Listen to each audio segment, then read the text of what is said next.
Unbury the Dead by Fiona Hardy. Narrated by Casey Withers. Part 1. Chapter 1. Alice. Alice was barefoot beneath the late afternoon sun and knocking her heels against the sea wall when Choker rang. She looked at her phone for a long time while it rang out. When he called again straight away, she picked up. "You know," she said conversationally, "I didn't realize I still had blood on my shoes until this morning. It's been 3 days, and I only noticed when I took them off to walk along the beach." "It'll wash out. Or if you take this job, you can throw your shoes into the ocean and buy a new pair. 6 pairs. 20, I don't know. How much did you spend on those ones?" $35 on sale, Alice said. She looked down at her white sneakers, lined up in a neat row in the sand with Cherry's little silver sandals and Jun's scuffed Vans. And they were my favourites. "You can buy almost 100 pairs of them if you take this job." "I'm at the beach," she told him. "Ask somebody else. Don't ask Teddy, though. She's on holiday too." "It needs to be you." "It really doesn't," she said, and hung up. Choker was the only person she ever did this to, ending a call with someone with a one-liner instead of a goodbye. He never minded, but he did always call back to finish the conversation. "I'm serious," she said when he did. "I've had one single day of this holiday, Choker. One." I know. But it's barely 2 days. Out tomorrow, one night away, back by end of Friday. And if you work this one little job, you can upgrade your hotel for the whole rest of your holiday." "Who says we need to upgrade?" Alice didn't turn to look back at the peeling, underloved hotel they were staying in down the road. The room smelled like rat bait, the bed creaked with every movement, and mould dotted the kitchenette sink. They'd woken up before 6 o'clock with sulphur-crested cockatoos screeching on the deck, in front of a note taped to the balcony wall that said, "Do not feed the birds." Cherry was too young to read, and she'd already made them a bowl of cornflakes. It was a sweet thing, really, so Alice and June couldn't be mad. They would be even less mad if they moved to that other hotel, the one by the cleaner part of the beach, with the pool, without the cockatoos, and well out of their price range. "You'll be driving Valkyrie?" Alice sucked her teeth. "You can't buy my time with my family," she said. "Don't be so cheesy. It's a lot of money, and it'll take you one night. Tell your boyfriend you're on a compulsory professional development class you forgot all about." Alice looked over at June. He'd buried Cherry in the sand up to her waist and was sculpting her a mermaid tail while she watched him, silent and serious. "I don't want to tell him that. It's such bullshit." "Tell him the truth, then," he said. "Tell him you've got a dead body to move tomorrow." "Jesus Christ, Choker, are you kidding? I said no more of that shit. It hasn't even been a week since I said old Earl would be at the shop alone and it wouldn't get violent." "That wasn't my fault," he said. "I had to kick his son in the teeth," she said. "Don't tell me about your shoes again. 100 new pairs," he reminded her.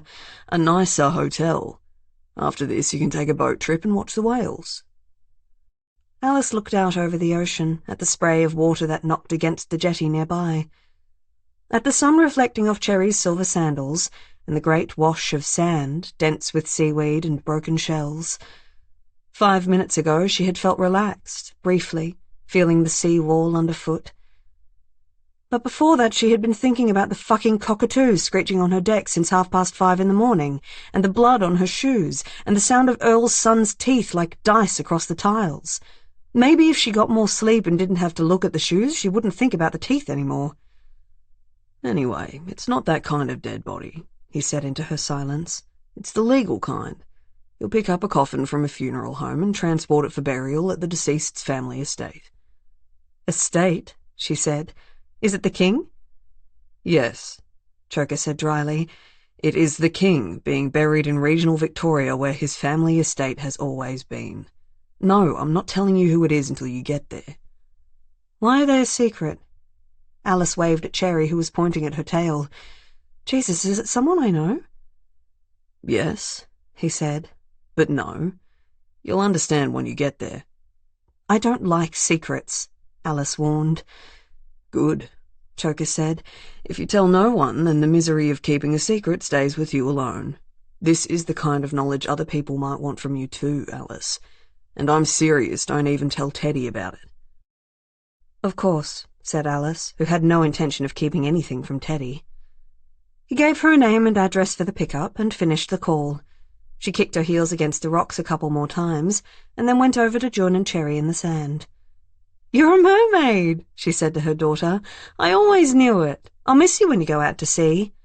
"Mama," Cherry whispered loudly, "it's okay. Dad did it. I still have legs." "I refuse to believe that tale is pretend when it looks so good," Alice said, and June preened. Then she added, "Remember when you said you wished you had more time with Dad?" "I miss Dad when he works," Cherry said. "I don't miss you." Alice did a lot of internal additions to Cherry's sentences. Today's was, "I don't miss you because you're there more," which was probably true. "Well, maybe you would like to have a day just with him tomorrow?" Cherry looked up at her.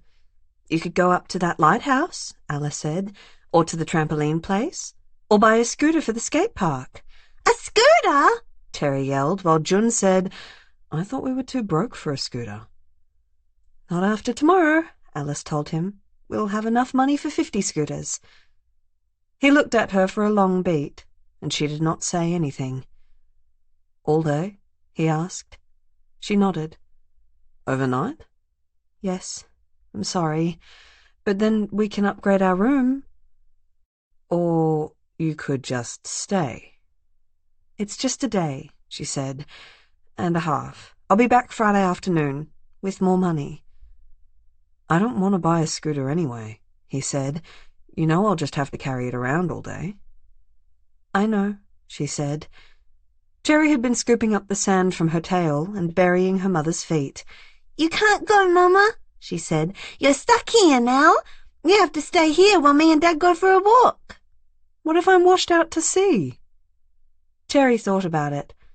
"That's okay," she said. "The whales will save you."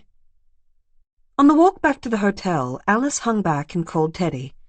There was deafening music and hollering wherever she was, and Alice had to shout, "How's your holiday going?" "What's a holiday?"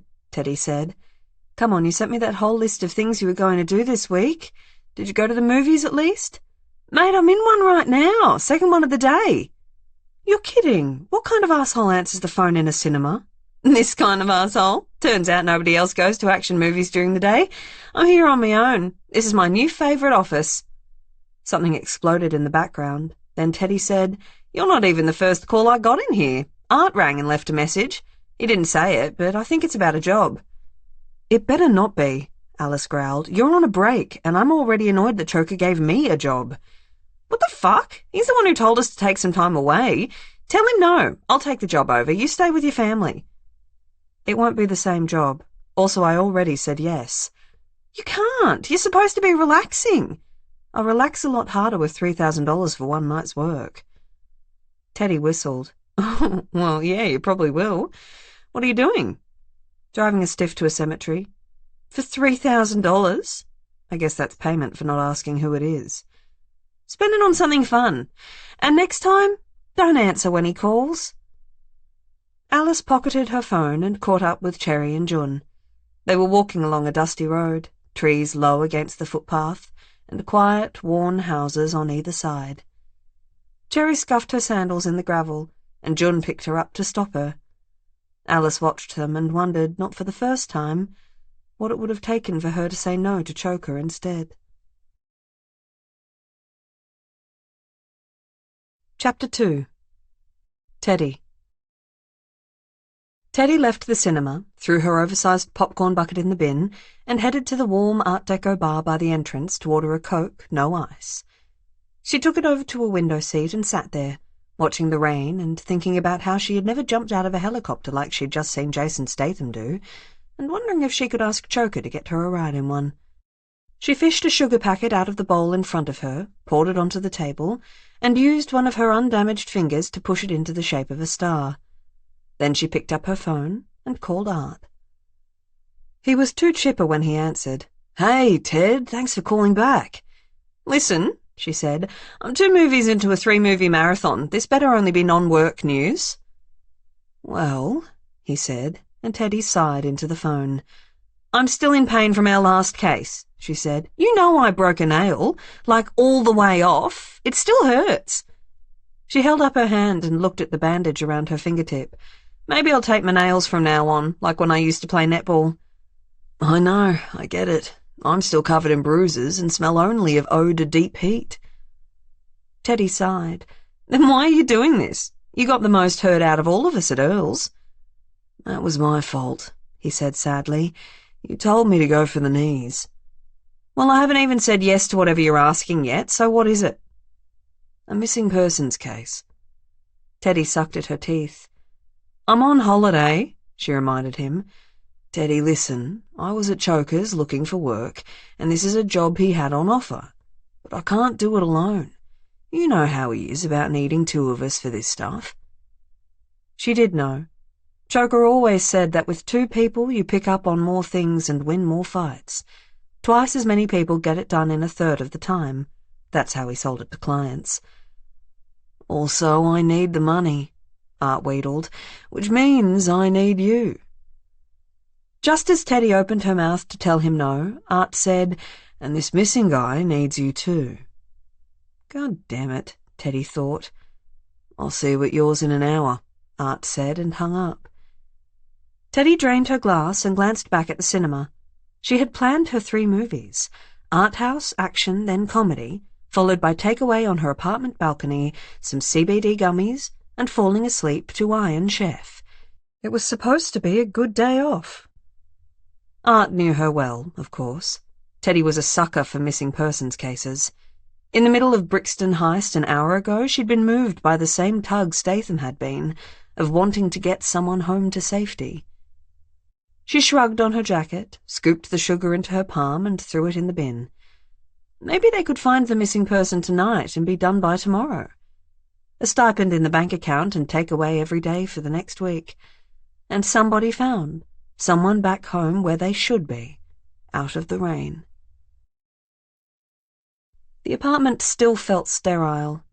Lucky Malloy, Teddy's father, had bought it 5 years ago, and he had been a man of Spartan needs. When she'd moved in after he died, there was only a dinner table that he could fold up against the wall, 2 stackable chairs, an armchair in front of his kid-sized television, a double bed in his room, and a single in Teddy's, even though she'd been 22 when he'd moved in there. He had given her the room with more sun, and when he'd died 9 months ago, she'd stayed in that room, in her single bed. The apartment still smelled of the lanolin that he used on his skin, because Teddy used it too, filling the house with his ghost the only way she knew how. She'd used the bond refund from the Northcote share house she had been living in to upgrade, just a little, with a bigger television, a $200 couch off Marketplace, and a towering monstera she almost never watered. 6 of Cherry's drawings were blue-tacked to the wall. Teddy's favourite was the one of her, Cherry, and Alice as dragons, recognisable from the hair growing out of their spines. Short black hair for Cherry, long thick black hair for Alice, and the teddy dragon with chaotic hair in 4 shades of brown and beige, which Cherry had done while complaining, "Auntie Bear, your hair isn't any colour." There were also 2 blue-tacked pictures of IKEA entertainment units up on the wall either side of the TV, which she'd put up to help her decide which one she liked better. She had done that in February. It was May now. The weather was cooling down, the trees outside her balcony stripped of their leaves. Sometimes she lay out there on her stomach, with her cheek pressed against the tiles. Something about the dirt and the cold and the misery of it all felt like a good way out of grief and pain, and the times that the violence stuck in her mind. When they'd gone to Earl's on the weekend, thinking he'd be there alone and it would be easy, she hadn't even flinched when Earl's 2 oversized sons had been there as well, and it became apparent what kind of showdown they were actually in for. The effort had hurt, but they'd subdued all 3 of them eventually, then passed on the message to keep out of other people's territory with a gentle additional suggestion to move elsewhere altogether, and left them cable-tied for somebody else to come along and deal with. It wasn't the memories of her own fight that bothered her, Not the feeling of the bat in her hands coming down hard on Earl's eldest son's torso, or the pain of the punch Earl's younger son had landed square in her gut, but the image of Alice kicking in the older son's teeth, the sound of his incisors falling on the ground afterwards, the sound when Art had broken someone's arm getting the ties on, the sound of her friends doing those things. She had cleaned up her apartment by the time Art arrived, hair freshly washed and damp and with a bag over his shoulder. He handed over a file, and she skimmed the notes while he threw his bag into Lucky's room and sat down at the table with a can of ginger beer he'd pulled out of his jacket pocket, setting down another for her. "Where were you that you needed to have a shower?" "Jim," he said, cracking open his can. "Have you considered resting?" "Got to stay the himbo you hired me to be," he said. He was partly right. She'd met him at a different gym a year ago, where she'd told him he kept leaving his long blonde hairs on all the equipment, and he'd apologized and started checking conscientiously when he'd wiped things down. When some buff chump kept dropping the weights on Thursday and Friday mornings and ignored the staff's requests to quit it, Art had eventually intervened with a 3-kilo weight square to the chump's jaw and got himself kicked out. Teddy liked those morals, and invited him out for dinner with Alice to see what she thought about him as a potential colleague. It took until dessert before he politely said he was not interested in a threesome. They told Choker to hire him, and then Teddy slept with him anyway, which had been fine, but nothing worth continuing. He'd proven to be a useful new addition.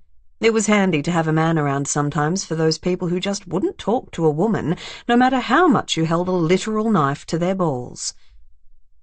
Art opened his own file. "Cole Arnott," he said. 19. According to what researcher Rusty dug up from the client and online, he was first reported missing on Tuesday by his workplace. Wasn't in the day before either, but had been at work on Friday.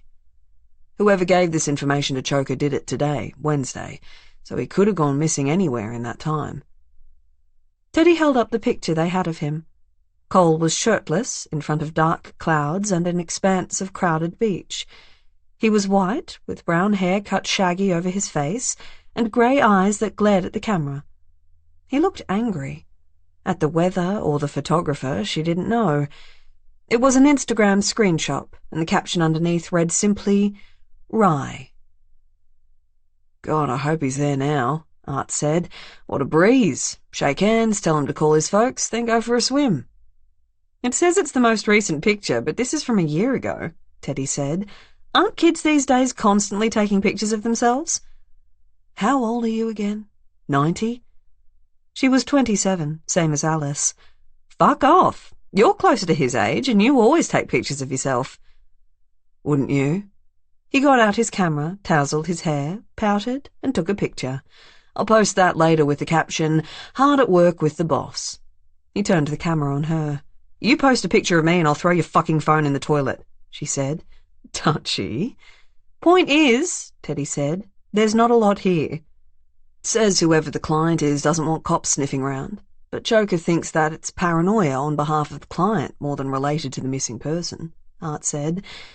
"So where do we start?" "If he was last seen at work on Friday, I guess we got to start there." Teddy checked her watch. "They'll be closed by the time we got out there now. We'll check over these notes tonight and go round first thing tomorrow." "Sure thing, boss." Teddy looked down at Cole's face. "What do you think when you see him?" "This is a safe space, right? I can say he looks like a little prick." "Really?" Teddy touched the face in the picture. "Why do you say that?" Art shrugged. "How can you be that angry when you're at the beach? What is there to be mad at? What a miserable asshole." "Maybe he was sad because one of his friends was going to murder him and throw him in the ocean." "That's dark." "He's literally missing, Art. Aren't we trying to find him?" "I guess so," he said, then paused. "What do you think when you see him?" Teddy tried to push Art's words away before they burrowed in. He did look miserable, but maybe he had reason to be. Maybe he knew somebody wanted him gone. Maybe he was just sad and wanted to run away. She had to be open to all the outcomes. Ones where he was a prick, ones where he was the nicest man on earth having a bad day on camera. "Pull a face like this," she told Art, who obliged. "That hurt," he said. "Now smile," she said, and he did, and the whole room got brighter. "All right," she said. "Let's get this done." Teddy FaceTimed with Alice and Cherry that evening, while Art had a post-takeaway nap in Lucky's room, snoring loudly and cheerfully. He had not been emotionally affected by the fight at Earl's. Art had an almost pathological inability to hold on to the past. If Teddy thought about a list of pros for this skill, it meant that he never held grudges, never got held up second-guessing himself, and slept every night like he'd had the purest day awake. The cons were that he never learned lessons. Alice and Teddy could fight alongside one another smoothly because they knew how the other worked. But when Art was in the fray, it was always a mess, even if it was successful. He also never offered to pay for petrol, and never rode shotgun if all three of them were in the car, because he couldn't navigate the city, or even his own suburb. Teddy couldn't drive as well as Alice, nobody could, but she was good at directions and learning.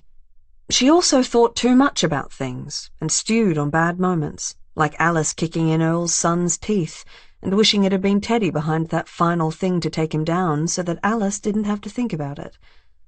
Dwelling on things was meant to be Teddy's role in this dream. She did it so nobody else had to. Cherry was the one who picked up, smiling with her tiny teeth, and holding up a marshmallow. "Daddy let me have one," she told Teddy. "Did you save one for me?" Cherry examined her marshmallow very carefully. "But there's only one. I can save you half." "Save me a third." "What's a third?" "Teddy," Alice said, coming onto the screen, "we're on holiday. We don't do learning now." She turned to Cherry and said, "It's like imagining your marshmallow in 3 equal parts. Do you know what equal means?" "No." "Exactly," Alice said. "See? No learning on holiday." "It means you have to tear part of it off and save it for me," Teddy said, and Cherry dutifully started tugging at the pillow of sugar. "It does not," Alice said. "You eat that marshmallow and don't you share any of it with Auntie Bear. She can buy her own marshmallows." "But I want that one," Teddy said. Cherry said, "I'll put a bit of it in my pocket and give it to you next time." "Literally none of us win in this situation," Alice said to her. "You get less marshmallow, and Auntie Bear won't get it either because you and I both know we'll forget that it's in your pocket and I'll wash your pants and everything will be sticky." Cherry looked beseechingly at Teddy. "Make Mama eat it," Teddy said, "and then she'll buy me a marshmallow when she sees me next to pay me back." Cherry pushed the candy into Alice's mouth. Alice glared at Teddy, who grinned. Once Cherry wandered off to be with her father, Alice said, "How are you feeling about all this? Not getting your holiday?" "At least I'm getting money," Teddy said, "and money is very useful. Do you know how much my body corporate bill is?" "No," Alice said, even though she did, because she kept track of these types of things in case Teddy needed help, even though she would never ask. "Send me through the details," Alice said, "in case I have some downtime to figure it out." "No," Teddy said. "You finish your job and get back to your family." "At least send me a picture of the kid," she said. "What if I know him?" "You don't know him," Teddy said, but she sent it to her anyway. Alice studied the picture, and Teddy gave her a moment. "He looks sad," Alice said. "I feel bad for him. Maybe he's had a rough time." "Art thinks he looks like an asshole." "Some of us aren't in a permanent state of sunshine like our Arthur," Alice said. "With the limited, by which I mean non-existent, amount of information you have given me, I'd say that if I had that face, I would want to escape from whatever was making me pull it. Either that or whoever was making me feel that way has murdered me. What do you think?" "I honestly don't know yet," Teddy said, "but I'm more worried for him than I should be, considering I only know about 4 sentences of information more than you do." "You think he's dead?" "I have no reason to think that," Teddy said, which wasn't a no. "Well," Alice said, "I hope you find him safe and well and grateful and, yesterday." After Alice rang off, Teddy sat with Cole's picture in her hand. The resolution wasn't crisp enough for her to study the lines of his face, to memorize every feature. But she watched him and let her mind stay open. He wasn't forthcoming. And even after she put the picture down, even after she climbed into her tiny bed that night, she wondered about Cole. If he was safe, if he was trapped, if he could breathe properly where he was. Or if he was fine, sitting on his own, away from everyone he knew, looking up at the stars, hoping nobody would ever find him.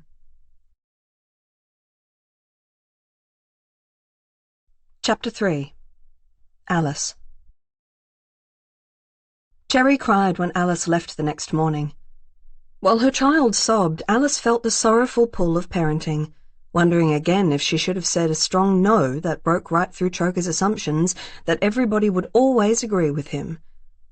But then Cherry threw herself against their golf and wailed, "Daddy says we have to walk everywhere now."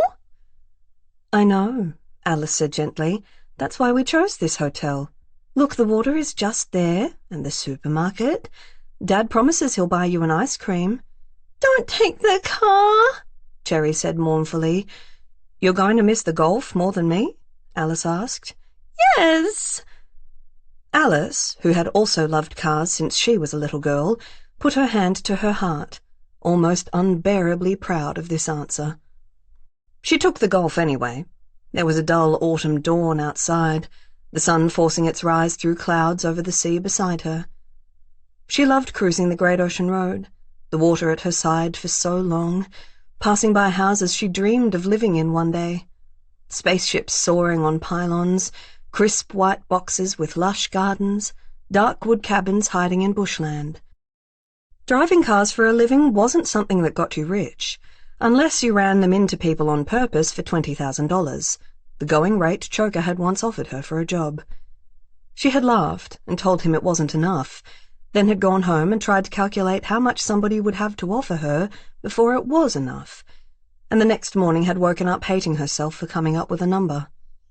After Torquay, the road turned away from the ocean and back inland. Alice's holiday mood fell away behind her, and she thought instead about who was dead, and how she was apparently supposed to know them, although they were not a friend, and why the job had to be done by her in the middle of a goddamn holiday, and not any of his other drivers in any of his other cars. Valkyrie was the best, of course, but she was old and expensive. They had a 1940 LaSalle hearse that was arguably more beautiful, and Murray Long was a good hearse driver. He had soft white gloves, a pale blue suit that matched the LaSalle's trim, and a little gold cap for effect. He also wasn't on fucking holiday right now, like Alice was. She arrived at the garage just before 9 o'clock. Valkyrie was out front and centre, buffed to a shine, and the anger Alice had been holding on to vanished. As soon as she turned 21 and was allowed to hire a car, Alice had spent $400 to drive a 1968 Ford Mustang Fastback 390 GT around the suburbs for 2 hours, because she fucking loved cars. Now, she was going to take this girl out for 2 days and get paid for it. It was a luxury, and she knew it. "She's all good," Pia said, coming out of the office with a coffee in her hands for Alice. Pia was warm and soft, from her grey curls to the fabric of her worn jumpsuit, and her coffee was too milky, but it never seemed to matter. They stood for a moment together and looked at the car. Alice said, "The steering? Take it easy on those first few corners, but it's not too different. Do you know where you're going?" "No, do you?" Pia snorted. "I get told what to wax, my friend, and nothing more." Alice got changed in the bathroom. Black gabardine pants, a grey silk shirt, a blazer with gold buttons.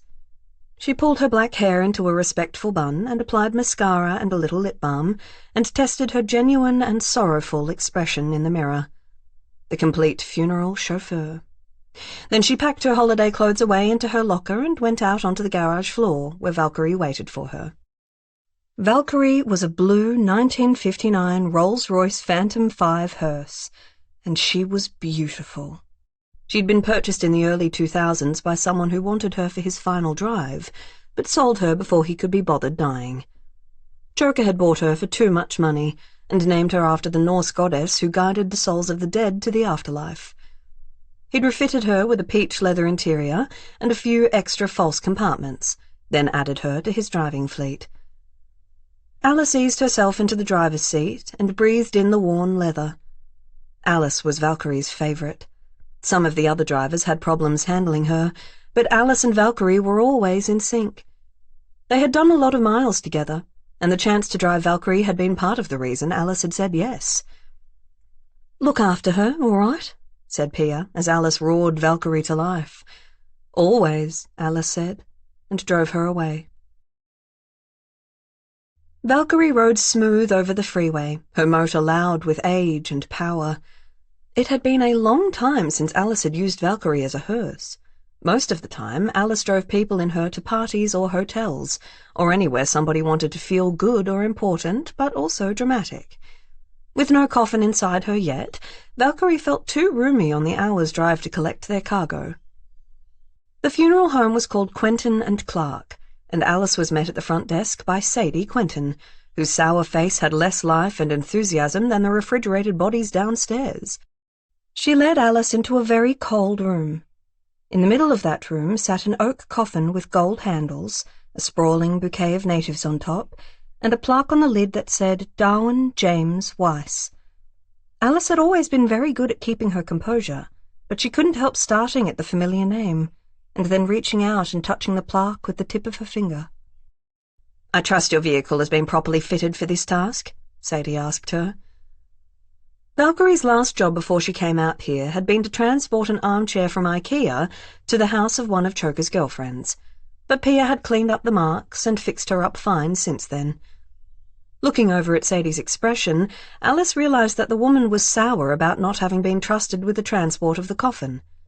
"She's set up," Alice said, "and I'll be very careful with him." "Alice Chan," Sadie said, looking her up and down. "How haven't we met? Are you new to the industry?" "Not so new," Alice said breezily. "I just do exclusive assignments." Sadie looked stung, and Alice said, as an olive branch, "You did a beautiful job." "Yes," Sadie said, "we always do. I have this envelope to pass on to you too, sealed in wax. Choker is such a pretentious ass." Alice went back outside to Valkyrie, got into the car, and tore open the envelope. She pulled out a sheaf of printed map pages with notes, addresses, and thick black lines outlining her route. It was not, she realized, a direct trip from the funeral home to Darwin's final resting place.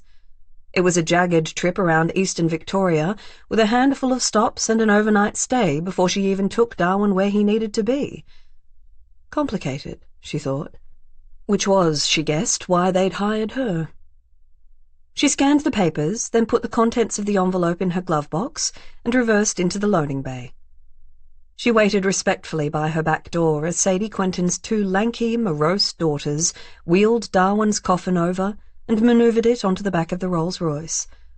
Alice locked the coffin in place and bowed to the three of them. Mother and daughters then turned and left without another word. Alice got into Valkyrie and sighed. "All right, Darwin," she said.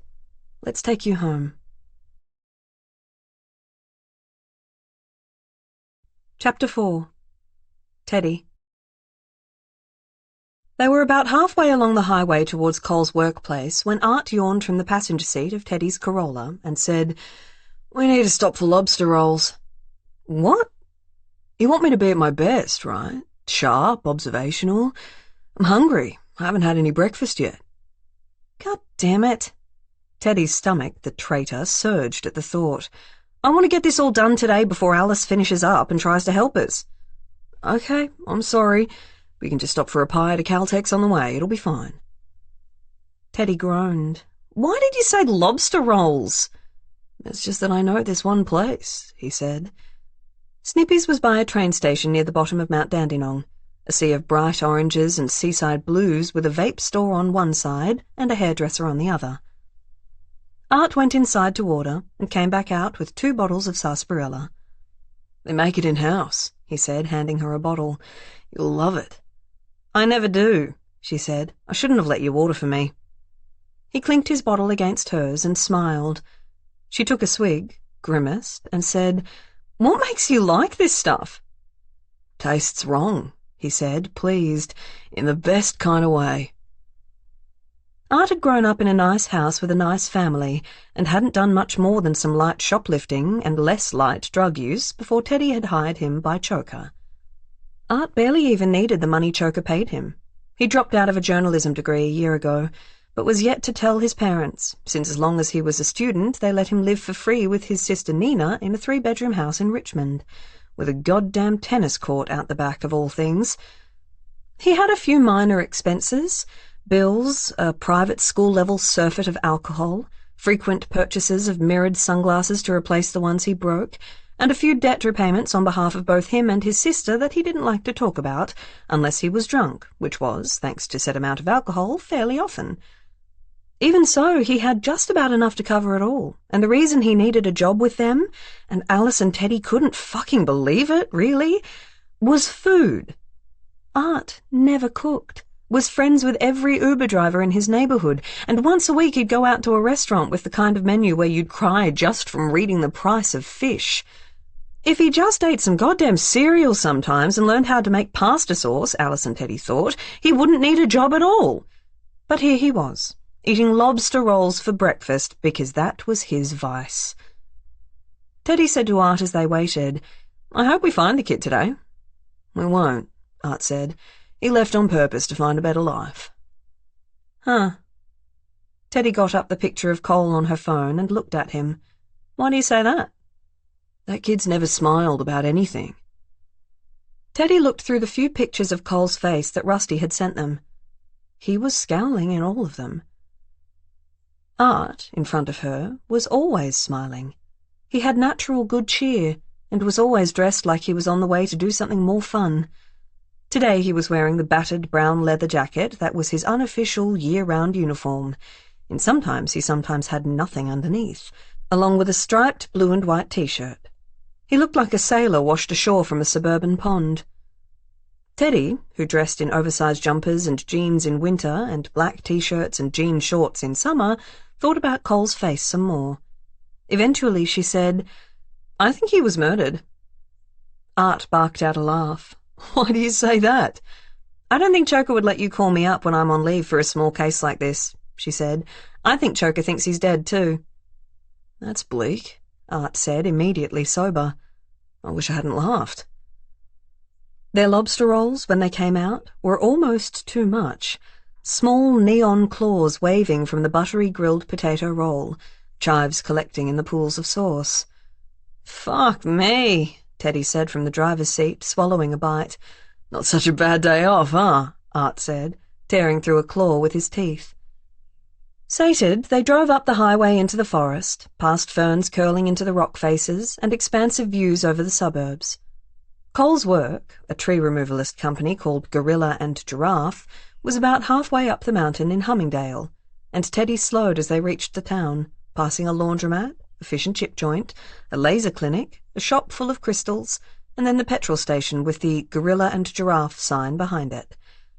"I've got to pee," Art said. "God damn it," Teddy said, yanking the brake. "Are we ever getting in there?"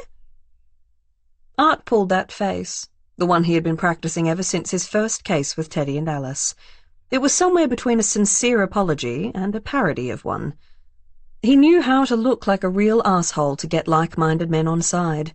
He also knew how to pull an apologetic face to get Teddy and Alice on side. Teddy grunted and told him to hurry the hell up, and that she'd wait for him out front. Teddy watched the entrance to Gorilla and Giraffe. This was what she knew from Rusty's notes. It was a tree removalist company, co-owned by a guy named Pete, who looked strong and hairy like a gorilla, and a guy called Whitty, who looked tall and long-necked like a giraffe. Cole had worked for them since just before Christmas, sometimes out in the field helping, sometimes here taking calls and selling firewood, sometimes delivering mulch. They'd been the ones to raise the alarm when he didn't turn up for work. Nobody went in or out of the building. She waited, bored, until Art came out of the service station with 3 Milky Ways and a smug expression Teddy recognized. "Did you make a new friend in there?" "Sure did," he said. "She was very pleased to have somebody buy something before using the bathroom." "Cheap bribe," Teddy said. "Yeah, and it paid off," he said. "Cole goes in there sometimes. She says he buys a can of Monster every morning and doesn't say thank you. Twice a week they get in pies from a bakery over the hill, and he always gets those for lunch until they run out. Otherwise, he buys a twirl. He grinned. Put that in your Google Drive and smoke it. You write it up, Teddy said, but she knew she would be the one putting that in later anyway. Art hadn't contributed anything to their shared file for weeks, since Teddy told him off for posting too many memes and not enough documentation. They walked into the gorilla and giraffe front office, which was empty. Teddy rang a bell, and Art picked up a handful of sawdust from a sack and rubbed it between his fingers.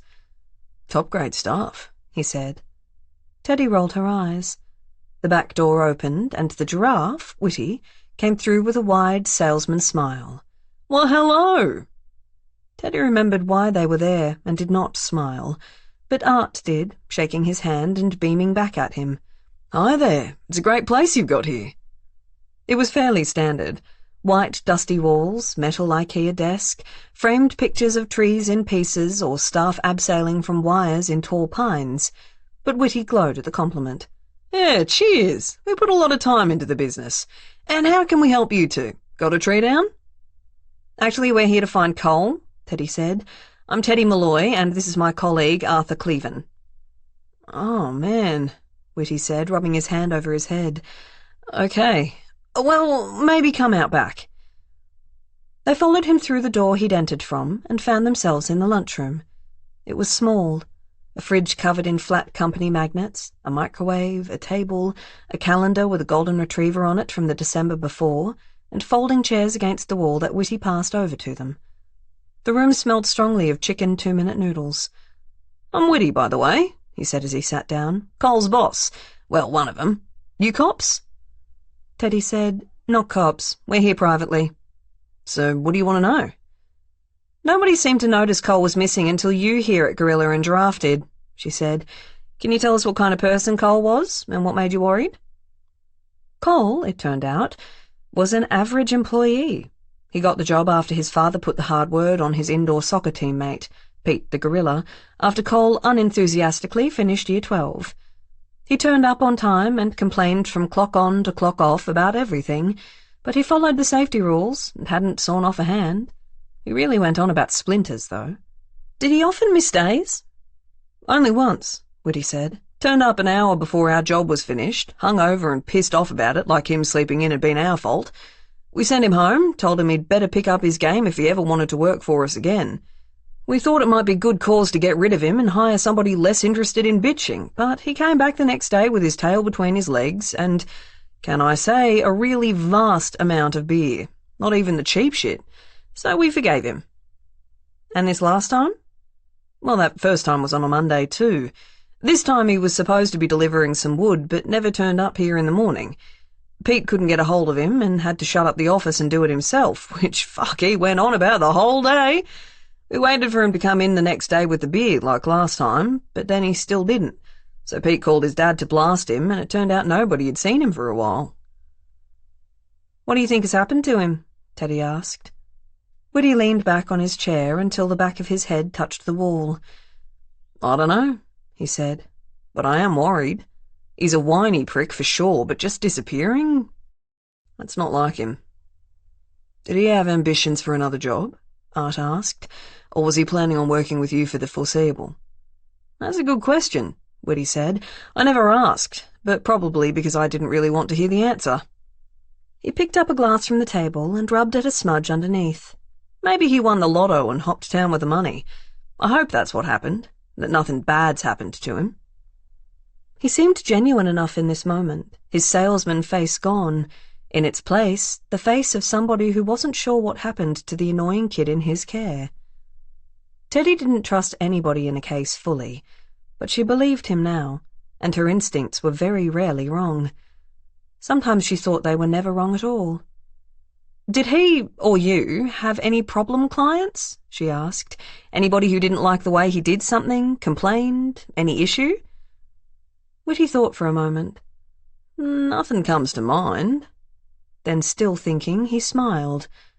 Teddy said, What? He got into trouble once, Mrs. Whittaker. He had to go give a quote, his first one on his own, and he came back saying she was crazy. We'd already heard from her by then. She'd called up to say she thought we'd never hire an addict. He was an addict? Not in the way she was describing. He told her the weed plant she was growing was very well looked after. We'd told him that complimenting clients is always a good idea. Why he chose that angle, though? Fuck me, not the brightest kid. She was worried he'd rat on her? No, she just refused to believe it was marijuana. Insisted it was Japanese maple. Look, in the pictures Cole took for the quote, it's clear as day she's unwittingly cultivating a giant patch of mull, but we had to tell him that we were just going to apologise, give her a discount, tell her that he'd been reprimanded, all that.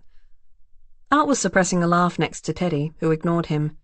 And that was it when it comes to issues? She asked. Sure was. He'd be the first person to complain about a bad client, and I can't think of anything that's happened that's made anybody that mad. You think it could be some psycho stalker? Not really, Art said. They thanked Whitty for his help. He said he'd get Pete to call them if he had anything to add. Back in the car park, Art yawned and stood next to the car, rapidly and methodically eating all 3 Milky Ways he'd picked up at the service station, while Teddy glared impatiently. He licked his fingers and said, "So, what now?" "Time," Teddy said, "to go see his mother." Chapter 5. Alice. Darwin's last ride would be his 3rd trip inside Valkyrie. The first time was in spring the year before, when Alice had a job driving a minor politician 90 minutes from his Mornington home to Darwin's house for a party, which he called a meeting the whole time to justify his constituents paying for it. He liked talking about classic cars, and that, combined with the easy charisma many politicians rode on, meant the drive was pleasant enough. When Alice pulled into Darwin's long brick driveway, the politician gave a low whistle and said, "Some place, isn't it?" Despite the beautiful home that Alice had picked him up from, a 2-story beachside Californian bungalow, she had to concede that Darwin's house sure was some place. A sprawling Art Deco mansion that rose up with the land and went back so far Alice couldn't tell where it ended. There had been other cars parked in the driveway, some with drivers, some without. None as nice as Valkyrie, but some that looked familiar. Maybe, she'd thought, she would have someone to knock back a drink with while they waited for their dear leaders to finish whatever disaster they were organising. Stopping at the foot of the front stairs, Alice asked the politician if he wanted her to open the door for him. Some men would fall out of the car rather than have a woman open it for them. But before he could answer, somebody else had popped the handle. Alice got out, and Darwin Weiss was shaking the politician's hand, saying, Matthew, so glad you could come." Darwin was about 40, with salted dark hair, a wide, white smile, and a navy blue suit not too far off in colour from Valkyrie herself. He turned to Alice and said, "This is the most beautiful car I've ever seen. They call it Oxford Blue, don't they?" "They do," said Alice. "Would you mind if I just get this gentleman settled and return in just a moment?" She did not. Alice waited by Valkyrie's bonnet, wondering what Darwin Weiss was returning to do. Sometimes rich people tried to buy the car, and Darwin was the kind of rich for whom Alice's yearly salary was equal to what he'd spend on drinks at dinner, though reports were that he was, in fact, a genuinely good guy. He had earned his first $1,000 as a 9-year-old who took his mother's dustbuster down to the beach over summer and got $2 a pop to clean sand out of tourists' car. It escalated from there. He spent high school importing hard-to-get American products and selling them out of his garage, then a storefront, then a few more storefronts. In his early 20s, he made a few choice early tech investments that gave him the capital to invest in niche things that went well, like the magazines Informal Attire and Dash. Later, he produced local television, started a line of menswear, and opened a cologne factory in the warehouse space of a cordial company that had just gone bust and hired all the workers back. In his 30s, he bought into cryptocurrency when it started, sold it all for a huge amount before it blew up, and then came out against the environmental impacts of it and invested in electric cars instead. There was something about Elon Musk for a while, then there was a fight with Elon Musk. It went on, an extensive list of successes and delights that snowballed into unfathomable money and business deals. When Darwin returned after only a minute, Alice stood back and let him look at Valkyrie while she watched him. He looked good, she thought, for his age. He walked around her admiringly and said, "Would you take me for a ride? I'll pay extra." "No need," Alice said. "Your friend in there is paid for the whole day. I can take you around the block." "You won't be out until after 3, Darwin said. "Can we go further than around the block?" He got into the front passenger seat and laid his hand gently on Valkyrie's dashboard. "Aren't you supposed to be at your party?" Alice asked. "I couldn't imagine anything worse," he said. "I'm letting them use my house for whatever bullshit they're doing, and they can drink all my second-best whiskey and fall into my plants, and then I'll be there at the end saying goodbye, and they'll all just think I was talking to someone else the whole time." They ended up driving along the Warburton Highway, looking over expansive pastures and pointing out if they saw a horse or an alpaca in the fields. They stopped at a bakery, and Darwin bought 2 vanilla slices, each as large as a brick. They ate them leaning against Valkyrie's grill and watching the birds swoop over the orchards. Alice waited the whole trip, there and back, for him to put his hand on her knee. And he never did. Once she was on Banks Road, a 1-lane road that bisected the peninsula inland parallel to the Nepean Highway and gave fewer opportunities for people to notice them, Alice called Choker. "Hello," he said. "Pickup was successful, I take it." "Darwin fucking Weiss?" Alice asked. "What happened?" "I think you'll find that $3,000 is the going rate for no questions." "Should I be worried?" "That's an acceptable question, and I don't think so." "You don't think so?" "This is all on the down low, obviously. He just wants to return from whence he came and be buried in the family cemetery, and then the news can get out. I'm sure you'll hear all about it then." "So nobody else knows?" "I'm sure some people know, but they will be people who are very good at keeping secrets. Like you." "You trust Sadie Quentin, though?" Alice asked. She seemed agitated. "She's bitter because she wanted to buy Valkyrie, but I got her instead, and now you've turned up all wide-eyed without knowing who you have the honour of carrying. She is trustworthy regardless, and will keep quiet. Like you will, by taking the back roads and not the highways, like we drew up for you." "Whatever you say, boss." "If anything really does go awry, Pia put a Beretta under your seat." Alice was incensed. "You fucking what? I told you not to put a goddamn gun in my car without checking in first." "Consider this the check-in. And don't worry, your fingerprints won't be on it until you touch it." "Jesus fucking Christ." "You'll be fine," he said. "There's no reason you'll have any problems. 2 days of driving, then you can go back to your family, $3,000 richer, and with a story you can sell to That's Life if you never want to work for me again." "Don't tempt me." "Keep in touch," Choker drawled and hung up. Alice sighed and looked behind her at Darwin's coffin. The flowers were beautiful. Red bursts of banksia, fist-sized cups of burnt amber protea, sunshine yellow billy buttons, lush green native leaves tucked between them all.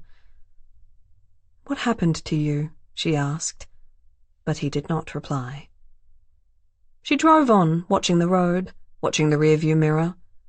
Darwin's first stop was 2.5 hours away, in Gippsland.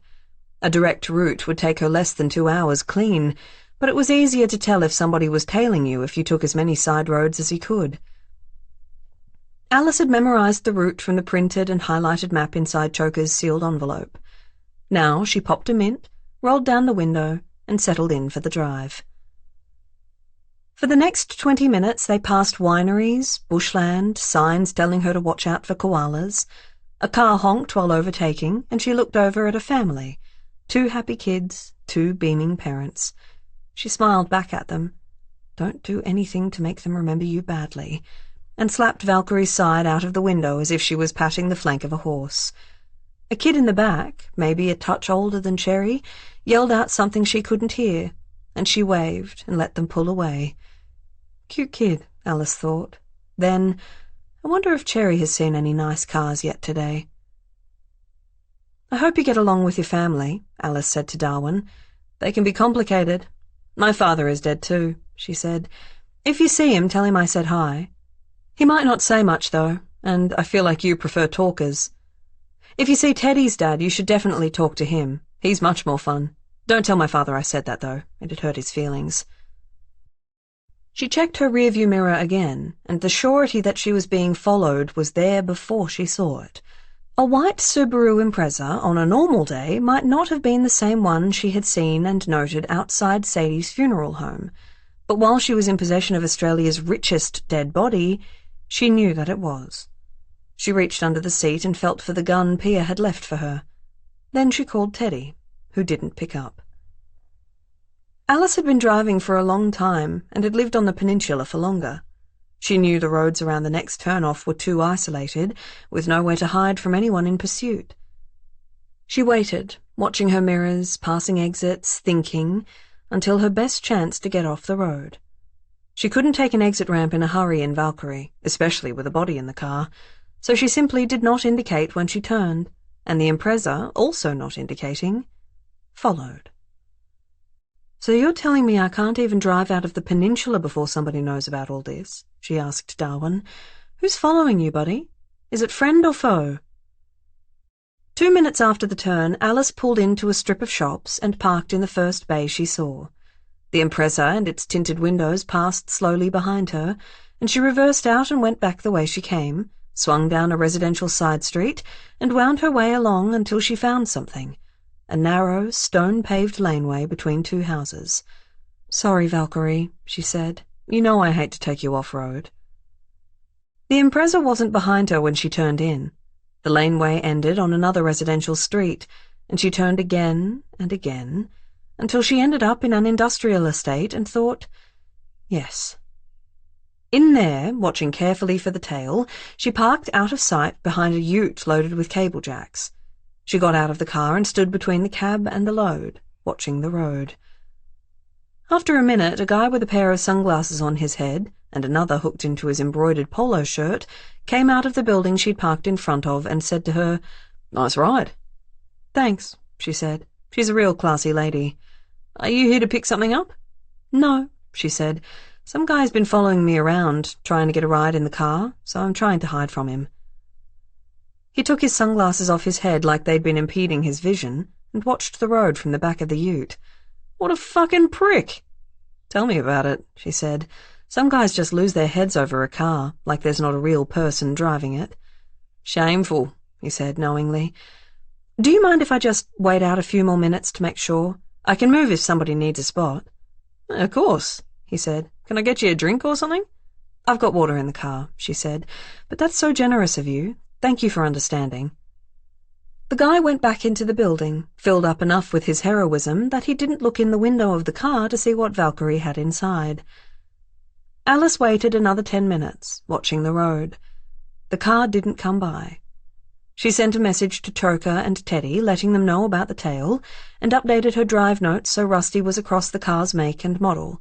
She'd been too far away to catch the license plate, then drove Valkyrie out of the estate and, dismissing her notes, headed towards the freeway. The Impreza was nowhere in sight. "Darwin," Alice said after a while, "this might be a long fucking day." Chapter 6. Teddy. Cole's mother lived in a townhouse in a half-built estate, with smooth roads and identical mailboxes, and the air of having run out of money before it was done. A handful of houses further along from hers, the street dead-ended into expanse of dirt that reached to the bush reserve behind it. The very last house had a display home sign up on it and an open flag that waved in the wind. Nobody was around. Art knocked at the front door with his kind, blue Hemsworth eyes, while Teddy hung back and took in the woman who answered. Cole's mother's name was Heidi, and she had dark curly hair and a voice that whistled a little when she said, "You're the ones here to ask about Cole." She led them inside. There was so little furniture in the place that it felt like nobody really lived there. There was only a widescreen television on a glass cabinet, a small couch that looked overwhelmed by the amount of space in the room, a lone standing formica table, and 2 mismatched chairs pushed up against the kitchen bench. "I moved from a much smaller place," she said by way of explanation, "still waiting for furniture to get delivered."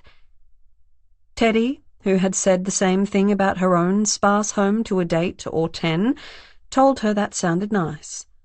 Art sat in the middle of the couch, leaving no room for anyone else. Heidi leaned against the table, and Teddy went to the windows looking out to the backyard. On the deck there were 3 stacked, sun-bleached plastic chairs and a punching bag on a stand. The lawn was short grass, and a dirt border scattered with weeds, and that was it.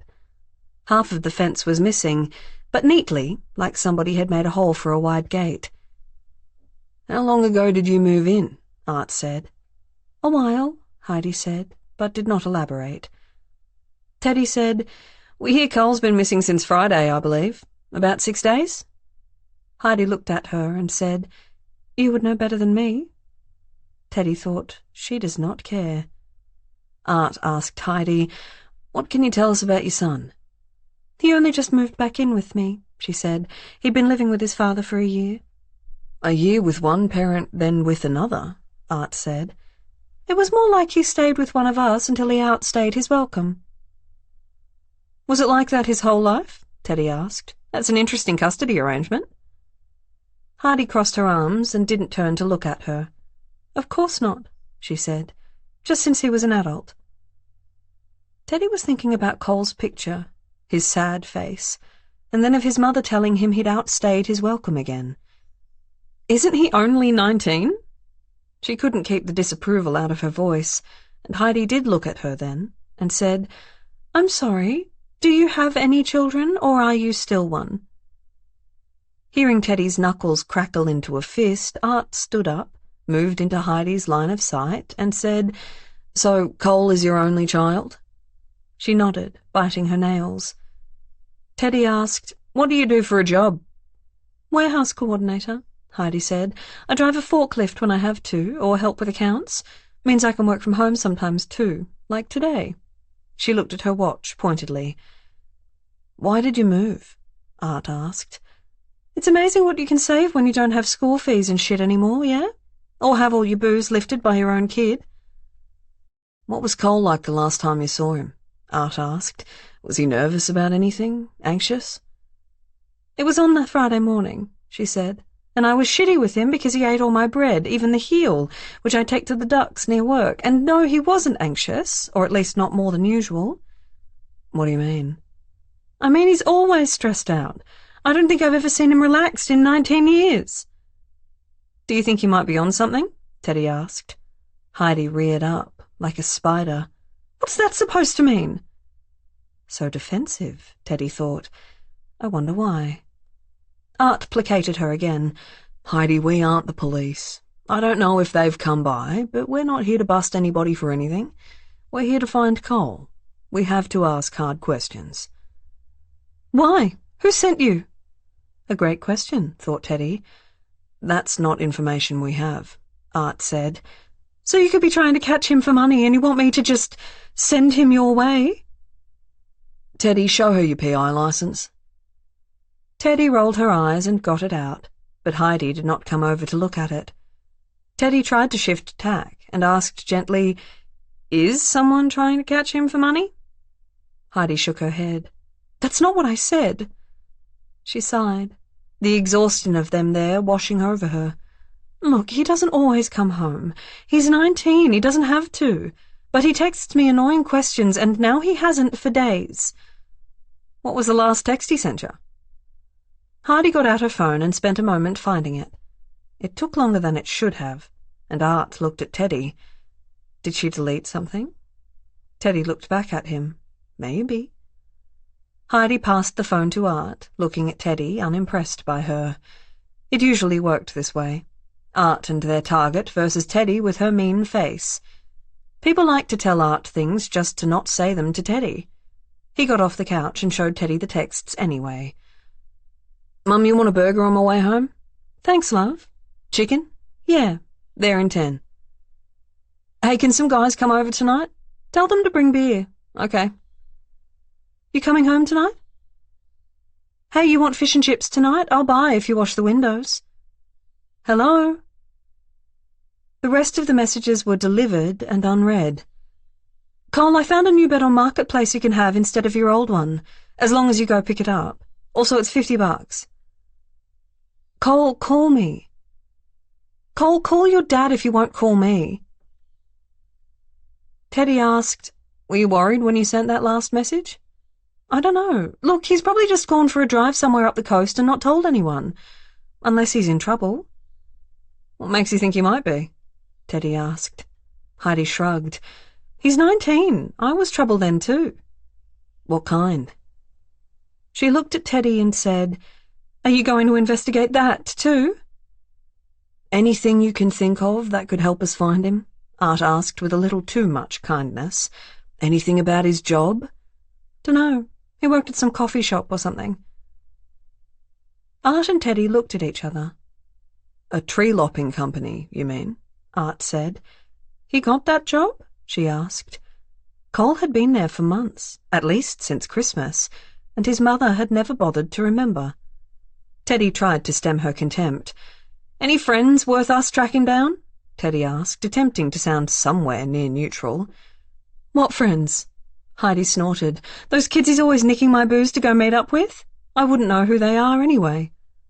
She sniffed, seemingly less offended that he hadn't introduced her to his friends than that he had the nerve to have friends at all. Oh, there was that girlfriend, she added. She's still around? Art and Teddy looked at each other. Remind me, what was her name again? Art asked. Jessica, Heidi said. No. Wait. Sarah. No. Elizabeth? Heidi said. I only met her once, and she was very pretty. Too good for him. Teddy wondered, then, who would be awful enough to Cole to keep his mother happy. Art said, Do you have her number? He texted me from it once. Heidi held up the phone and squinted at the screen. Elizabeth, she said again with irritated certainty, and wrote the number down on a piece of paper on her bench, handing it to Art. Has she been reported missing too? Heidi asked. Not that we've heard, Teddy said. Smart girl, she said. Bet you we gave her some of my booze too, though. We'll be sure to ask, Art said. Art and Teddy walked out of Heidi's home into the sun, which reflected too brightly off all the new white townhouse walls. Teddy put on her sunglasses and said, She doesn't care a whole lot, does she? I don't think so, Art said. He showed her the piece of paper, the back of a phone bill in Cole's name. I guess she's not going to pay it on his behalf, then. They both looked up at the townhouse's first-floor windows, which gave nothing away. I don't feel like we got much out of that, Teddy said. We know she thinks he's just driven up the coast, Art told her. Yeah, Teddy said, uncertain. Sure she does. Art said he'd call the girlfriend definitely, probably, named Elizabeth. I'll see if she's nearby. Cole's dad's all the way on the other side of town, so I'd be happy not to see him yet. Teddy got into the car to wait for him, her head against the window, the heater trying and failing to warm her feet. After a while she closed her eyes and pretended she was cold. Imagined having his short hair, the rough stubble on his cheeks, longer arms. Imagined having Heidi for a mother, then imagined not being loved enough by her. The feeling of being Cole grew darker around her, seeping into her clothes, changing them to work chinos and steel-capped boots, things she put on but didn't want to because she didn't like her job. She imagined starting chainsaws and swinging axes, remembering how it felt in her shoulders and arms when she'd chopped wood back in her childhood home. Teddy looked in a mirror in a sparsely furnished room in Heidi's house, and Cole looked back at her. Art had known for a fact that Teddy couldn't say no to a missing persons case. It had started more than 10 years ago, when Rusty, now the hacker who was on Choker's payroll as a digital marketing officer, but who back then was just Teddy's teenage cousin, had run away from home. While Teddy's father Lucky had called everybody he knew in Seville, where they lived, she rode her bike to Burgerino's, where Rusty liked to order fries and a shake, checked behind the supermarket dumpsters where Rusty sometimes smoked, then rode her bike all the way to the top of the hill where sometimes they would lie on the grass and talk about what it meant to be a girl or not be a girl. Rusty wasn't there either, but from the top of the hill she could see the dam at Buffalo Greg's house and saw something in there that shouldn't be. She rode back down, past the enormous cows that Teddy couldn't differentiate from buffalo when she was little, and found Rusty floating on his back in the dam, his teeth chattering in the cold. "I wanted to roll over and drown," he told her as she helped him out, "but the sky was too blue to leave behind." When she returned home, dinking a shivering Rusty on her handlebars, there was a police car in the driveway. Lucky wept when he saw the two of them. He never before in his life had called the cops, but that day he voluntarily invited them in, demanding all hands on deck to get his family back. And now Teddy pictured Cole, alone and cold somewhere, waiting for somebody to look for him, waiting to be something more than dead, and she hoped the sky was blue enough for him to stay.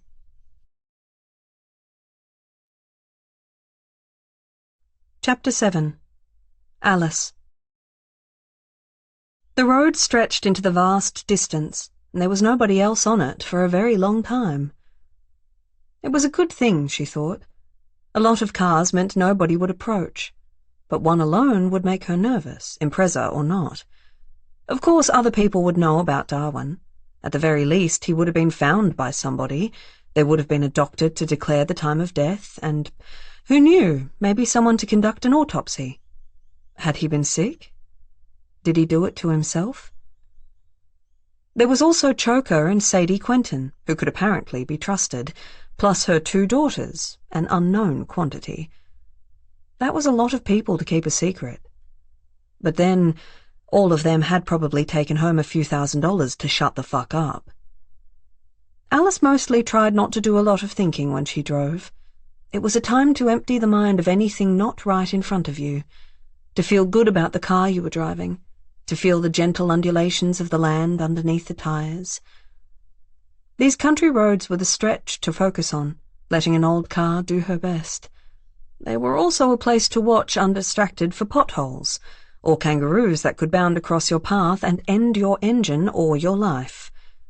Today, though, with Darwin here too, her mind refused to empty. She called Teddy. Art picked up. "She's in the bathroom," he said. "How's your companion going?" Art didn't know who Alice was driving, or that Teddy would soon have that information while he didn't. The two of them trusted Art almost entirely, but he was far too messy to hold on to gossip, let alone a secret as large as Darwin. He was hoping for a clue from Alice, but she would not bend. "Good," she said, "but they're not much company. Talk to me for a little?" "Always," Art said. "We're after this missing kid, but not getting far with our interviews. Poor guy doesn't seem particularly beloved. And nobody's offering us a drink, can you believe it? We're at a 7-Eleven for the toilet, but Ted even floated getting a coffee from here. It costs $1, Alice. I had to tell her not to.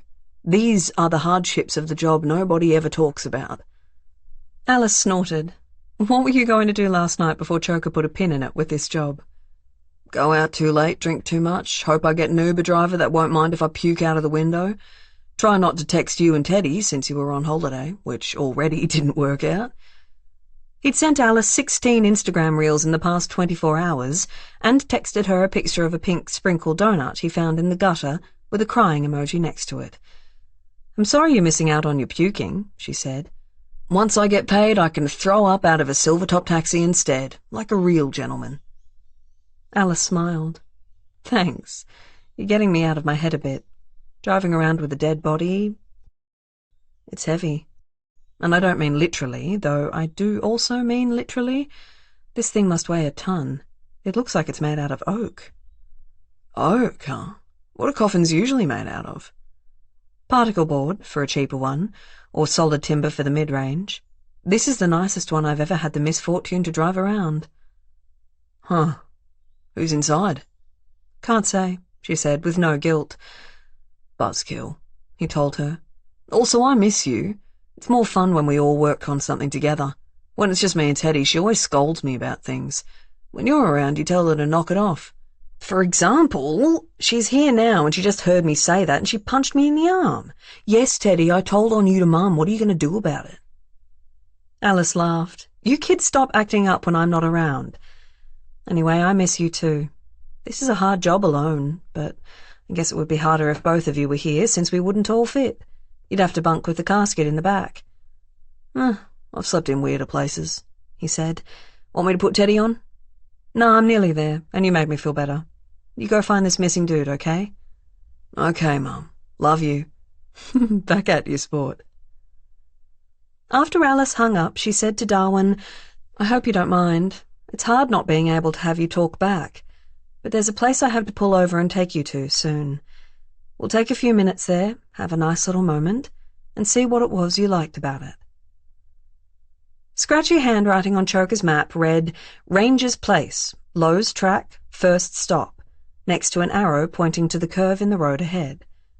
She slowed down and saw a pole almost parallel to the ground, like it had been hit by something, with a worn brown street sign just legible enough to know that she had found the right dirt track. She turned off, and within moments was surrounded by thick trees that hid the highway behind her.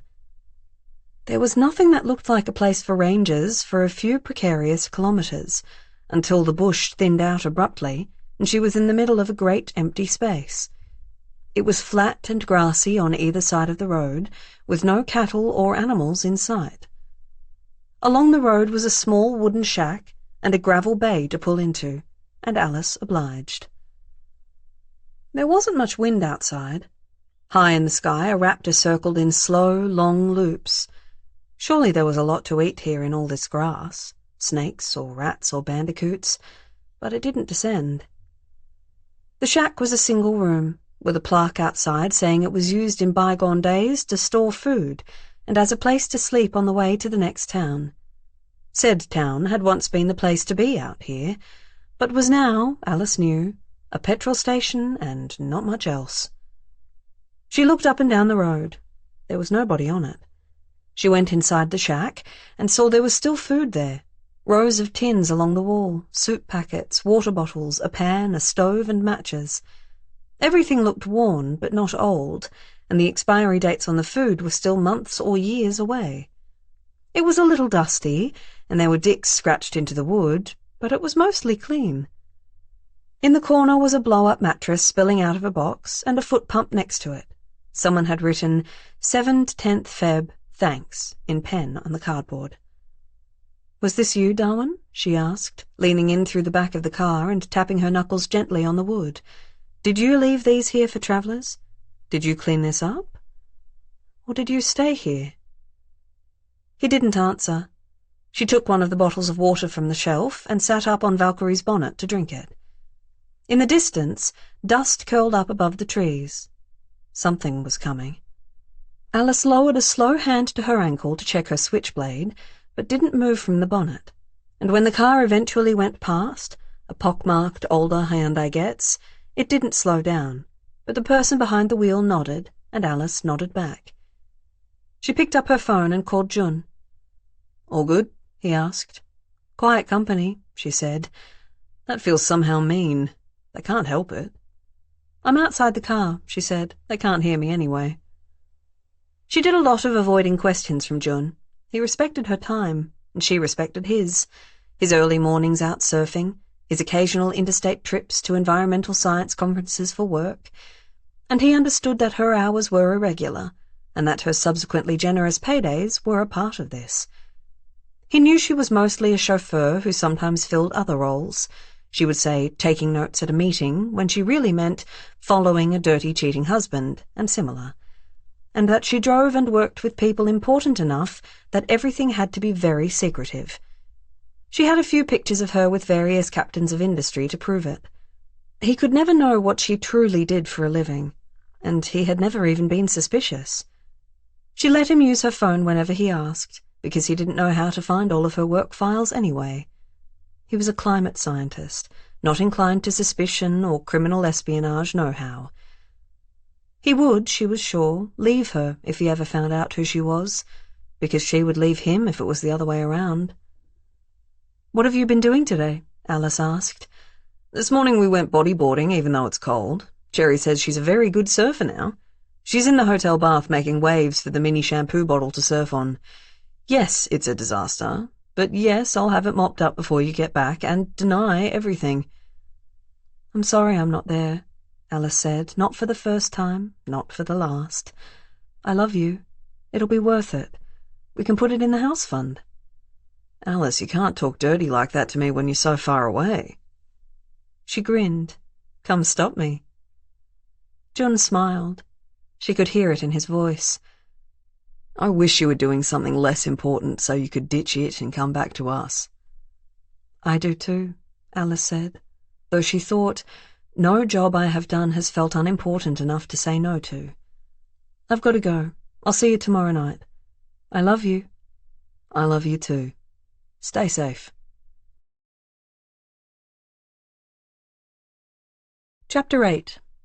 Teddy. To fortify themselves for the not particularly long drive to Elizabeth, who was both nearby and available in an hour, Teddy and Art had stopped for a late lunch at a pizza joint on Springvale Road called Giacomo and Sons. When they arrived, Teddy realized they had been here before. She remembered it from the sound of the chair when she pulled it out from the table. It wasn't a memory she enjoyed. About 6 months ago, just before Christmas, Alice, Teddy and Art had arrived here after a job stealing a tiny Papillon Spaniel in a knitted jumper from somebody's front yard, and they'd been arguing about it. Were they retrieving the dog from an ex-partner, or a scammer, or someone who just wanted her? They didn't know. Alice had wondered if the dog had been in its normal home and the woman who had hired them to steal it was the thief. A teenage waiter had arrived in the middle of this, and Art had ordered 3 sarsaparillas, and the waiter snorted. Art said, "Excuse me?" "We don't have sarsaparilla," the waiter said, looking embarrassed for him. "No place I've worked at has it." "You better check," Art said. "I know we don't," the waiter said. "Maybe try a Diet Coke if you want something different." Art stood up. At the same moment, Teddy and Alice realized that they were the only customers there, and something in the air had changed. Teddy said, "I prefer Coke anyway." Art didn't even look down at her. The waiter said, "It's not there. I don't know what you're talking about." Art said, "Ask." It was a voice so dark it coloured the whole room. A door rattled, and one of the line cooks was standing by the counter. "Artie," he called out, "come on, he's new. You gotta be nice." The only sound was Art's breath. Too heavy. Too big. He took a long moment to let the waiter sweat before his face cleared and his smile returned. "I'm always nice," he said.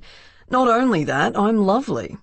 He shook the waiter's hand, said, "My bad, bud," then shouldered past him, gently, they couldn't tell, and went over to the counter, disappearing through the kitchen doors with the cook. The kid looked after him. "You okay?" Alice asked him. "Who the fuck drinks sarsaparilla?" he said, and pushed the chair behind him back in with a violent squeal. Now, months later, Teddy and Art were next to the table they had occupied the last time, and the kid wasn't there. It was lunchtime and somewhat busy. There were 2 waiters who were old and short, and annoyed that people were placing orders and interrupting their conversation. They didn't flinch when Art went out the back to speak to the kitchen, or when he came back a few minutes later with 2 sarsaparillas. Teddy ignored hers and said, "I don't like Heidi." "I guess her son didn't either," Art said. "You think that's the reason he's left?" "I think it's a better reason than that she killed him. I mean, what's in it for her?" Teddy sat for a moment, stringing the hollow ice on her straw and thinking. Was he getting in the way of something? He didn't seem to be in the way of anything for her, right? I mean, it seems like he was hardly around. I wonder if he was at her for money, and that's why she was sensitive about it. He had a job, though, right? A steady income? Art laughed so loudly that the table next to them turned to stare. "You think any kid with a job isn't still at his parents' for money?" Teddy was quiet while she waited for her food. Whitty and Heidi and Cole turned over each other in her mind, but she'd landed on nothing solid by the time her pizza arrived. white base with potatoes, caramelized red onion, spinach, pine nuts. The garlic bread was potent, hot and crunchy. Last time, she had been so thrown by Art picking a fight with a waiter, when they were all usually persistently polite to retail and hospitality workers, that she couldn't remember what she'd thought of the food. But now she knew why Art came back. "How do you find these goddamn places?" she asked. "It's one of my many skills," he said, "like how yours is finding missing dingbats who have run away from home." "What do you think the girlfriend will give us?" Teddy asked. "A neatly typed list of his favourite haunts, and we'll find him in the third one," Art said. "It'll be a breeze." He leaned on his elbows and looked at Teddy through his eyelashes. "Do you think she'll like me?" "Don't be gross," she said, pointing a crust at him. "You know Choker has a rule about messing around with witnesses." "You mean the rule we had to be reminded of because you got railed by that guy whose sister got her car stolen?" "Yes, exactly," Teddy said crankily. "You want to get hauled into HR too? You be normal with her." "I always am," he said. "I'm the good cop, remember? I leave all the hard shit to you." He looked at his watch. "Including," he said, "the driving. Eat up. Let's go find our man." Chapter 9. Alice. It was quiet on the road. Alice was on a dull stretch of the highway, newly repaved, covered in signs about overtaking lanes ending and beginning on repeat, with nobody around to overtake. The flat surface was heaven for Valkyrie's suspension, but too sleek for Alice, like it was smoothing her brain. She asked her phone to put on her long drive playlist. It went from classical to acoustic into funk, then a little surf rock at the point where she might get tired. Valkyrie filled with an orchestral soar, and Alice straightened her back, checked her posture, took some deep breaths, popped a mint. There were broad fields all around, the grass struggling to be green. Occasionally an animal would come into view, and Cherry's voice would call out in her head, sheep, cow, horse. It had only been a few days since they'd driven down the coast and seen a similar landscape, and decided to spontaneously pull over and pat a horse's nose. It bit June on the hand, and Cherry had reminded him sternly, we didn't pat pets unless their adults were around to say it was okay. Alice ate another mint and tried not to think about them. Bach's Concerto in A minor cut off abruptly. A message. Alice asked her phone to read it out to her. Message from Choker Wharton. Alice, you should be well on your way to the lakes by now. There's been a change of address. Pull over and call me when you can. And Alice thought, fuck. It took 10 minutes before she found a layover to park in. She got out of Valkyrie, stretched, and pulled out her phone. Choker, she said, what is this? It's fine, he said. They're just being overcautious. They? The people paying you $3,000 to go for a drive in your favourite car. And how much are you getting paid? He sighed. Remember how you're being paid not to ask questions? I remember, she said, looking inside the car at Darwin's coffin. We lied about the hotel address in the note, Choker said, in case fucking Sadie looked at it after all. You're actually going to be in a hotel in Tomb Creek. It has a lock-up garage we've already booked. Tomb Creek? Jesus, Choker? The town's named for a colonizer, Alice, not a bunch of dead bodies. The hotel's legit. The people hiring you trust it. The doors are sturdy and locked properly. Chetna is the name of the woman who runs it. Okay, she said, then turned to the sound of tires crunching on gravel. A bronze late 2000s Kia pulled into the lane behind her. She got back into Valkyrie's front seat and said, Anything else? I gotta go. Nothing, he said, but look after him. Someone rapped on her window. Choker, she said, actually, could you stay on the line? Always, he said. She rolled down the window and flinched as the man outside leaned in, his elbows on the door. Wow, he said, nice wheels. He was maybe mid-60s, bald, with clear horn-rimmed glasses and a crisp blue polo shirt. She said, thanks. These old beauties, they break down a lot, right? She's not broken down, Alice said, but thank you. She turned the key, and Valkyrie putted for a moment, but didn't catch. Alice tried not to scream at her. The man laughed. Then, Alice couldn't believe it, opened her goddamn door. Hop out. I'll see if I can... She turned the key again, and Valkyrie roared to life. He took a step back, finally, and she wrenched the door shut out of his hand, locked it, and took one brief moment to remind herself she was driving a nearly 70-year-old show car and not her Volkswagen Golf, before hitting the accelerator just enough to get the fuck out of there and maybe spin some dirt on that asshole's chinos. She was 2 minutes down the road before Choker called out from the phone beside her. You all right? I'm okay, she called back. Did you get his number plate? I can pay some kids $10 to key his car. I did, she said. Maybe I'll tell you later if I'm still mad. It was 20 minutes to the next town. There she turned down the first street she could, and then took a right and a left until she found an empty block of land to park in front of.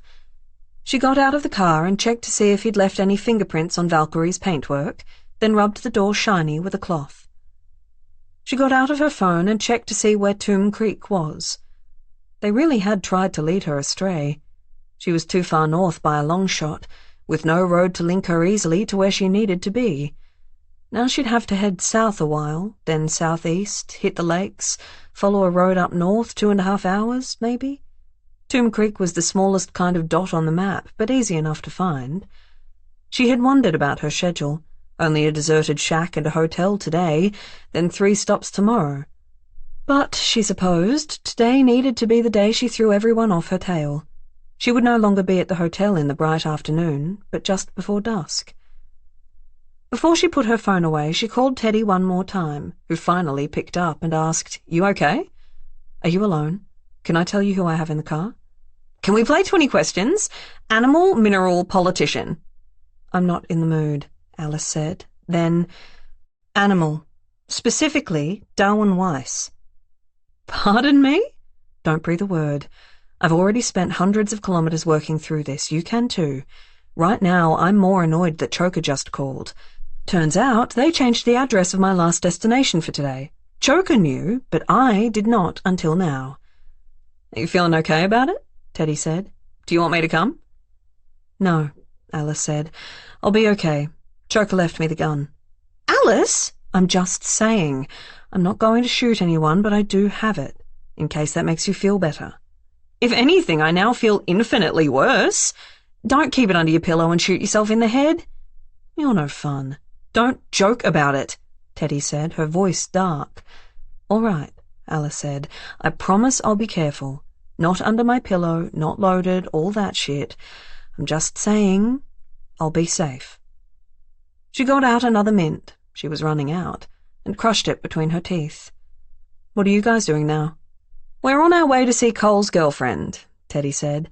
"I'm wondering if we'll eventually meet somebody who gives a shit about him." "Well," Alice said, "good luck." "You too, buddy." Alice got back in the car. The road around her was mercifully quiet. "Tomb Creek," Alice said. "Well, Darwin, sounds like an apt place to be dead, so I guess we'd better start driving." Chapter 10. Teddy. Cole's girlfriend's house was a red brick suburban home matching most of the others on the street, bordered by a rusted metal picket fence. 3 cars were parked on the patchy front lawn, all Fords. One a chunky Territory, one a little old Focus, and lastly a sleek, recent Falcon Ute, with a woman sitting in the tray. Before Teddy could turn off the engine, the woman hauled out of the ute and ran towards them, then opened the rear passenger door and climbed in the back. "Hey," she said, "so where are you taking me?" Elizabeth was probably the same age as Cole, Teddy thought, with smooth skin, a lot of makeup, long straight hair, and bloodshot eyes. She was, Teddy thought with shame, too pretty for Cole. Elizabeth leaned in and asked, "You got a smoke?" Teddy found one kicking loose in the centre console and handed it over. "You can't smoke inside the car, though," she said. "Company rule." Elizabeth tucked it behind her ear. Fine, she said. Then can you take me somewhere close? How about your house that's right there? Teddy said, pointing. Nah. Elizabeth shook her head and leaned over to retie her sneakers. Let's just go, yeah? Teddy went. Teddy and Art, right? Elizabeth said, from the phone call. You make a habit of jumping in cars without asking who's driving them first? Art asked her. You never go somewhere interesting if you don't, she said. Teddy worried this conversation could go astray easily. When was the last time you saw Cole? Elizabeth drummed her fingers on Teddy's headrest. She said. I think it was on Thursday. He picked me up after he finished work and we got Kentucky Fried and went to the golf course. The golf course? Yeah, we didn't play golf, obviously, but you know the one up from the old quarry near my place? Teddy did not. They have this car park with, like, a fountain and you can look at the view across the hills. Also, it's good if you've got takeaway because there's a public toilet that's not gross and an outside tap to wash your greasy chicken hands. He wanted to go back to his friend Hank's house for beers, but Hank is, like, insanely boring. I can't listen to him talk. Maybe you want to talk to him about Cole too, but, you know, be warned. Anyway, Cole dropped me off at the shops and he said he'd see me later. He texted on Friday, I think. She got out her phone. Yeah, Friday. He said he was thinking of me and did I want to go to his place and I forgot to reply. See? Teddy pulled over. Elizabeth leaned forward and held out her phone so Art and Teddy could see the conversation. Short and loveless, it was just like she had described. Cole saying, hey, do you want to come over tonight? And then Elizabeth's reply 3 days later on the Monday when he was already missing, saying, how about now? Underneath, her phone said simply, delivered. Not seen. His mother had seen him Friday morning, he had gone to work, and then nothing. You didn't want to see him on the weekend? I had other things to do, she said, then realizing they might need more than that, added, club, recovering from club, another club, you know. I can send you my exact Google Maps timeline if you want. Please do, Teddy said, but you weren't at any clubs with Cole. Not this time. And when he didn't reply to your text? She shrugged. How could I be mad when I forgot to reply to him too? Elizabeth, Art said, you make a good point. Don't call me Elizabeth, I go by Streets. Teddy thought that sounded like a nickname that assholes would call their poor friend, and asked, sharp with defense, why do people call you that? Because of my name, she said. Elizabeth Collins. You know, like in the middle of the city, Elizabeth Street and Collins Street, where they meet? There's all those nice old buildings there. It's great. So, Streets. Teddy liked that a lot more. All right, then. Art asked, how did you and Cole meet? It was so funny, Street said. We were at Soundbar and I saw him on the dance floor looking so sad and I said to my friend, I'm going to fuck him until he smiles. And then I did, but he still didn't smile. How long ago was that? Asked Teddy.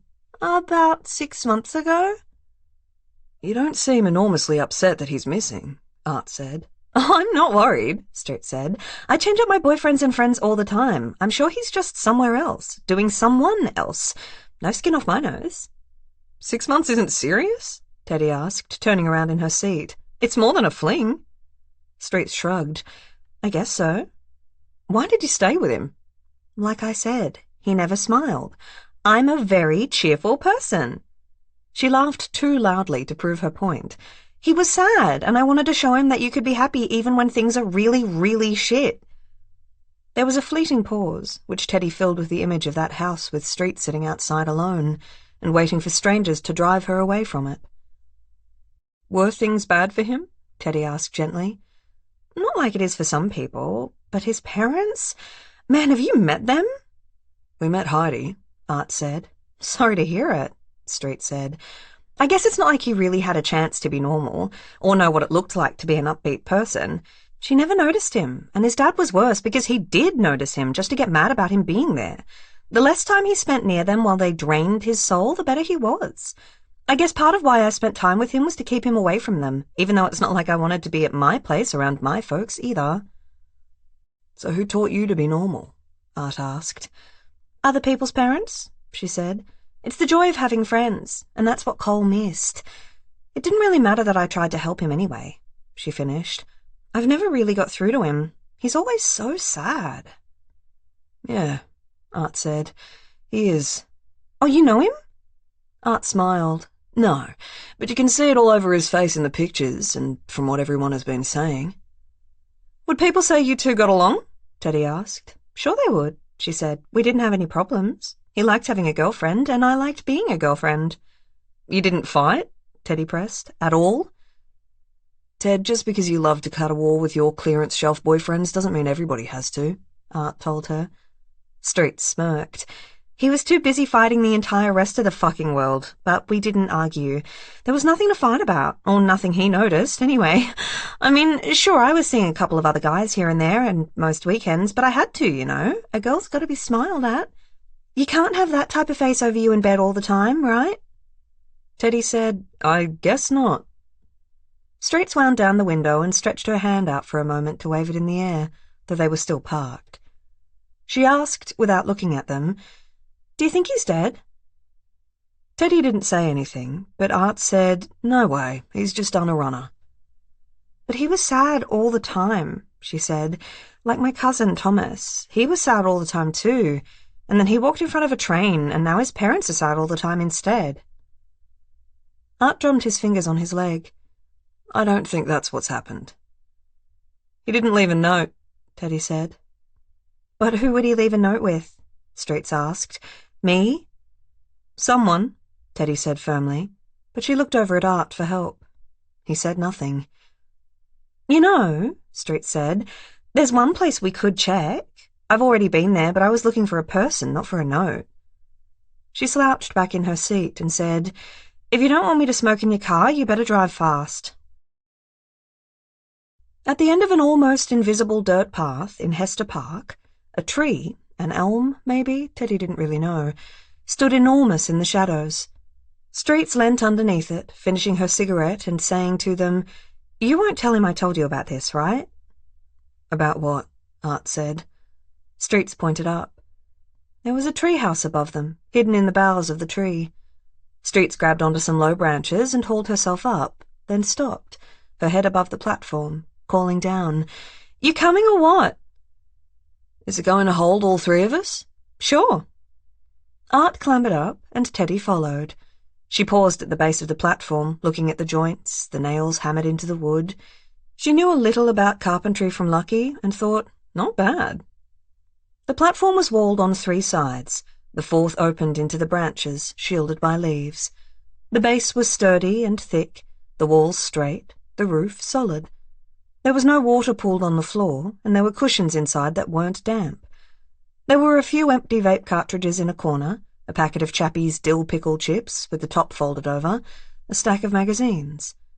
It seemed far too clean for a parkland treehouse. Council hasn't heard about this one yet, Street said. This one? Art asked. He had the Chappies in hand now, reaching in without looking. Fucking hell, Art, Teddy said. That could be full of spiders. So could your brains, Art said, pulling out a chip and taking a bite. Not even stale. He's made tree houses before, Street said, and she touched the wood softly, with a single, tender brush of her fingertip. Council finds them and knocks them down, puts up a notice. He just finds more out-of-the-way places. This one's been up for a few months. She lifted a corner of the wood that seemed like an uneven part of the floor, showing them the small cavity underneath. 3 loose cigarettes, 2 condoms, nothing else. Streets gave a little sigh. I guess it's a good thing there's no note, she said. It was nice inside. Quiet. You could sit a long time and think. Teddy picked up the magazines, architecture ones with the covers torn off. He gets them out of the skip behind the news agency, Street said. Where does he get the wood? Art asked. I don't know, Street said. Maybe you could ask the guys at the woodcutting company he works for? Teddy smirked at Art, then asked Streets, Do his friends know about this place? Don't think so. He doesn't trust any of them not to tell their other friends. Too many people, and that's when the council notices. But luckily they're busy bulldozing everyone's dirt skate ramps at the moment like a bunch of pricks. I think he always wanted a treehouse as a kid, but his folks weren't up for it, so he's built it for himself, and for any kids who figure out where it is. You'll see when you meet his dad. There's no way that man would put up a treehouse when he could knock one down instead. Teddy felt a different Cole in here, one who built something for others because nobody had bothered for him. One, Teddy thought with rising fury, with more layers than the single pain-in-the-ass one that everybody had labelled him with. He was a man who deserved to be found because everybody did. She wondered if Art could see that now, too. Teddy edged out onto the branch at the entrance and peered up onto the roof of the treehouse, but there was nothing there except bird shit and a piece of gum. She ran her hand around the tree trunk, feeling along the bark, and found a natural hollow up a little high out of sight. She reached inside, trying not to think about spiders, and found something else. 4 bags, small, with little buds of weed, maybe 5 grams each. Right at the back of the hollow, weighted down by some small rocks, there was a $100 note with a post-it note on it, completely blank. Teddy opened one of the bags and took a whiff. It smelled good. Pungent. She pocketed it and pushed the rest back in. She turned around, and Streets was peering up at her. "Better hope he doesn't come back and figure out what you did," she said. "He can call me if he does," Teddy said. "I'll sort it out." They climbed back to the ground. It had started to rain a little, and Streets shook herself off like a bird. Teddy thought, it's just weed, sure, but maybe this is about drugs. She also thought, because why the fuck else would you kill some guy whose biggest crime is building tree houses in the wild for free? Streets told them she had something else to show them in St. Kilda, and Teddy told her there was no fucking way she was driving that far. "I'll tell you all about Cole," Streets pleaded. "Anything you want to know." Teddy looked at Art, who shrugged. "You gotta tell us a little about the drugs if I drive you," Teddy warned. "Sure." Streets yawned. "What do you want to know?" "Who does he sell to?" "Not that many people. He said he cut back, something about his dealer." "Do you know who that was?" Teddy asked. Art nudged her.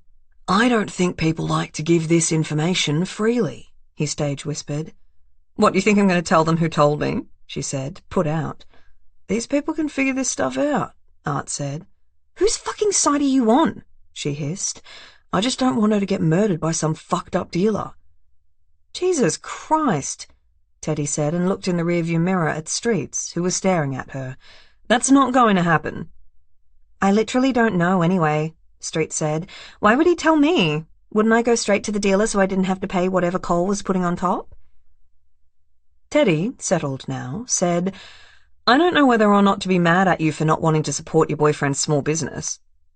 "He never told me who it was," Streets said, "but I know it's a guy in his, 20s or 30s, I think. He thought he might have been on TV or something." "Why?" "Thought he'd seen him on some show." "Do you remember which one?" Art said. "Those were his literal words, some show. So no." Streets talked all the way to St. Kilda, telling them nothing useful. She thought if he'd gone anywhere, maybe it'd be to the Gold Coast, but she couldn't remember if Cole had said that to her, or if she was just cold right now and wished she was there. She told them to pull over near Luna Park.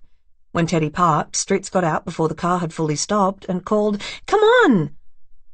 The sun was low on the horizon, clouds thin in the sky, and the water lapped gently against the sand. There were a lot of people around, roller skating and laughing and sitting in the late week dusk. Streets left her sneakers on the sand and ran straight into the ocean, the water lapping around her ankles. "What did you want to show us?" Teddy shouted after her. "This," Streets hollered back. "It's so nice to go in the sea in autumn." "Are you fucking kidding me?" Teddy growled at Art, who was beside her, watching Streets splash some kids. "She played us for a ride," he said. "We should hire her." "I've already got one disobedient child," she said. "I mean you." "Then, what did you think about the treehouse?" "What do you mean?" "What do you think about Cole now?" "I don't think anything," he said. "I'm impartial." "Don't you think he's a good person?" "I don't think good matters." He wasn't answering how she wanted, and she kicked the sand in frustration. "Why are you so sure he ran away?" "Because his life sucked and would be better anywhere else." "But did it? He had a girlfriend, was building things, saving money." "A girlfriend with other boyfriends, tree houses that kept getting torn down, and maybe he was broke." He looked at her in the fading light. "But we'll find him anyway," he told her. Eventually, Streets came back to them, picked up her shoes from the sand, and looked at Art. "Want to come party for a while? I won't smoke all your cigarettes, I promise." "We're in the middle of a job here," Teddy said. "I didn't mean you," Streets said sweetly. "No offence." Art looked at Teddy, and she said, "Oh, God, really? What were we going to do tonight anyway? We're not seeing anyone else until tomorrow. I won't be out late. I'll show up at yours first thing in the morning, okay?" Teddy stayed standing on the shore as they walked off down the beach together. Art spun and looked back guiltily, and Streets followed his gaze and waved with her fingers. Then Streets turned back and put her arm in Art's, leaning in close, and Teddy thought, well, I hope he asks about Cole again at least once. Chapter 11. Alice. Tomb Creek had burned. The highway was surrounded on each side by blackened trees that sprouted bright new growth along their trunks, a sight that went so far back into the bushland that the loss of it, all those trees, all that wildlife, made Alice loosen her grip, and Valkyrie shuddered under her hands. It was raining a little as she drove, fire season far behind them, but still she felt a small jolt of anxiety. This place is dangerous, and far from help. The thought passed. Alice was not built for long-term fear. When Jun spoke of Cherry over the years, all his worries for her, what if she isn't growing right? Why isn't she walking yet when her friends are? Why can't she count to 100 yet? Alice nodded at him and held him and said, yes, I know. But she didn't know. She knew Cherry was doing fine, and if she wasn't fine, well, that was a problem for later. And thus, it stood to reason there was no point in seeing a problem here today just because 2 years ago, during a fire season, this place had been aflame. She came to the centre of town, a sports oval covered in local sponsorship signs, a general store with petrol pumps outside, a beauty salon, and a sweet shop. Across the road was a large pub that looked like it could have been 100 years old, but was freshly painted, with people spilling out onto the deck under the heaters. It was late now, and the town was winding down for the day. Alice parked outside the general store and picked up a bag of corn chips and a dusty jar of salsa to eat later, in case the place she was staying at didn't serve food. She checked her phone and grimaced at the SOS only along the top. No calling anyone but the cops until she hooked up to some Wi-Fi. No unlocked options presented themselves, so she put her useless phone in her pocket and sighed. A white Subaru, much like the one she'd seen before, cruised along the road, and she watched it pass by without stopping. She waited a little longer before she left, and when she did, she watched the turn-offs and driveways closely as she drove. But the Subaru was long gone. The Creekside Motel was a dated, pale brick 2-story building on the crest of a low hill, surrounded by clear, grassy fields, broken up occasionally with eucalypts. It was also not near Tomb's eponymous creek. Alice supposed it had been Creekside at some point. Maybe it was built after a rainy season, when tributaries that didn't usually exist had appeared for a brief time. Maybe the whole building had been moved from a floodplain. She would usually ask, but today she didn't have the energy and just wanted to get to her room. She parked outside reception and told Darwin she'd be back soon. The woman behind the counter, Chetna, Alice assumed from the conversation with Choker, had hair from a children's book.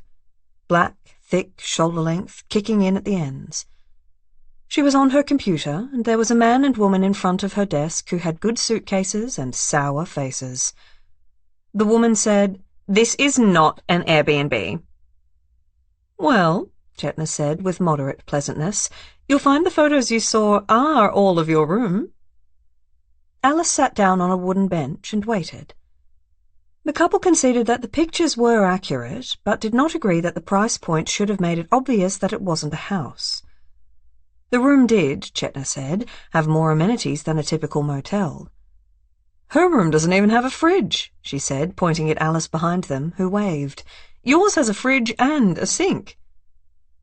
The couple eventually decided to stay for a night and then see how they felt, rolling away to their room with miserable faces. "Honeymoon," Chetna said when the door shut behind them.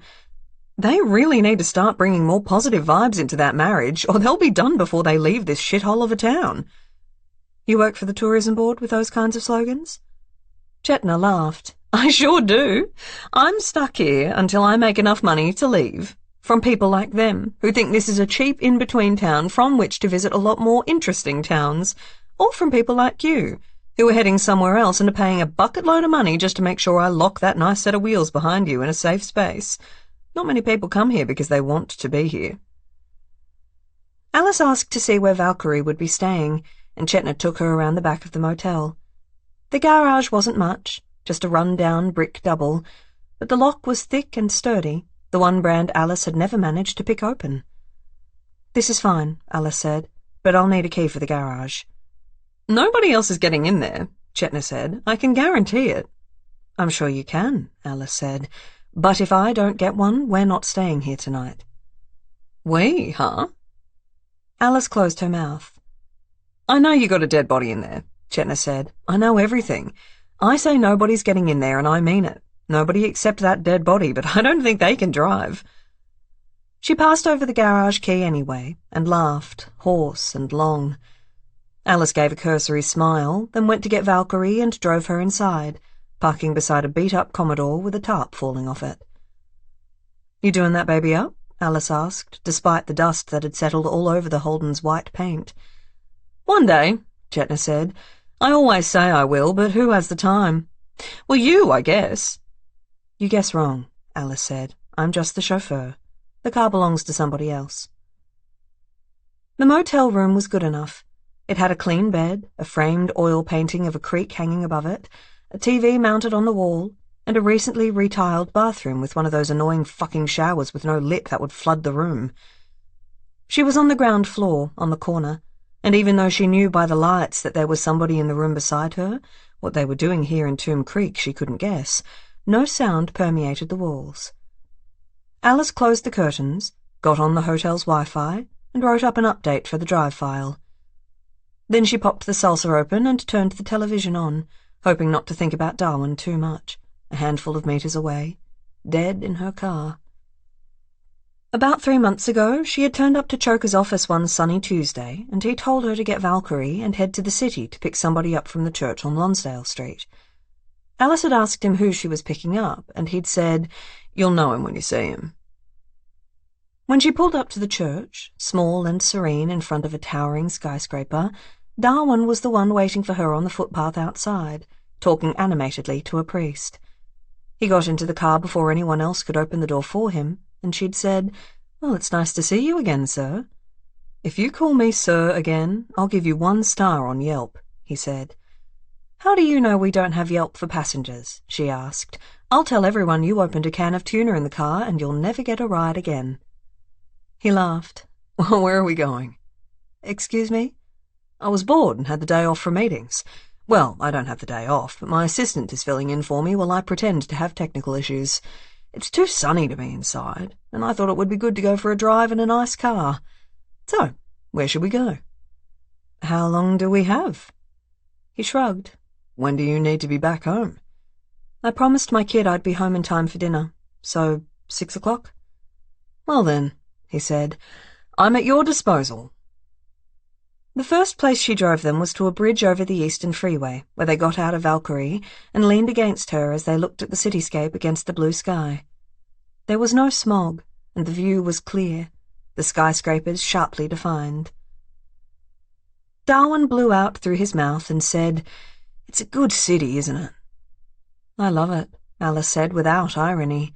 "It stinks, and there are a lot of jerks, but I don't want to be anywhere else." "As my building neighbour the priest would say, amen to that," Darwin said. She drove east to Warrandyte, and he told her about the times he'd been everywhere along the way, how he'd bought a Thai restaurant in Kew because they made him a perfect son-in-law egg and said they might have to close soon due to financial difficulties, and then never charged them any rent after that.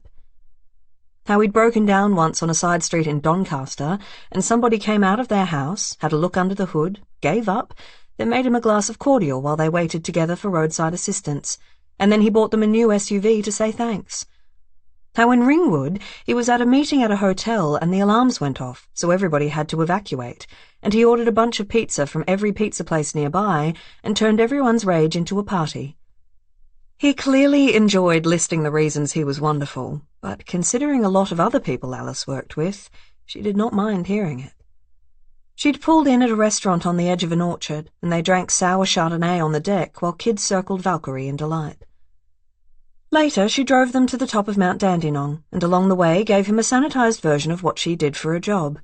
As an example, she gave him a short account of a gig for which she and Teddy had disguised themselves as Belgian blondes to case a warehouse by the docks. Belgian purely because the client liked chocolate from there, and he was paying enough for them to agree to it. In the queue for the gate to the mountain, she showed him a picture of Teddy and herself as Belgians, and he said, "But where are you in this?" "Exactly," she said. "Tell me more," he said to her. 5 years earlier, Teddy and Alice were obliged to lay low for a while when some kid saw them boosting a car that had already been stolen from someone else. Alice had said to Teddy after Choker grounded them like children, "We should have worn a disguise." Teddy, wanting her own specialty, like Alice had with driving, had started watching makeup videos without telling one, practicing at home, as she had with traditional makeup when she was 13. Rusty had helped a little, and then Teddy took lessons for a while from Sid, the drag king who lived up the road from her father, learning about prosthetics and lace-front wigs and contact lenses and eyelid tape. Eventually, she proudly told Alice about her secret plan, and then improved further while teaching Alice how to disguise herself, too. Teddy was always better at it, and the day Teddy took Alice into Choker's office remade as a blonde called Julia, and fooled him until they couldn't bear it any longer, she was elated. He gave her a pay rise of $1 an hour, called her industrious, and told them they could never fucking do that to him again. When they got to the mountain's peak, Alice parked in a corner of the lot and sat together with Darwin on Valkyrie's hood, armed with vanilla cornettos, watching a rain cloud in the distance come for the city. He said to her, "This was exactly what I wanted, just a day out somewhere with a friend." Alice wasn't entirely listening. 2 men had walked behind Valkyrie, taking such pains to not look directly at her and Darwin that she knew that they were observing them. They stopped in the empty car spot beside them, and the taller man, dark mustache, mid-20s, reflective sunglasses, said, "Must be nice." "Excuse me?" Darwin said. "Must be nice," he said, "to be able to go out somewhere with a friend." Alice, without taking her eyes off them, slid off the bonnet and walked around the other side of Valkyrie, away from everyone's eyeline.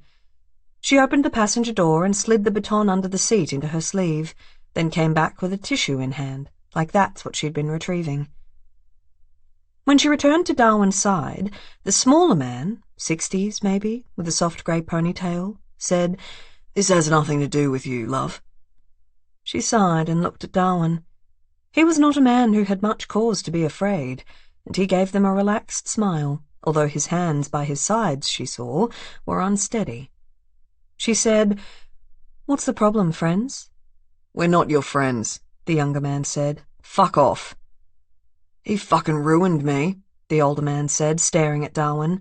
"I had a perfectly good mower company down there." He pointed a finger down the mountain. Lilydale, Alice thought.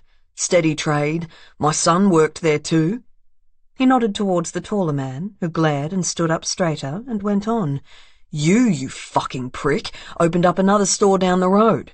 Marked everything down. Why the hell would anyone shop with us when everything was hundreds of dollars less where you were?" Darwin raised his hands in defense. "Opening that store was a favor to a friend of mine." "And you didn't care that we were nearby?" "I didn't know," Darwin said, and then the older man moved forward, and Alice braced. "Of course you knew. You came in once, do you remember?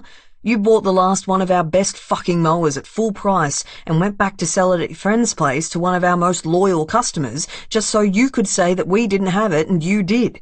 Then you gave them a discount and they never came back to us again.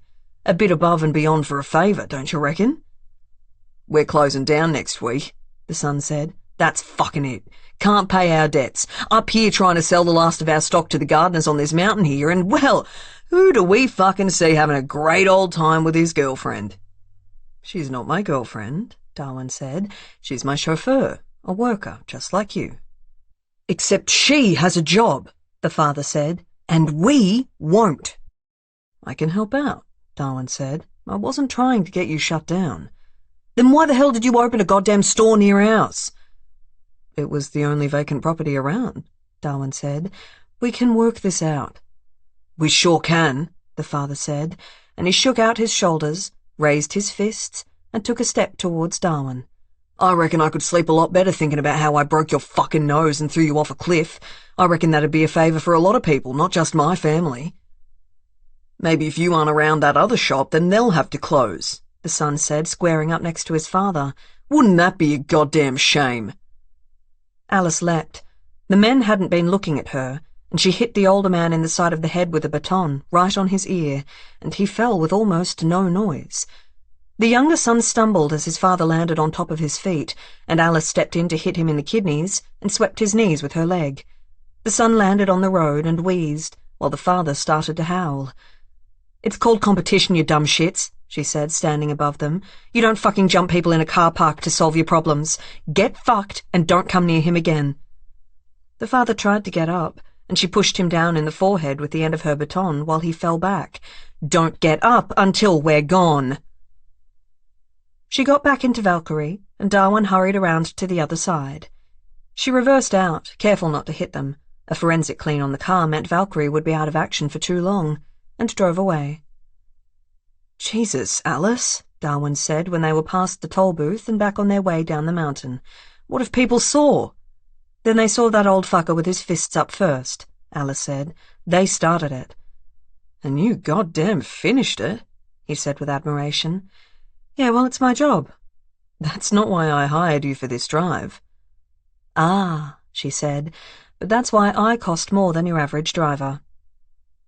It wasn't until they were back on the freeway, heading to the city again, that Alice said, Why did you help open a business right next to those guys? It was a favour, Darwin said quietly. Selling mowers is a very specific favour. The favour was to get rid of those two, Darwin said. You're telling me, Alice said, that I just beat up two hard-working men in defence of a capitalist asshole? Yes, Darwin said. I'm sorry. What did they do? Darwin started to laugh. You will never drive me anywhere after this. Will I kick you out on the freeway on the way to the city? Maybe, he said. So I won't tell you until we're past Hoddle Street. At least I can catch a tram back to my office then. True to his word, he didn't say anything until they got off the freeway. At Victoria Parade, he said, They did some maintenance work on the side. That older guy, Gavin, his name is, he did my grandmother's garden. Ran over her roses with his ride-on. Didn't say sorry. Alice was quiet. The favour was to you. Well, I did have some friends out there needing a business to run, so it helped them too. My grandmother is very elderly now, and moved to the country, but my mother will be thrilled when she hears they closed down. She spent a long time helping with those roses. Alice did not kick him out, but she couldn't reply. She hadn't held back when she hit them. Kidneys could be a bad place to get hit. And for roses? Why didn't you just pay someone to kick the shit out of them? Well, if I knew it was that easy, maybe I would have. I guess it didn't occur to me. Also, I don't know the kind of people who could organize that. Trust me, she said. You definitely know those kinds of people. I guess I do, he said, watching her. At the hotel, he handed her an envelope from the inside of his jacket. Thank you, he said. I'll let you know if I need a bodyguard. Alice had hurt people before, of course. She couldn't count how many. Sometimes she didn't know why, but she could always guess, and she'd never felt bad about it until now. I don't think I can kick the shit out of another person for a flower, Darwin, she said. Destroying their business was enough, he told her. The violence was a bit much. I'll set it right, Alice, I promise. When she got to a traffic light, she checked the envelope. There was $1,000 inside in cash, on top of what she was getting paid for the day. She flexed her knuckles. The hit had been smooth, and they hadn't fought back, so she felt all right. At home, she put the money in a drawer and decided to sit on it for a while, just in case. A few weeks later, when she was back in Choker's office picking up the keys for one of his other cars for a job, he said, "Oh, I have a message for you. That guy from the church." "Oh, yeah?" Choker picked up a note. "Word for word, I paid out their debts and gave them a written reference for their future. They'll be fine. No lasting effects, except for the dad's hearing." Alice held the keys tight in her hand. "Something I should know?" said Choker. "I had to do a bit of deterring," she said. "I don't think we'll hear more." "At least you did it for someone who could afford to pay your bail." "You're saying you wouldn't pay it?" "I'd do it," Choker said, "but you'd never hear the end of it." Chapter 12. Teddy. Under the sunset that was making the clouds dark scratches in a red sky, Teddy was getting hungry. St. Kilda was warming to life behind her, lighting up, getting loud, and Teddy was still sitting on the sand, watching the water's slow retreat and checking on Alice's dot, unmoving on her tracker. She was thinking about the first time she met Alice, sitting in Choker's office, waiting to be assigned their jobs for the day. Alice had been sitting patiently and quietly, discovered by Choker after successfully defending the attempted theft of a beer delivery she was making to his favourite bottle shop, and Teddy had decided to break the ice by leaning in to tell the newcomer her favourite story. That Choker didn't get the nickname because he choked people, but because he wore one in a punk band in the 80s. Alice had leaned in towards her as well and asked, "Does he play at the work Christmas party?" And the two of them had smiled at each other. That was 6 years ago. They were Teddy's best years. Teddy pulled her jacket around her shoulders against the cold and wondered if she should take herself out to eat somewhere here, or if she should just go home and cook up whatever was in her fridge. She tried to remember. There was hard cheese, some broccoli, a lot of different hot sauces, probably some apple cider. Really, now in the cold, she felt like eating a giant, stodgy piece of lasagna, something warm with silky sheets of pasta, and enough leftovers for the next day. Surely somewhere here would offer that. Otherwise she could stop by a grocery store on her way home, pick up one from the freezer and have it all done within an hour. Or there was a more appealing alternative. On the walk back to her car, she got out her phone and calculated the travel time to Seville from St. Kilda. 90 minutes, give or take. She'd already done a lot of driving, and an hour and a half more was nothing. She called Rusty. He picked up almost straight away, and she said, "Do you have all the ingredients to make a lasagna?"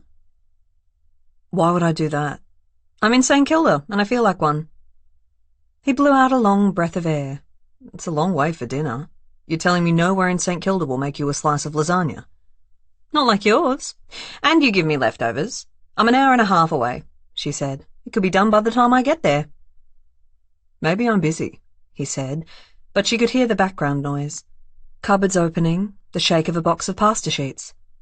"You're right," she said. "I can come over some other time." "Don't be ridiculous," he scolded. "I'll see you soon." It was usually a nice drive out to Seville, a town at the bottom of the mountains that felt like the last gasp of outer suburbia before everything went to country. But at night, there were none of the horses and scenery. Just darkness. Teddy stopped at the supermarket on the main street there for ice cream and beer, and drove another 5 minutes until she got to her house. Just Rusty's house now, of course, at least out loud, but it would always be hers, too. Rusty had been living with them since he was 13 years old, 4 years before he ran away. Teddy's mother had abandoned the idea of parenting right after Teddy's birth, but Rusty's mother, Rebecca, had left his life slowly. Lucky and his sister had reconnected after the birth of their children, but Rebecca had seen him as more of a babysitter than a brother, and dissolved into the background like sugar in the rain, until her son spent more time at Lucky's house than her own. She died in a stranger's backyard of alcohol poisoning when Rusty was 20.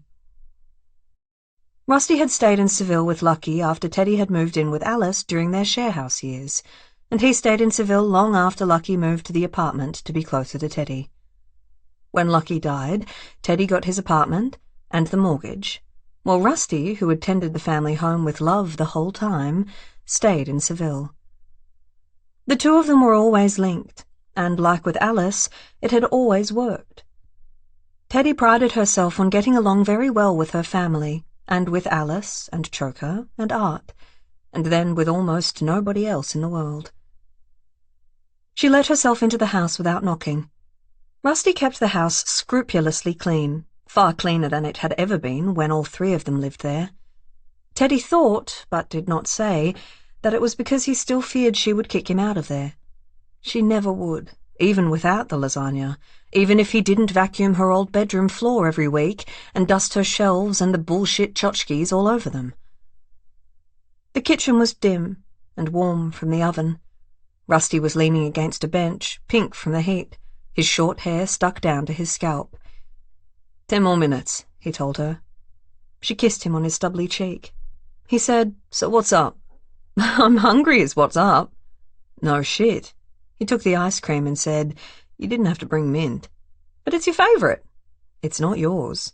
"No," she said, "but you are." They popped some beers and sat at the kitchen bench.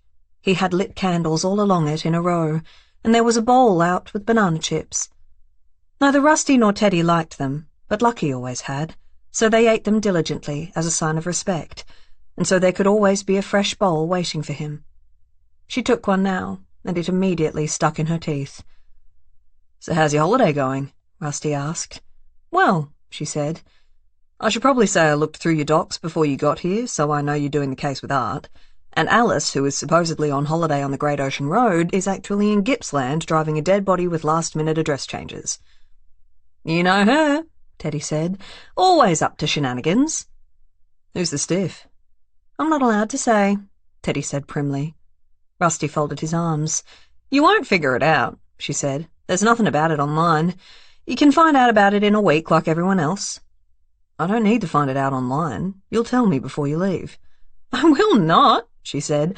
"I am Fort Knox. A steel trap of secrets." "With everyone else, sure," he said. "With me and Alice? Not at all. Is Alice supposed to keep it a secret too?" "Isn't there lasagna you should be checking on?" "It's fine," he said. "Okay, so you won't tell me about the dead body. What about your potentially alive one?" She told him all that she and Art had found out. It didn't feel like much. Rusty listened and drank beer, and at the end he said, "Is there anything else you want me to look up?" "You already found everything online about him, which is just basically his Instagram, with only 5 pictures of him looking moody in nature. Though you didn't see fit to include that local newspaper article from the time 10 years ago when a wallaby turned up at his school, accompanied by a picture of him and a couple of classmates standing behind said wallaby while it had a snooze." She paused. "Cole looked moody in that one too." "Well, you didn't ask, but I did a little more digging. He got busted for possession a couple of weeks ago, but they let him off. It was speed, but not enough to be selling, so he cruised through. First offence. I'm already across him selling a little weed, but it doesn't seem like it's at any level that would lead to him going missing. But there was mention of a dealer. Some actor, maybe? Nobody else was pulled in with him. He didn't drop any names. You know any actors that are weed dealers?" "Not personally." Teddy sighed. "Anything else?" "He applied for a uni course and didn't get in." "Really?" She picked up another banana chip. "Nobody mentioned that. What did he want to study?" "Architecture. His marks weren't high enough to get in. And he only applied for the Melbourne University course and nothing else. Not even something that could lead into it. I guess nobody was helping him figure out his way." "When I find him," Teddy said, "I will help him get his dream university degree." "I bet you will," Rusty said. "Did you track down anything else?" He shrugged. "Kid's a pretty blank slate. So where's he gone?" "Art thinks he ran away." "Maybe," Rusty said. "But you don't." "I'm here for the worst-case scenario." Teddy drank some beer to wash the banana down. "I can't quite figure out what would have happened to him, though. Maybe his girlfriend knocked him off so she could move on. Maybe one of her boyfriends did. Maybe his terrible parents did away with him, but even that... I don't know, Rusty. Nobody so far has enough passion to kill somebody. I can't see it happening." "What's your plan from here?" "I don't know. Maybe once I sleep on it, I'll figure it out." "I'm sure you will," Rusty said. "Dinner's nearly ready. Go wash your face." Chapter 13. Alice. In Tomb Creek, as night fell, Alice checked her windows. They didn't open wide enough for anybody to get through. Beyond them was darkness and fields and a lot of nothing.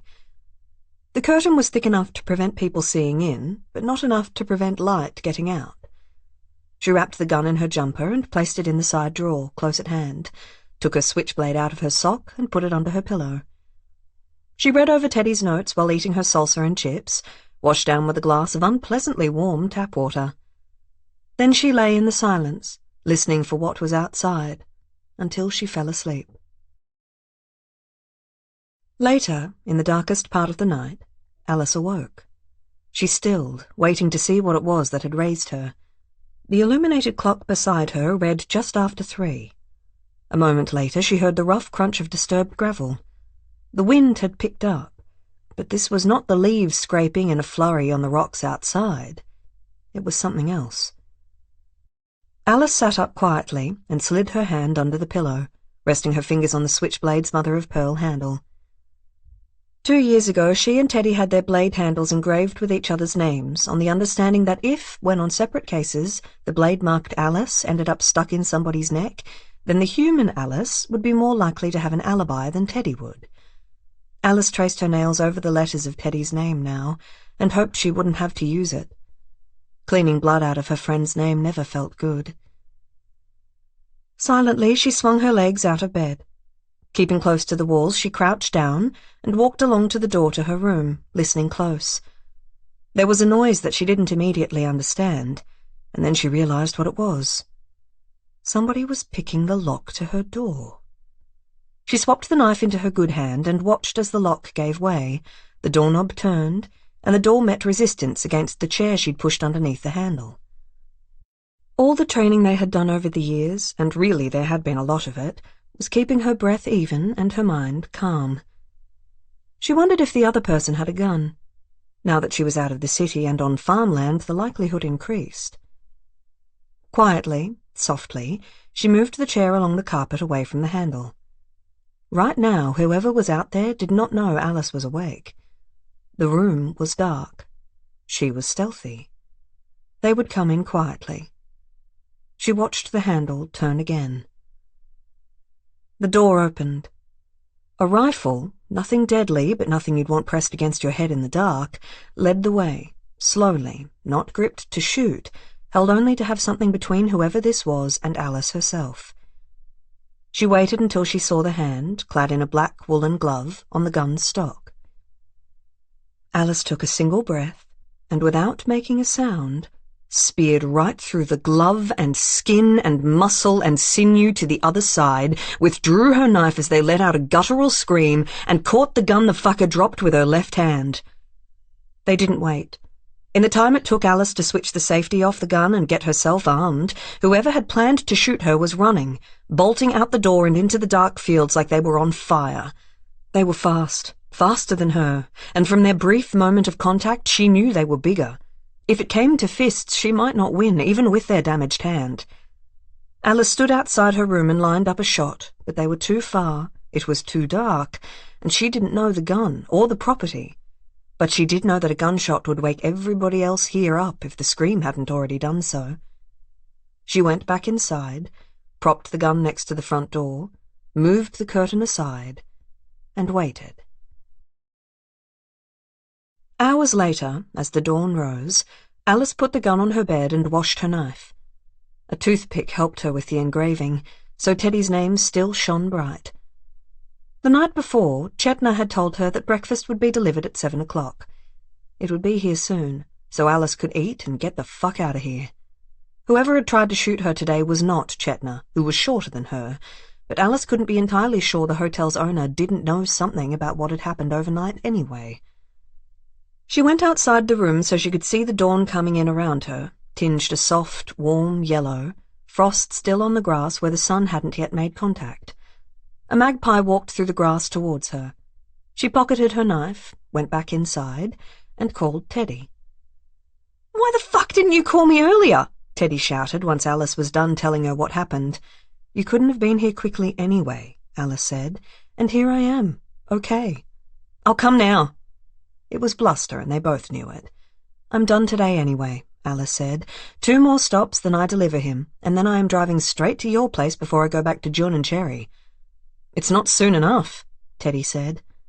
"Tonight," Alice said. "You'll see me tonight. Is Art at yours yet?"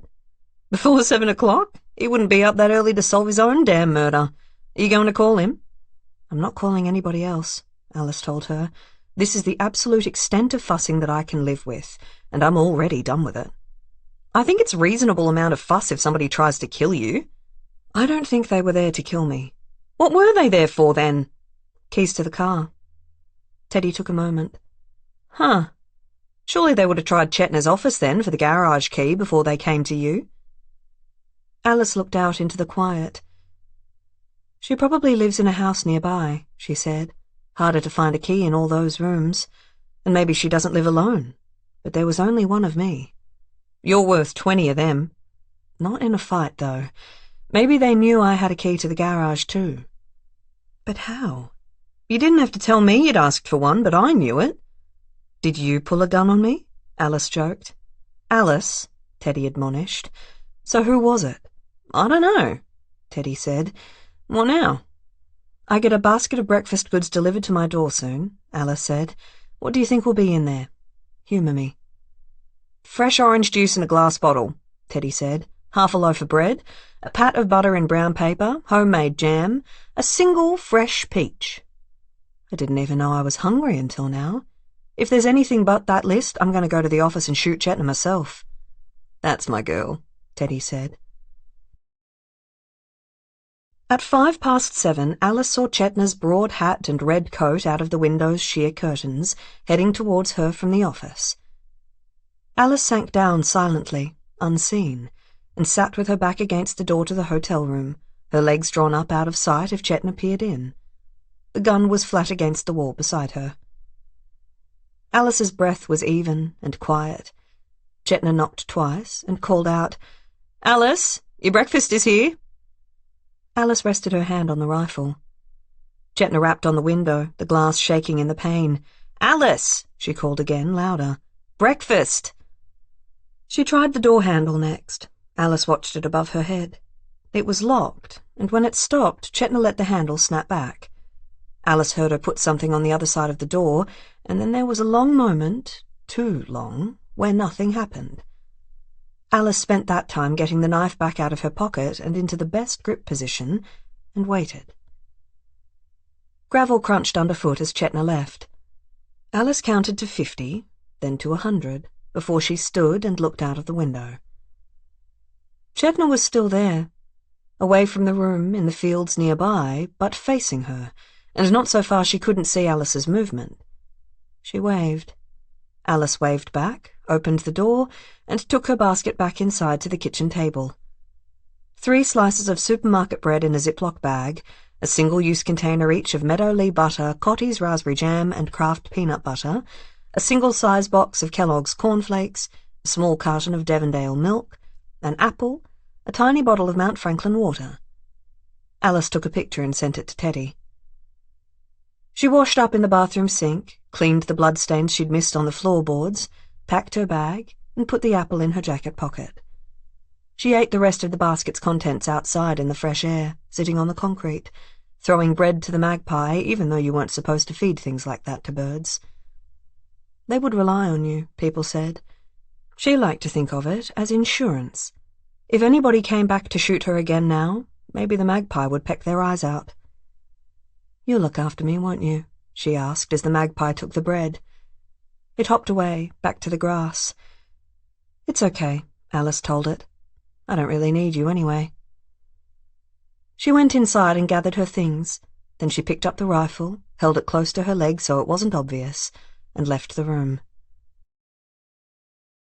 Darwin was still there. She had gone straight to the garage, trying not to think about what might be waiting for her, but there he was. A coffin, flowers, her Valkyrie looking fine. As far as she could tell, nothing had been moved. She should have left a camera in here. Something, anything. She hadn't even left a hair trap on the door to see if anybody had gone in. No point in worrying now. She packed everything into the car, hiding the whole damn rifle along the side panel. She drove out of the garage and around to the office, where she left the car running, but got out and waited. Chetna looked tired when she came out of the office, nursing a coffee like it was a pot of gold. "Looks like a nice day to be dead," she said. She was, Alice thought, surely oblivious. You couldn't make that joke if you knew what had happened overnight. Maybe it wasn't anything to do with her. Both hands wrapped around the coffee were unmarked, and the person with the gun had run away from the motel when she chased them. But to where? In the distance, an engine sputtered. In response, the birds that had been quiet called back, a kookaburra laughing and a magpie warbling on a roof. "It's a beautiful place," Alice said politely. Chetna snorted. "Good luck for the rest of the day." God knew what she meant by that. Alice thanked her and got into the car. Chetna watched her, unmoving, until she was out of sight. What had happened in her room didn't truly land on Alice until she was an hour away from it all, heading north, surrounded on each side by tall green pines. She pulled onto the side of the road when it was finally wide enough, and shook so hard that Valkyrie shook with her. "It's okay," she said to herself, as she held onto Valkyrie's door handle, and her body heaved with sobs that couldn't make it past the damn wall. "You're allowed to feel this now. What's important is that you didn't feel it at the time. What's important is that you stopped someone from hurting you, and you scared them, and they ran, and you are alive." It had been 6 hours since she'd stabbed someone in the hand as easily as spearing a martini olive with a toothpick. She heard the sound now, a sickening parting of skin and scrape of bone and a squirt of blood. It was like the sound had not existed at 3 in the morning, but it did now, at 9 o'clock, when the day was bright and the memory was allowed out into the sun. There was a man, she was mostly sure it was a man, whose hand had a hole in it, who had brought a gun into the room where she slept. If she had not stabbed him, that sound, oh God, then maybe he would have shot her, taken Darwin, taken Alice from her daughter. She got out of Valkyrie and called Jun. He didn't pick up, so she ate her apple and waited for a few minutes, watching each car drive by in case they slowed for her, but none did. Jun called back when she was down to the core. "Hey," he said, "we slept in." "You lazy bastards," she said affectionately. "Can I talk to Cherry?" "What, I'm not good enough?" "I had a bad dream," she said, "but in the dream you were fine." He handed the phone to Cherry, who squealed. "Mama!" "My little bomb," Alice said, flooded with relief. Mama was a better sound than metal through skin. It was the kind of sound you could hold on to with both hands. She took a deep breath, and her heart started steady. "Mama, how was your drive?" "Long," she said. "Boring." "Did you sleep good last night? It rained here and sleep was hard." "Oh, my love, I'm sorry. I didn't have a very good sleep either." "Daddy says my breakfast is ready. Call back after my pancakes." "Pancakes," Alice said faintly. "Sorry, baby, I might be driving, and you know I can't call when I'm driving. But I love you." "Love you too, Mama." "Can you tell Dad that I love him too?" "No," she said cheerfully, and hung up. Alice threw the phone back through Valkyrie's window and breathed in. The road was long and straight ahead. High in the sky above, a bird circled. A wedge-tailed eagle, waiting to swoop down and eat some poor bird or rodent. Alice thought, I am the eagle. I have the gun. Then she thought, do not close your eyes again until this is done. Chapter 14. Teddy. That Friday morning, the sky was the same grey as Teddy's balcony.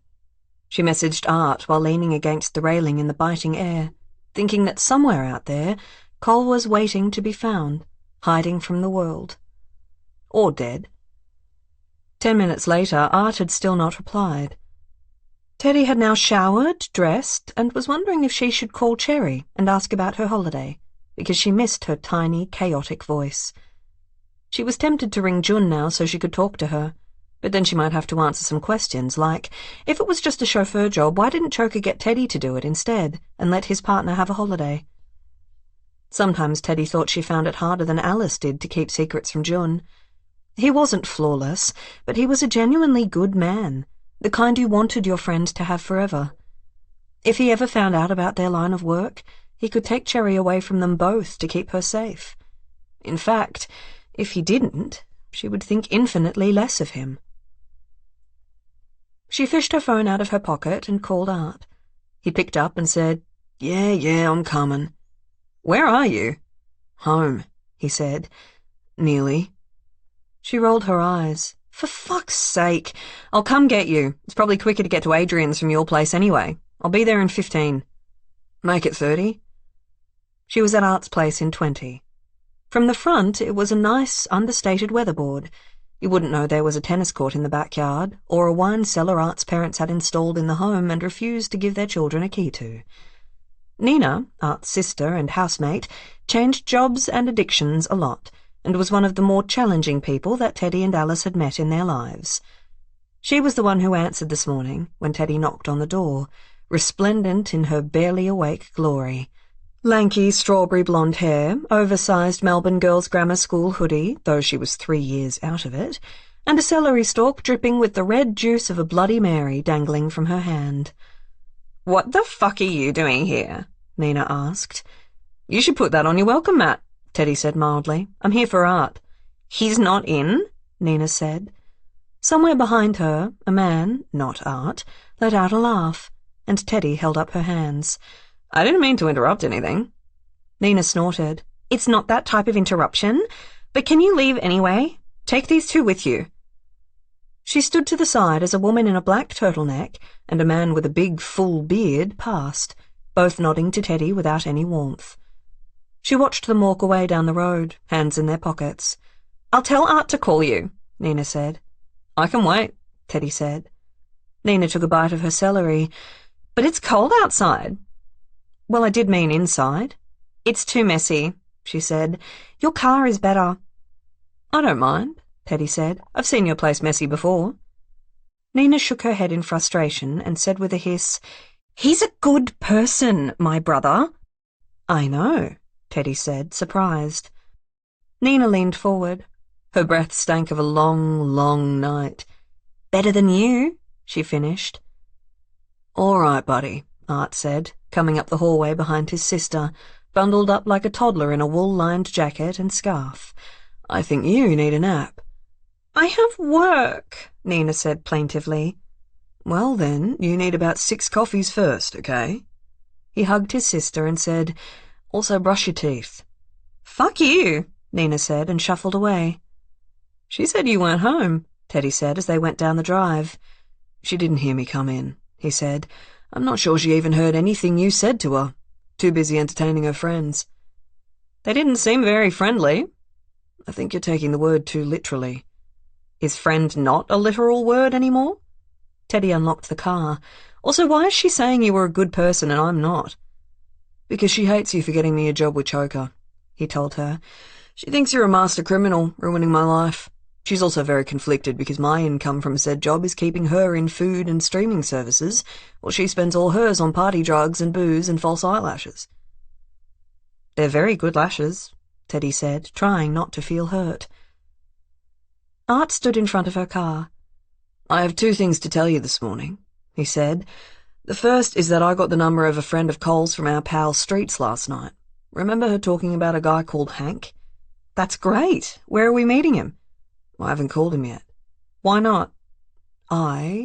He said delicately, "was busy." Teddy rolled her eyes. "Spare me the details. Fine, we'll call him when we're on the road. What's your second thing to tell me?" Art ran his finger over the top of Teddy's car, looking it over disdainfully like Mary Poppins checking for dust. "We're taking Nina's wheels, not yours. Your heater sucks in comparison." "Don't say things like that where she can hear you," Teddy said, protectively covering her Corolla's side mirror with her hands. "Besides, there's no way you're driving with a hangover like that." Art pressed the remote unlocker, and Nina's sleek Mercedes, which was parked in the driveway, lit up and chirped. "Sounds great," he said, and threw her the keys. Teddy looked at them and said, "Why not your Jeep?" "Do you see it here? It's at the shop. Why else do you think I'm working so many days this week?" "You really need cash that urgently?" He got into the car without responding. Teddy eased into the driver's seat and said carefully, "Those two people at your house, were they the kind of friends who wanted money?" "Leave it, all right," he said. "I'm tired." Teddy said, "You know we can help with those type of people, right?" Art rubbed his face all over. "Not these type of people." He said, "Look, I might be behind on some payments. To Dutch." Dutch was to the southeastern suburbs what Choker was to the northeastern. They were business rivals, occasional uneasy partners against Melbourne's governing officials, and hadn't been in physical fight for a record 4 months. "What the hell do you owe him for? Haven't you got enough contacts to do whatever shifty stuff you need with our own company? Fucking hell, Art!" "Listen, you know Dan, right?" Teddy did, in fact, know Dan. They were long-time rivals and sometimes friends, occasionally, alas, with benefits. "What about Dan?" "You know about that time with me and Dan at Revs, when we got into a fight and I punched him a bit too hard?" "Detaching his retina and derailing his Olympic shooting career, yeah, I heard about it. I thought Dan was over it." "Yeah, well, he is. But Dutch, ever the businessman, is not, all right? You make that Olympic shooting joke like everyone else, but that's exactly what I'm paying back. Now I owe him the amount Dan would have made for a gold medal, and the cost of his flights overseas to said Olympics, all this other stuff. It's a whole bullshit invoice that Dutch's accountant laid out for me, $30,000. Teddy blinked. "Jesus. But aren't you rich? Can't you ask your folks?" What would I even say? "Hey, Pops, I've got a debt from permanently disabling somebody. Help me out." They sat in the quiet for a moment. Then Teddy said, "Dutch is full of shit. Dan was never that good a shot." "Think you could stand up for me in court and say that?" "Of course." "When I'm dead, I mean." "Then no," she said. "You couldn't pay back my parking fees." He laughed. "You should have asked Alice to fix your Jeep," she said. "Won't Nina be mad we're taking her wheels? She already hates me." "She's working from home, and she'd be madder if she got it impounded for drink driving," he said. "Don't worry.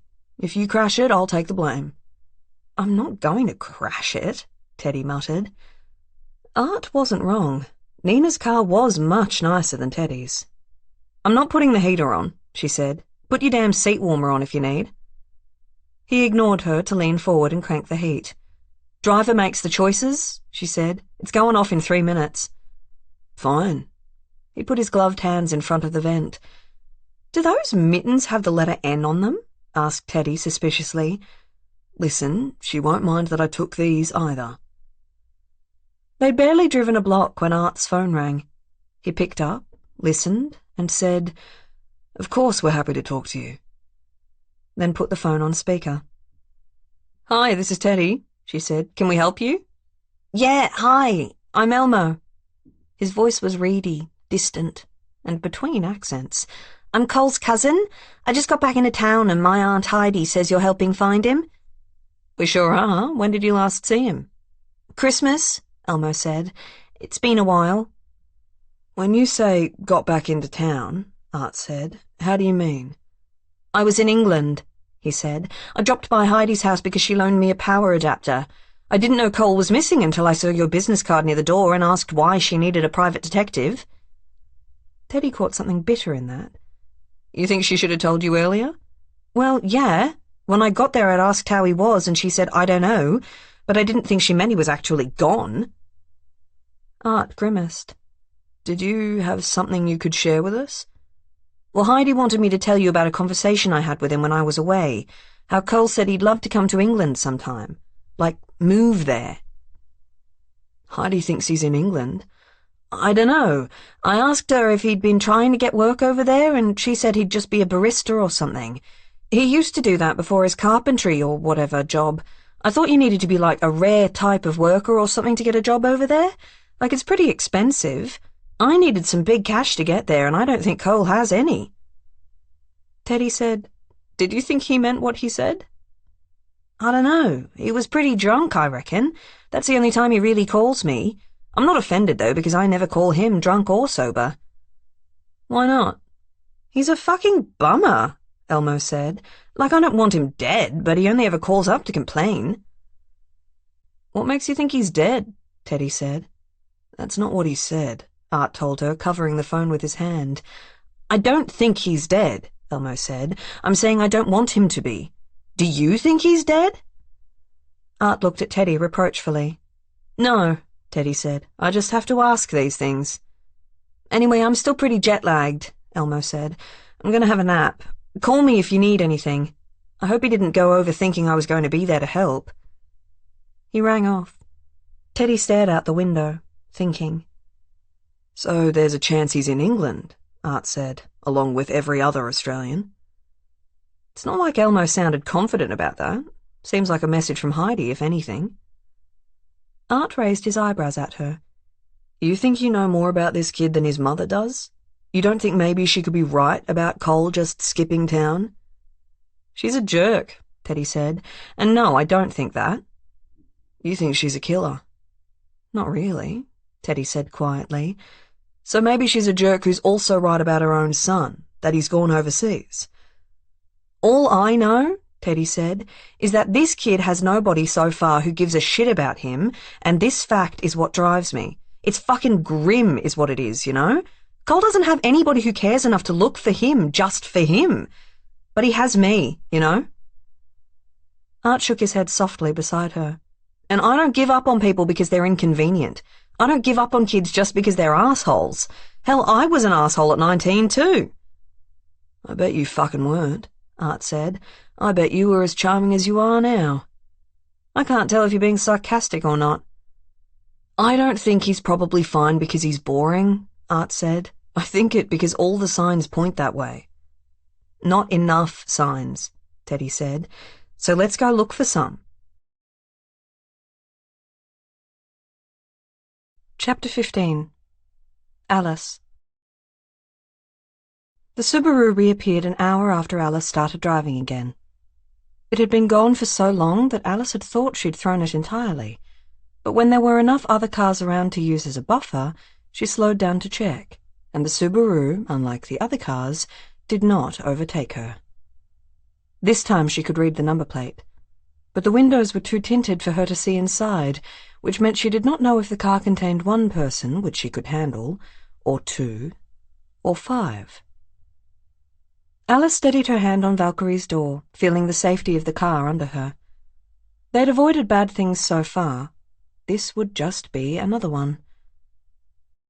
She dictated the number plate to a voice-to-text to Rusty and took a moment to think. It was another 40 minutes at least until she would reach Darwin's cousin Toby's house, just inland of the ocean, in Warlington. There was a turn-off coming for the Forest Road, which her hand-drawn map told her to take. Or she could ignore instructions and turn onto the coast road. She wondered, did she want more people around or fewer if there was a confrontation? She had 2 guns, a knife, and a body to protect. They might have a gun as well. But there had been a lot of quiet road between the city and where she was now, and a lot of time for them to strike. Maybe they were just following. Maybe it was fine. Or maybe they had driven past her at the general store the night before after all and tried to break into her room. 5 minutes later, the Subaru had dropped further behind her, a car now between them. Alice's phone beeped a message, and the robot voice read it out. Journalist, freelance, bylines in the Herald Sun, but mostly with the Chronicle. Lives in Brunswick, nobody likes him, yells at everyone online. Ah, the Chronicle. Alice pretended to not exist on social media because Teddy was so vehemently opposed to how it represented the world, but she was still online a lot, figuring that one of the 2 of them had to be across all the memes and jokes everyone was always referencing. You couldn't come across as not paying attention in this job. The Chronicle, she knew, had opened in right-wing opposition to some of the new liberal weekend papers that had come out in the previous years. The majority of articles were bluster. A minority had nuance and insight. She felt looser now. A journalist alone Alice could handle. She took the coast road, It was faster, prettier, and she thought she might need to make up some time she'd lose if this asshole pulled her over. When the water first appeared in the distance, she felt the tug of her family, hundreds of kilometres away from her, near the water too, waiting for her to come home. But it was only a small pull, and she was adept at folding that love away into a box for later, when she returned to being mother and not driver. She watched the ocean come closer as the road dipped before it. The view was spectacular. An expanse of blue, sharp cliffs, and the pines that were starting to dominate the landscape. Around here, she knew, bats took over the pines at certain times during the year, making chaotic sounds that were at odds with the austere beauty of the spectacular tall trees, planted by colonizers decades before. Only the hardiest of those pines had survived this close to the sea. The journalist must have agreed with her that the view was worth a pause. He had started flashing his headlights. Alice supposed that, finally, he wanted to talk with her. Alice waited until she found a layover and pulled in.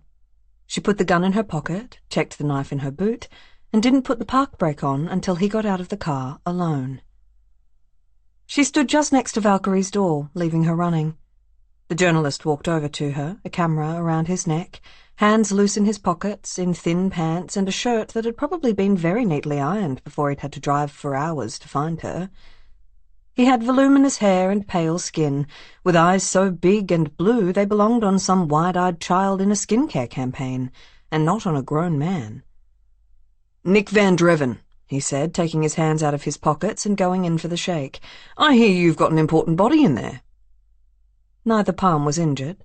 Alice took a moment in her relief. "In my line of work," she said, ignoring his hands, "all bodies are important." "Cut the shit," he said. "I know it's Darwin Weiss." Alice did not blink. "You're kidding, right?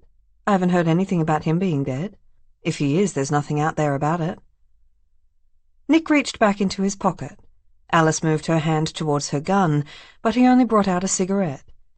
"Yeah," he said, lighting up. "That's not suspicious at all, is it?" "Not really," Alice said. "Are we supposed to be suspicious of everyone who's not reported dead?" Nick blew the smoke out towards the ocean, then clamped the cigarette in his teeth and took a few pictures of the view. The clouds were low and the light dimmed, making everything look slightly dangerous. "Darwin hasn't been seen for days." "Neither have you, I guess," she said. "I mean, you've spent the last 24 hours following me. Is there a reason we should be worried about your life, too?" She took a step forward, primed. He took the threat and stepped backwards. "Jesus, this is who he's got driving his dead body around?" "So you don't know who I am?" "You're not important," he said, "but I know that's Darwin, so you should probably help me out if you don't want to come across badly." She thought for a moment. "Tell me your source and I will." "No way." "So you've got nothing then? Okay." She went to get back in the car, then said, "Either you stop following me or I'll pull into the next police station, all right?" "I'm just driving on the same road you are," he said. "Not for long," she said. "If you keep following me, I will stop you." "That's the second time you've threatened me." "You're lucky I haven't called the police already. You're a stalker and an asshole, and the absolute last thing you are is a victim. I don't feel sorry for you in the least. Now fuck off." "I can as soon as I get what I need," he said, leaving the view and coming towards her and Valkyrie. "Just one picture of the coffin." "You take a picture of that and I'll grind your camera to dust." "That's the third threat." "Oh, fuck off," she said, and went for him, hands on the camera around his neck, foot to his chest. Push. The camera broke from its strap as he fell into the dust, shrieking, "Hey!" Her shoe made a perfect print on the front of his shirt. "You do not know how to negotiate," she said, then deleted the picture of her, hair in her face, but still clearly Alice, from his camera. "The picture of you is already on my phone," he said, scrambling away. "I'm sending your picture right now to my news desk." "All right," she said. "I'll take that, too." He jumped up and ran to the Subaru, and she followed him at speed, slammed into his back, and pinned him against the car. He pushed her off, bigger, stronger, and said, "You're not going to win this fight." Alice backed off, leaving him shaking, and returned to Valkyrie. Out of sight, she looked down at his iPhone in her hands, snaked out of his pocket the moment she had made contact with him at the car. It was still unlocked, and she was fast, messaging Rusty, "It's Alice, I need you to get me into this phone before I hand it back." She was still listening to Nick's heavy breathing when Rusty responded with a link. She pressed it, then went back to Nick's messages, deleted her conversation with Rusty, found his pictures, and deleted the one of her face, growling, angry, leaping towards him. To finish, she turned the phone off and on, then began typing in random numbers. "Hey!" he yelled, finally realizing. "You took my fucking phone!" He ran for her. The phone was locked now, and she had it in her outstretched hand by the time he arrived. He took it and cursed at the screen. "I'll need that back," he said, pointing to the camera tucked under her arm. "You point that fucking thing at me," Alice said, "and I'll run you off the road." She thought for a moment she should throw the camera into the bushy scrub on the other side of the road. As it was, she didn't have the arm, so she tossed it to Nick instead, deliberately short, so it landed lens first in the gravel and scraped to a stop before him. Her phone pinged. It was Rusty, sending her some pictures from Nick's camera roll she would have been happier without seeing. "All right," she said. "Here's the deal. You fuck off and I won't put your dick pics online. How's that for a deal?" He spat at her feet. "You call me a stalker and you're pulling this shit?" "Yes," she said, "because I really need you to leave me alone. Now are you going to fuck off back home, or do I have to slash your tires?" He sneered. She reached down and got her knife, shiny, clean, etched with Teddy's name, out of her boot. "If you don't answer, I will make your mind up for you." For the first time, Nick looked fearful. "I'll go," he said, picking up his camera and walking, with a new, pained slowness, back to his car. She watched him peel away before she got back into Valkyrie, her engine still purring. That would probably be the end of him and his goddamn Subaru. A waste of her time. How did he know she was there? How did he know about Darwin at all?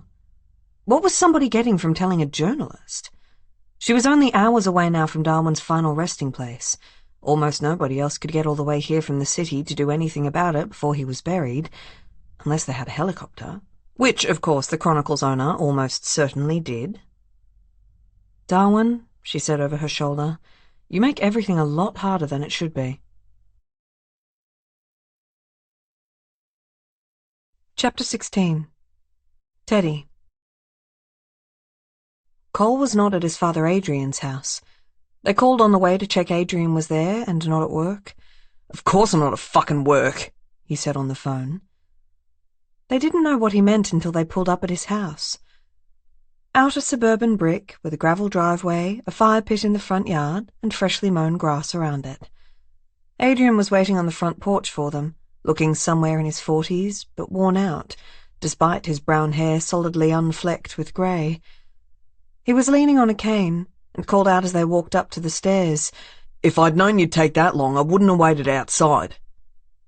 Teddy did not respond to comments like that, but Art said, "The fire pit's nice." "Smokes too much," he said. "Fun guy," Teddy murmured. Art smirked and squeezed her shoulder. Adrian brought them into the lounge. It was dark, with heavy curtains pulled halfway closed, and soft, squeaky brown leather couches with splits all over. Teddy pushed aside a few of the many hard little cushions arranged on the couches, sat down, and said, "Did Cole use the fire pit a lot?" Adrian stared down at her from above. "That's why I know it smokes too much. Is that what you're here to ask?" Teddy exhaled. Art tried not to smile. "No," she said. "We're here to talk about your missing son. Did you two get along?" "Look," Adrian said, sitting down as well, in a high-backed dining chair. "Cole doesn't get along with anybody." "That's a shame," Teddy said. "Too fucking right," he said. "I can't believe after all the effort to get him that job he'd pick up and leave like that." "So you're not worried about him?" Art said. "About Cole? No." "Why not?" Teddy asked. "Because he's the kind of person that would just leave without wondering what effect it would have on anyone around him," Adrian said. "Always has been." He wrapped and unwrapped his fingers around the head of his cane, over and over. "Tell us about him," Teddy said. Cole had never known his parents as a couple.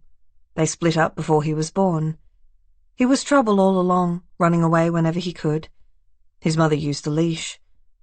Adrian went in for yelling. Both of these worked in their own way, and neither made Cole happy. He didn't enjoy school and wasn't good at it. Adrian wanted him to get into soccer. Heidi thought he would be good at something solo, like swimming. All he really liked was watching movies, imagining he was a superhero or a fucking gangster or some kind. Bought a fake gun and posted a picture of himself with it online and got into a bunch of trouble at school, said Adrian. Do you think he went for real guns after that? Teddy asked. God, no. One thing that's good about him, he hates being in trouble. Once he'd been dressed down by the school, he threw the gun out and gave up on the gangster stuff. He dealt a little weed, but that wasn't so bad. He got me a good price on mine. I need it for medical purposes, he said, waving his cane. You think fucking work cover would cover one thing that works even slightly? Of course not. Art said, You were injured at work. Fell off a ladder, he said, and left it at that. Sorry to hear that, Teddy said. Yeah, well, it's been fucking years and nothing seems to be getting better. Surgery, nothing. All that goddamn medicine, nothing. And then watching Cole sitting around watching movies and never doing his homework. I wish to hell I could work, but him, he'd sit on his ass all day. You're friends with Pete at Gorilla and Giraffe, right? Teddy said. Adrian snorted. We're definitely something. We played indoor soccer for a bit and he owed me a favour. Why? Teddy asked. When Adrian looked at her, his eyes were angry and black. It's not the fucking point, is it? She said mildly, We're just trying to find your son. Well, I should hope so, since that's what I'm paying you for. Teddy sat up.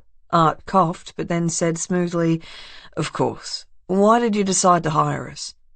To get back what he stole from me, Adrian said. Teddy felt like she'd entered a sprint race an hour late. None of this had been in the files, but then Choker often liked to give out cases clean of bias, or, as other people might call it, useful information. Tell us about the last time you saw him, she said. Look, he left a few weeks ago, didn't he? And he said he was going to live with his mother. Then he bleeds her dry, and now he's thinking it's time to go sponge off his cousin. At least that kid got a job all on his own. Do you mean Elmo? Teddy asked. Who else? Teddy breathed out loud through her nose and said, Why did Cole move out of your place? He tapped his cane on the tiled floor. Had an argument, didn't we? Art flipped a rattan coaster on the side table. What about? He was stealing from me, he said, and lied and said it wasn't him that did it. What was the proof that he was the one who stole from you? Nobody else even knew it was there. Knew what was there? Adrian laid the cane on his lap, went silent, and stared at them both. Teddy said carefully, We're not the police. We don't care if he stole something you need to keep off record. It's why you didn't call them, right? Adrian looked at the ceiling and then at the floor. Who'd trust them? He said. It's why I called that Choker guy instead. Helped out a mate of mine who needed to find out if his missus was seeing another man. Turns out she had a gambling addiction, and that was even worse. My friend wished she'd just been screwing around. Anyway, he wiped his nose. The kid stole my money. The government won't give you anything if you have even $10 in the bank, even if you can't work. So I keep it away from him. Teddy asked, How much was it?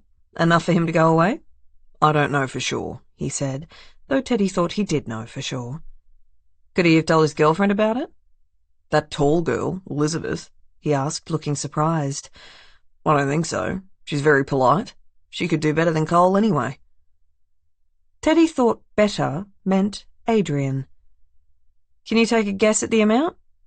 A few thousand, Adrian said, and he's taken it and he's run off to go on holiday with it.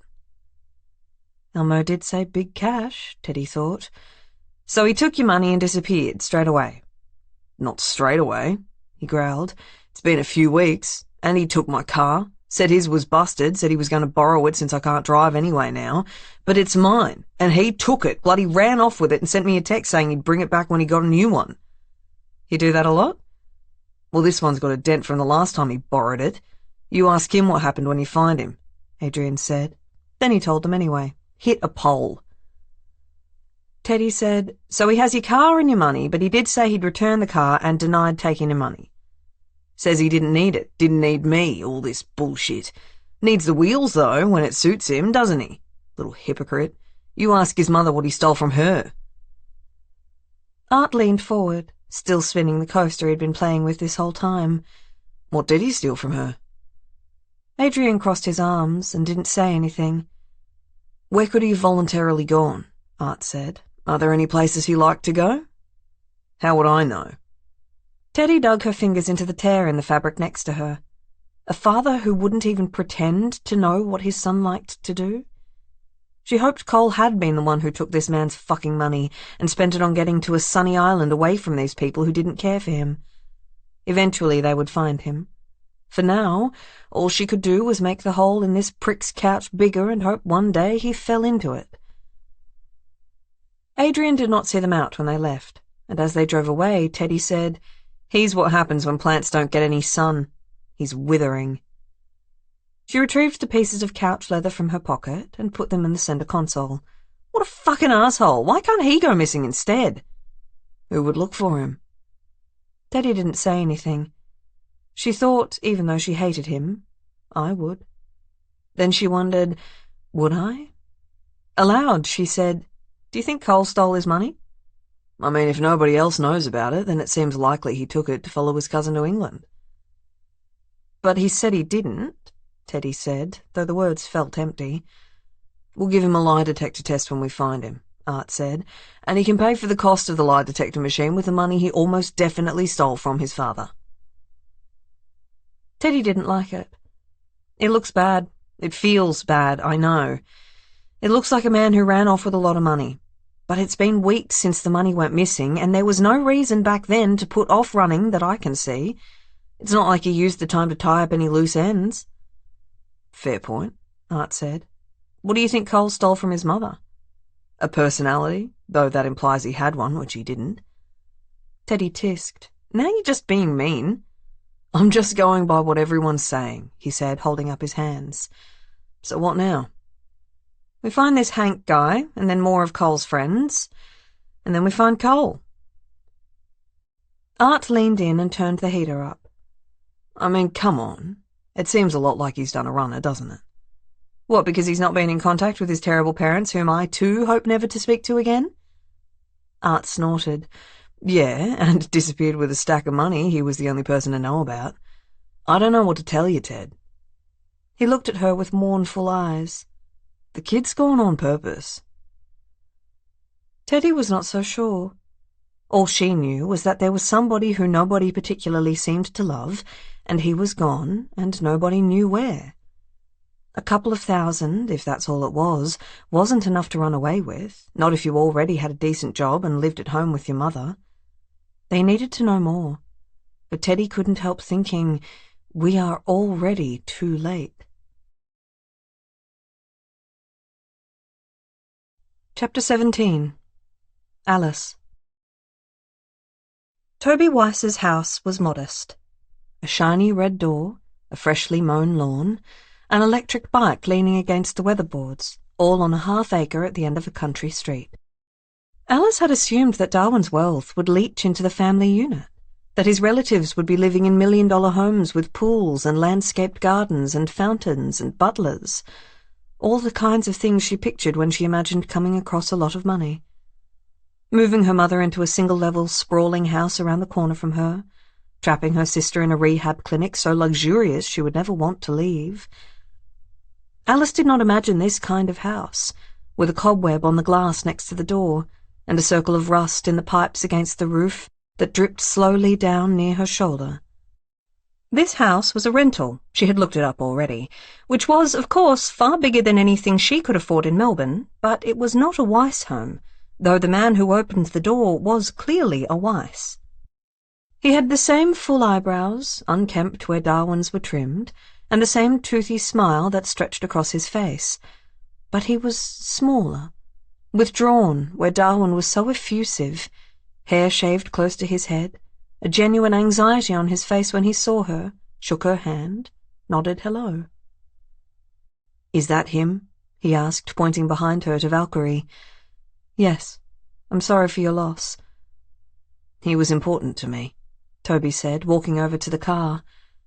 He peered in at the coffin, at the flowers on top, his fingers pressed against the window in a way that would definitely leave marks. Usually Alice would be mad, but she couldn't find it in her right now. He took a few minutes just to gaze in through the glass, then sighed. Would you like a drink? He ushered her over to his front deck, and she sat down in one of 2 white wooden chairs that looked across at Valkyrie. Alice was comfortable like this. She had a good view of anyone coming down the road. She didn't want to be seen by Nick in his goddamn Subaru, but Toby's road dead-ended into a fence, and there was nowhere to hide Valkyrie out here anyway. If she saw Nick, she'd have to shoot out his tires. Not an entirely unpleasant thought.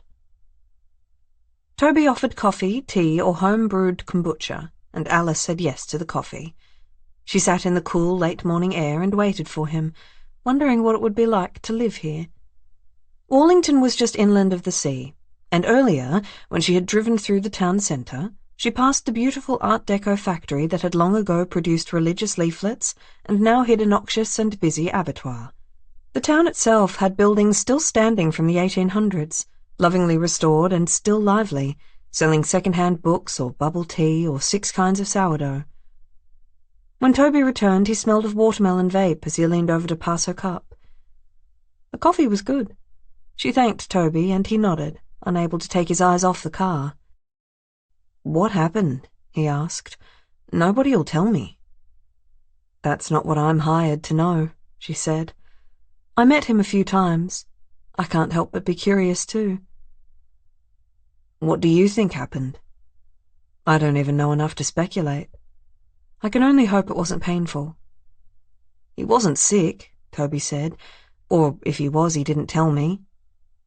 He had brought out a glass of kombucha for himself, and he pressed it against his forehead like he was hot. "I just don't know why it's a secret." "When you're famous, I guess you want to keep things quiet." "But from your own cousin?" She spread out her hands. She had no answer. "Do you have other family members you can talk to about this?" "Darwin's mother, my aunt, Bianca. She's at her home, the family estate, where you will take him at the end of this, I think. We're not close." He looked at Alice. "Please don't mention you saw me today. She thinks I'm a gold digger, so we don't really talk." He gestured behind him. "Does this seem like I dug any gold out of him? She lives in a giant house, and I live here paying rent, which is fine." He gave a hollow laugh and said, "He bought me an air fryer, gave me a very generous travel voucher when I finished university. It's not like he didn't look out for me, but we're cousins, not brothers. He doesn't owe me anything." Alice watched him closely, but sympathetically. He shook out his hands. "I think I sound bitter. That's not what I'm trying to say. Darwin and I were friends, and he knows how I feel about handouts. He knows how I feel about all that money and lifestyle. What does one man need all that space for? He doesn't even have any kids rolling around in that giant house of his. How come I'm venting to you?" He folded down into himself again. "I think I'm mad at him for dying." "Why? Isn't it obvious?" He leaned over and pulled a weed from between the slats. "I mean, he did it to himself, right? That's the only reason anyone would be mysterious like this." "I suppose. What other reason could there be?" "I have no idea what this level of wealth means for reputations," Alice said. "I've been hired for 2 days to drive Darwin's body around to visit the places he needed to see. Most people can afford a hearse for the time it takes to arrive at a cemetery from the funeral home, and that's it. I think I'm the wrong person to ask." "But you've been around money." "Around it, sure. And this is still strange?" Alice hesitated. "I can agree with that." "And suicides are usually kept quiet, right? It's not like you can drop the lifeline number in an in-person conversation, but that's definitely the vibe I'm getting." "All right." "All right." He wanted something from her that she couldn't give him. She watched him quietly. He swallowed the last of his drink and said, "I'm sorry." "Grief is tough," Alice said. I haven't really lost somebody like this before. He was older than me, but not by much. I don't like that." He shook his head. "I don't like that at all." Alice would have picked Darwin for the younger cousin. She guessed that was what money could do for you. "When did you last see him?" she asked, moving the conversation into calmer seas. "A few weeks ago," he said. "He came up here. He likes the beach behind here." Toby gestured over his shoulder towards the ocean, only a handful of kilometres away. "He stayed with me overnight, and we went for a few swims, had some beers around the fire in the evening. It was really good, actually. The kind of day where you don't think anything's wrong. But I guess it was." He turned to her, his eyes a piercing brown. "Tell me what you thought of him." She told Toby all good things: Darwin's generosity, his charm, his hope for quiet moments away from his hurried life. Toby nodded when she told him about the trip up in the mountains, sans the fight, and said, "He always did like a good view." Then he laughed and said, "That's hardly a unique trait." They sat for a while in the slight sunlight. The place where Toby's street ended was fenced off by wire. Alice had passed maybe 4 houses after she'd turned into his street, and none of them were close to one another. This was the eastern outskirts of Wallington. You could not go any further without difficulty. Toby sat in his chair, looking tranquil. Alice's phone pinged, and she said, "Excuse me, I have to check this." It was Teddy, updating her via text with what they had done, who they had seen, what she was thinking. Alice felt for her. It seemed like a frustrating case, with either no resolution or an easy one Teddy was refusing to see, according to Art's dictated input. Hopefully the kid would update his Instagram from Coffs Harbour soon, sitting on the beach with a beer in his hand, and everyone could feel all right about it. Hopefully somebody wouldn't find part of him in a forest. Toby caught her expression on that final thought and said, "You all right?" "One of my colleagues," she said. "She's working on a missing persons case that's proving difficult." "Oh?" "A 19-year-old kid named Cole," she said. "He seems to have vanished. We think he might have skipped town on purpose." She found a picture in her phone and held it out to him so he could see. He took the phone in his hands, looked at him for a polite long moment, and passed it back to her. "So," he said, leaning back in his chair so he had to close his eyes against the sun, "he's escaping trouble?" "No trouble she can find," Alice said, "and she's very good at finding trouble." "So where is he?" She doesn't know. It seems more depressing than that. Some kid who grew up without many friends or any family who loved him, who's maybe taken himself away, or... She stopped before she said, "or out of the equation altogether," or who's been hurt, she finished. Toby was very quiet. "You're a hearse driver who has colleagues that find missing people?" "We're more a company that does, well, necessary things." He wiped his mouth. "But the kid, he's not a criminal?" "Not unless he's hiding it well, which, of course, he could be." "And he doesn't have any good friends or family?" "Not really," Alice said. This was too much for this kind of visit, she knew, and tried to get the conversation back to something better. "Not like Darwin," she said. "He seemed beloved by anybody who met him, and I'm sure he was by his family and friends too, like you." "Like me," he said in a faraway voice. On Alice and Darwin's drive home from the fight on the mountain, Alice had said it was strange that they had run into somebody he'd met all the way on the other side of the state. Darwin had said, "You'd be surprised, or maybe you wouldn't, to hear that I have a conversation close to this almost everywhere I go." "Aren't you universally adored?" "Is anyone?" Alice had thought on it. "I guess not."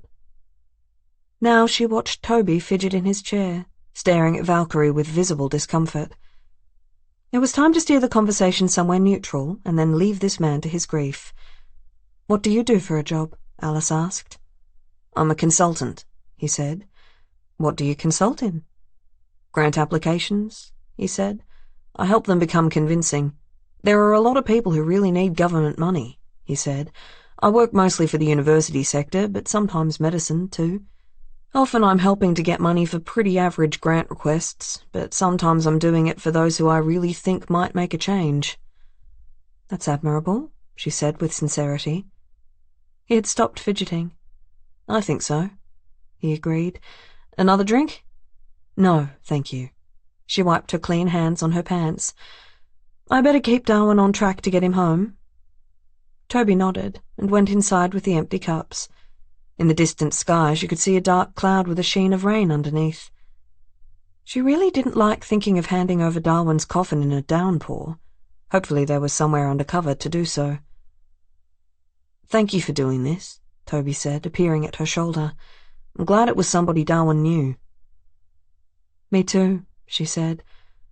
"I hope this doesn't sound strange, but sometimes I talk to him like he's there. Ask if he's liking the soundtrack, things like that.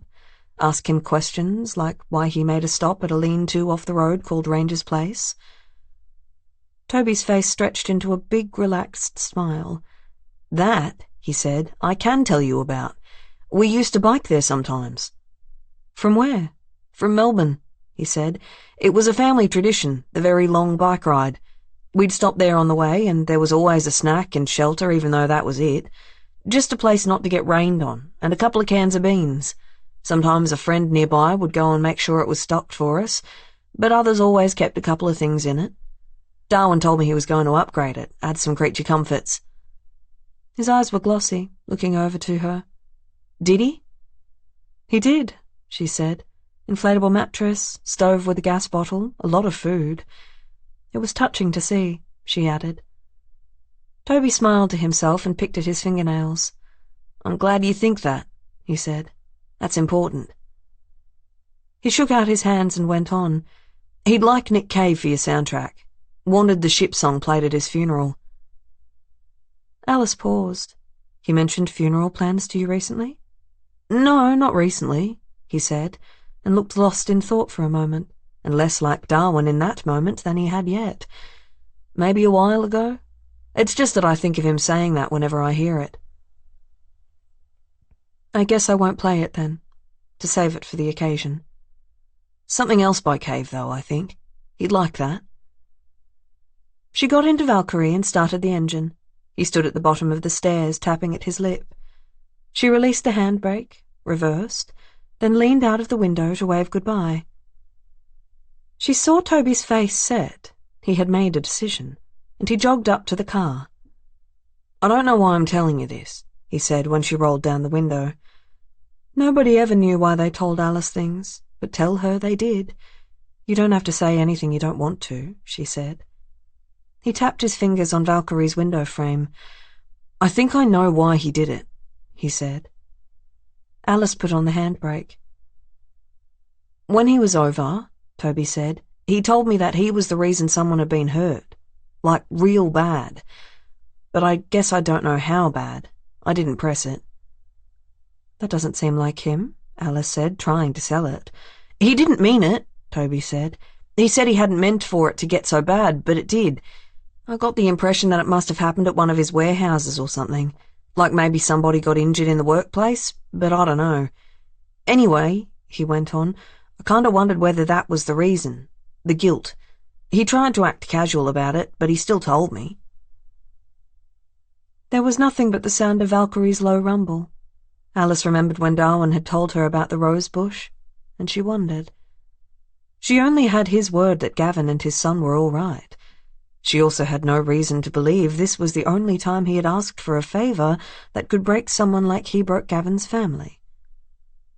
Darwin had seemed steely when he told her about all that, but she considered that it could have worn him down, like it often wore down others. Like she could see Teddy wearing down. The faster she finished this job, the faster she could help Teddy, or go back to her family. One of those. "Thanks for telling me," she said. He slapped his hands on Valkyrie's side, and Alice tried not to flinch. "Look after him, okay?" She started her slow roll down Toby's driveway and called out to him, "Always."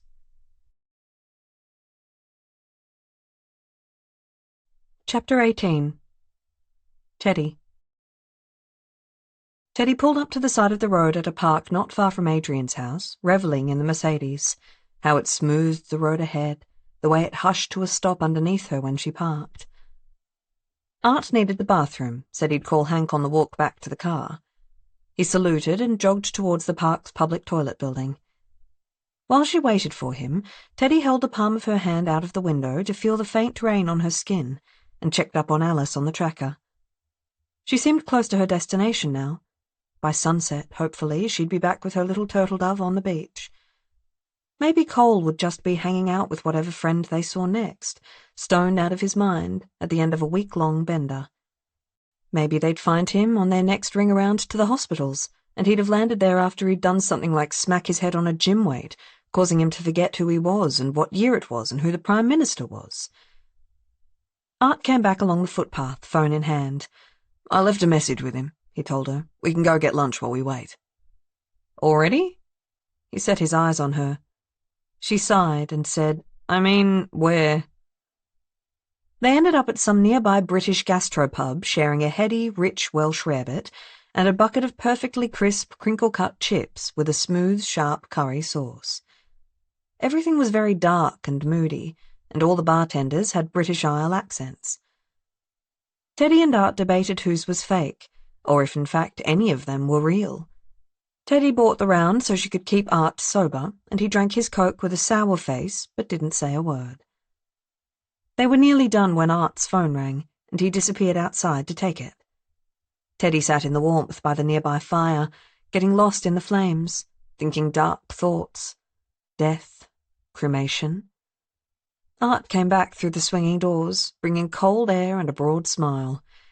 You won't believe this, he said. It was Hank, and he says Cole's gone on holiday. You're right, Teddy said, dipping her fork in the curry sauce. I don't believe it at all. He'll meet us here, Art said. He said it'll be 25 minutes. Just enough time to order something else. She watched Art stalk through to the kitchen like he lived there, and then return a few minutes later, holding a plate in his hands. Tiny heirloom carrots, doused in something he'd forgotten on his walk from kitchen to table. It didn't really matter. It felt soft like velvet and deep like the earth all at once, and by the time Hank arrived, she was feeling like maybe she could believe anything after all. Hank looked a bit older than Cole. Teddy thought that he was maybe mid-20s. He had a curly blonde mop so soft and energized it kept on moving after his head stopped. He was tall, with a slightly airbrushed vibe, and Teddy couldn't quite get a read on him. They both shook his hand, and Art stood, saying he'd go order more chips and beer to help them talk. Teddy turned to Hank and said, So you're telling us that Cole isn't missing, he's just, like, happily gone? I didn't even know anybody was worried until your friend over there called me, Hank said. Cole always said he was going to do this. Do what? Just go, he said. Without telling anybody? I think that was the point. Why wouldn't he want anyone to know? What if they worried? I think that was the other point, too. You're asking, what if they worried, but nobody really is, right? Maybe he was trying to shake them up.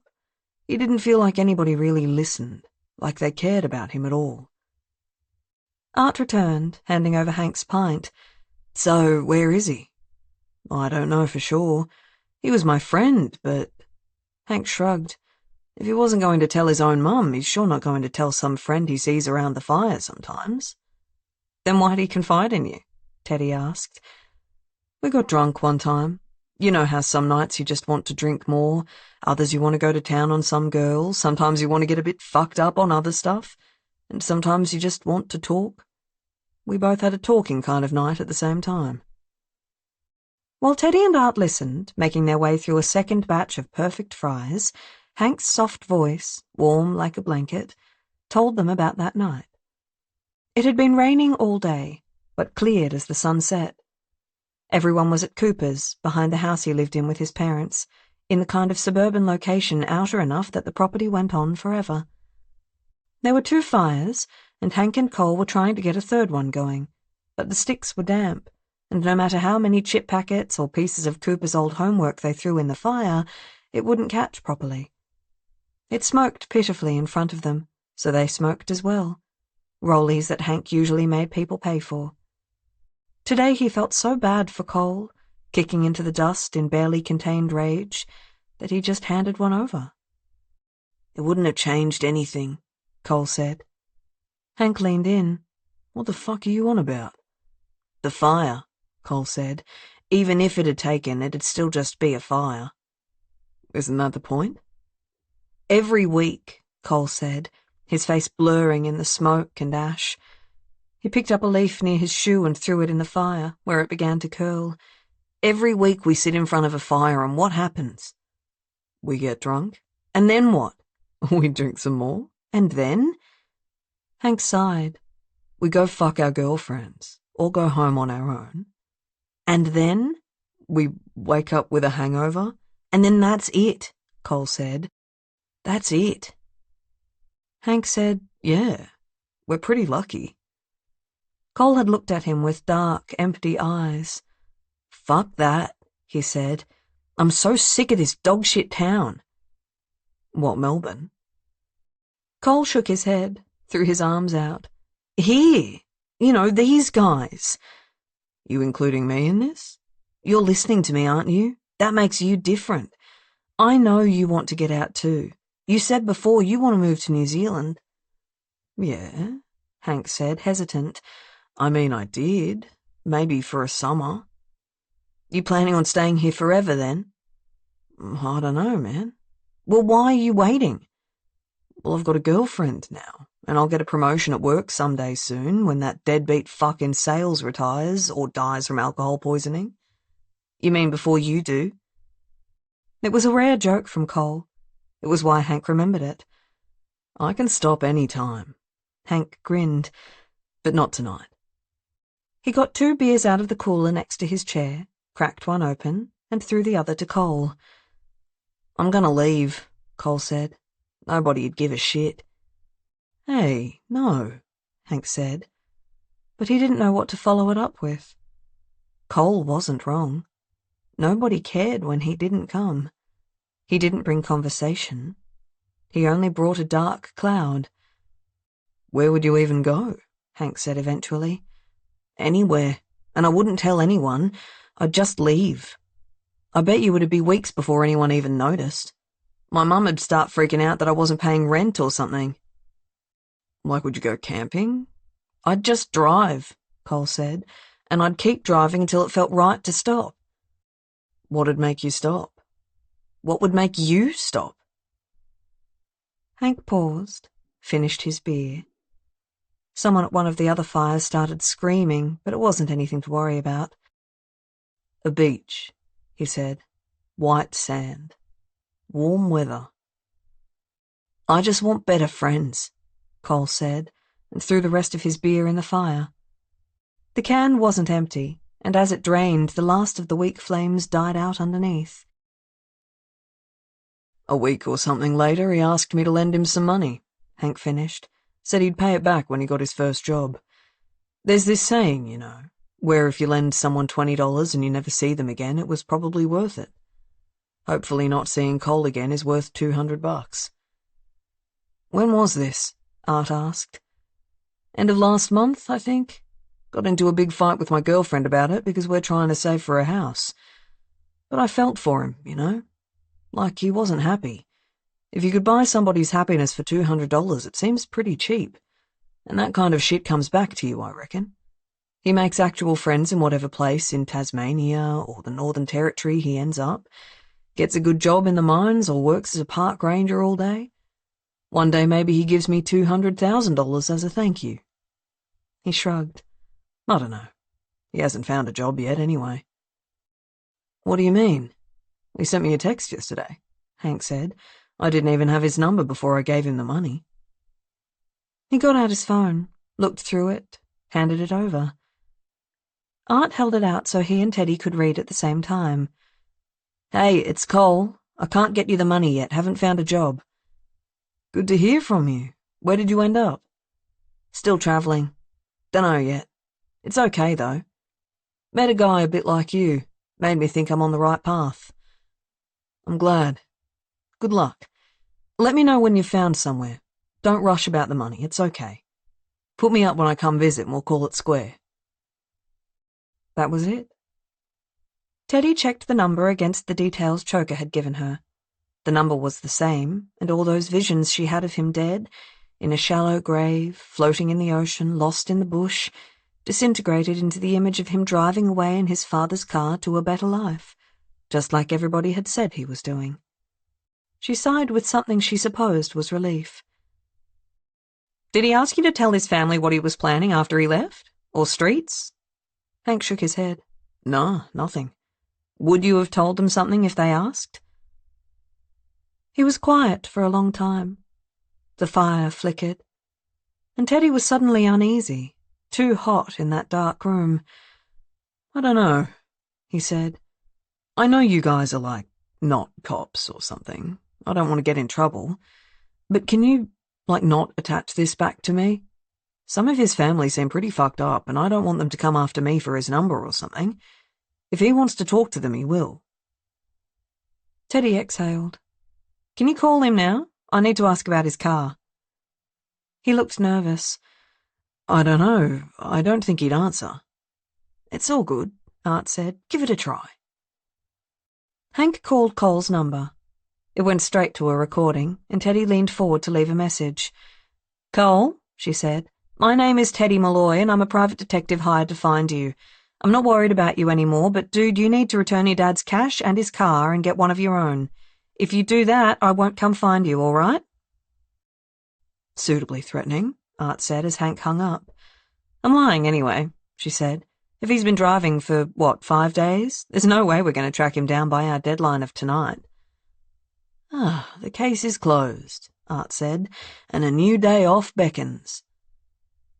I don't know if I'll hear back from him, Hank said. If you do, call us, Art said, handing over his business card.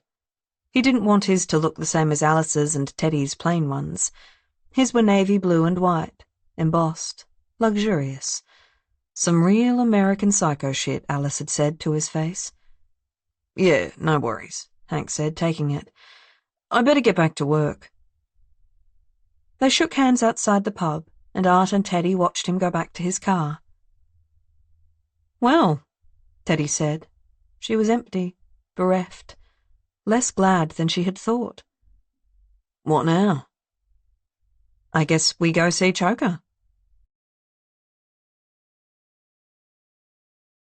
Chapter 19. Alice. The roses were glorious. Alice had never seen anything like them. They lined the paved driveway she steered Valkyrie down in neat, tall rows, radiant with colour, a handful of petals drifting along the ground. When she parked in front of Eleanor's house and got out of the car, she paused, hands on Valkyrie's door, and closed her eyes. Earth, flowers, country air, 1,000 floral scents. It was the kind of moment you kept and stored. She might never smell this again. It's lovely, isn't it? A late season.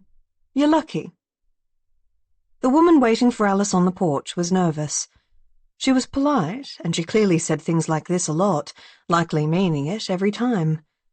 But she was clutching at her hands like there were pearls within them, and Alice felt the alert inside her. She checked her instincts, deciding not to take the gun from her car, but she still rolled her ankle to check for the blade in her shoe before she went over to shake the woman's hand. I'm Violet, she said, Eleanor's carer. She's expecting you. She looked towards the door. Alice said, Did I come at a bad time? No, Violet said. I don't think so. Eleanor's house was a cottage out of an English television show. A robin's egg blue weatherboard, small and contained, front stairs swept clean. The centre of the front door had a stained glass panel depicting 2 vibrant swallows, and Violet pushed it open. Alice heard a voice, deep as thunder, and knew then why Violet was so anxious. The man in Eleanor's sitting room took up too much space. He crowded over her flowery couch, squeaking loudly in his leather jacket as he turned to her. His cologne rang fake and overpowering after the glorious air outside, and he had close-shorn hair and uncomfortably pink lips. The way he looked at Alice felt too much like he already knew her. "Violet," Eleanor said, And who is this lovely lady? Eleanor was in her 80s, Alice thought, or possibly older, with long white hair pinned back from her face. Alice introduced herself and took Eleanor's thin, dry hand. Eleanor enfolded Alice's hand in both of hers and said, "Is it true, about Darwin, what they say?" Alice hesitated, looking at Violet, who was watching the man like she was waiting for something. "What did you hear, Eleanor?" "This man tells me that he died." "I'm sorry," Alice said softly. "It must be painful to hear. I hope that there has been a lot of love in the memories you've been thinking over since you heard." Eleanor nodded and took her hands away, placing them carefully on her lap. She stared unblinking at her other guest. Alice turned to him, and he smiled at her in a way that was designed to convey anything but goodwill. "Eddie Rubicek," the man said, and held out his hand, his grip all sweat and crumbs. "I'm Darwin's business partner." "Oh?" Alice said politely. "In which business?" "Too many to name," he said. "That's all right," Alice said. "Which one is your favourite?" The moment was quiet. Violet had left the room, and Eleanor watched Alice and Eddie, serene as a pond. "I suppose it's the charity we founded," he said finally, "with the Golden Pantry Institute, which feeds the homeless. I run the hospitality part of his enterprise, among other things, and part of the profits from our restaurants are paid directly to the Golden Pantry each month. It made us both very proud." Alice knew a fair amount of Darwin's work, and this, while thin on the ground, was accurate. She knew also that she had seen the name Edward Rubicek somewhere, but she hadn't seen a picture. "What other things do you run?" she asked.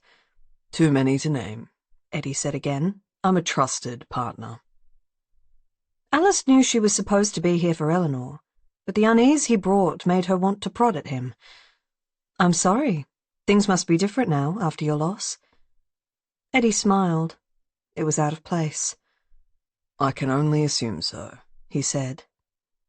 Violet returned with a teapot, a cup, and a small tray of tea bags. Alice made herself a French Earl Grey and turned to Eleanor, saying, "Your house is very beautiful." Eleanor's eyes were watery as she raised her head. "It is, isn't it?" she said. "I am so proud. I cultivated all of these roses myself, you know. I need a little help now, as you see." She gestured to Violet, who was sitting on a piano stool, her arms folded around herself. "She still does most of it," Violet said with a tight smile. "I find it hard to deadhead them in the winter when she asks me to." Eleanor laughed. "You're too soft on them. They're just flowers." Just flowers, but they had seen a man lose his job and his health when he ran over them.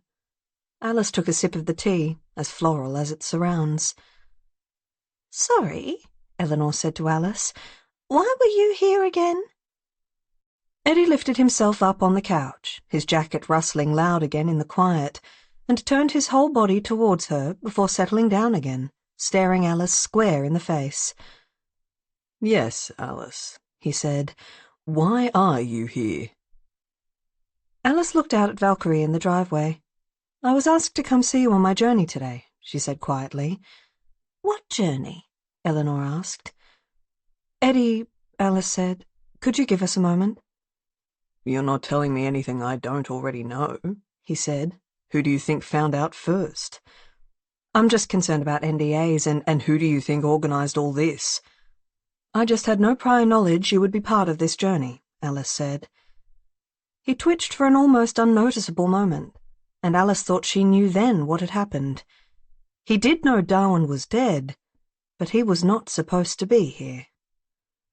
So then, she thought, why was he?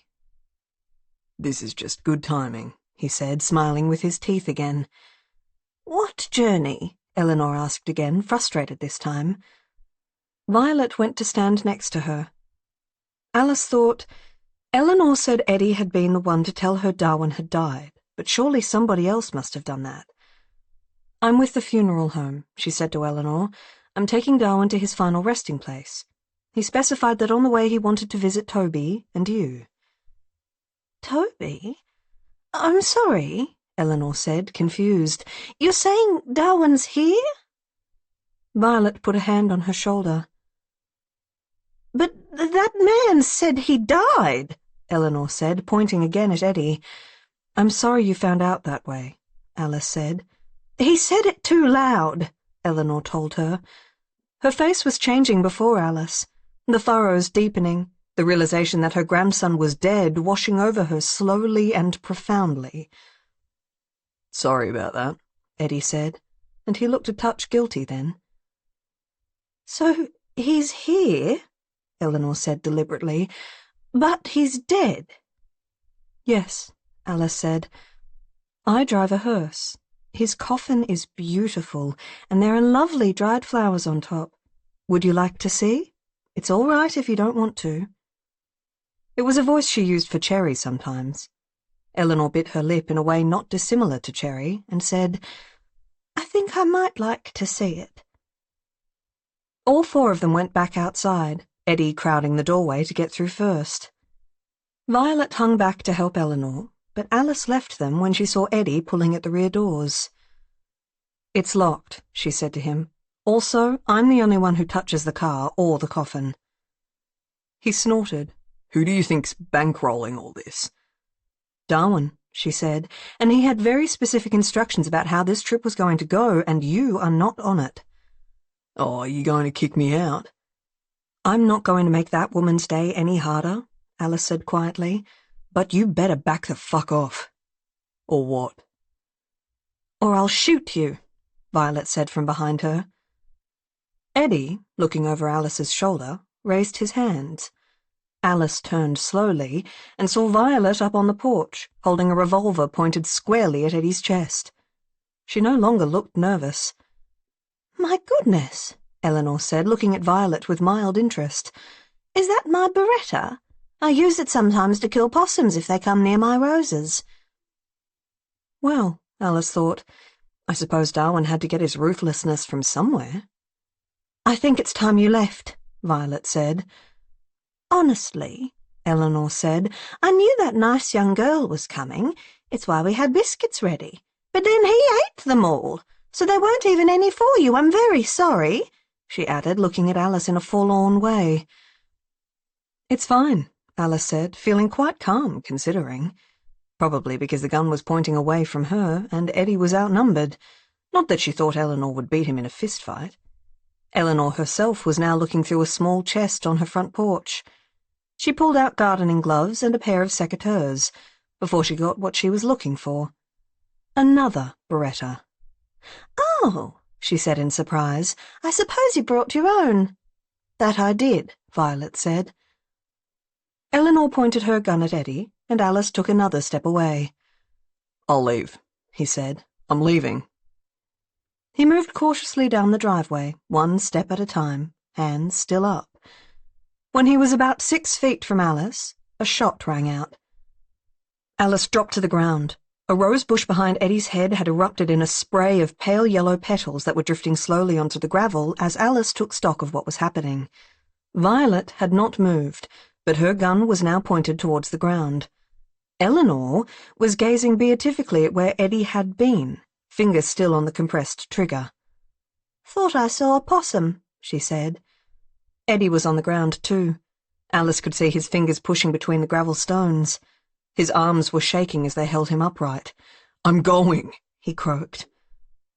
Alice stood as Eddie got noisily into his car, a pearlescent Lexus parked on the road outside, and started it. He looked smaller now behind the wheel, and Alice watched him, making sure he wasn't reaching for anything. A weapon, a phone. Violet had moved up beside her, the gun unwavering on the window. He spun the tires, kicking rocks into Eleanor's garden, but that was all right, Alice thought, if he was gone. He burned down the road and out of sight. Alice let out a long breath. Violet holstered her gun. "I think I need some stronger tea," she said. "I'll get the whiskey," Eleanor called, dropping her gun back in the chest. "Fucking hell," Alice breathed. "I'm glad you came," Violet said. "They said you would be good at this." "Me?" Alice said. "I didn't do a damn thing. You didn't need me." "I think we did," Violet said as they walked towards the house. "Maybe as bait," Alice said. Violet smiled, packing the gloves and secateurs back into the chest carefully. "Well," she said, "you were very good bait." Alice did not usually drink on the job, but she held her teacup out for a glug of whiskey anyway. In a house like Eleanor's, all gilt-edged crockery and soft furnishings, it felt more traditional to settle your nerves with something like this. "I didn't like him at all," Eleanor said. "Who tells an old woman her grandson is dead the way he did?" "I really hate that he was the one who told you," Alice said. "Oh, I already knew," Alice said, "but sometimes I forget, I think. I think my brain is working hard to look after me, though Violet is very much enough." "You don't need me," Violet said. "Of course I do," Eleanor said. "I can't reach the top shelves without you." There was a lot of affection between Violet and Eleanor that Alice had not noticed when she first came in. Eddie really had been a distraction, and Alice had gone into this house with the wrong impression. Violet was nervous because Eddie was too much for two women when one of them was in her 80s and might need defending. When Alice was there, the odds fell into their favour. They were lighter now, even as Eleanor spoke of Darwin. "He was a smart child, too smart by far. When my husband, Jack, was alive, he would constantly find himself with empty pockets. Darwin could talk you out of your money and make you feel like you had done it on purpose." "Was he greedy?" Violet asked. "I don't think so," Eleanor said. "That was the funny thing. He didn't even spend his money that much. He just seemed to like having it. He would give it back to you. He'd buy me roses at the supermarket all the time, or leave $5 in 20-cent coins in the car if you said that petrol prices had gone up. Generous and greedy all in one. A different kind of child." "Oh," she said with real sorrow, "I will miss him." "When did he last visit?" Alice asked. "Oh, it's been a few months," she said. "He had been nearby for work, and he stopped in. Spent the night, took me to the RSL, gave me $100 to spend at the pokies. Well, I got through that in a hot minute. It's much more fun to spend somebody else's money." She had more to tell. Darwin, at 14, who would steal people's bikes and return them to claim the reward, and how he had confessed it to her, plagued with guilt, at 24. How he started a free sandwich stand in his high school for kids who couldn't afford lunch. How he had given a pregnant waitress such a big tip once that she gave the baby his name.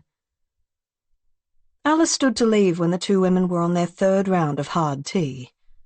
Eleanor looked up at her with wide eyes and said, "Before, you said I might like to see the flowers. But do you think I could see him?" Alice hesitated. There had been nothing in her notes to say she couldn't open the coffin. She made her voice warm and said, "Of course." The three of them went back outside, stepping over the destroyed rose petals on their way. She opened Valkyrie's rear doors, hooked her fingers under the coffin's lid, whispered an apology, and pulled. The lid did not move. She leaned in, ran her fingers over the wood, and checked the other end. It was nailed shut. "I'm sorry," she said, and Eleanor nodded. The three of them stood by Valkyrie's open door. Alice held her hands behind her back and bowed her head. Violet stood close to Eleanor's side. The wind rustled the roses, their sweet smell sweeping by. Eleanor stepped back and kicked the gravel flat over the marks Eddie's finger had made. Alice said, "Would you like me to stay longer?" "Do you think he'll come back?" Eleanor asked. "I don't think so," Alice said. "I think it was Darwin he wanted." "Why?" "I don't know," she said. "Maybe he hadn't had an opportunity to see him." "They're not doing a funeral," Violet said. "They will do a memorial, I think, back in Melbourne." "I didn't know that." "You're taking him to the family home now, correct? I'm part of the team that manages the estate." "By managing me," Eleanor said. "I just make sure she doesn't shoot anybody who doesn't deserve it," Violet said. "You shoot a lot of people?" Alice said mildly. Eleanor smiled. "Not successfully," she said. Chapter 20. Teddy. Outside Choker's office, as Art took a moment for a fortifying smoke in an alley, Teddy called Alice. "We're at Choker's," she said. "Case solved." Case solved? "We found a guy who had a text from our boy. He skipped town, messaged this guy yesterday." "Well, fuck me," Alice said. "I guess that's good news." "Sure," Teddy said. Alice waited a moment, then said, "Ted, I feel unfinished." "That's because you're a workaholic." "I'm just saying," Teddy said, kicking at the pavement. "It felt like something else was going to happen." "I know what you mean," Alice said. "My case feels strange too. Something happened at the last place I was at. I don't have the energy to tell you about it now, plus I haven't figured out the most entertaining way to explain it. But it's hard not knowing what happened to the body." "Oh shit, did you lose Darwin?" "No, God, no. I mean, I don't know why he died." She paused. "I was just at his grandmother's house." "Did she kill him?" "Teddy, no." "Well, then, if he's rich, he definitely overdosed on prescription meds he takes for the insomnia and the chronic pain and the stuff he's taking to wean himself off cocaine or whatever it was he was on in the first place." Alice said, "Well, we won't know because the coffin lid was nailed down." "Huh. Is that unusual?" "I'm not sure. I think yes." "You're not being paid to worry about that anyway," Teddy said. "Who cares? I know you knew him and he comes across as a delight, but you don't get to be a billionaire without ripping off 1,000,000 thousandaires like us. Anyway, Art's coming back. I'll see you later." "You're nearly done, baby." Choker's office was the middle building in a 5-unit industrial estate, and he owned all of the other businesses there too. A panel beater, a vaguely defined import-export business, a rare animal vet clinic, and a childcare centre. Keep your staff happy with low child-minding rates, and, he thought, they'll never leave. Said children loved it, thanks to Choker calling in very small favours every now and again to enable an ever-rotating series of visitors. Reptile keepers with illegal pets, award-winning children's authors who needed loans after drinking their advances without finishing their manuscripts, magicians who made too many Rolexes disappear. Choker's office was upstairs, with floor-to-ceiling bulletproof windows and expansive views over the flourishing green golf course just on the other side of the car park. He didn't play, and sometimes during school holidays he paid his staff's kids to go steal people's balls for kicks. "I could buy it," he told Teddy once, "just so I could raze it to the fucking ground and build something useful. A playground? A community centre?" Choker saw himself entirely as a good man, and had just about everyone else around him convinced too. Nobody had ever died on his watch who didn't, he said, deserve it. As for the drugs, well, they would just be sold by someone else if he stopped, someone more likely to cut them with bad shit, and then people would be more likely to die. He even included details for nearby injection clinics with every delivery of heroin. He stole only from companies with good insurance and a shrinkage budget, only paid his employees to kick the shit out of Nazis and the like. You listened to enough people talk about him, and you couldn't believe he wasn't nominated for an Order of Australia already. Teddy had lived in that grey area with Choker her whole life, and had seen him look after her family for all those years. He'd stumped up rental payments for her father more times than she could count. He'd dressed up as Santa Claus and dropped by one Christmas when her father was in hospital with concussion, and she and Rusty were home on their own. When Brendan Hawke started stalking Teddy in her final year of high school, it took one phone call to Choker before he stopped loitering around her house all the time, or looking at her, or looking at any girl at all during classes. By the end of high school, she already had long-standing work with Choker and the promise he'd help her get any university degree she wanted if she decided to. But she was already too good at her job by then, after years of watching her father do something like what she did now. After years of stealing cigarettes from other people's parents during sleepovers, after years of learning how to fight, and how to figure out who was bad and who was good, and where people went when they vanished. When Choker let Art and Teddy into his rooms, Teddy said, "I don't like telling you this. Bad news?" he asked sympathetically. He led them to the polite chairs, the soft, round ones, like clouds, and sat them down. "Do you need me to get you an appointment with Rania?" Rania was the company psychologist, there to help people through traumatic events. She had a second job that Teddy was not exactly clear on, but somebody had told her once it was an interior designer for all Choker's business ventures, and Alice thought it was just mistress. "No appointment," Teddy said. "It's good news, I guess." "I think Teddy was gunning for a dead body," Art said. Teddy shook her head. "The last person we spoke to said that he'd given Cole $200 because he was about to skip out on everyone." "Isn't that interesting?" Choker said. "You think he killed Cole?" "Not really," Art said. Teddy shook her head. "I don't think so either. He had a text from Cole just yesterday saying he'd see him around." "Well, shit." Choker leaned back on his chair. "You got a copy of that text?" Teddy sent him the picture she'd taken. "We checked the contact number. It was the one you gave us. We rang it again, left a message that he needs to return Adrian's car." "What a little prick," Choker said. "And now I have to tell Adrian he's not dead or anything." "Seems a bit like good riddance," Art said. "Nobody seemed to like him." "Are we chasing him?" Teddy asked. "Trying to figure out where he went? Get Adrian's money and car back?" "There is no way that tight-ass father of his gave me enough cash, and it was cash, to pursue this any further. And there's definitely no hotel budget for you to chase some prick around Australia. He's not nearby, and he's not dead." Choker shrugged. "Sometimes you choose a case from the pile on my desk, and that outcome is all we can give to people." Teddy and Art found an empty office and set about writing up their notes for the case. Teddy typed hers out. Art dictated a bunch of random thoughts into his phone, converted it to text, then got AI to review it for him into an almost readable document. Teddy was only up to the meeting with Adrian when Art started spinning on his office chair. "Maybe I can head off, and you can just Uber back to mine. Get your car," he said. "Art," Teddy said sternly, "you better wait for me.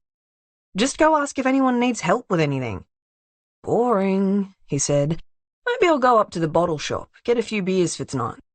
"Want anything?" "Get me some of that peanut butter stout they have." "No, I'm not going to the visitors' tavern. Heading further away." "Why not?" "Might have stolen a few dollars out of the register last time I was there."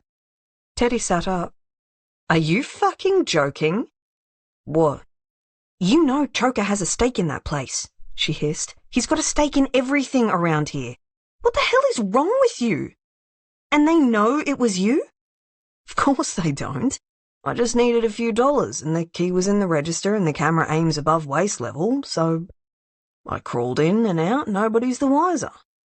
I'm just laying low for a week or two so they don't remember I was there that day, all right?" He shook his head. "Don't look at me with that face like you've never done a thing wrong in your life. I've seen you steal a goddamn car." She leaned in. "You know how Choker feels about rolling small businesses, and surely you know how I feel about stealing from your goddamn boss, one who has a series of detectives he could hire to find you." All right. Art held up his hands. "I'm sorry, I get it. I won't do it again. I'll be Robin Hood, steal only from the rich and give to the poor, like Choker." "Fuck off," Teddy said. "Don't pretend you don't know what I mean." "I'll pay him back," Art said. "Just don't do it again. Jesus." She glared. "In fact, you're in detention. Don't even go out and get any beer. Just wait patiently until I'm finished and think about what you've done." "Fine," he said, getting out of the chair and lying on the ground. "A nap it is." Teddy looked down at him on the carpet, jacket draped over his eyes, his breath already evening out as she watched. Sleeping an untroubled sleep. While she finished up the notes for a man who was so troubled, he left without a word to his own family. It was almost too much. But at least it was over. Chapter 21. Alice. The trees were getting closer to the road. The inland highway was something carved narrow as possible out of a wild place. Humans forcing their way through nature to make a somewhat straight path from coast to city. It made it hard for Alice to breathe. Those walls of eucalypts with stringy bark that hung from the branches, and moved cautiously in the wind like somebody was stepping out from behind to watch her drive by. Alice steadied her mind. From Eleanor's house to Darwin's final resting place, his childhood home inland, a 2.5-hour drive, give or take. Eddie had stolen all her goddamn biscuits, and Alice had not eaten lunch. But she had threatened a journalist with a knife she'd already used that morning, and watched an old woman shoot at a man until he ran. Her appetite was low, drowned out by the rattle of disquiet and fear at the back of her brain, something she couldn't examine until later, when she was safe at home, and no longer part of this. It had to wait for Teddy, who would listen and validate it all, hold her hand and tell her this wasn't normal. She had done her best. Did she need to speak to the company psych again? Like after the time someone she was chasing tripped and fell headfirst into a brick wall? Maybe she did. Maybe she needed to tell Choker all of this to see if there was any kind of danger fee, unless the 3,000 had already been the danger fee.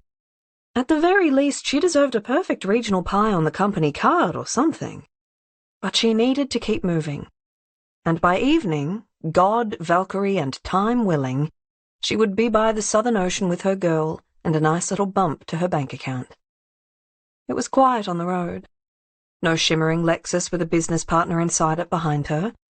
Just an everyday red SUV, the kind all the other parents at Kinder had, because they all had or were attempting to have more children. She and Jun had discussed it once and came to the thrilling conclusion that they were on the same page. Cherry was unexpected, wonderful, and enough. They were already pretty skint, and another baby wouldn't help that. They could either give Cherry everything she needed, or give 2 children slightly less than enough. Plus, Jun had said, it was hard enough agreeing on one name for a kid. The SUV stayed behind her, sometimes coming closer, sometimes slowing down. Out here, people sped up and slowed down out of boredom, so it was likely nothing.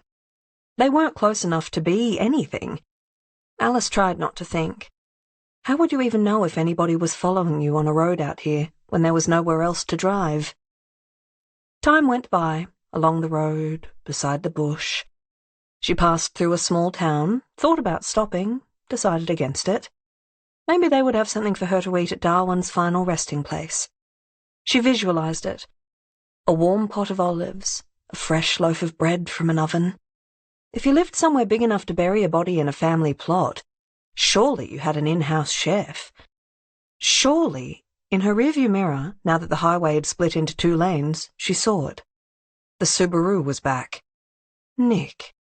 Fuck. She had already spoken to him. His camera smashed, his phone hacked, and now he was here anyway. She should pull over, but there was nowhere nearby with enough space, and if she did, and he stopped with her, she didn't know what he was capable of now. Not if he'd already dismissed her threats. The SUV was speeding up again. Maybe they were working together. 2 against 1 were odds she didn't like. She reached under the seat, pulled up the gun, and lay it in her lap. Alice moved to the right lane, and the SUV stayed to the left, hanging back. The Subaru crept up behind her, and she leaned into the accelerator, feeling Valkyrie rumble underneath. The SUV sped up level beside Nick's car, swerving a little, and Alice changed her hands on the wheel and took a breath.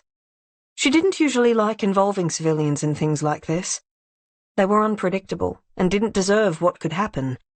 But the odds could change to her favor. Up ahead she saw 2 cars coming towards her and thought, time to get Nick out of the shadows. She slowed down. If they wanted to corner her, they could do it with witnesses. She could honk, holler, and people might think she was about to get carjacked and get involved. The Subaru pulled up behind her, but not tailgate close. The SUV followed suit, stayed next to Nick. She slowed down further, but neither car overtook her. She was close enough, at least, to finally get a look at the new driver. Somebody she didn't recognize, who was waving his arms at Nick. Not recognizing him didn't mean anything. All she knew was that they needed to stop tailing her. She reduced her speed all the way down to 40. The 2 cars behind kept pace, and the oncoming cars, 2 of them, were closer now. She pulled Valkyrie to a standstill and flashed her headlights. In a perfect world, this would have led to the oncoming cars stopping, getting out, and Nick and his accomplice chickening out. One of the oncoming cars flew by them at speed, and the other, a scratched-up white ute, slowed down and paused just as the door of the SUV opened behind her, and a tallish man with messy grey hair stumbled out of it, hollering, "I'll help you!" The ute driver, a woman with long hair in a high ponytail, saluted, waved them off, and stepped on it down the road. Alice thought, fuck. The SUV guy was walking towards Nick's car, and Nick hadn't come out yet. Alice took the kind of breath she needed to remind herself that she wasn't driving a rally car, checked her grip on the gun, and eased down on Valkyrie's accelerator, then floored it. Nick followed suit. In her rearview mirror, the guy waved his arms and shouted, then got back into his car. Fine. She couldn't do this, whatever was next, in public. She drove fast, waiting for a dirt road or driveway, one with enough space, grass or gravel for 2 cars. It took too long, and Nick was gaining.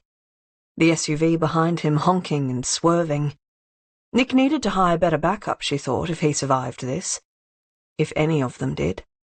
She saw the driveway, finally, a perfect size, coming up fast. I'm sorry, Val, she said, and slammed the brakes, rode down the gears, and fishtailed into it. The others were slower, better cars, but less defensive driving courses. But she was already peeling towards a copse of trees, trying to get shielded from passing cars. She thought it was about time to shoot out some tires. Maybe a kneecap or 2. Hopefully they didn't have guns, or she was a better shot. She was good, incredibly good, at separating her work and home lives. But for a brief moment, as Valkyrie bucked underneath her, she imagined Cherry hearing about her mother dying in a highway shootout, and her face when she did. Then the moment was gone, and she was in the trees, looking for a space to turn around, when something hit Valkyrie. It was a thunderous sound. The tearing of Valkyrie's paintwork, Pia, I'm sorry. The crunch of metal bending under the collision, her tires sliding over the gravel. Valkyrie reeled sideways into a tree, the impact of the passenger side against the trunk shuddering everything to a stop. The other car, the Subaru, Alice realized in a daze, careened into a different tree across the drive, and stopped with a solid, definitive bang. Alice wiped her eyes, shook out her body, everything there, some things sore, nothing broken, then got out of the car with the gun in her hand and screamed, "Fucking put your hands up!" She ran at the Subaru and tore open the driver's side door. The airbag had deployed, and Nick was sitting back in his seat, staring at her, his arms loose by his sides. Not dead, but figuring shit out. The other car, the SUV, was not far back down the road. The front headlight and bumper smashed in, and the driver had already got out and was standing with his arms right up like a scared school kid in class. "Where," Nick said, pushing the airbag down, "did you get this fucking guy?" "I didn't get him anywhere," Alice said, then turned to the guy again. He looked terrified, but determined, and said, trembling a little, "You've got a gun." He paused. "I've never seen one before." "Lucky you," Alice said. "He was following you," the SUV guy said. "I could tell. He was being real creepy, and I don't like creepers, and so I thought I'd make sure you were okay, and—" "I'm fine," Alice said. Jesus, she thought. I've found a hero. Just trying to get away from him, actually. Can I put my hands down? Soon, she said. Maybe. She went over to him, still half watching Nick in his car. She patted the SUV guy down while he shook under her hands, then checked out his car. There was an open bottle of whiskey in the center console. Bit of liquid courage, she asked. Don't tell the cops, he said. It explained the bad driving. I don't think we'd like them involved. What's your name? Kieran? Kieran, my friend, can you keep an eye on this dickhead in the Subaru and tell me if he moves? You're not going to give me the gun, are you? Fuck no. She left Kieran to it and went to look over Valkyrie. Alice guessed that Kieran had nudged Nick, who'd hit her. Valkyrie's rear right-hand side was dented from the front of Nick's car. The damage on the side that hit the tree was worse, but not as bad as she thought.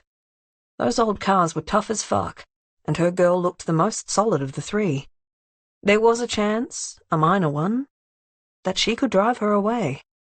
I'm going to see if my car starts, she said to Kieran, but I'm not leaving. She got in the driver's side. Darwin was still in his rails. They were very secure, but the flowers had been thrown off. She fixed them and looked back outside. He's getting out of the car, Kieran yelped from outside her window. Alice got back out and shot the ground at Nick's feet. He froze, halfway out of his car, and Kieran jumped backwards. "I will shoot you," she said. "I'm not fucking around." "Just one picture," he said. "It's all I need, and then I'll leave."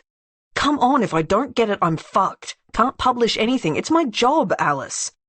He held out his phone, pleading. She walked over, took it from him, dropped it on the ground, and put a bullet through the screen. Kieran covered his ears. Nick wailed in frustration. "No pictures," Alice said. Alice got back in the car and started the engine. It didn't catch, and she sighed. "Miss," Kieran called, "can I go back into my car and have a drink?" "Sure," Alice said. She kept the gun on Nick's despondent face and waited until Kieran returned.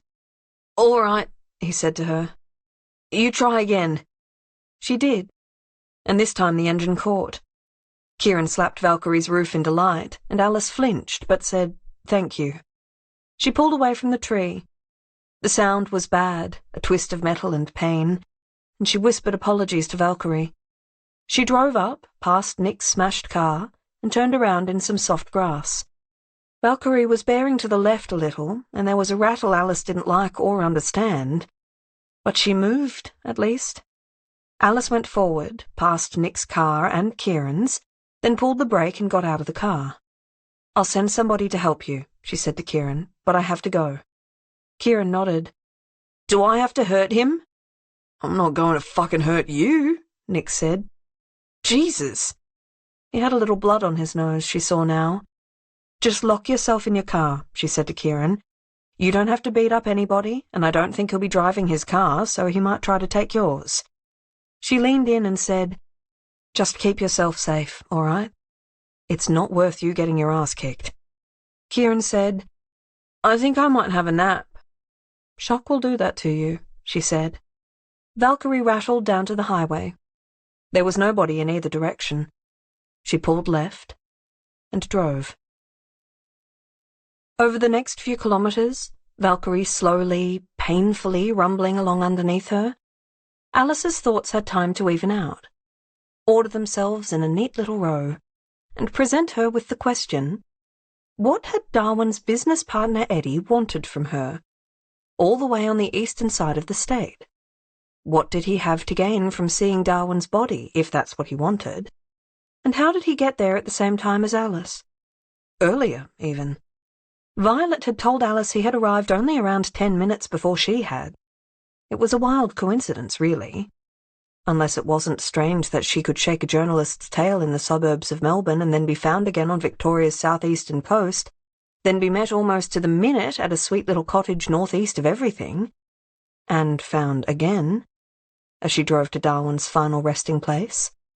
Unless, of course, she was being tracked. It wouldn't be Valkyrie, of course. She had picked her up from Pia clean. It could have happened at Chetna's motel, in the garage, she supposed. The only time Valkyrie was out of sight for such a long time. But they didn't have a key to her. More likely, she thought, it was with Darwin himself. She had been found 3 times so far. Valkyrie wouldn't survive a 4th. She wasn't looking forward to the call to Choker telling him what had happened. But he had seen worse. Her brief had been to deliver Darwin. And, so far, she was still on course for that.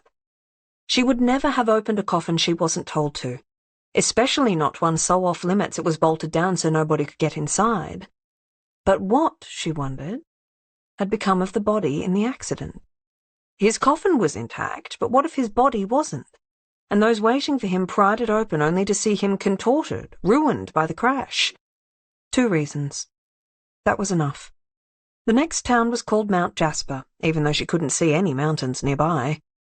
The main street was long, made up of farming and industrial businesses, then a cluster of buildings with a supermarket, a handful of restaurants, 2 pubs, a hotel. Petrol was unbelievably expensive, but she pulled up at the service station and refilled the tank to the top. In the store, she bought a jerry can, gaffer tape, superglue, a hammer, nails, 3 bottles of water, 4 Snickers bars, an egg sandwich, and 2 iced coffees. She went outside, filled the jerry can, went back in, and paid. "Your car all right?" "Taking her to a panel beater," Alice said. "Poor little thing." "You worried about getting stuck in the middle of nowhere?" the attendant asked her when she put 2 more Snickers on the counter.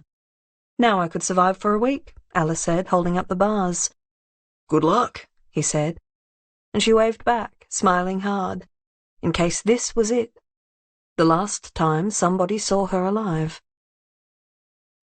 She had driven a lot of bodies, but none of the jobs had been like this. Once she had been followed by the mistress of the dead man she was driving, a woman not invited to his funeral. The mistress had tailgated Alice the whole time, hunched over the wheel, crying streaks of mascara down her face, her gaze resolutely on her dead love's ride. A street away from the funeral, she had taken both hands off the wheel to blow her nose and run directly but gently into a parked car. Alice heard her wail through the windows. On the maps, Alice had found a dirt road that looked like it could be all right. She just needed to be fast enough to not seem like she had stopped for long to anybody watching. A bathroom break, time for a sandwich. She ate a Snickers with one hand and was done with it by the time the road came into sight. Nobody else was around when she pulled in, then turned right almost immediately onto another track, shielded by low trees. It was unpaved, rocky dirt. Valkyrie would not be happy. Alice left the car running. There was no phone service here. She was on her own. She put the gun in her waistband and took the toolkit from under the driver's seat.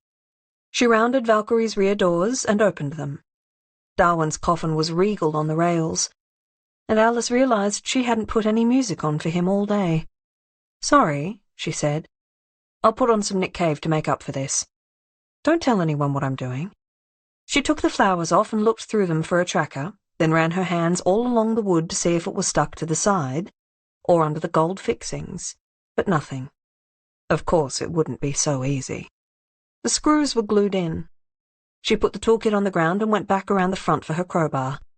She waited for a moment, listening beyond Valkyrie's rumble for any other sounds, but there was nothing. She had scared off any birds. Alice pulled along the coffin lid's rim until she found a place halfway along, between screws, with a little give. She wedged the crowbar in and lifted it just a little. Splintering the whole thing would not work out. When you were delivering a son to a mother, you needed him to be in one neat piece.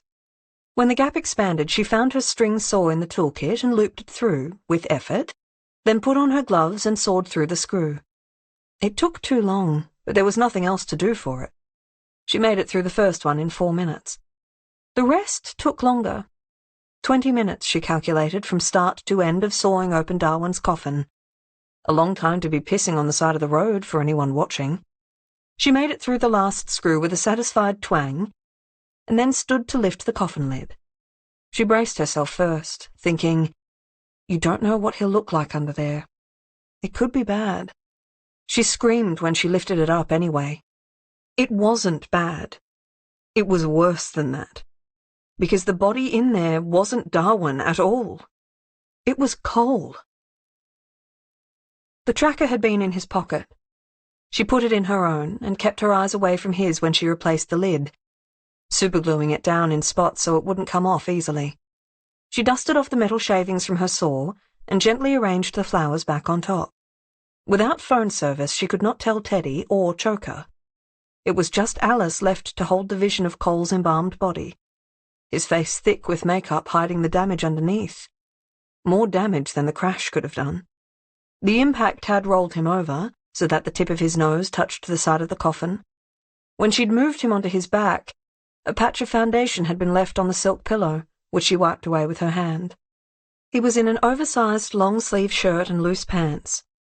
Any other damage to his body was out of sight. She drove along for a while, the tracker on the seat next to her. No point in leaving it on the side of the only road for miles around. Someone would notice it had stopped, right on her path. 20 kilometers down the road there was an intersection. She turned left, rolled a few 100 meters down, then pulled over again, lifted Valkyrie's bonnet, and waited. It didn't take long. A B-double truck passed her slowly and then stopped away beyond her.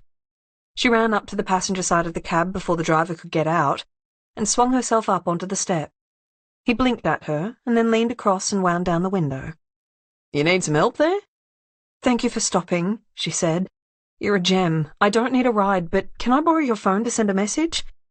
No problem, but it's not working here. If you write up a message, I can send it when I hit service again. Shouldn't be far up that way. Oh, that'd be great. She opened the door and took the phone he offered. The driver was older. Grey, lived-in, kind eyes, and tried to be discreet when he looked at his watch. She said, I'll be quick, but you don't have to worry. I have a friend just down the road, but I might get the old girl fixed enough to drive to our panel beater before they get here anyway. She gently pushed the tracker under the passenger seat with her left hand as she texted her own phone. Broken down near the junction, come soon, XX. Seriously, she said to the driver, thank you. Can I give you $10 for helping? He laughed. Donate it to the RSPCA or something. It's all good. You sure you're safe? Don't drive an old car with a flat phone, she said, keeping her voice light. I'll be fine. Have a good day. Where are you off to? Holton. Nice place, she said, and slapped the door as she left. She got back into Valkyrie and watched him drive off. Holton. He would be driving almost all the way to Darwin's mother's house, and then he would go right past the turnoff. Nobody would notice anything amiss from now, as long as they didn't think to look into why she had taken so long on the side of the road, when she needed to get off right fucking now. She turned Valkyrie around and hooked a left at the intersection, then drove another 20 minutes before she was back in range and her phone finally had bars. She pulled over as soon as she could and called Teddy, who didn't pick up. Hey, Ted, she said, I need you to call me as soon as you can. I'm all right, but it's urgent and important. I'm coming home. She called Choker next, who picked up and said, Alice, you made it early? I'm not there, she said. Choker, I need you to help me.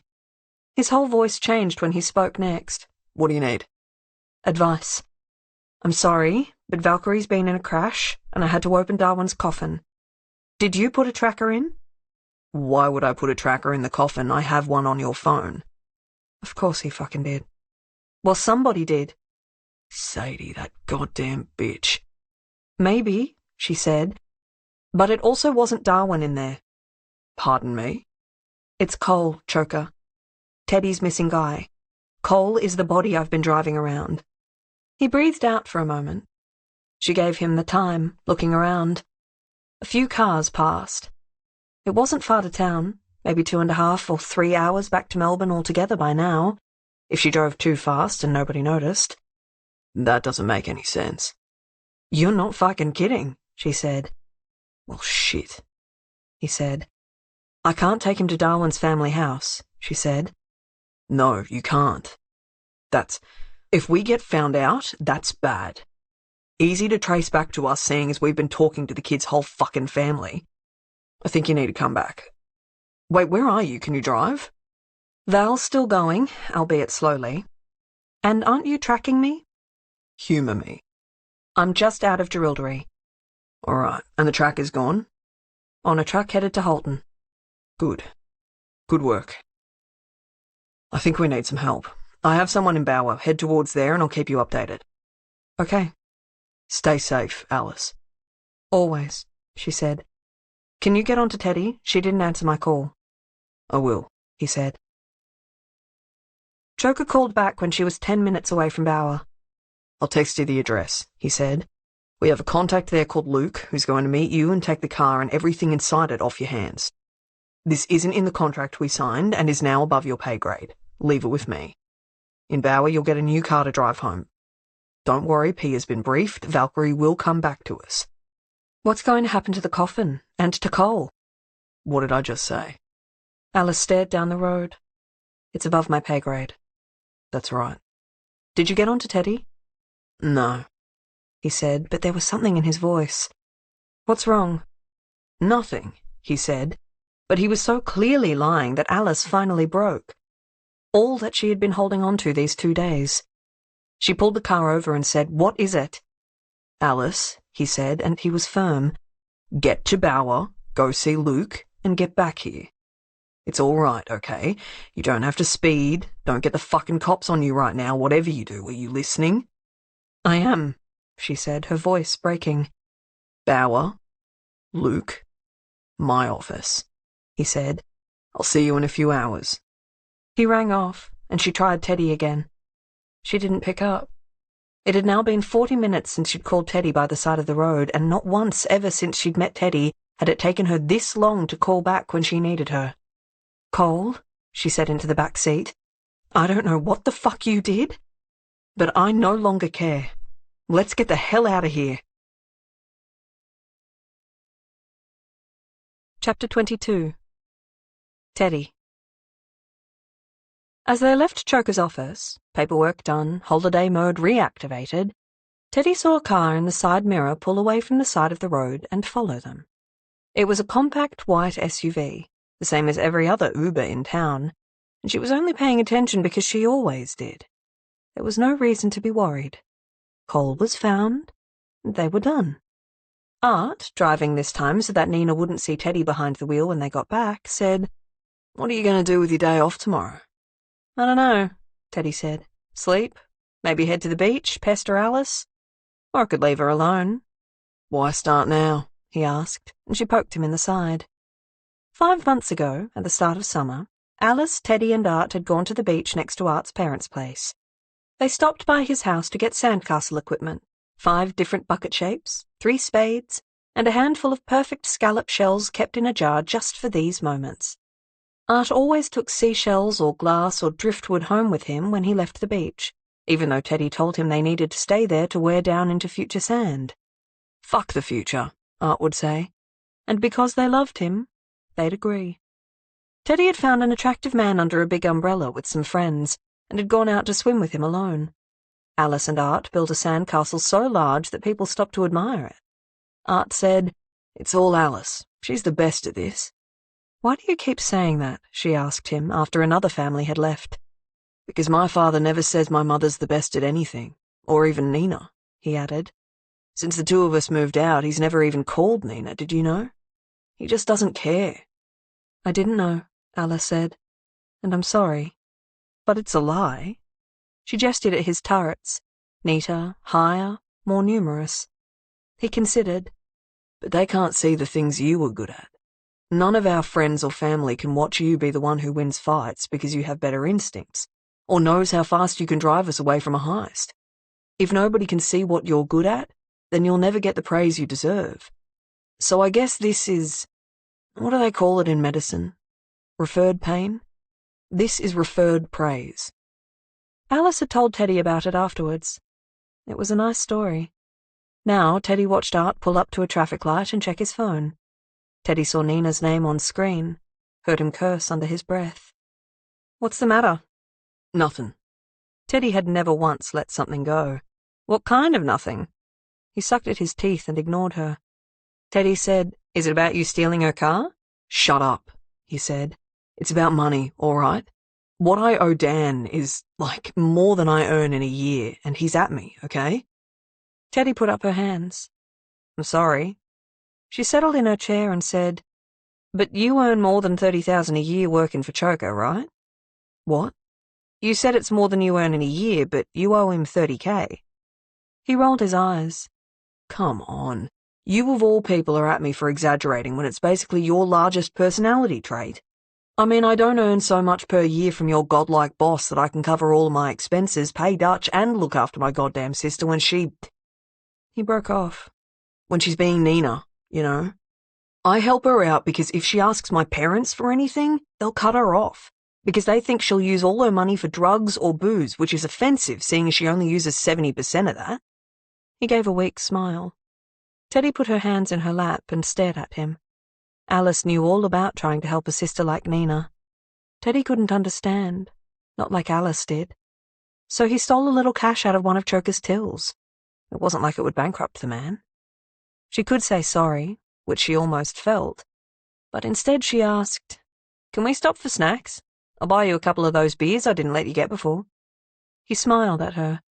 "Only if we say a few, because a couple means 2, and I want you to feel bad enough to get me at least 4. 10 minutes later, he pulled into a side street, charting course to their favourite independent deli, the one with the good cheeses and a whole shelf of mead. The SUV had been trailing them on the main roads, but here it didn't turn with them. Teddy smiled into the sun. She checked on Alice's location again. Her dot had stopped by the side of a road. Maybe Teddy would call in a few minutes if she still hadn't moved. Art passed the supermarket, parked 100 meters further up by the side of the road to annoy Teddy, then told her to enjoy the walk. She bought a loaf of bread, a jar of peanut butter, 4 beers for Art, and a single apple for health. She was walking to the car, wondering if she should go back for a second apple, when she saw, parked behind Art's Mercedes in the distance, the white SUV. She broke into a run until she could see them both, Art and this other person standing between their cars, tense. Art looked like a cat ready to spring, and the driver looked awkward, puffy and padded in a down jacket, arms held out from their sides like they didn't know how to stand. They were maybe 5'10", wearing a blue beanie pulled low, sunglasses, and a face mask. Unidentifiable. Probably a man. "What's going on?" Teddy said. "Nothing you need to worry about," the driver said. His voice was forced and hoarse. She realized he was trying to disguise it. Teddy opened the car, dropped all of her food in the footwell, and pulled her gun from under the passenger seat, keeping it out of sight when she stood up. "I think I do need to worry," she said, "seeing as you followed us all this way." "You didn't fucking say anybody was following us," Art said, his voice clenched. Teddy was not listening to him right now. There was something wrong in this man's stance, and in Art's defensiveness. She had missed something at the start, and she did not know what. "Let's just talk this out," she said. "Not in front of you," the man croaked out. "Not without me," she said. "Drop it, Ted," Art said. "I'll speak to this fucker later." He pointed at the guy and said, "I don't know who you are and I don't care. I paid somebody to deal with it, so take it up with them." The man took a step closer. Art flinched. Teddy brought her gun in front of her and everybody stopped. "What the fuck, Teddy?" Art hissed. "You had that in my sister's car this whole time?" "It's always nearby," she said, stone-faced. "And it's only here to make this guy leave." The guy took another step. Teddy took the safety off and said, "Come on, this is the suburbs. Just go." He looked around. The leaves of a great silver gum tree shuffled like cards in the breeze. A rattling old Honda Accord drove past. A miner darted by. Somewhere nearby, a ball hit a basketball ring. "I need answers," the driver said, "and I'll get 'em from you." "Give me the gun," Art told Teddy. She hesitated. She made it a point never to let anybody else hold it. And in that brief moment, the man sprang between them. Teddy tightened her grip, fingers away from the trigger, pulling the gun away. The driver had his hand on the barrel, tilting it away from his face and hers. He let out a hard oof as something, Art, she was sure, made contact with him, and he pushed forward, unbalanced, falling on her, sending them both into the hard dirt of the nature strip. She held tight enough to bleed, but he was stronger, and the gun was gone, out of her hands, and she screamed. There was another thud of fists, feet, knees, on skin, another gasp from the man who was still partly on top of her as she scrambled to stand, and saw in his hands the gun, easy in his grasp, pointed at Art. The man's paper mask was stained red with blood. Art was unharmed, his hands up in surrender. "How about?" the driver said, and paused. His voice had been normal for a moment. Teddy tried to remember it, relate it to something. Her mind scrambled from the fight and the fact the gun was in the hands of the wrong person. He tried again, breath sucking at his mask. "How about," he said, forced, "the woman leaves and we talk?" "Why would I leave my friend with you?" she said. "Oh, so you think you've helped?" Art said to her, and his voice was worse than the driver's. "You just gave this fucker a gun. I don't need you." Teddy pushed down the shame at his words and said, "We can talk it out. We have time, no hurry. Let's work it out. If you need money, we'll find it." The sunglasses turned to her, slowly. "It's not much." Art ran at him. He was fast, and he had training, and the guy was looking away at Teddy, which was part of the point of talking, to distract him, to get him looking away so someone could run at him, reach for the gun, get it, and... The driver swung at Art's movement, and then the men were both on the ground, and the fight was getting loud, and Teddy surged forward to help, but there was a sound, and it was Teddy's gun, and... Something had punched her in the arm, and she looked down, and there was blood, and the ground had turned white, and somebody yelled her name, and there was another bang and a thud, and something about time wasn't real anymore, and there were distant voices and a car starting, and Nina's Mercedes was sideways now, and she wanted to move, but she had been stopped by a gun, by a bullet. She was on the ground. She realized it now. She needed to move to see her art. Arthur. She clawed at the footpath with the one hand that was listening to her until she was sideways again, but a different kind of sideways, and also she thought she was too warm at the same time as being cold, very cold. She clawed and she moved in the warmth and the cold and the pain. It was there, she knew it, but it was so much, it was like she could see through it. She moved until she could see Art, and then when she did, she wished she had never looked, because he was on the ground, because he was dead, and maybe she was too. She was not sure about herself, but she was sure about Art, more sure than anything she had ever known in her life. She would not remember it later, but Teddy reached out for her friend, in the blood and the more than blood, there in the suburbs, and held his hand. Part 2. Chapter 23. The limestone church was pocket-sized, Helena thought, compared to the building that loomed behind it. The continued existence of these little places in the city that took up all this ground-level space felt like a feat of strength. For a moment she considered going down the short cobblestone path, through the wide-open church doors, and asking for counsel, but she could not trust her composure in there. Limitless Medical Manufacturing Associates, behind the church, took up 13 floors of an icy grey 26-story building. Helena walked up to the reception desk, pushed her blonde curls behind her ear, put 2 coffees down on the pastel orange counter, and said brightly, "Hello, I'm here to see Darwin Weiss. I have an appointment." The man behind the counter was small, with tiny, circular glasses. He peered at her and said, "Mr. Weiss has no appointments today." "But I booked this weeks ago," Helena said. "Can you please check again? I even brought him a coffee like you requested." She held up the cup and smiled. He did not check again. "Mr. Weiss is not here." "That's frustrating," she said. "Can I make a new appointment?" "I'm not his personal assistant," the man said. "You'll have to try his offices." "Thank you," Helena said, gathering her coffee and heading to the elevator. "Not in person," he called after her, and the security guard, also in pastel orange to match the desks, moved from the window he had been looking out of and stood next to the lift door. "All right," Helena said, turning back to the reception desk unruffled. "Can I speak to Eddie, please?" The man stared at her, and she said, "Eddie Rubacek?" "He's not in either." "Is anybody in that I can speak to? I'm sorry, I'm not trying to stick in your craw here, but I travelled a long way, and nobody let me know my appointment was cancelled. I'd really love to be able to speak to somebody, even briefly. You're welcome to the coffee, at least. I know it's a pretty weak bribe." He smiled, almost. "Thanks, but I don't drink oat milk. What was your meeting regarding? I don't have anything on the schedule." "Donations," she said. "Not from him," she added, seeing his flinch. "My company is looking to match the donations he makes from Limitless, and hopefully make other connections." She gave a wide smile and hoped her lipstick didn't crack. "Maybe Vasilia can speak with you," he muttered. "Hold on." She waited in the plush yellow seats by the window. The security guard watched her, and she smiled at him as well. A woman came through the lifts with waist-length hair and loud heels. She reached out a hand. "Vasilia Kostakis. Sorry, what was your name?" "Helena Baker," she said. "And where are you from?" "Baker King," Helena said. Vasilia visibly searched her memory, then asked, hesitating, "You in manufacturing as well?" "You could say that," Helena said. Vasilia looked her over and said, "Is that a hard question?" "I'm sorry," Helena replied, contrite.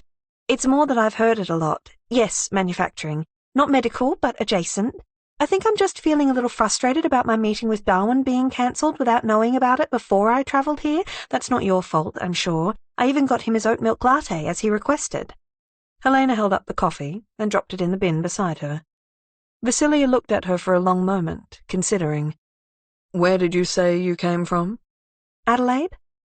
"That's a long way. But he never said anything to me about your company or you. There's nothing in his calendar. We've cancelled everything of his."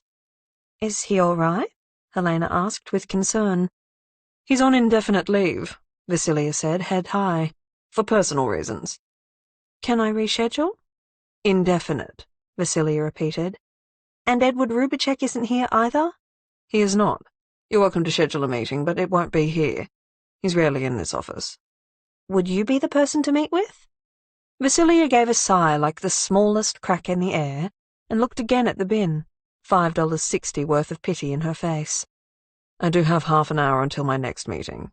"Wonderful," Helena said. "Do you have access to Darwin's emails? I've already sent him all the details." "Why would I have access to his emails?" Vasilia snapped, and then she closed her eyes and visibly loosened, slumping her shoulders, running her fingers through the lengths of her hair. "I didn't even know he was going away until he didn't turn up. I've been trying to catch up on everything for weeks. Again, no. I don't have the details for this meeting nobody knew about." Helena held up her hands. "I understand," she said. "That's fine. I'll just collect my laptop from my hire car and I'll be able to show you everything. 1 minute." Helena left out the front door and walked past the church again, wishing it wasn't there, trying to invite feelings in through those 100-year-old doors. She looked up and down the street for a taxi, but instead saw Alice, leaning against her Golf. "What the fuck are you doing?" Alice said, opening the passenger side door for her. Helena sighed and climbed in. Alice got into the driver's seat and said, "Who are you today?"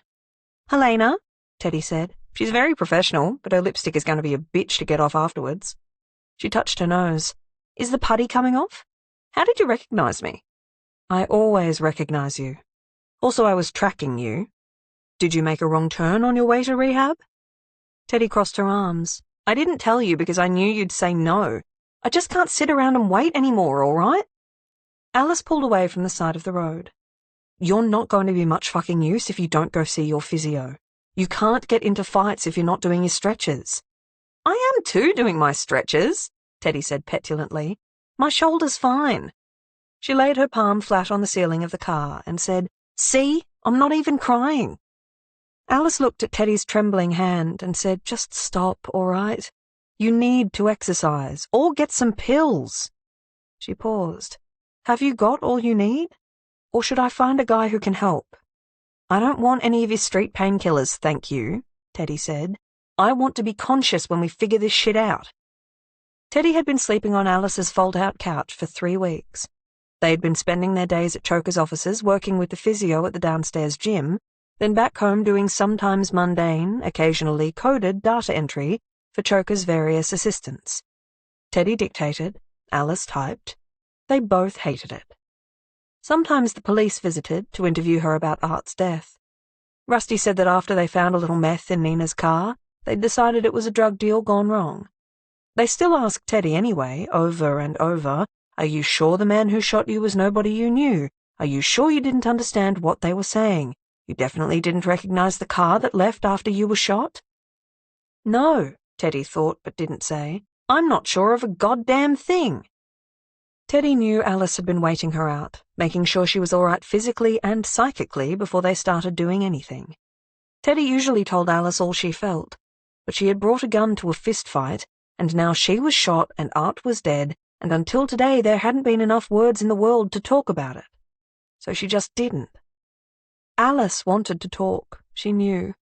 Alice wanted Teddy on her couch, wanted to replay every moment they'd spent with Art, every conversation and every car ride with him. She wanted to go over the path that led to his death, from the moment they met him to the first time she'd called him champ and he'd said "thanks, Mum" as a joke, and she wanted to go over all the times she'd tried to keep him out of trouble after that. She wanted to find and destroy his killer and transform Art's memory into something that wasn't so full of rage and fire and vengeance. She also wanted to protect Teddy from anything bad ever happening again. 1 bullet was enough, and it was too many. Before Cherry was born, Teddy had been the one thread that connected Alice to the living. She had grown up with a mother and father who loved her, in the sense that a family was supposed to love you. They sent her to school, paid for her shoes, asked if she'd done her homework. But her parents and her sister felt like they were polite actors in her life, not people she loved with any kind of ferocity. Before Cherry, Teddy had been the only person who Alice loved, because Alice knew that Teddy loved her too. And somebody had tried to shoot her. Shoot Teddy, the Teddy who belonged to Alice. And she couldn't imagine having another peaceful sleep in her life until she knew that the fucker who did it would never do it again. She knew people who would say stuff like this in angst, but for Alice, with what she did for a living and who she knew, it wasn't just a lament. It was a goddamn fucking fact, and she would not rest until she knew what had happened to Teddy and to Art and set somebody on fire. For weeks, Alice's rage and loss had been waiting to rush over Teddy like a fierce king tide.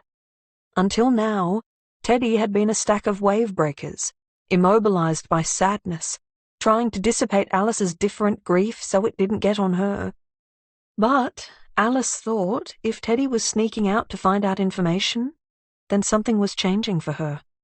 She took a breath, settled her anger at everything, and said, "So what did you find out at Darwin Weiss, Inc.?" "He's on indefinite personal leave," Teddy said. "His colleagues were taken by surprise. It's been a few weeks. But he didn't call in dead." "I honestly have the impression that they don't know." Teddy drummed her fingers on the dashboard. "There's a coffin, but his body isn't in it. So is he dead, but the confusion of his coffin stalled the process of getting word out? Or is he not dead?" "Maybe he's undead," Alice said. "Medical manufacturing, huh? Sounds like an experiment gone wrong, exposed to toxic waste. I've seen how this goes." Teddy almost smiled. The city was busy on this weekday afternoon. Alice was driving down Lonsdale Street, slowly, because everybody drove like an asshole and people ran in front of you like you weren't even there. Teddy just wanted to be loose and free like everyone else, just out for lunch or walking, buying sneakers or sushi or anything. "How many of these people do you think have seen a gun?" she asked Alice. 7%, Alice said. "You sound confident." "It's a question without an answer. Do you want to go and interview everybody? Or do you want my educated guess? Or are we talking about Art?" "I don't want to," Teddy said. "Ted," Alice said softly. "Go on," Teddy said, wiping at her eyes. "Tell me how it's okay." "Here is how it is for me," Alice said. "You're here with me now. I don't know what would have happened if you didn't bring your gun, but as far as I'm concerned, it created this situation where you are still here on my couch in my car. I'm glad for that." "And for Art?" Alice said what she had been saying to herself to try to survive it all. Maybe he would have died anyway. "That guy couldn't have beaten him in a fight," Teddy said, trying to remember, like she did every moment of every day, what the man who had shot her looked like, and all she could say was, "human." "You don't know that. He was fearless in the face of a gun. He knew how to use it. Maybe he was stronger than he looked. What if this was the best-case scenario?" "Together we could have beaten him," Teddy said. They drove out of the square that was the city to the outskirts of the Fitzroy Gardens. What was it like, Teddy thought, to roll in that grass, to have a picnic there, to sit with the sun on your face surrounded by your friends, to sit there with Art while he told her improbable stories and ordered takeaway from a company nobody had heard of that would taste better than anything because he was there with her. Alice passed her a tissue. Teddy said, "I can't stop thinking about it." "I know," Alice said. "I love you." And finally Teddy said, "We have to find out who did it." Alice reached out for her. Choker had come over after Teddy got out of hospital and sat on Alice's couch and told them what he knew. The white car that followed them was a rental. The name the guy had given to the company was a fake. He hadn't worn his sunglasses in their offices, but he had worn a paper mask.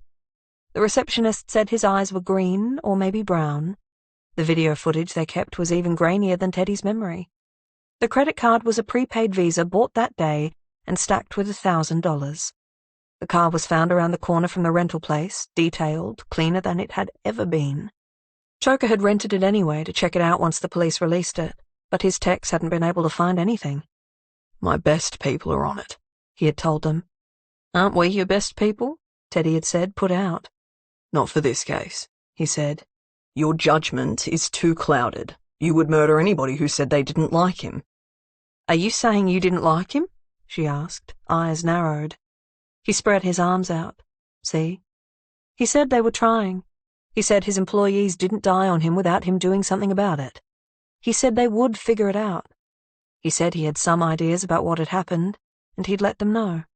"What ideas?" Teddy asked, touching her wounded shoulder. For comfort or to make a point, she didn't know. "I'm not telling you that because I'm going to check I'm right before I make any decisions that can put any of us in jeopardy." He raised his voice and said, "Do not look into it, you hear? You're incredible at your job, but you might fuck this up for needing it so badly. The police are already up our asses because they can connect him to us, but only for 2 jobs, both above board. If they catch wind of you looking, then they won't just look at him and me, but you as well, Teddy. And Alice." He looked pointedly at the picture of Cherry on the side table next to him. Alice had clenched her fists. No, she had agreed. They weren't going to look for Art's killer. Teddy got his point too, and nodded with more sincerity than Alice. She trusted Choker, almost pathologically, and she knew that he followed up. She knew that if you hurt somebody he employed, you paid a price. And sometimes she never found out what the price was, because she never saw some people again. Alice knew this too, but she wasn't sure how much Choker had liked Art. Choker had bristled when Teddy introduced Art to him. Alice was sure Choker only agreed to hire him out of affection for Teddy.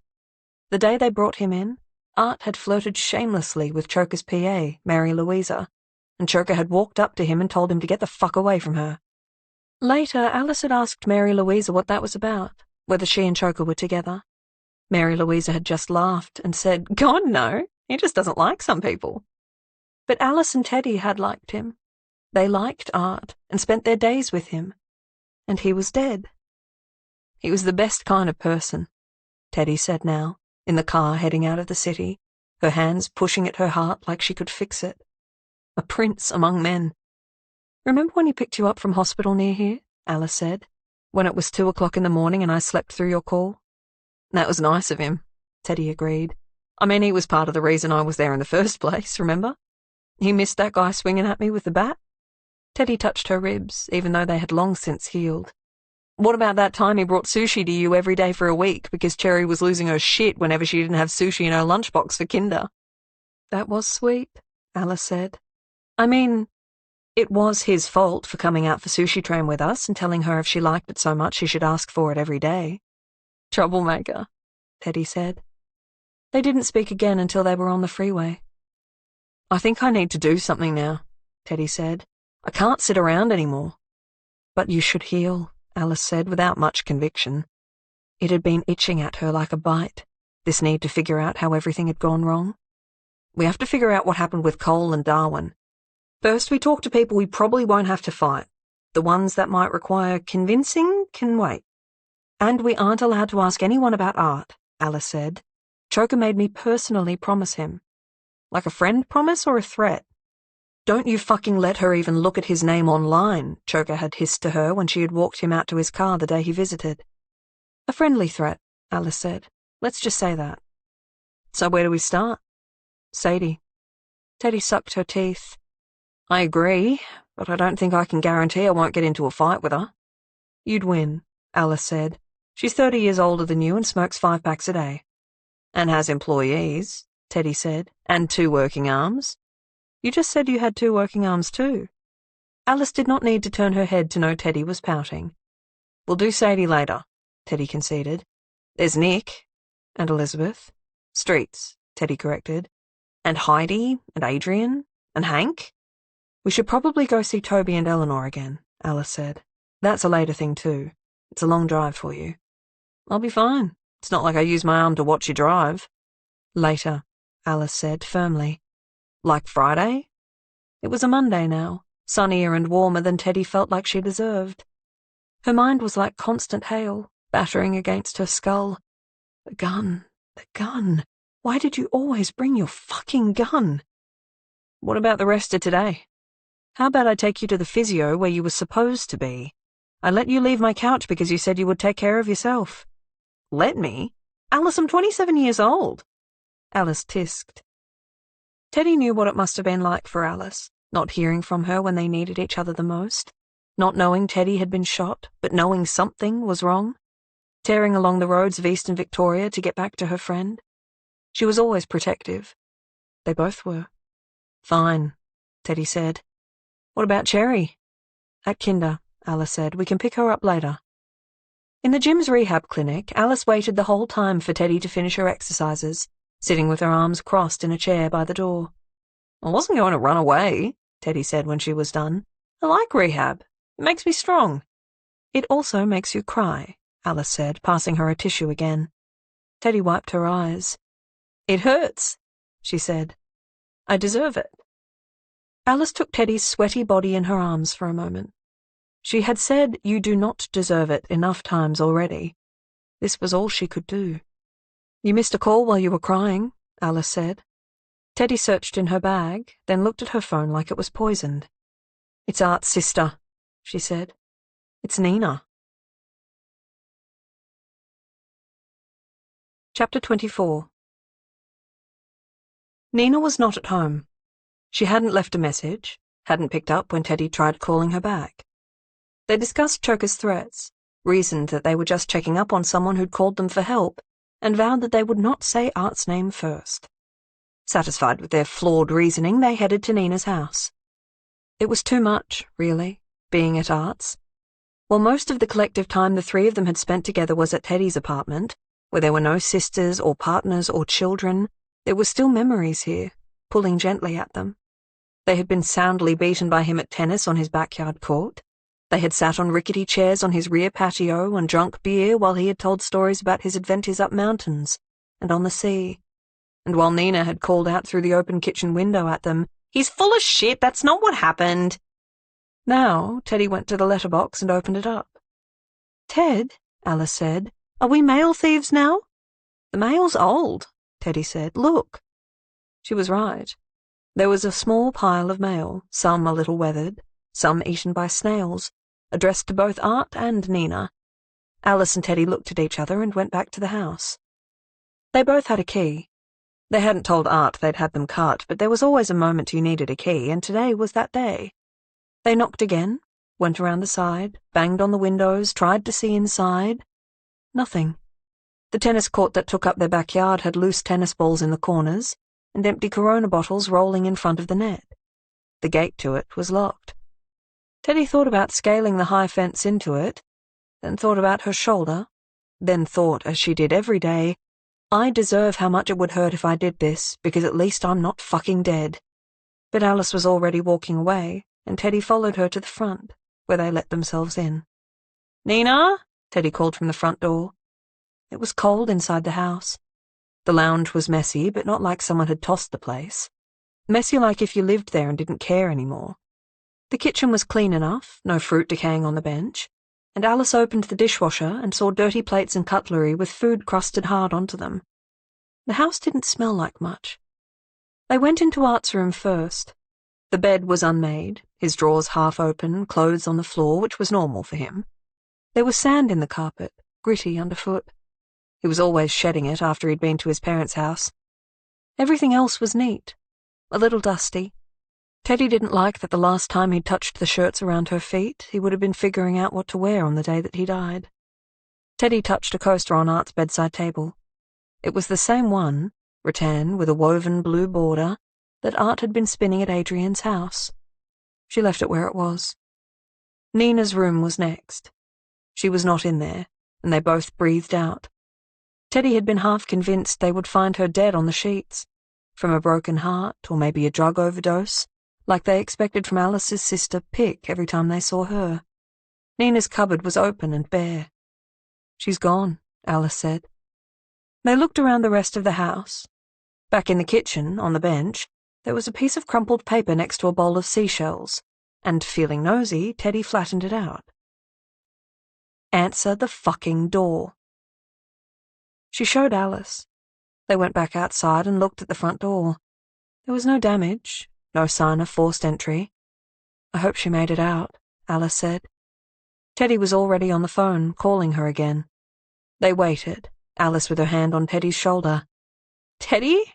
Nina said in a faraway voice, and Alice dropped her hand. "Hi, Nina," Teddy said. "How are you doing?" "Not great," she said. "Where are you? We came to your house, but I don't think you're here anymore." "I'm not. I'm at my parents'. Can you come over?" Alice checked her watch. They had to pick Cherry up from kinder in an hour. "Is it an emergency, or can we see you tomorrow, say 10 o'clock? 10 o'clock, Nina said. "And thank you. I need your help." They collected Cherry up from kinder and took her to the park. She climbed a tree while they watched, until she got an ant on her hand and cried until they took her back home. Alice gave her a bath and washed the ant's invisible trail off her, while Teddy slowly and badly made up a shepherd's pie and left it in the oven for them to bake, then kissed both Cherry and Alice on the nose, and for the first time in a long time, went home. She did her stretches in the apartment and touched the puckered, red bullet scar on her shoulder gently. It could have been much worse, everybody said. Part of that was true. She was not dead. Rusty rarely left the house. People always went to him, not the other way around. But he had left for Teddy, Ubering to the hospital to sit next to her with red eyes and remind her that he was her last living relative, and that if she ever died, he would have to deal with the bullshit logistics of it, and Teddy had some nerve almost making that happen. Nina had been able to go back to her parents when something bad happened, and it laid Teddy down afresh with her loneliness. Art was dead because of her, and she'd leaned on Alice for so long. She didn't want to lean on Rusty. She wanted to lean on her father, who would drop everything and pick her up wherever she was and never ask any questions except if she was hungry or cold. Now she was both, and he wasn't there to fix either of them. There were pies in the freezer. Teddy put one in the oven and saw the 50-minute wait ahead of her and knew there was only one thing for it. She lay down on the tiles, her face to the ground, and waited the day out. Chapter 25. Teddy woke up when Rusty called the next morning. "I've got something for you," he said. "Is it coffee?" Rusty went quiet for a moment. Teddy could hear him tapping at his phone, and then said, "Well, it is now. Uber says it'll be 12 minutes, though I was actually calling to let you know that the cops have word on Adrian's car." Teddy closed her eyes. The police knew they had been looking for Cole after Whitty had heard about Art's death and called them, offering up a timeline. Teddy feigned ignorance. The fight and losing consciousness meant that her memory from the day was patchy. Choker told the cops that Art and Teddy had considered their case closed, but no, they didn't write up any paperwork. They just weren't that kind of business. Teddy did remember everything, and she hated herself for that moment she had really believed that Cole was all right. Hated herself for that whole fucking day of making not a goddamn right choice. Choker had visited Teddy in the hospital the day after her surgery. She had whispered to him, even though they were alone in the room, "Choker, Cole's family need to know." What, that he died? Yes. And what would that do? Maybe they'd all feel fucking terrible about being such awful people. And they'd probably want some official paperwork, yes? And then what would Alice get involved in for driving his dead body around for hours? She didn't know it was him. Sounds believable, especially since it's not like she's already known to police, huh? Not ever suspected by them to be involved in nefarious activities. Teddy was quiet. "Ted, this way, everyone thinks this kid just went to live happily ever after elsewhere. Nobody'll look for him, nobody will go after Alice, and they won't ever find him." It didn't sit right with Teddy then, and it still didn't now. Teddy said to Rusty, "Give me 1 second, I'm getting Alice in on this call, but then tell me about Cole's car." An unloved paddock a short walk from the train station at Traralgon, a mid-sized town a couple hours east of Melbourne, had been unofficially designated the local car dealership. It had a prime position by the side of the road, and there were usually a handful of cars there with details stuck in the front window. This week, there were 10, and one was Adrian's car, with no information on it beyond a sign that said "For Sale" and a phone number for a guy in Western Australia who had lived in a nursing home for 3 years. Rusty had checked, and that man left the home exactly twice in the weeks since Cole went missing, and both times were on excursions to the RSL near Cottesloe Beach with his carers, where he had the schnitzel and enjoyed it very much. Traralgon, Alice said. She had been one turn-off away from there on her journey. It was on a road that led to almost everything on the southeast coast of Victoria. Don't remember any connections to there? Rusty said. No, Teddy said. Or why the cops found a trace amount of blood on the steering wheel. Teddy and Alice went quiet. It's a tiny amount, Rusty said, but then any amount is something to worry about, right? Alice was outside in her courtyard, holding a cup of tea in one hand. She sat down on a wet bench and tried not to think too much about the blood. She had seen Cole's body for only a minute. His face was swollen, injured. God knows what, under Sadie's heavy makeup, he had suffered from to make him bleed. She had started with his pockets, where she found the tracker, but didn't search his body for further damage. She had known her limits. Don't fuck yourself up mentally before driving.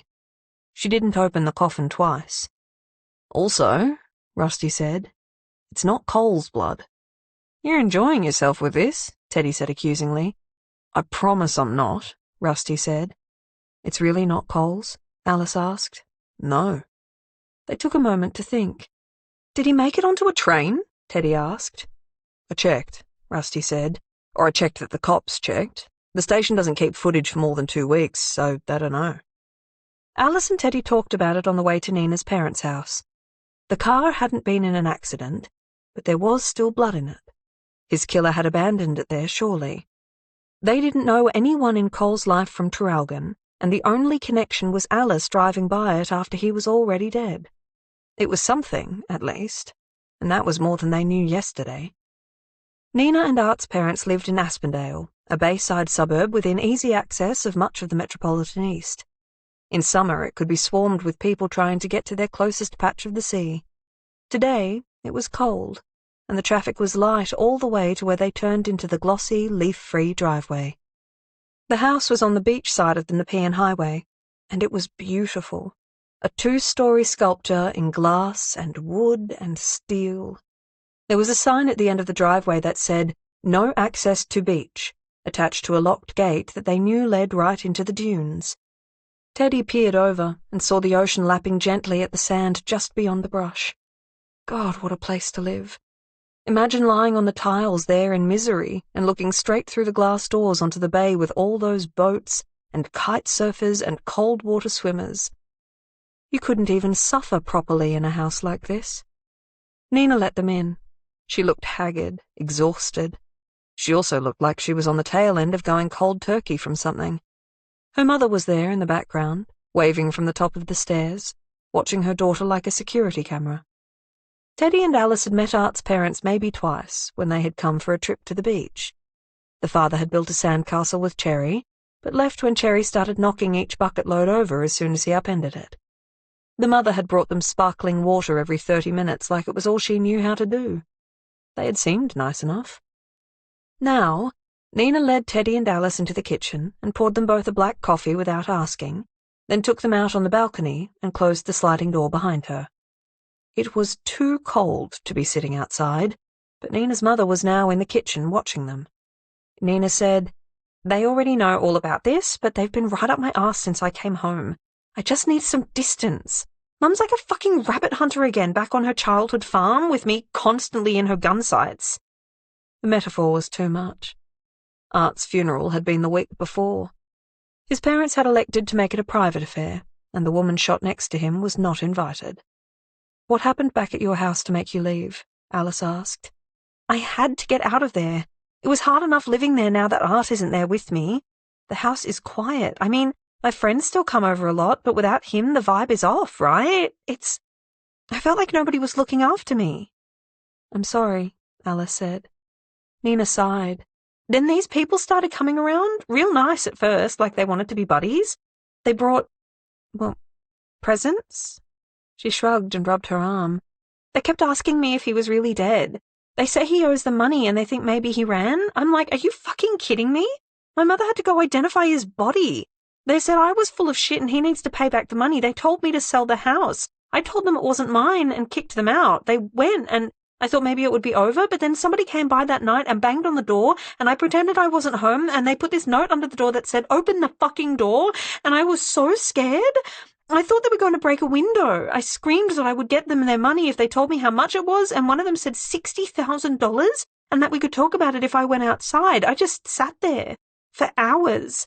Then I called Dad, and he called the police for me, and then came to get me, and I haven't been back since. There was nobody there when the police came? Dad got there first, and he says he didn't see anyone around. I don't know why they left. Do you think they know where I am now? Teddy and Alice looked at each other. I know, Nina said. It's a stupid question. She put her head in her hands. Teddy and Alice shuffled closer to her. Behind them, the waves ran to the shore and hurried away again. Like grief, Teddy thought, unoriginally. It comes and it goes, and it gets high and it gets low. And if there was someone trying to get money out of you owed to them by a dead person you loved, it would be like living in high tide the whole time, the waves never giving you space. God, the sea always made her feel dramatic. You're going to find out who killed him, right? Nina said, putting her hand on Teddy's arm and holding on too tight. That's your job, right? To figure this stuff out? That it is, Teddy said. And who shot Teddy, too, Alice said, and Nina let go of Teddy's arm and looked her over. I'm all right, Teddy said. Alice corrected her. She's not. The man who killed Art had taken the gun with him. Teddy had told the police she didn't remember where any gun came from. It must have been in the killer's pocket, she thought. It didn't strike her that whoever shot them would want the weapon to be found either. And so, without the gun tied to her, Art's family did not know what she had done to their son. You'll do what you can, though. Nina picked up Alice's untouched, still steaming coffee and drank it in one alarming gulp. Of course. Teddy rubbed her arm where Nina had held it. They all looked out over the water. It was a cloudy day. There was rain very far away in the bay, blurring the horizon.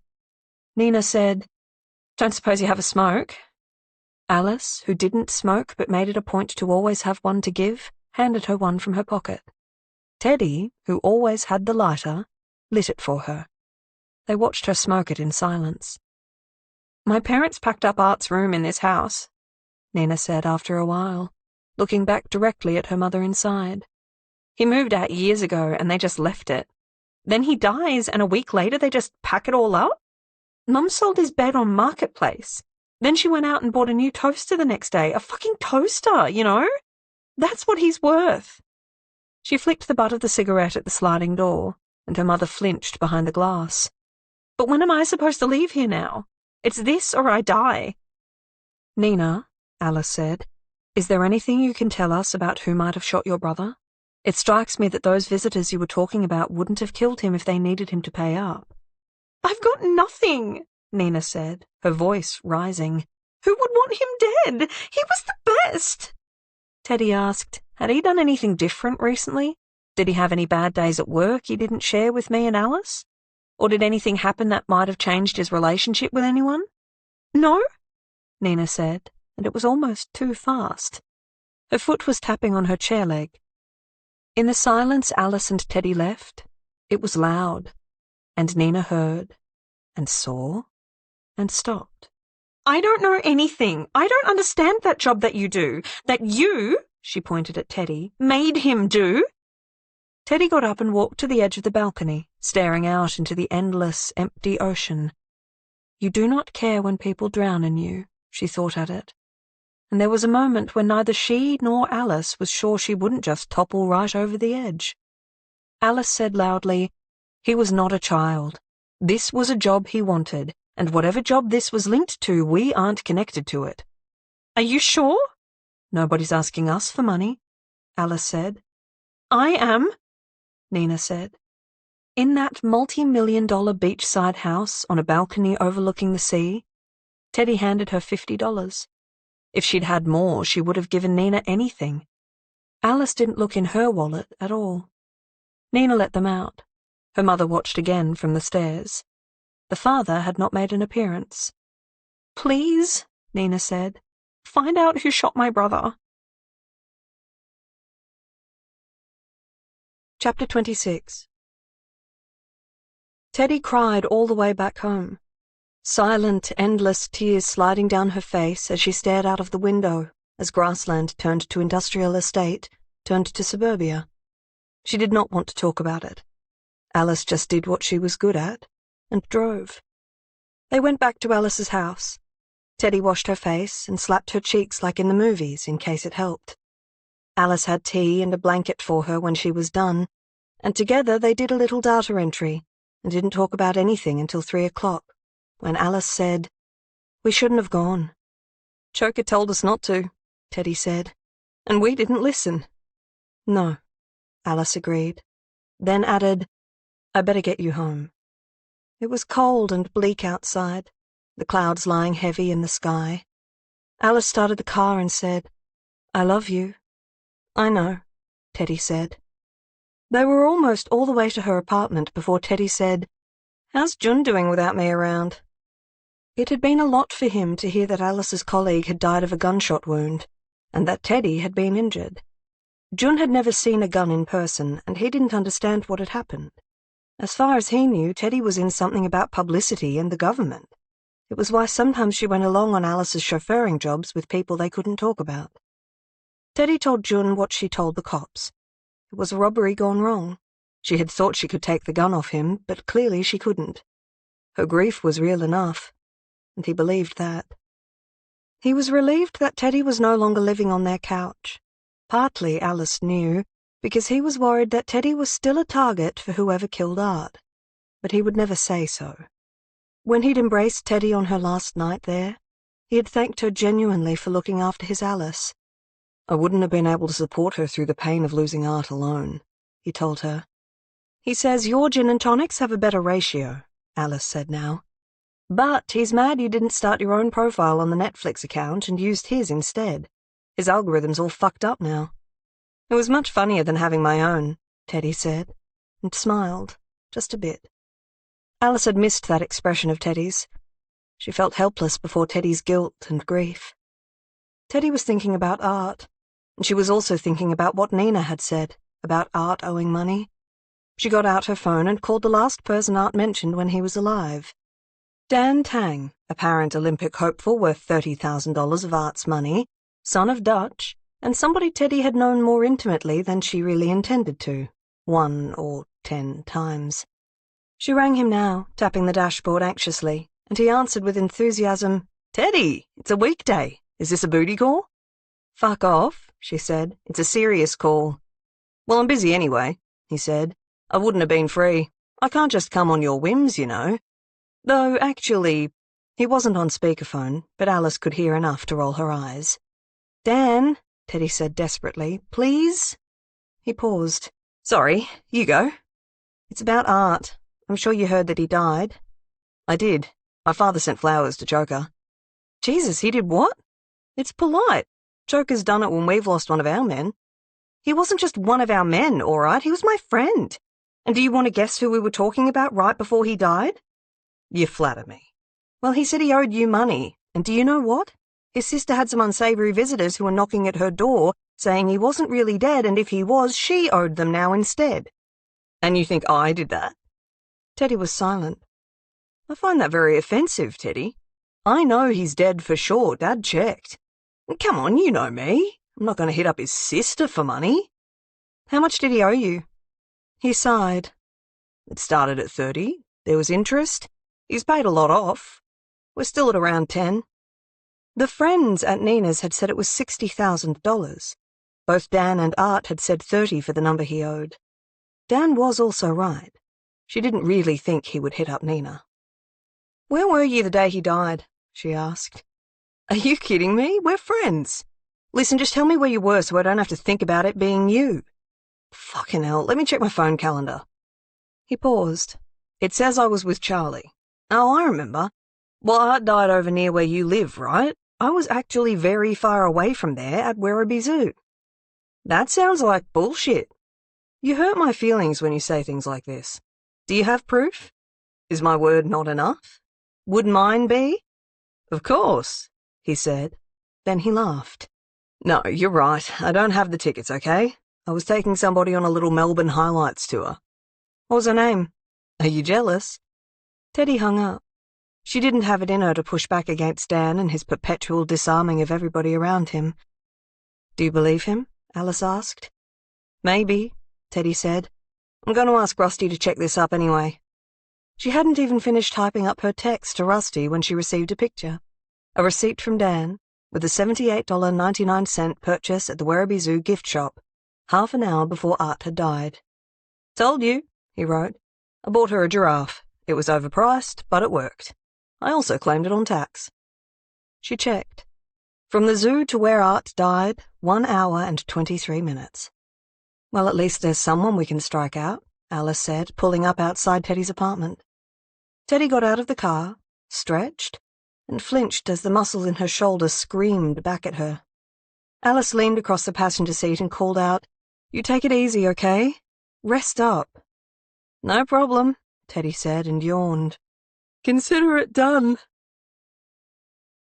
Alice picked her girl up from kinder, went home, and made curry for dinner.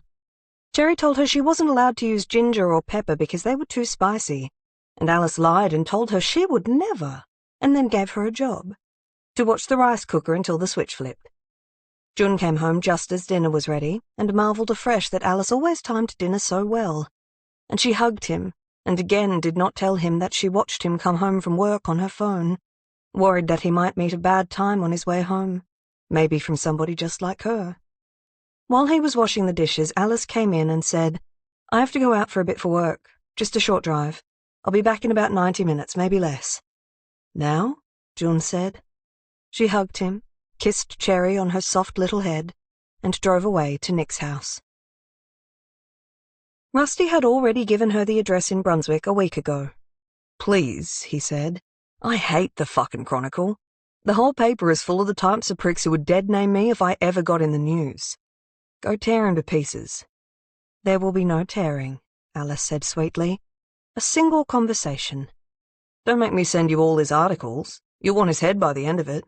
Nick's fucking awful." Alice had read up on him anyway after that. He mostly ran profiles of business people, finance dick-swingers, crypto losers. He savaged some and extolled others. There was, to Alice's surprise, a piece on Darwin, for which they had eaten luxurious food, and nothing of any substance had been written. Rusty had been correct. By 2 o'clock in the morning, blinking into her phone, she liked Nick even less than she already had. The traffic was thin this time of night, and Alice stopped by a McDonald's on the way to get an extra-large coffee before arriving on Nick's street, which dead-ended onto the train line. There was no white Subaru in the driveway, but there was a dull grey sedan that sure looked like an insurance rental. Alice knew he had a wife, no kids. She also knew the wife worked night shifts this week. She sat for a few minutes on the other side of the road, then took her coffee, walked up the drive, and leaned hard against his car. The car alarm wailed, and Nick was out almost instantly, barefoot and angry, turning it off. "How the fuck do you know where I live?" "That's a bit rich, coming from somebody who tailed me 3 separate times," Alice said, looking wounded. "When you cornered me on the cliff top, there was nobody for miles. Here all your neighbours are around. I can assure you that whatever you're scared of is not going to happen." "What, like you pulling a gun on me and getting some drunk fuck to run me off the road?" "That drunk fuck probably saved your life," Alice said. "A witness worked in your favour, not mine." "You can't just come here and threaten me." "I don't think you're listening," Alice said. "Anyway, now it's time to talk. Do you want to go inside?" "No way." Alice shrugged. "All right, we can talk out here." It was cold, but Nick was sweating. "I don't have anything to say to you." "I think we could talk about what you know," Alice said. "You knew something. Otherwise you wouldn't have come after me." "I don't know anything. It was a job I was sent on. Clearly it was a bust, a waste of time and fucking money." "You seemed pretty confident at the time." "That's part of my job too." "So what changed?" "Why haven't I seen you since?" "What changed is that there is no story." "And so I was driving nobody around, despite your insistence that I was driving somebody extremely well-known?" "I guess you were. After all, I didn't get any pictures, and you broke my camera as well as my car. Where should I send the invoice, by the way?" "Right up your ass?" "Oh, so I don't get your details even though you found mine?" Respectfully, she said with all the disrespect she could muster, you started it. You should leave before I call the police. So you don't know anything. Does it look like I do? He said, spreading his arms out. Have I printed anything? Has anyone? They have not, Alice admitted. There you go, he said. There's no story. Now leave me the fuck alone. He went back inside. Alice considered keying his car, but instead just placed her half-empty coffee cup on the roof of the rental, tipped it over, went to her own car, and drove away. A few streets further along, she pulled over and messaged Rusty. I know I shot it all those weeks ago, but is there a way for you to get back into Nick's phone if you already did once? Can you find out if he called anyone in the last few minutes? She drove home. By the time she arrived, there was a reply. In the time between him making his first phone call and me getting the number he rang, it has been delisted, and I can't find out who owned it in the first place. And Alice thought, interesting. Chapter 27. That night, while Jun slept and the brawny wind outside scratched branches against their window, Alice looked Darwin up online. People had noticed he wasn't around, but others said that he did that sometimes, hunkered down before making some new business announcement. One thread speculated he hadn't been seen in Australia because he was out on a yacht in the Maldives, with either Zuckerberg or a Murdoch. Someone said he'd missed his mother's birthday party, and someone else said his mother's birthday wasn't even in May. One person in a celebrity forum said he's definitely dead, and 10 comments in the thread suggested ways he died, from murdered by people jealous of him, and suffocated from the weight of his own goodwill, to drowned in a pit of gold coins like the fucking miser he is, or knocked off by the people he ripped off. Somebody said this thread is like Tall Poppy Syndrome the movie. Can't a man just be rich and good? She wasn't any clearer on if he was dead or not. Alice knew only this. He truly wanted everyone to believe he was dead if he wasn't, or someone fucked up the delivery process if he was. If the latter was true, the dead body of Australia's richest man was still out there. Darwin was the body in this she needed to care about the least. She just wanted to know who killed Cole to help Teddy, and who killed Art for both of their broken hearts. But, Alice thought, if they could find Darwin's live or dead body, then they might get closer to solving the Cole part of this, leaving all the rest of the space they had for Art. And maybe she wouldn't have to keep thinking about Darwin even if she didn't want to. Even if she didn't want to remember the time he had called her at night when he was tired and alone. She hadn't even told Teddy about it, even though there was nothing she didn't tell Teddy. Alice, he had said, and she recognized his voice. Can you drive me somewhere tonight? Jun was staying with a friend that night, trying to catch some exceptional waves early the next morning. Cherry had just fallen asleep in the other room. I'm busy, she told him. I'm sorry. There was a longer pause than she expected. His voice was very deep when he asked, Are you sure? I'm sure. He didn't hang up. He said, There wasn't anywhere to go anyway. I thought you could drive me someplace. You decide where. She realized, all at once, that he was asking for more than a ride. I'm sure I couldn't decide on the right place for you. It's not like I know where to be right now, he said. I don't mean to pressure you, but I could pay, if that's why you can't come now, if you need the money for whatever you're busy for. I could pay what you were going to make and then more. $10,000? Alice caught her breath. You don't have to do anything. That's not for anything more than a ride, a drive. She believed him, but it was still a request for more. $10,000, and what that could get her. It could pay off the rest of her car. It could pay for things they weren't fixing in her house. It could pay for the childcare centre closer to their home, the one they couldn't afford. Alice closed her eyes and thought of June and Cherry, and who they were, and that they were everything. I'm too busy even for that, she said softly. But if I wasn't, I would have driven you to Collingwood so we could walk the path near the children's farm and listen to the animals snuffling in the dark. Well, he said, If you were ever going there one night, you should call me. She couldn't tell Teddy. If she had, she would have had to tell her that she wished she could have said yes. The next morning, as Alice and Jun fixed Cherry's lunchbox, Alice was better at spreading sandwich toppings all the way to the edge, but only Jun was allowed to cut Cherry's kiwi fruit. Jun said to Alice, "Is Teddy all right today?" "I don't know," Alice said. "I haven't called." "You said she was tired yesterday." "She was." He watched her quietly. Jun considered Teddy's rank as sister-in-law, since Alice's actual estranged sister Pick did not fulfill any family duties at all, whereas Teddy would regularly surprise him with imported tea or whiskey. She actually only did that when she was about to ask Alice to do something illegal, but Jun had never made the connection, and Alice was both impressed and incensed that Teddy had learned how to manipulate her household into being in a good mood when she was about to do something bad. Alice called Teddy now, while Jun watched. "What a nice day," Teddy said cheerfully when she picked up. "The wind's stopped, the sun's out. I think we should have a day off work." Alice mouthed, "She's fine," at Jun, who smiled and wandered away to help Cherry finish getting ready. Once he was out of earshot, Alice said, what?" "I'm beat," Teddy said. "We've done a lot of work. I'm taking today off." Alice went outside into the courtyard. "You're taking today off?" "You worry about my health and you're right to do so. I need to have some time to recuperate, so I can be strong for the fight." Alice pulled a dry leaf from a branch. "Well, all right, if that's what you need. You should take it off too. Steal Cherry away from Kinder.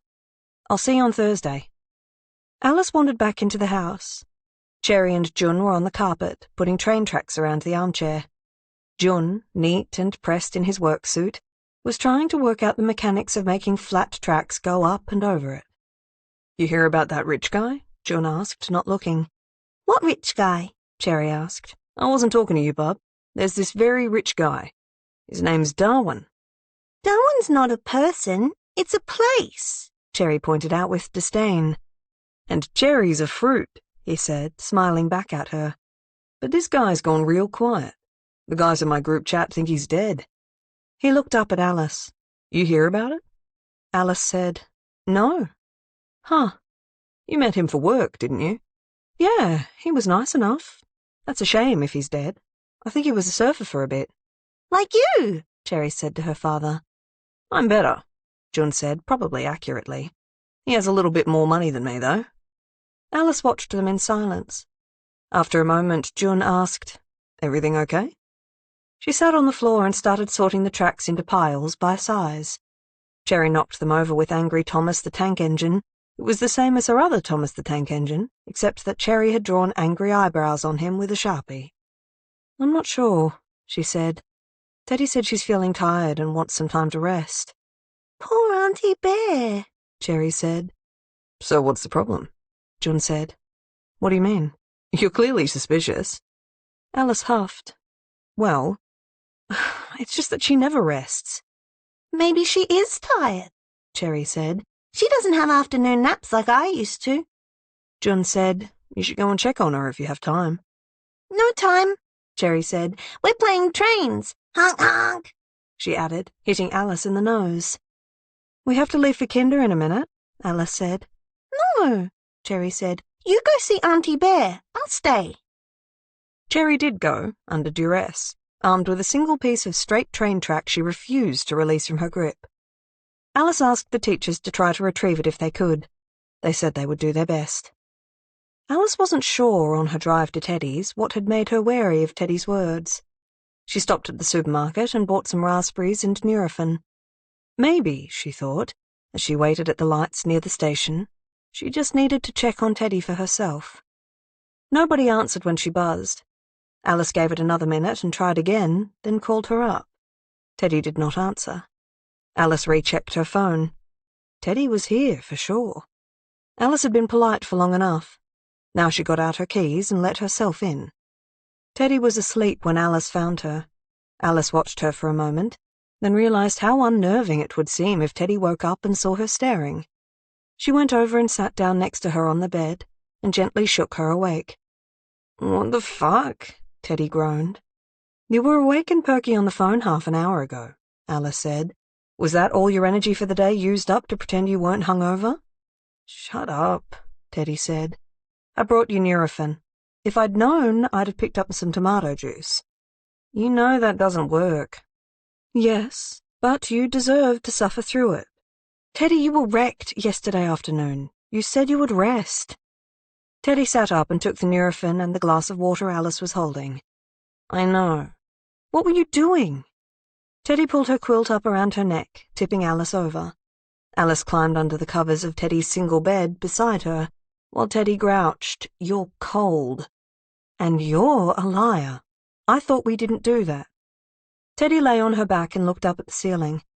I was going to tell you tomorrow, she said, and then you could have thought I'd spoken to her today and you wouldn't have told me off. Spoken to who? Alice said. Streets. What? Teddy sighed. Teddy had called Streets right after Alice dropped her off. Streets didn't pick up, but rang her back later, as Teddy sat on her couch, staring at the message on her television screen, asking if she wanted to keep watching. What do you want? Streets asked.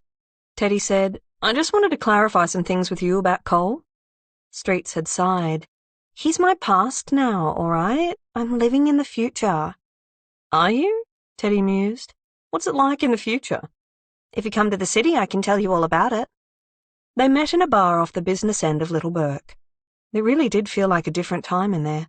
A glossy, neon future playing industrial house, with cocktails that shone reflective in the dark.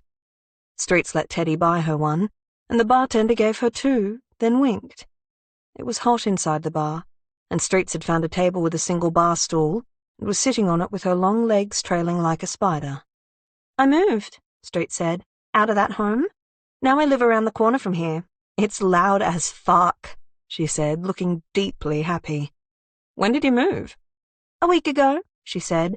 I've got a new job literally just selling backpacks not far from here, a few streets away, and I've gone out every night since. I had this plan to try every bar in town, but I like this one too much to go anywhere else. She raised her glass at the bartender, who wasn't looking. Teddy was tired, and her arm hurt, and the cocktail she shouldn't have drunk was divine, smoky and sweet, starring a fruit that became more elusive the more she drank. The colours everywhere were a lot. A handsome man with large ears looked at Teddy in a way that made her forget why she was there for a moment, before she remembered hard, and said to Streets, Was it fun, that night with Art? Streets laughed. We had one drink in a bar and then he left. I was with him maybe 15 minutes longer than you were. So, maybe? Depends what he did. She saw Teddy's face and said, I'm sorry, I heard what happened to him online. It's not funny. I didn't want him to die or anything. He was fun, and I thought it might have been a longer night, but it wasn't. You weren't with him all night? Did he say we were? Teddy thought back. I guess I just assumed. And he just let you think that? I don't know, Teddy said. Maybe he didn't say anything.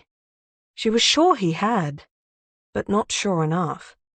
Streets looked unperturbed. He said he wasn't feeling great, she added. It wasn't a me thing. Of course not, Teddy said. I mean, look at you.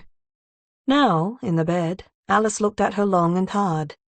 Did you sleep with her? No, of course not. Teddy did not make eye contact.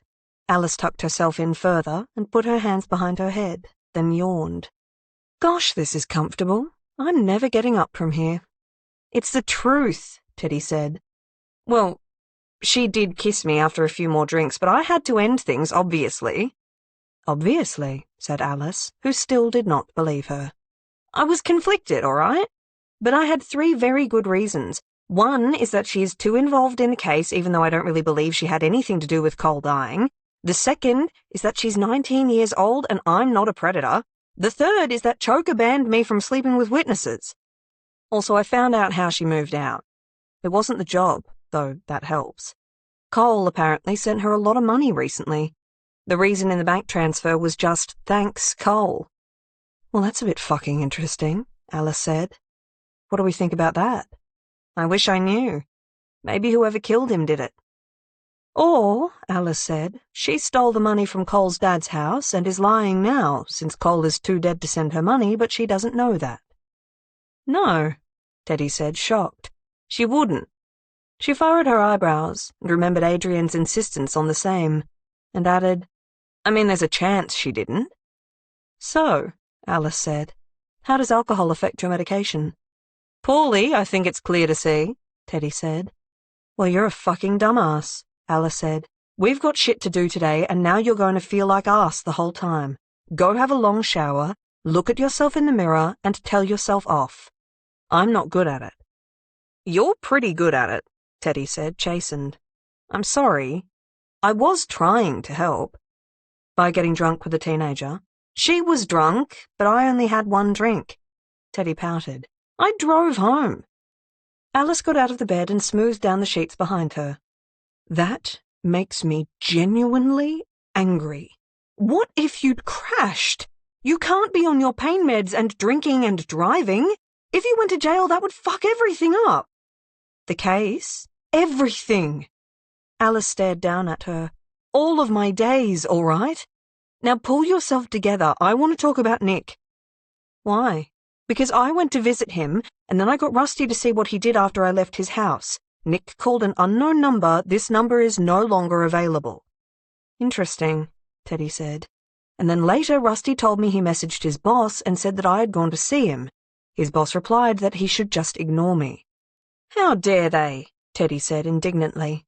Then he booked himself into a city hotel that evening for 3 nights, Alice said. A fucking luxe one, too. So, Teddy said, he's running. From who? Us, I guess. They paused, considering. Teddy asked, Is the Chronicle paying for the hotel? Are you kidding? Alice said. Papers are tight as fuck. They don't pay for anything anymore, let alone 5-star hotels.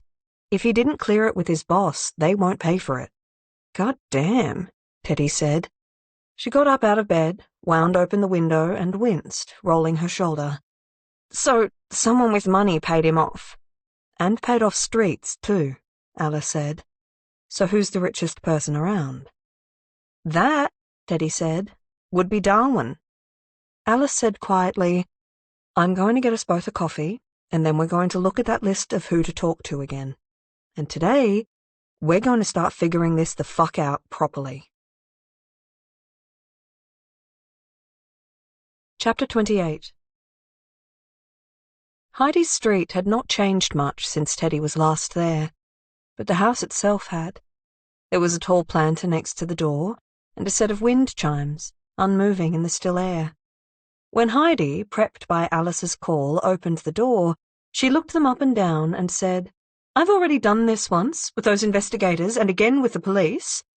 We're with the same company, Alice said smoothly. We're following up on the discovery of Cole's car. I'm Alice. And I'm Brooke, Teddy said, putting out her hand. Brooke had short chestnut hair, blue eyes, and an unbelievable pair of tits that were keeping Teddy so warm she was debating their ongoing use as a winter accessory.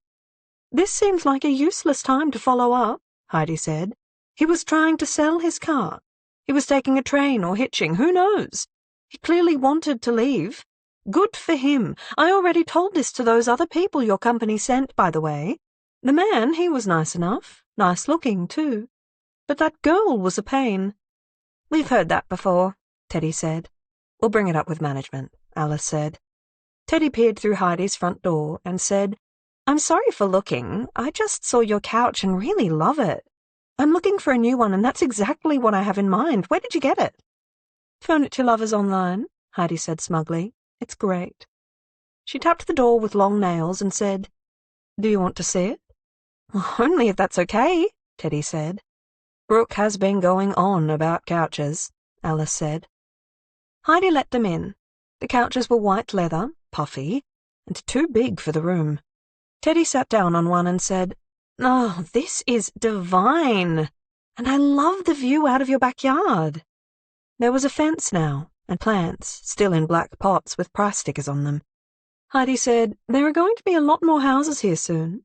With uncharacteristic good cheer, she added, It'll be a really great community. Alice said, Do you think Cole will come back eventually? Who knows, Heidi said. He does his own thing. You haven't heard from him? Teddy said, examining the rug below her feet so Heidi couldn't see her facial expression. No. Barely heard from him when he lived here, she said. Teddy said, "We just wanted to check in, since the car Cole was putting up for sale wasn't his, it was Adrian's. And somebody else we spoke to mentioned that Cole once stole from you. What did he steal?" She crossed her arms. "Oh, I shouldn't have told Adrian about it. It was him who said that, right? Did he tell you how he reacted? I just asked him to keep an eye out for it, and he told me he wouldn't even try. He's such an asshole, always has been. Why were we even together?" They gave her a moment, but she wasn't interested in answering her own question. Alice prodded. "And what did he steal?" "I guess I don't know for sure he stole it, but I'm 99% sure he did. It was a jacket. One of mine, but like one of those unisex things. Cost me a shitload off eBay. He nicked it not long before he left." Alice and Teddy looked at each other. This was not exciting. "Reminded me of that guy who came last time from your company," Heidi added. "The nice one. It was the same kind of jacket. Brown leather. Sexy as shit." Alice touched Teddy gently on the back. As they went to leave, Heidi wrote down the name of her couch for Brooke, and they thanked her. "Let us know if you hear from Cole," Teddy said. "Anything at all? I guess it might not even be a call, but something else. A postcard?"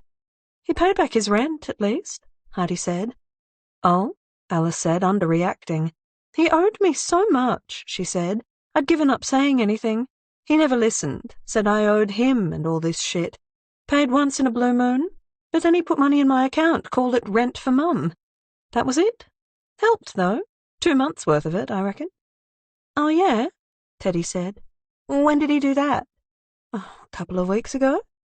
"That's so nice," Teddy said. "I hope he enjoys his travels." "He's fine," Heidi said. "Enjoy your couch when you get it." The car was quiet as they drove away. Teddy was tipping her head back, trying not to cry. "He's not fine," she said. "I know," Alice said. "He didn't pay that rent, and Streets wasn't lying about that money she got either." "I know." "So who did pay them?" "That," Alice said, "is the question." Alice was thinking about Art's jacket, how buttery smooth it was when he hugged her goodbye after they were done with the job. So when Teddy said she was hungry, Alice tried to remember if there was anywhere nearby they had gone with Art. A while back, Alice had driven the two of them to the next suburb to dig up and move someone's lemon tree 2 meters left, fixing a property line dispute that had come dangerously close to a gunfight. Afterwards, Art had taken her for toasted sandwiches at some place that only had 4 choices and no changes allowed, and she drove Teddy there now, to somewhere he had been. It was run out of the front of a house that bordered a reserve, and Alice ordered truffle mushroom, Teddy macaroni and cheese. The man at the window asked if they wanted drinks, and they both gave coffee orders, until Alice interrupted herself and said, "Wait, Art always asked for sarsaparilla at these places. Can I have one of those?" The guy said, "We've only got organic cola and lemonade, sorry." "I'm sure there was an off-menu sarsaparilla," Alice said to Teddy. "He got it in a red cup that day, like we were in an American college movie. Maybe they stopped making it." "I'll go ask," the guy said, and disappeared into the house. "Are we being difficult?" Teddy said. "We were polite," Alice said. "We probably won't make a scene if they don't have it. Will we?" The door swung back open, and a woman came out. She looked both of them up and down and said, "Have we met?" It seemed like a lot for a drink that Alice didn't even like. She was losing her energy to fight for one. "I don't think so," Alice said. "We were just with a friend of ours once who ordered one. And now well..." Teddy put her arm in Alice's and said, "He died, and we miss him, and we wanted to just do something he always did, which was having sarsaparilla in all these places he liked." The woman barked out a laugh and then covered her mouth and said, "I'm sorry." Teddy tightened around Alice's arm and said, "It's all right." "His name was Art," Alice said. "Oh," the woman said, and she didn't look like she was about to laugh anymore. "Always wearing that leather jacket, looked like he should have been surfing." "That's the one." "I'm sorry to hear that," she said. "Give me a moment." She left, and the man came back and started making their sandwiches. They waited patiently, and then he disappeared and returned with 2 red cups of sparkling soda, which he passed to them.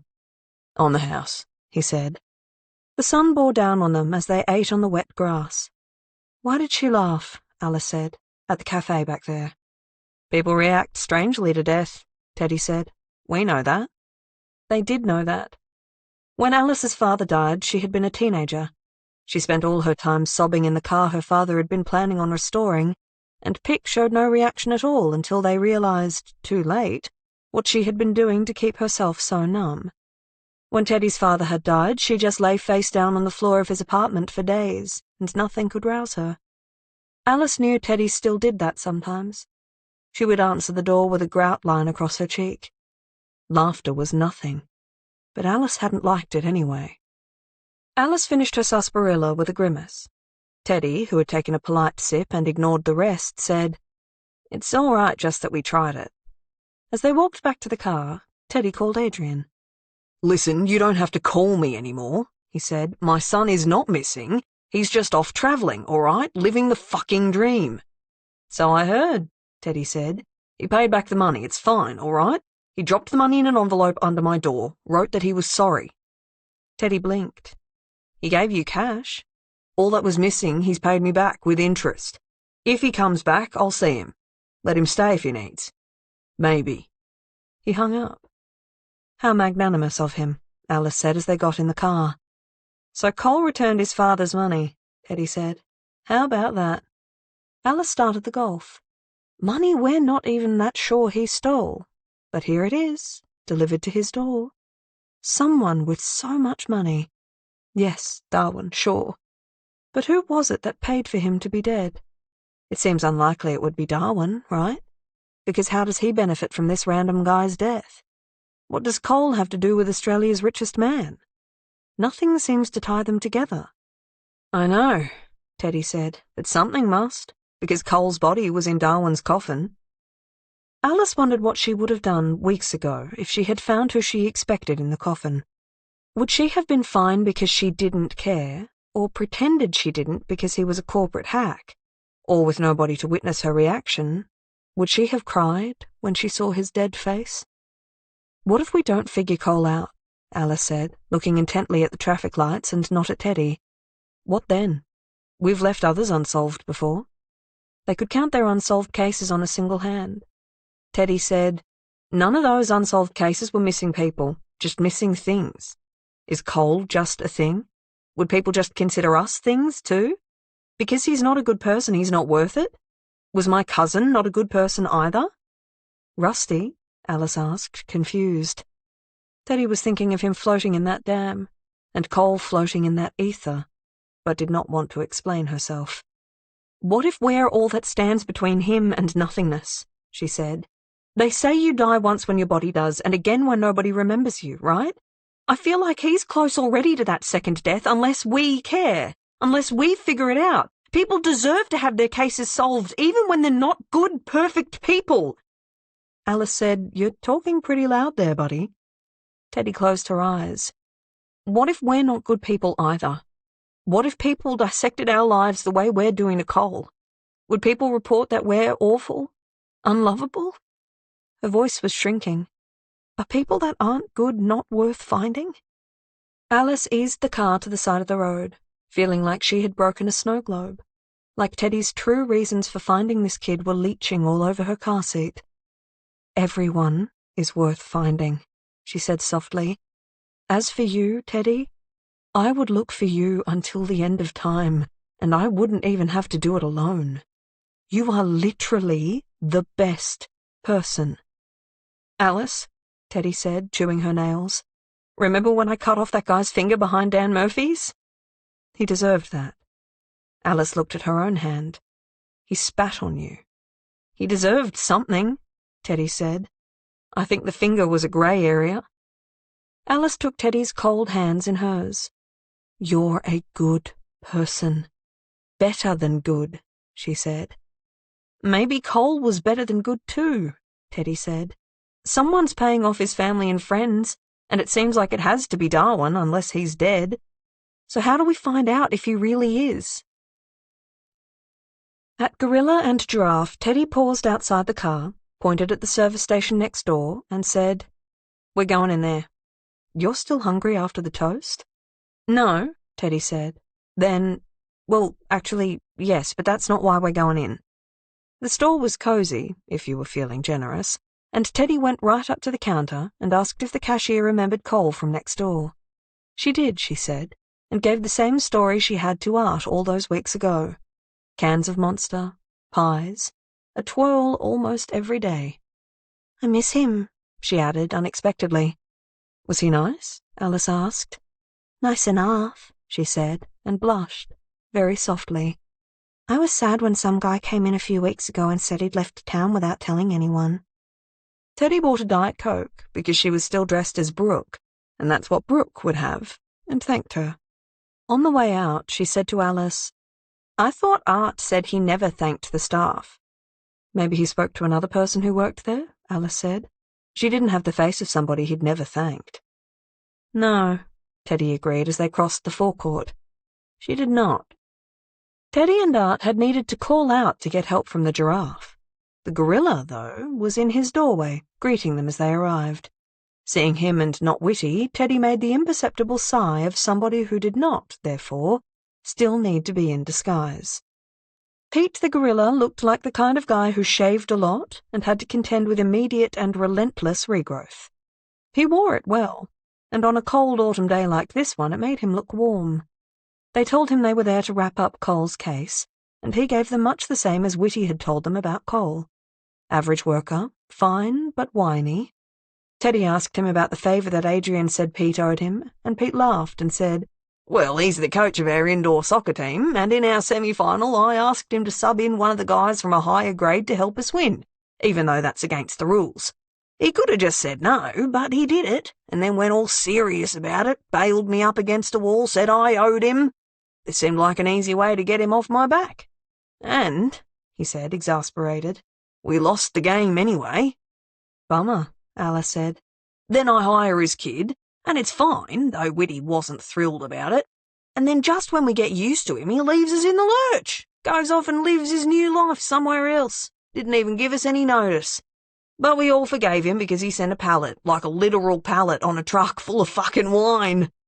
He laughed and sat back. "I don't even drink the stuff, but now I don't have to buy any birthday presents for years." "Huh," Teddy said. "What label?" Alice asked. "Sorry?" "What kind of wine?" Pete went into the kitchen and took one out of the fridge. Flank Plains wine. "You can have one for your time," he said. "Didn't even know the kid knew about wine. I only ever saw him drink Coronas." "Where do you think he ended up heading off to?" Alice asked. "Went east, I think someone said. Don't know if he was hitching or not. Hard to imagine him voluntarily spending time with other people in their cars.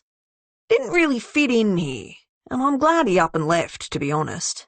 He wasn't happy here. But he was good with our clients, I think." Teddy's face when he said that was too much. Alice asked, "How so?" "Oh, one time we had to cut down a tree for this old man that had been holding up the remnants of a treehouse he'd built 50 years ago for his son. The son had died only a short time before we went over, right? But the tree had been damaged in some winds, and he had to get rid of it even though he clearly didn't want to. We'd keep going up to the damn thing and he'd tell us to wait. He needed to take another picture or just think about it.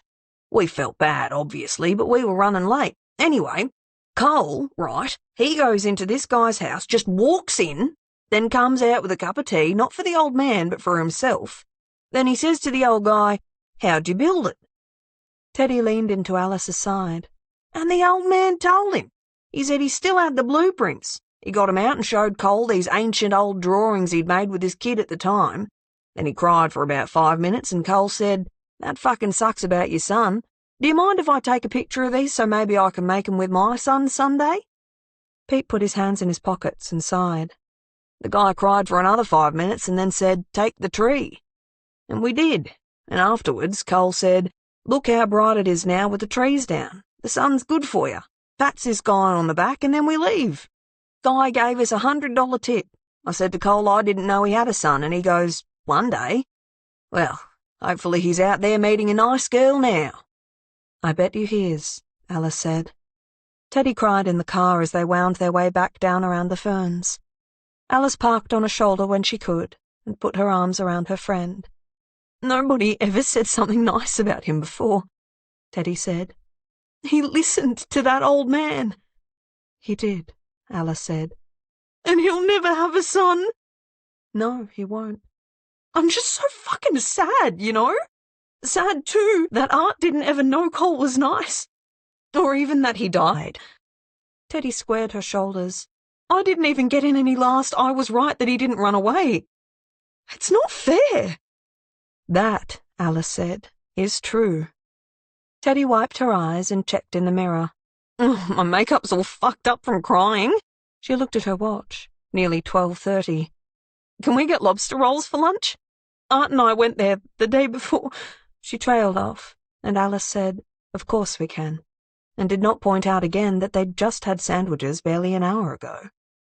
The sky had cleared to a brilliant blue, thin clouds streaking through. They drove past all the same ferns and streets again, and Teddy hated them for not understanding what had changed in the world. Alice slowed around a hairpin bend. "Do you think," she said, "that maybe it was a drug thing that killed Art? We know he partook." And I was just collateral damage. "Well," Alice said, "maybe." Teddy huffed. I don't know. Alice asked gently, "Do you remember any more of what the gunman said?" Teddy prided herself on her stellar memory, but it was fuzzy that moment, shrouded in pain and shock and grief. She remembered anger, the feeling that Art and the man knew each other, or at least that there was a lack of surprise from Art. The possibly familiar voice? If it was familiar, who could it be?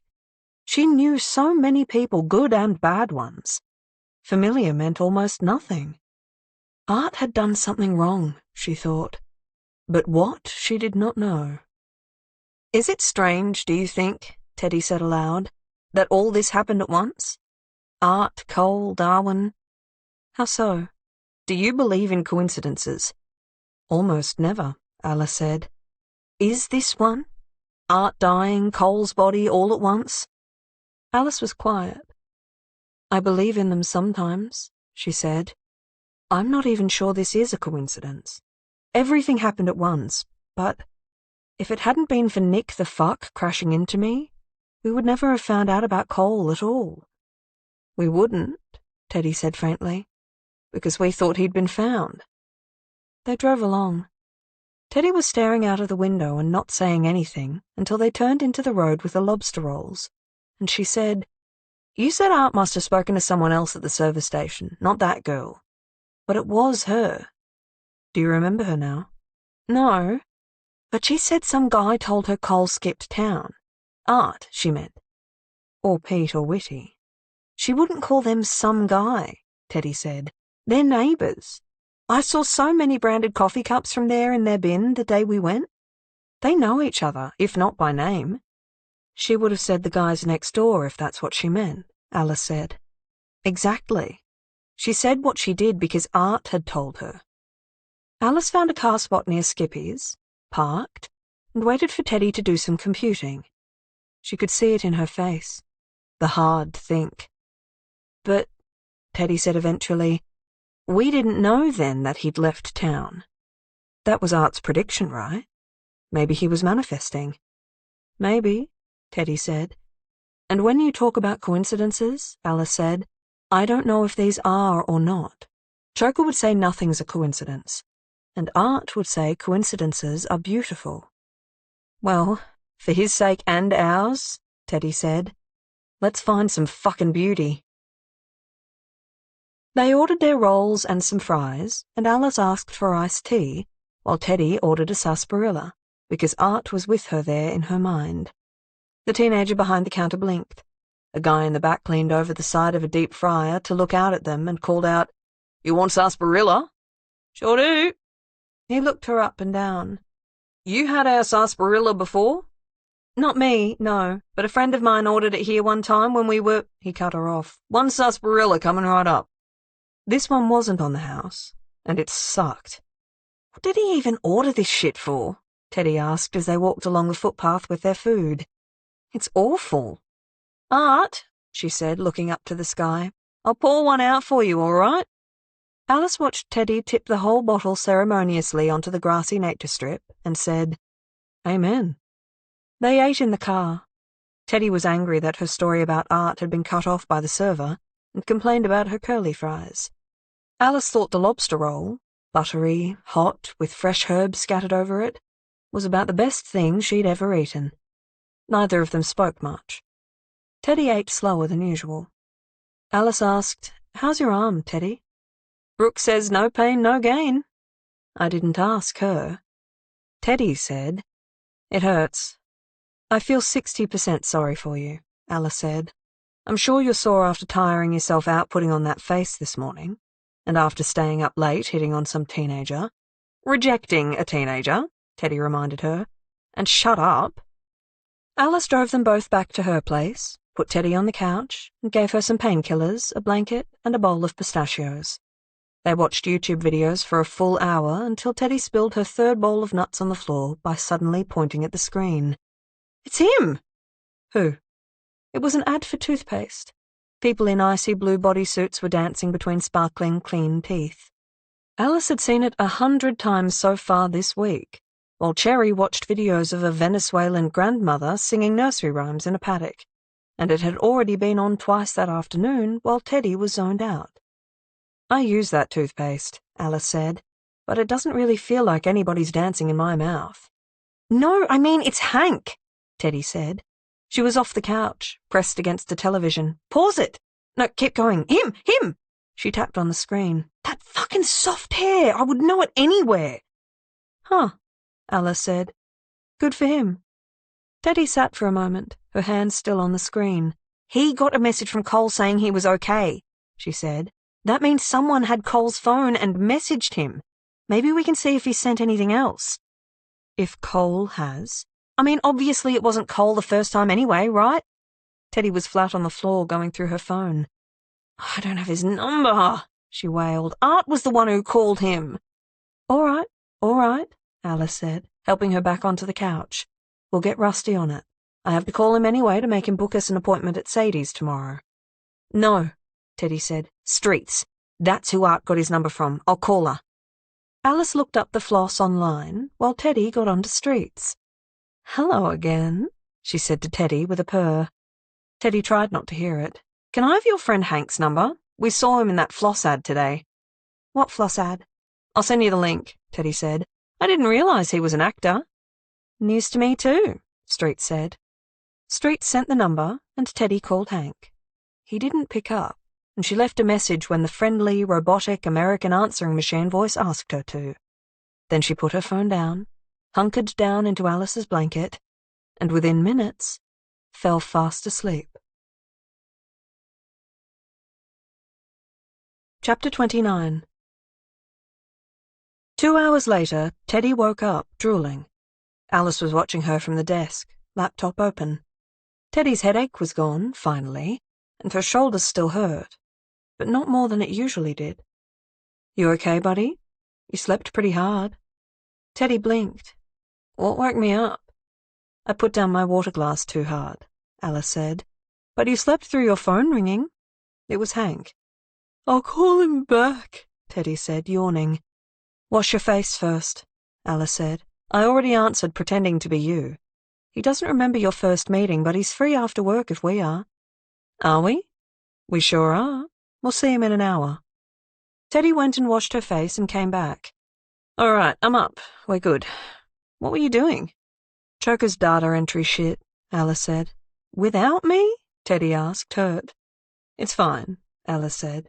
She did not add, "Most nights I have been doing it without you because it is faster." "I'm supposed to help. Every hour you rest instead of doing dumb shit, you're healing." "Can my physio write me a referral for more daytime TV? If there's any left to watch after these past few weeks, anyway." "A physio who knows Choker? Probably." Alice paused, then asked mildly, "Any murder shows?" "Nothing I think will hurt my feelings," Teddy said. "But I have been watching Columbo. I need to lose more things in my pockets and look more incompetent." "Is that possible?" Teddy pouted. "Trouble is, there are always too many coincidences in these shows. Everyone's always bumping into the bad guy no matter where they are. Again, coincidences don't happen in real life."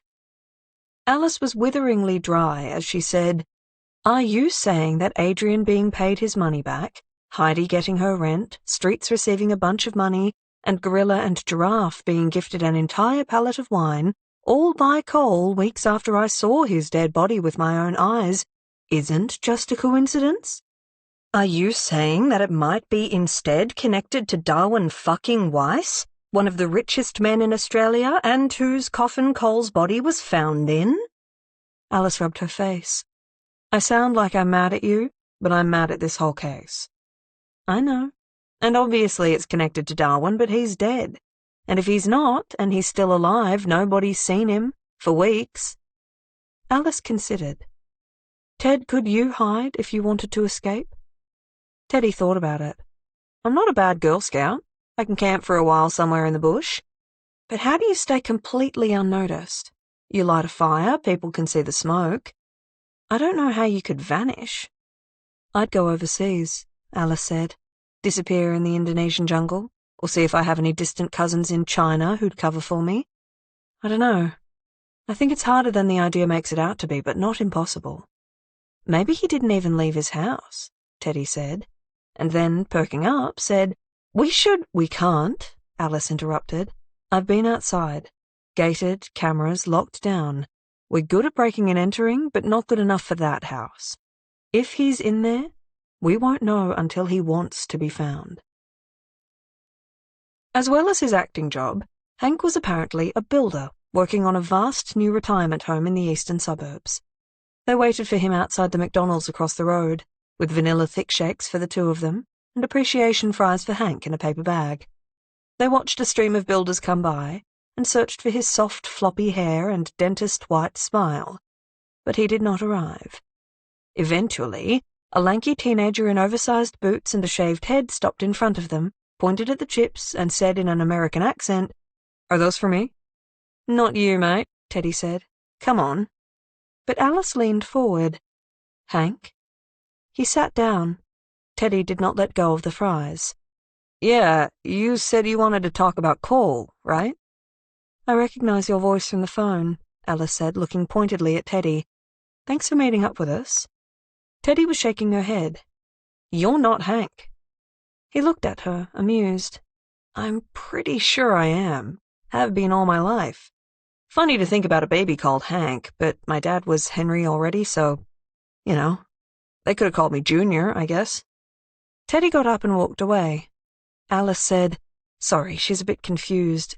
You're not the person she was expecting. Why not? That's a great question, Alice said.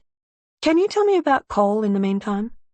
He did, about how Cole was a friend from high school, and how sometimes you were just friends with people because you fell into it. But Cole hadn't been a fuckwit about Hank being from America when he'd moved to Australia in Year 11.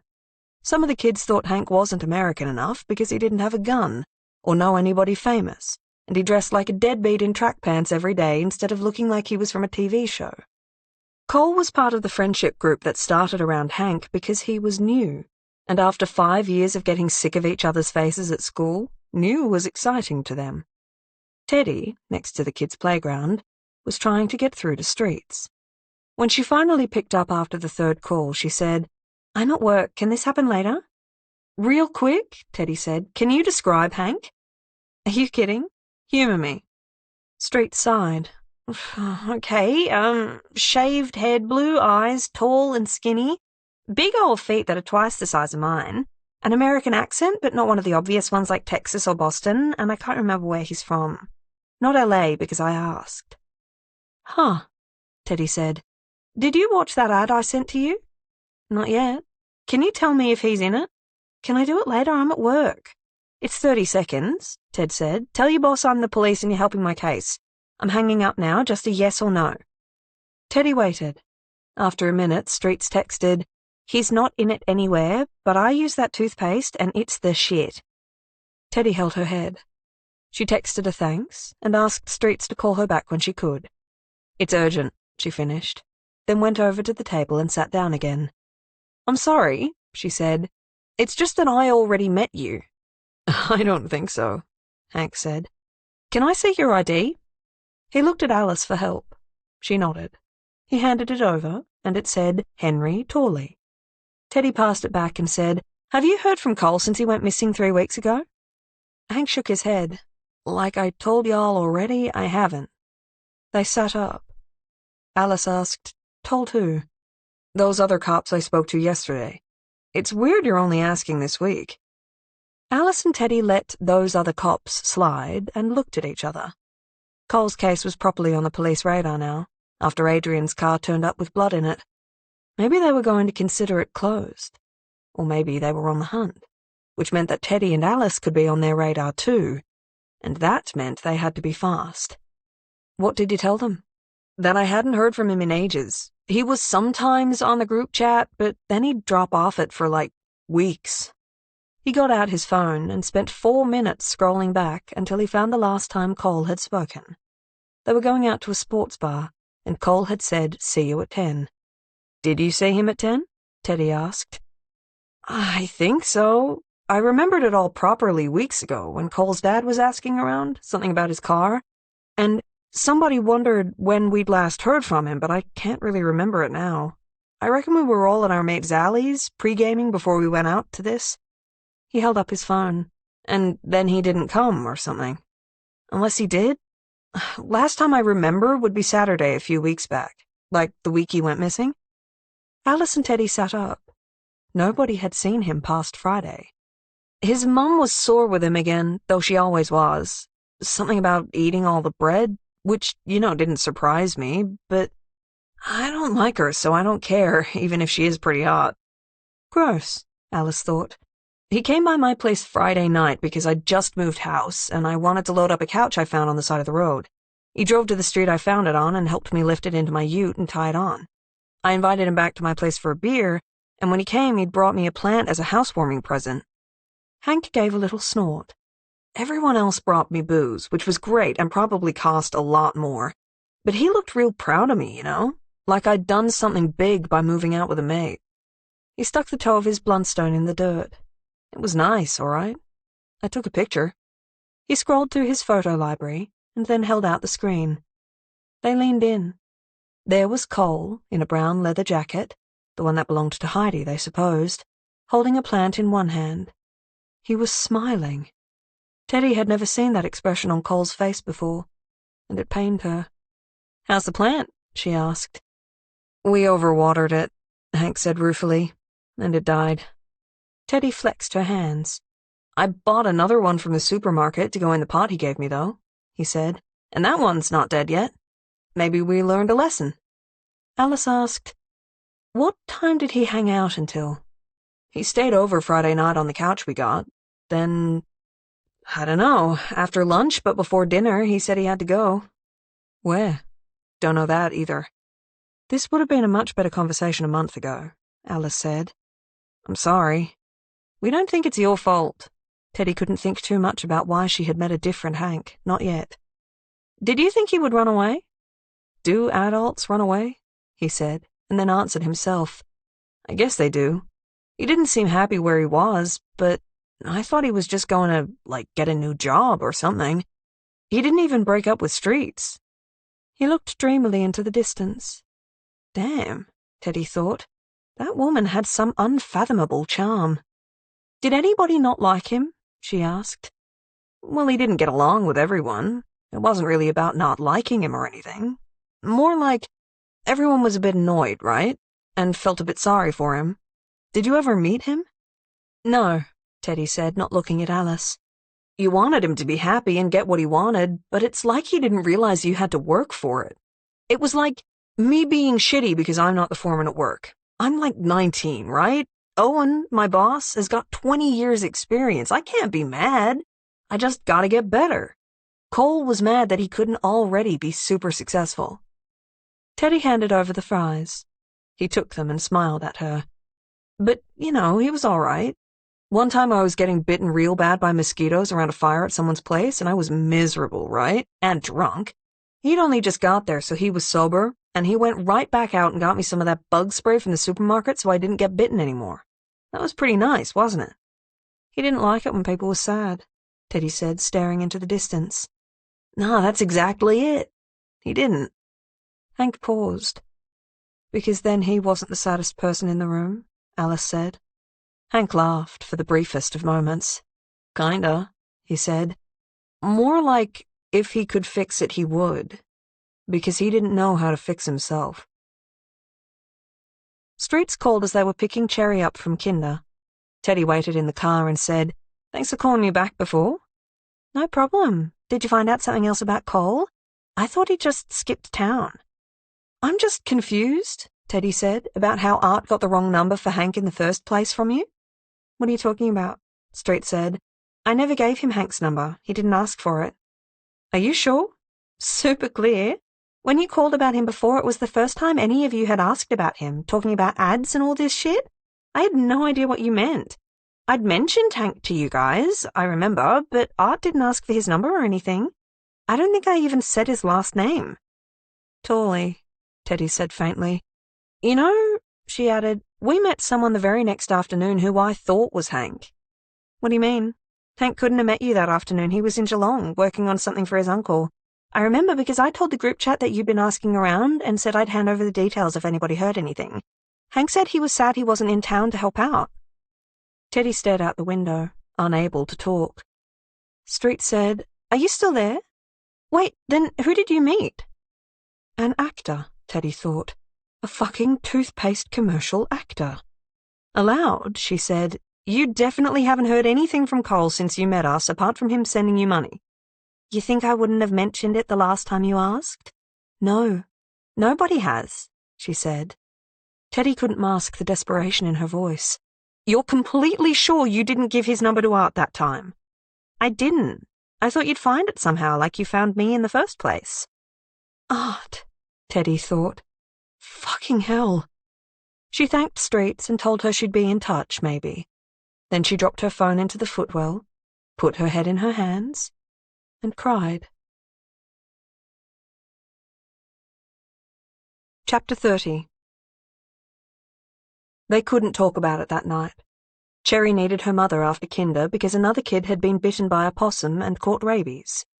Even though the party line from the teachers was that the possum stayed up in a tree and had only aggressively hissed at the kid, who wet his pants and had to go home early, Cherry and Alice had to talk about rabies and wild animals and fear and biting and how humans took over their land and so many other things that Teddy just left on her own, kissing them both on the head as she did.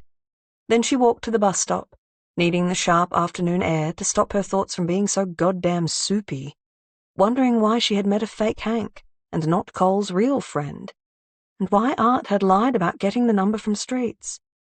She was cold when she got home, and it didn't bring her any clarity. Teddy did what she always did when it became too much, and lay on the floor, let the tiles swallow her up, and even though she had already napped, even though it was barely 6 o'clock, she fell asleep there, on that cold ground. When Alice picked her up the next morning, Teddy had reached an understanding with her thoughts. She leaned in through the open passenger window and said, "I think Art just really wanted the case to be over." "What the hell are you talking about?" Art hadn't taken the job as seriously as Teddy, didn't want it to take up his time. He'd thought Cole had gone missing on purpose, and he was looking for a way to throw Teddy off the trail. This was the way he thought of, and it worked, until everything went fucking wrong. "Well, let's find out," Alice said. "I got Rusty to track down the Hank we saw on TV through his agent. We're meeting him in 20 minutes, and he's not too far from Choker's office, so we can go bother the boss afterwards for an update." "You planned today without me," Teddy sulked. "Or," Alice said, "I'm trying to confirm what you've been thinking." "That I'll allow," Teddy said. The fake Hank met them at a coffee place with mismatched floral furniture and staff in lace aprons. He was dressed beautifully, made up a little, and looked good. He stood up, shook Alice's hand, and then, when he saw Teddy, stopped and shrank down so that he was half in and half out of his chair. "Isn't this about an ad?" he asked. "No," Teddy said, "it's not." "I have to go." Alice, still holding on to his hand, took one of his fingers and bent it and his hand backwards until he buckled back down into his seat. "You can, soon," she said, and his eyes watered. "We just want to talk," Teddy said. "You recognize me, don't you?" He nodded. "And the person that I was with the last time you saw me, you know he's dead, right?" He hung his head, and nodded again. "I'm happy to make this easy," Alice said, not letting go of him. "What's your name?" Reuben, he said. "Reuben," Teddy said. "What were you hired to do?" Be some guy called Hank. You know, he said to Teddy. I didn't have to do much. Show you my text message from whoever, tell you I was like a brother with some guy I'd never met, that's it. "How much did Art pay you?" Teddy asked. 1,000, he said. He knew me through his sister. We went to school together, but I don't see her anymore because she's all fucked up. But Art was all right, though I felt weird about doing this. He said the text had to be from a specific number, but he knew somebody who could fake it. And it worked on you. Teddy couldn't speak. She hated herself for suggesting this was Art's fault, and hated Hank for confirming it. Alice took over. "Did he tell you what was going on?" No, just said you needed to get over something. He said I couldn't ask him any questions or tell you anything if I ever saw you again. He shrugged. I guess it's not a problem now. "Then why did you try to run?" He pointed at Teddy with his free hand. He said you were dangerous. Alice released him. He stood up fast, hitting his knees on the table, rattling the cutlery. Teddy looked up at him with steel. "He was right," she said. "He validated your reasoning," Alice said. Clouds hung low and angry as they drove to Choker's office. "Art wanted you to move on." "Exactly," Teddy said, but she wasn't smiling. But what if Reuben was lying too? Teddy was silent. She turned the heater up so the sound broke through the quiet, held her palms in front of the vents, just like Art had done in Nina's mittens that day as they drove around. "I don't know," she said, finally, anguished. Alice asked, "None of Cole's family recognized Art or anything?" "None. He wasn't in disguise at all when we saw him. Nobody acted like they knew him. I can't even look back and see a moment that felt like maybe they did." "Not even Elizabeth? She went off with him after." "I mean, not for long. Streets didn't know him. She's just magnetic." "So I hear." Alice ignored Teddy's glare and said, "Look, you're probably right. There's not really another reason we can think of why Art would have done this." "No," Teddy said, uncertain. "The question is," Alice said, "did he fuck up any of our other cases to save time?"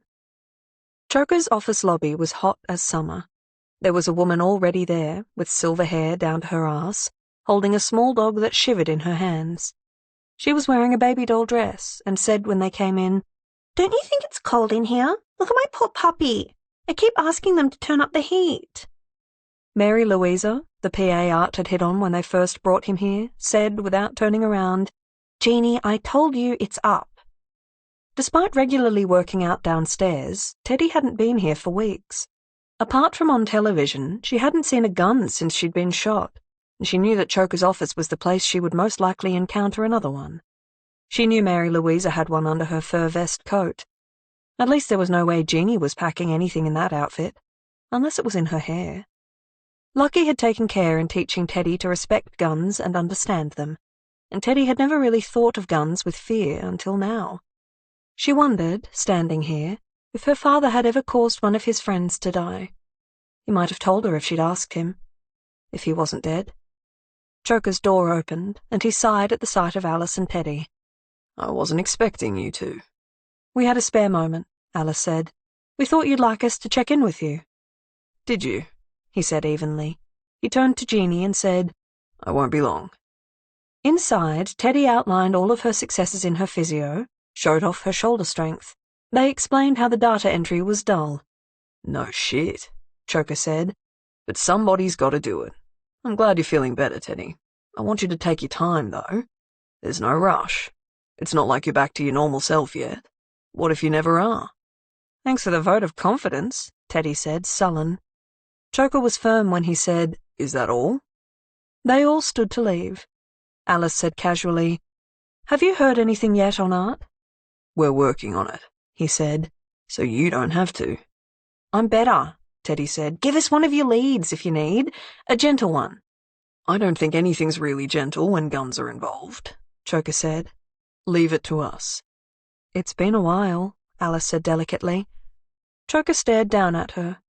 He didn't do it much, this stare.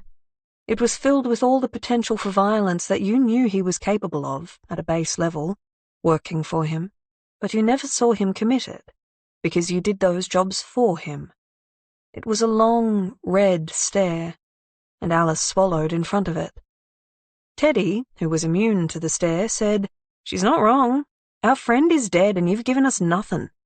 Because you're not going to do anything.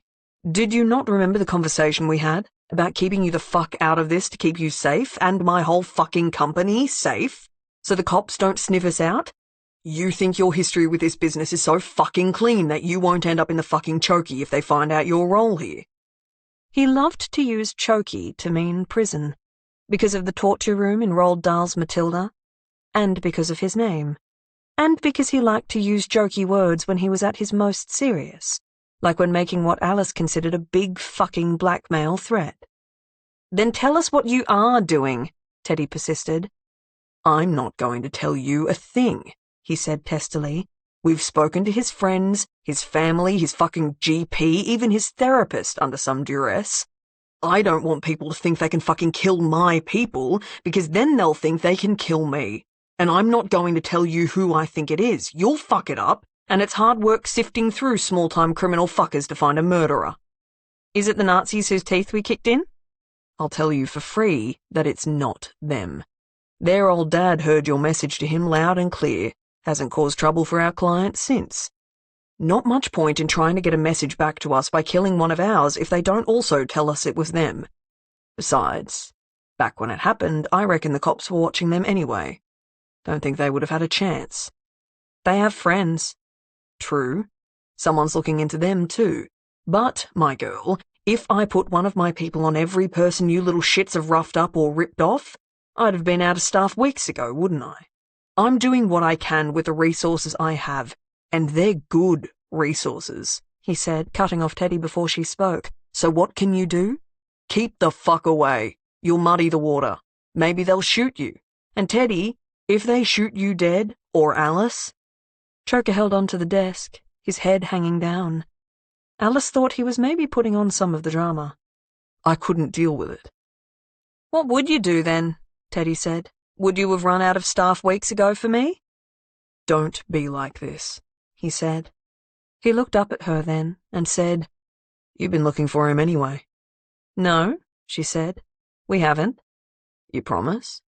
"Always," she said, which wasn't a lie, because she made a lot of promises and didn't keep all of them.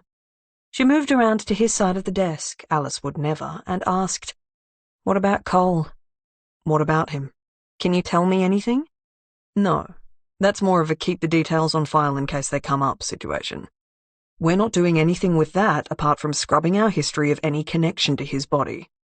"Collateral damage," Alice said faintly. "Yes," he said, "but it's not our fault. We're just trying to save ourselves. And you."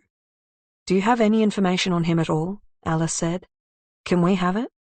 "I'm not particularly interested in having incriminating evidence in places I'm not in control of," he said. Fair enough, Alice thought. "Not one clue?" Teddy asked, in the voice she used when she was sitting in the back of Alice's car and pretending to be Cherry's baby sister. It was a terrible voice. But Choker flushed. "God damn," he said, trying to steer them out. "Can't you leave anything alone?" "I got shot," Teddy said plaintively. "I saw someone else get shot at," Alice said, aware that she sounded like a bitter sibling. "We just want closure." "Closure? Then maybe you should have become real estate agents instead of petty criminals." "Just give us something," Teddy pleaded. "Anything. The smallest thing." Choker drummed his fingers on the door he was leaning on. "Fine," he said. "Here's something. You didn't check out his body much, Al, huh?" "I just wanted to get rid of it," she said. "And that was smart as hell," Choker said. "It went smoothly because you were fast and kept your head. Anyway, my guy did check the body. Not a forensic pathologist or anything here, mind you. Says it looks like he was in a fight, but there were no defensive marks he could see. So maybe the injuries were from something else. A fall, a car crash, something like that."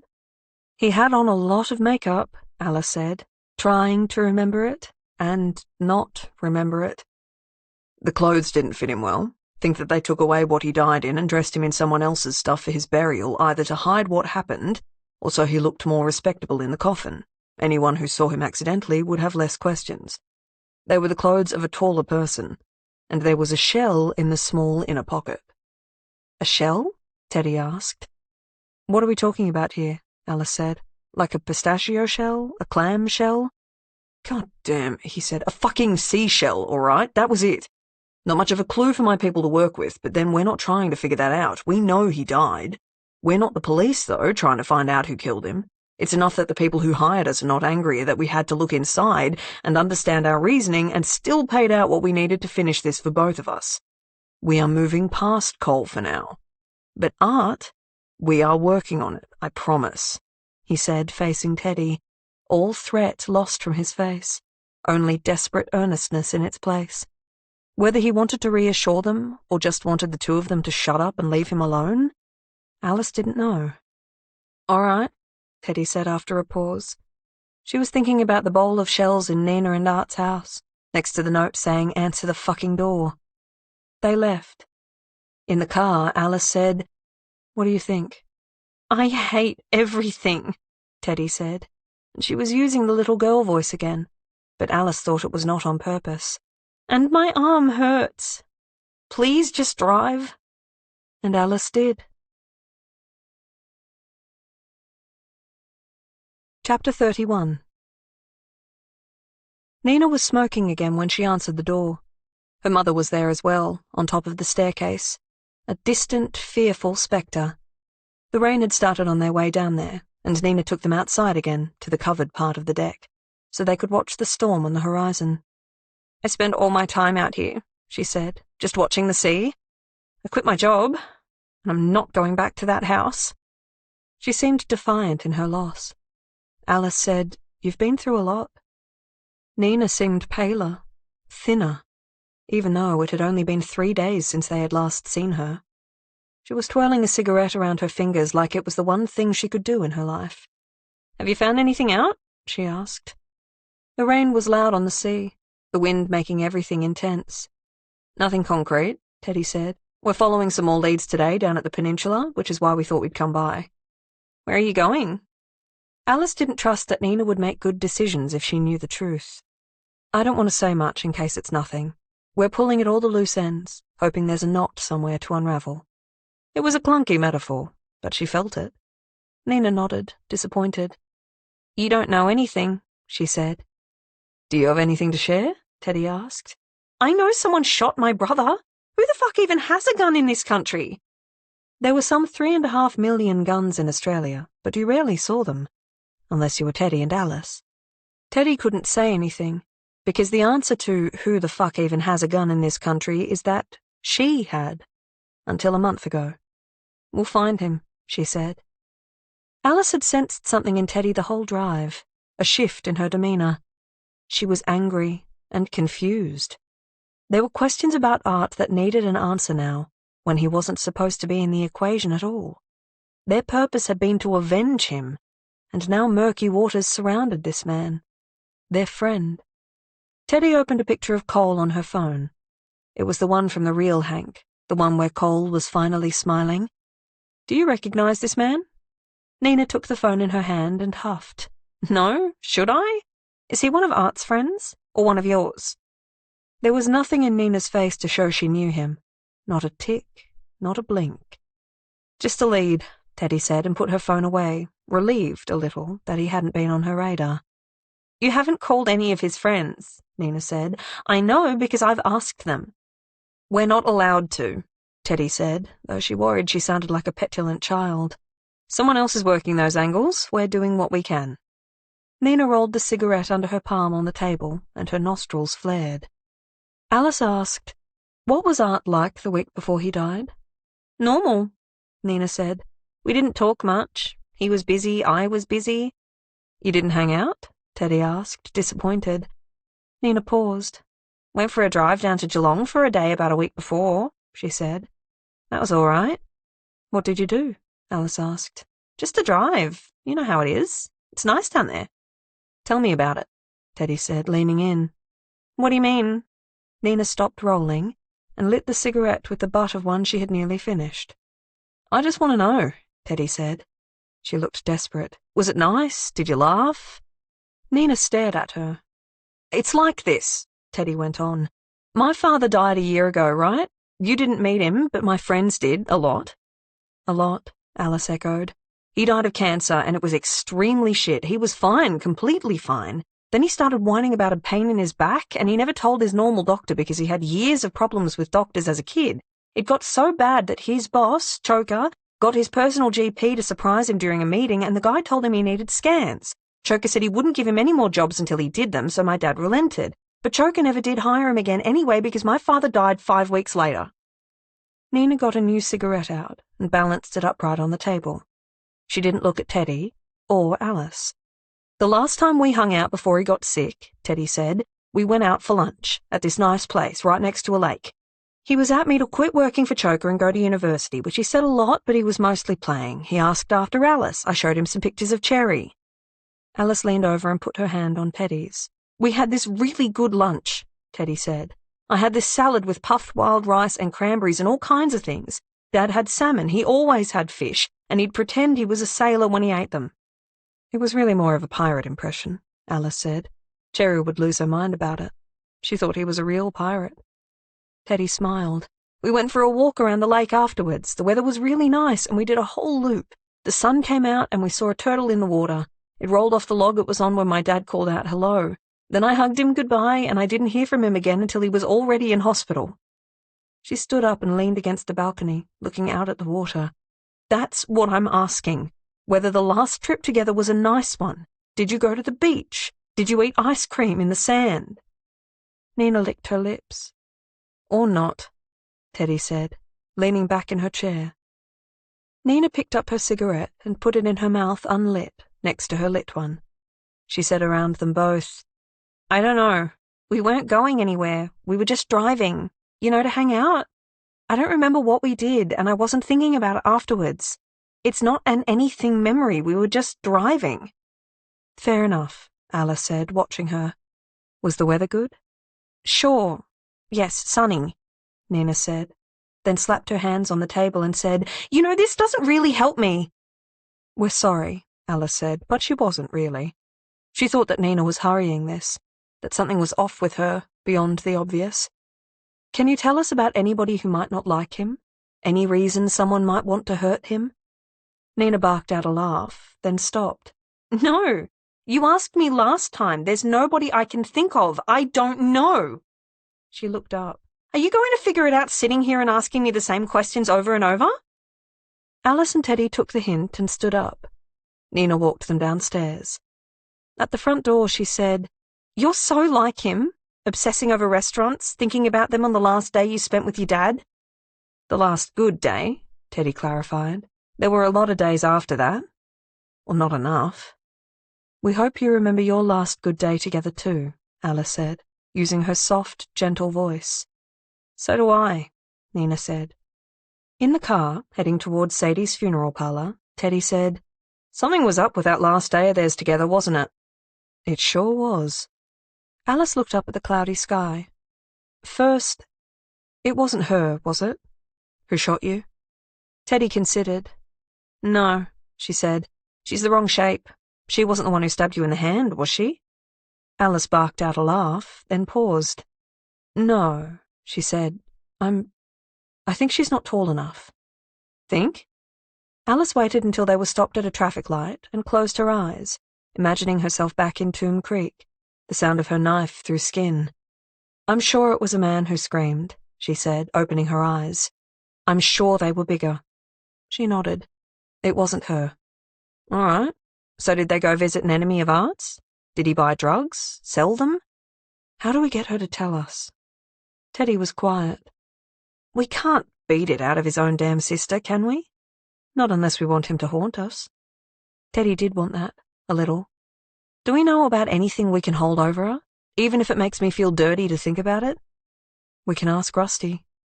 Teddy called him. Alice drove and looked for the sea next to her between houses as much as she could, watching for the dark grey water to soothe her. Alice knew about Teddy and Art's brief time as lovers, and that Teddy did not love him in that way afterwards. Still, she worried that Teddy missed him with an extra intimate layer that Alice didn't have. She wanted this done for her friend, so much that even though she kept telling herself she wouldn't put Teddy in danger, here they were anyway, on the coast road down to Sadie and her long-faced daughters, only a handful of days after she'd said it wasn't safe. 3 against 2. The odds, she thought, were still in their favor. Chapter 32.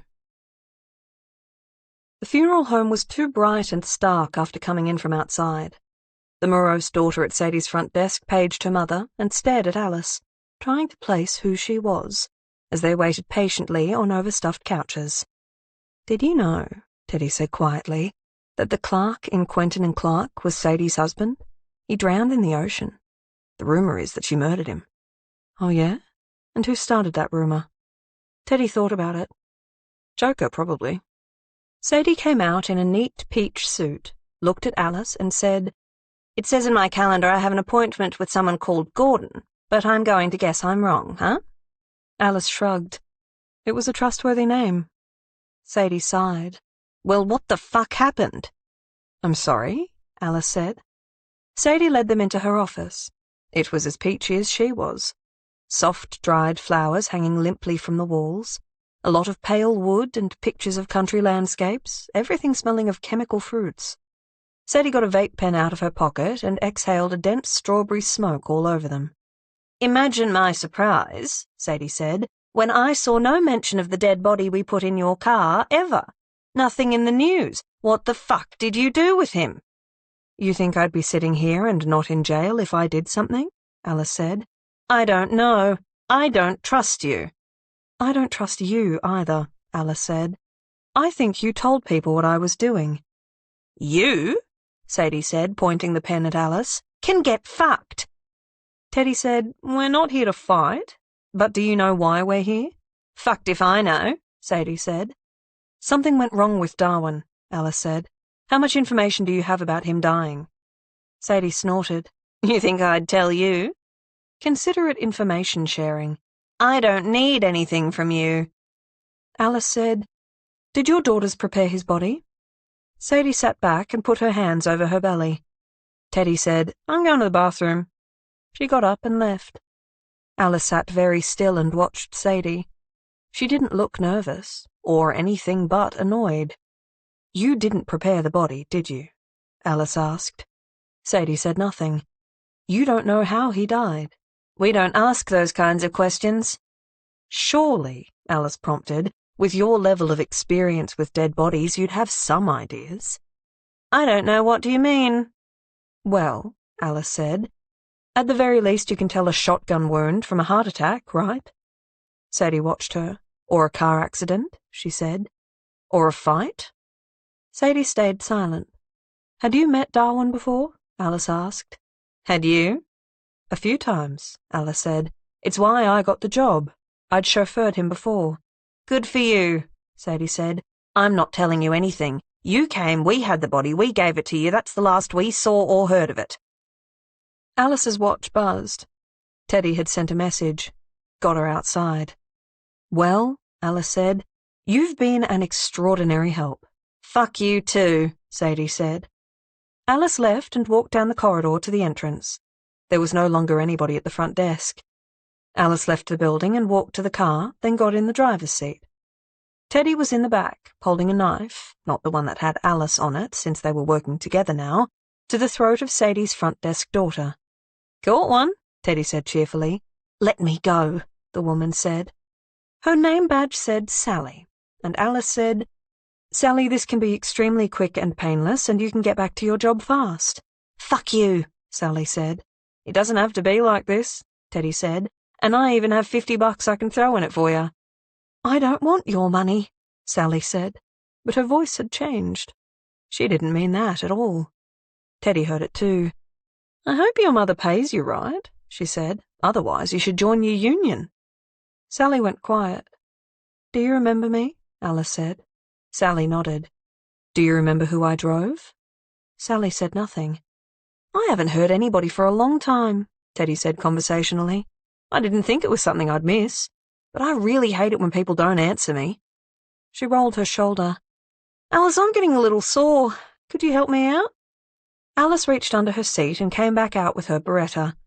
Teddy steeled herself at the sight of it. All that metal and death and potential if the wrong person got a hold of it. Sally's expression changed this time.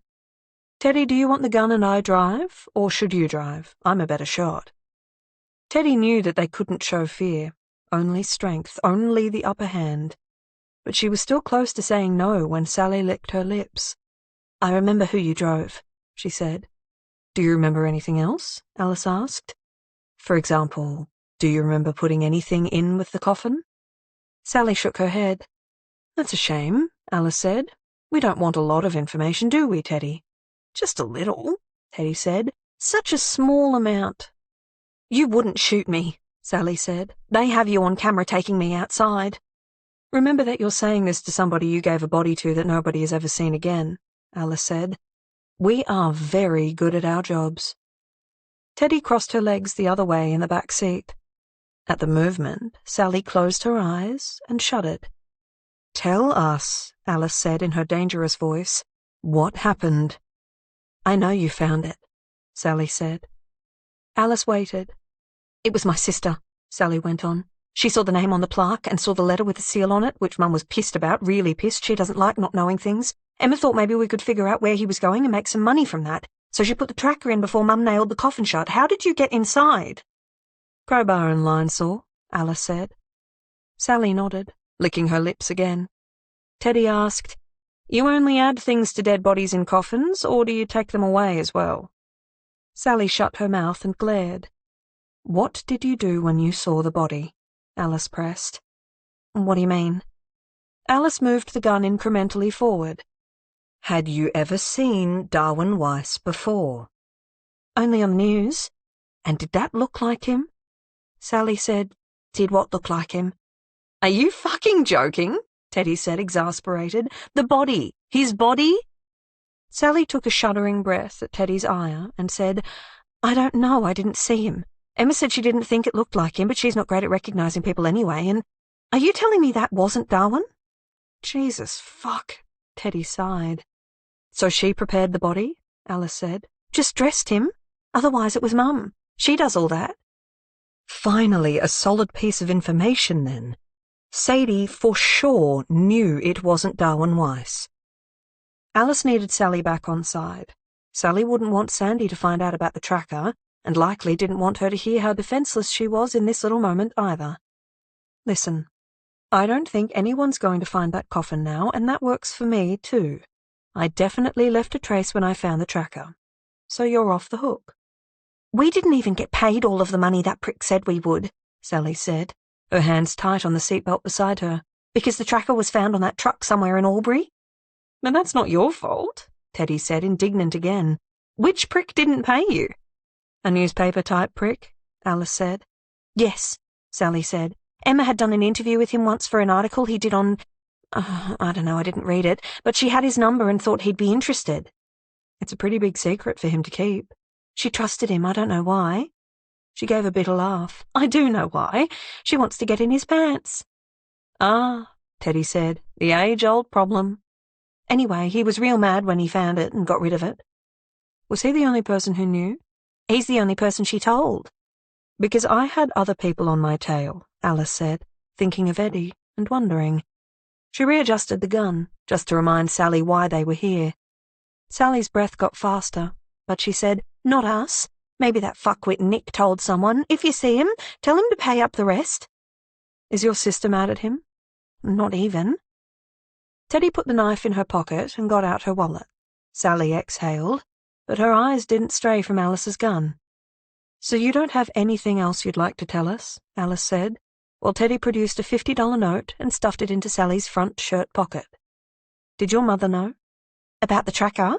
God, no, she'd fucking kill us. She's pissed as well about the contract. She signed one saying that as soon as his death was announced, she could say that she was part of the process. But what's happened? No fucking announcement. No exposure. We all signed NDAs. I bet you did too." "No," Alice said, putting the gun away. "I just keep my mouth shut."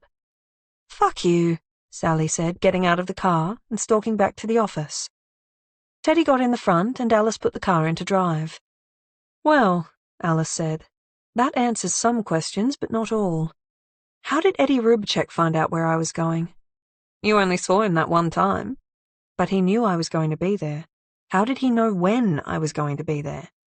That, Teddy said, I don't know. Alice was struck then, in that moment, that she never did get her holiday after all, and that it felt like it would be 100 years before there would ever be a holiday again.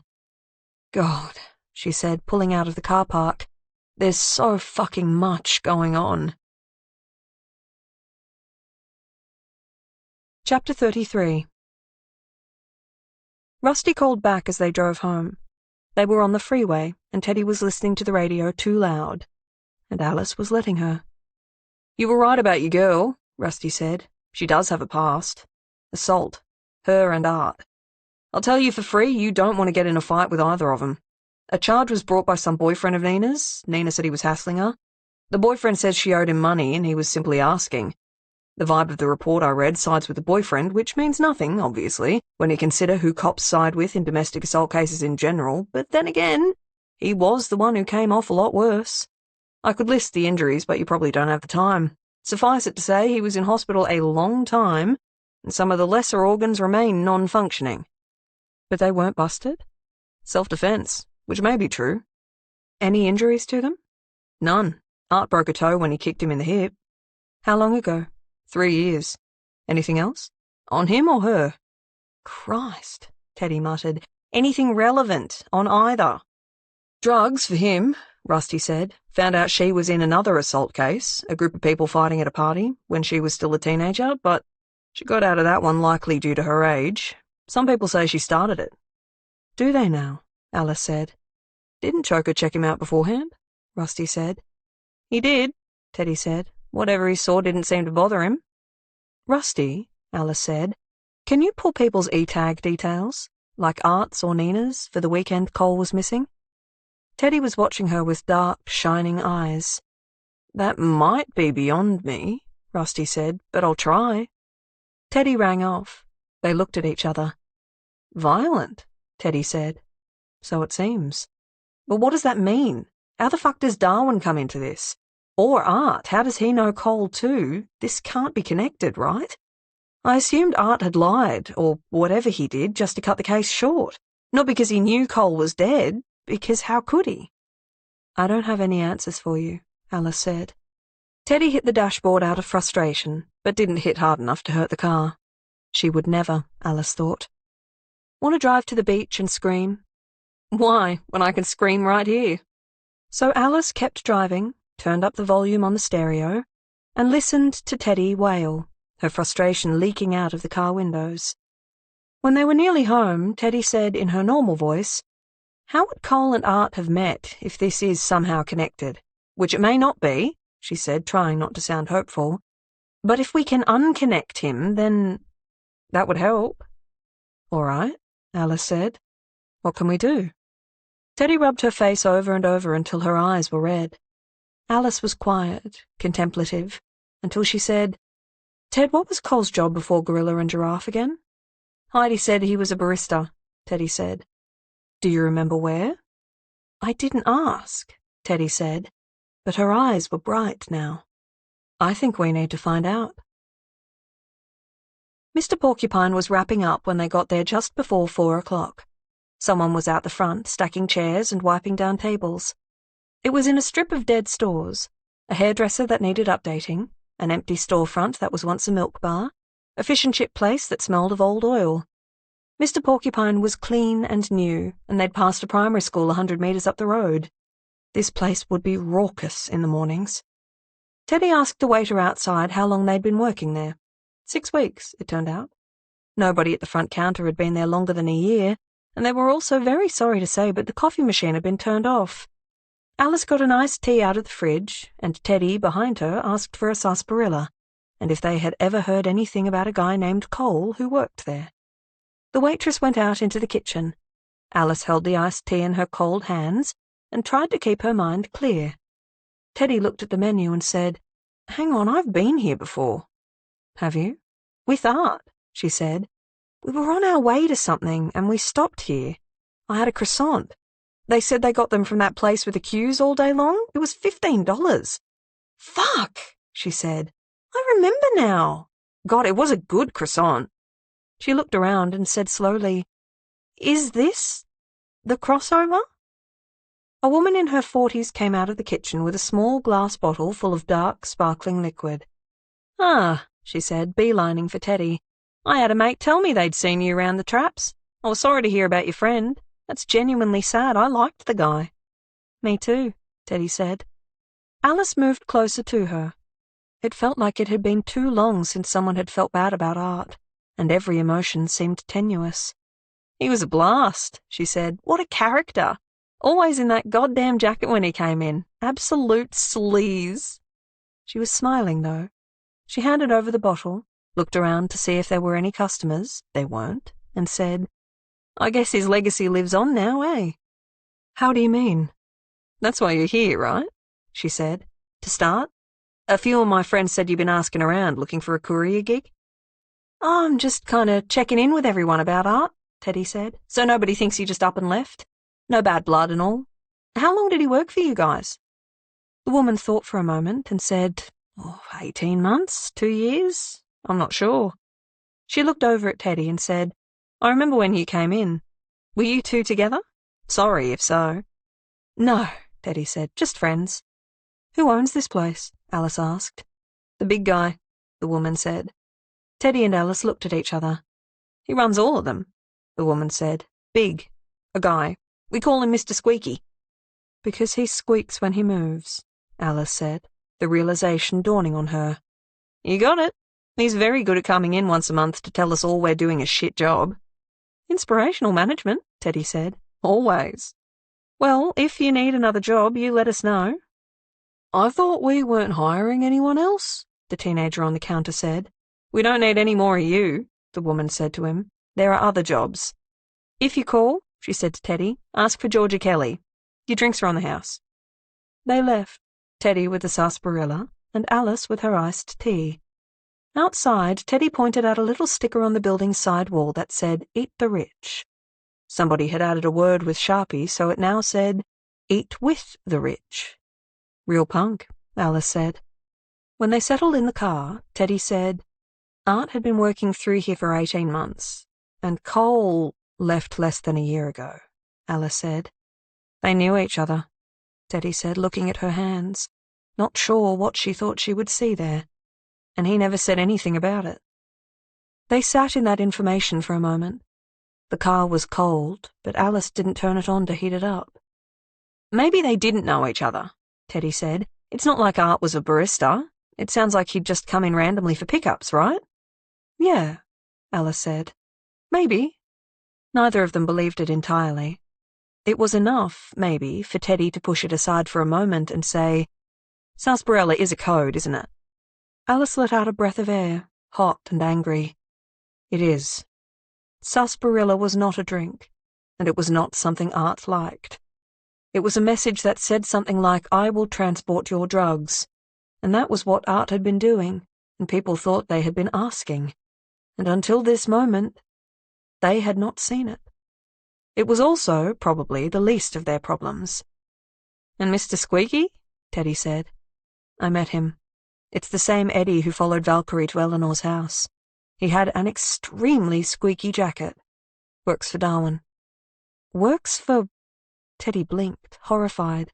Wait, so now we have Darwin, Cole, and Art all in the same place, and it's this shitty suburban coffee joint? Yes, Alice said. I guess. Though you did say the croissant was good. Teddy felt like she was disintegrating into the seat. I know this is what we work towards. We do the hard, thankless, useless fucking work until suddenly all the answers are here. But I hate all of them. And what the fuck do we do now? Alice held up her phone. First, I have to call Choker back. He called while we were in there. You didn't answer? Teddy, she said, that would have been rude.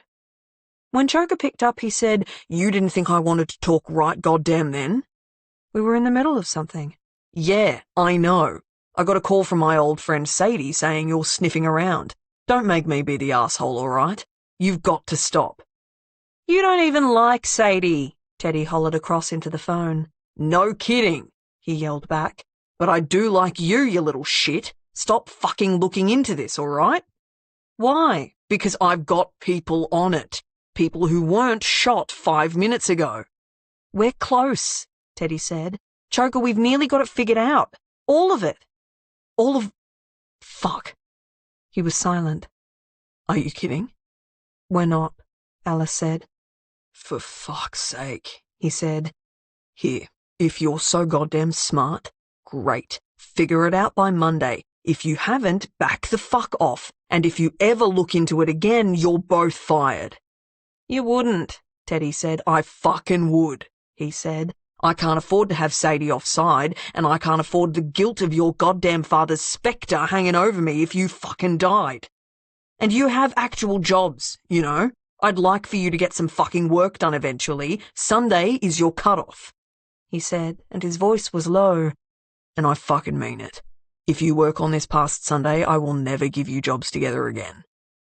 It felt like being told off by the teacher. But this time, Alice thought, Teddy believed him. She hung up and drummed her fingers on the wheel. "Sunday," Teddy said faintly. "That's 2 days away." "Any plans for this weekend?" Alice asked. "Of course not. Tomorrow morning I told Cherry I'd take her to the train park while Jun goes surfing. I promised both of them." "They deserve it," Teddy said sadly. "He'll be back after lunch. Then I'm all yours all weekend." "So we can have a sleepover?" Teddy said, perking up. "One where we figure out what the fuck is going on and probably kick the shit out of someone and then end it all with ice cream?" "We sure as hell can," Alice said. "Buckle up. Let's get this done." Chapter 34. On her own that night, Teddy ate takeaway Indian cross-legged on her balcony while the wind howled and the rain stormed and her food went cold too fast.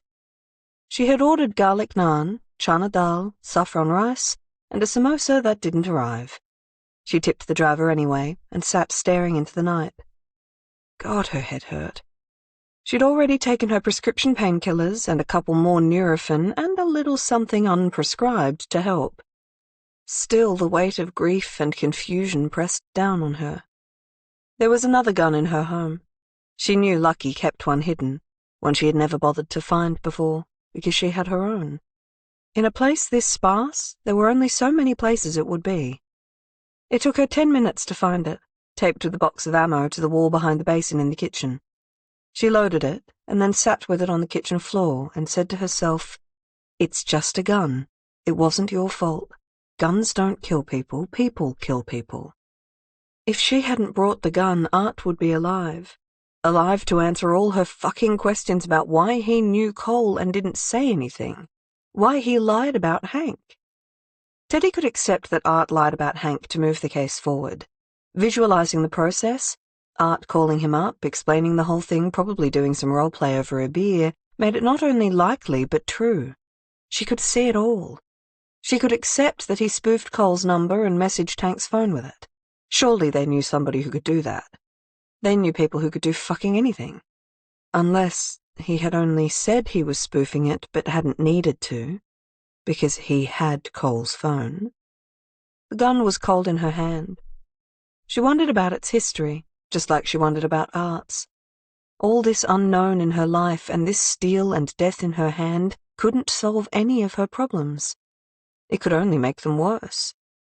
She taped the gun back under the sink without unloading it, hoping her father hadn't seen her do it. That gun could stay there. The one she owned hadn't killed anyone until she let it fall into the hands of that fucker who killed Art. The only way to help her forgive herself for killing Art, because it was her fault, she knew, was finding out who pulled the trigger that day on that calm suburban street. She wasn't clear on what Art and his killer had been saying when she got to the car, not just because it was a fuzzy post-injury memory, but because she didn't understand it in the first place, though she was certain that Art had known the man who had killed him. She wondered about Art's friends, the ones Choker's other people had been speaking to. Who did he know that she could find? He never spoke to them about specific acquaintances, It was only ever the boys, or my crew, or something equally useless that had never mattered before. The only thread she could think of to pull at was Dan, even though his alibi checked out. It was what he had said when she called him to check out his alibi, we're friends, a comment she thought back then meant Dan and her, but now she realized could mean that Dan was friends with Art. It was unlikely he'd kill him, and therefore lose one of his numerous sources of money, but she hadn't really considered what had brought Dan and Art to each other in the first place. She picked up her phone and sent a text. Free for coffee around 10 tomorrow? She had a long shower and felt no clearer when she got out. Dan had replied, "Want to wait out?" Teddy noted the ambiguous nature of his reply, got dressed, and started a list. This one had all the restaurants they had gone to with Art. It required more thinking than her current medication allowed. She remembered names sometimes, and otherwise trawled maps online, trying to remember which side of the road they had been on, and what situations they'd come from. At the end, she couldn't even remember why she'd started the list, just that it felt like something she needed to do, like a connection her brain couldn't make. Between Teddy in the east and Dan in the north, there was a restaurant called the Short Stone. It overlooked the Yarra River in a building more than 100 years old that had belonged to a local mayor, who, Art had told her when they were there, had also been a local murderer on the side. The knife he'd used in the murders, so they said, still hung over the kitchen door. She called up to reserve a table. They were booked out, unfortunately, for most weekends. Teddy texted Dan back. "Have you been to Shortstone?"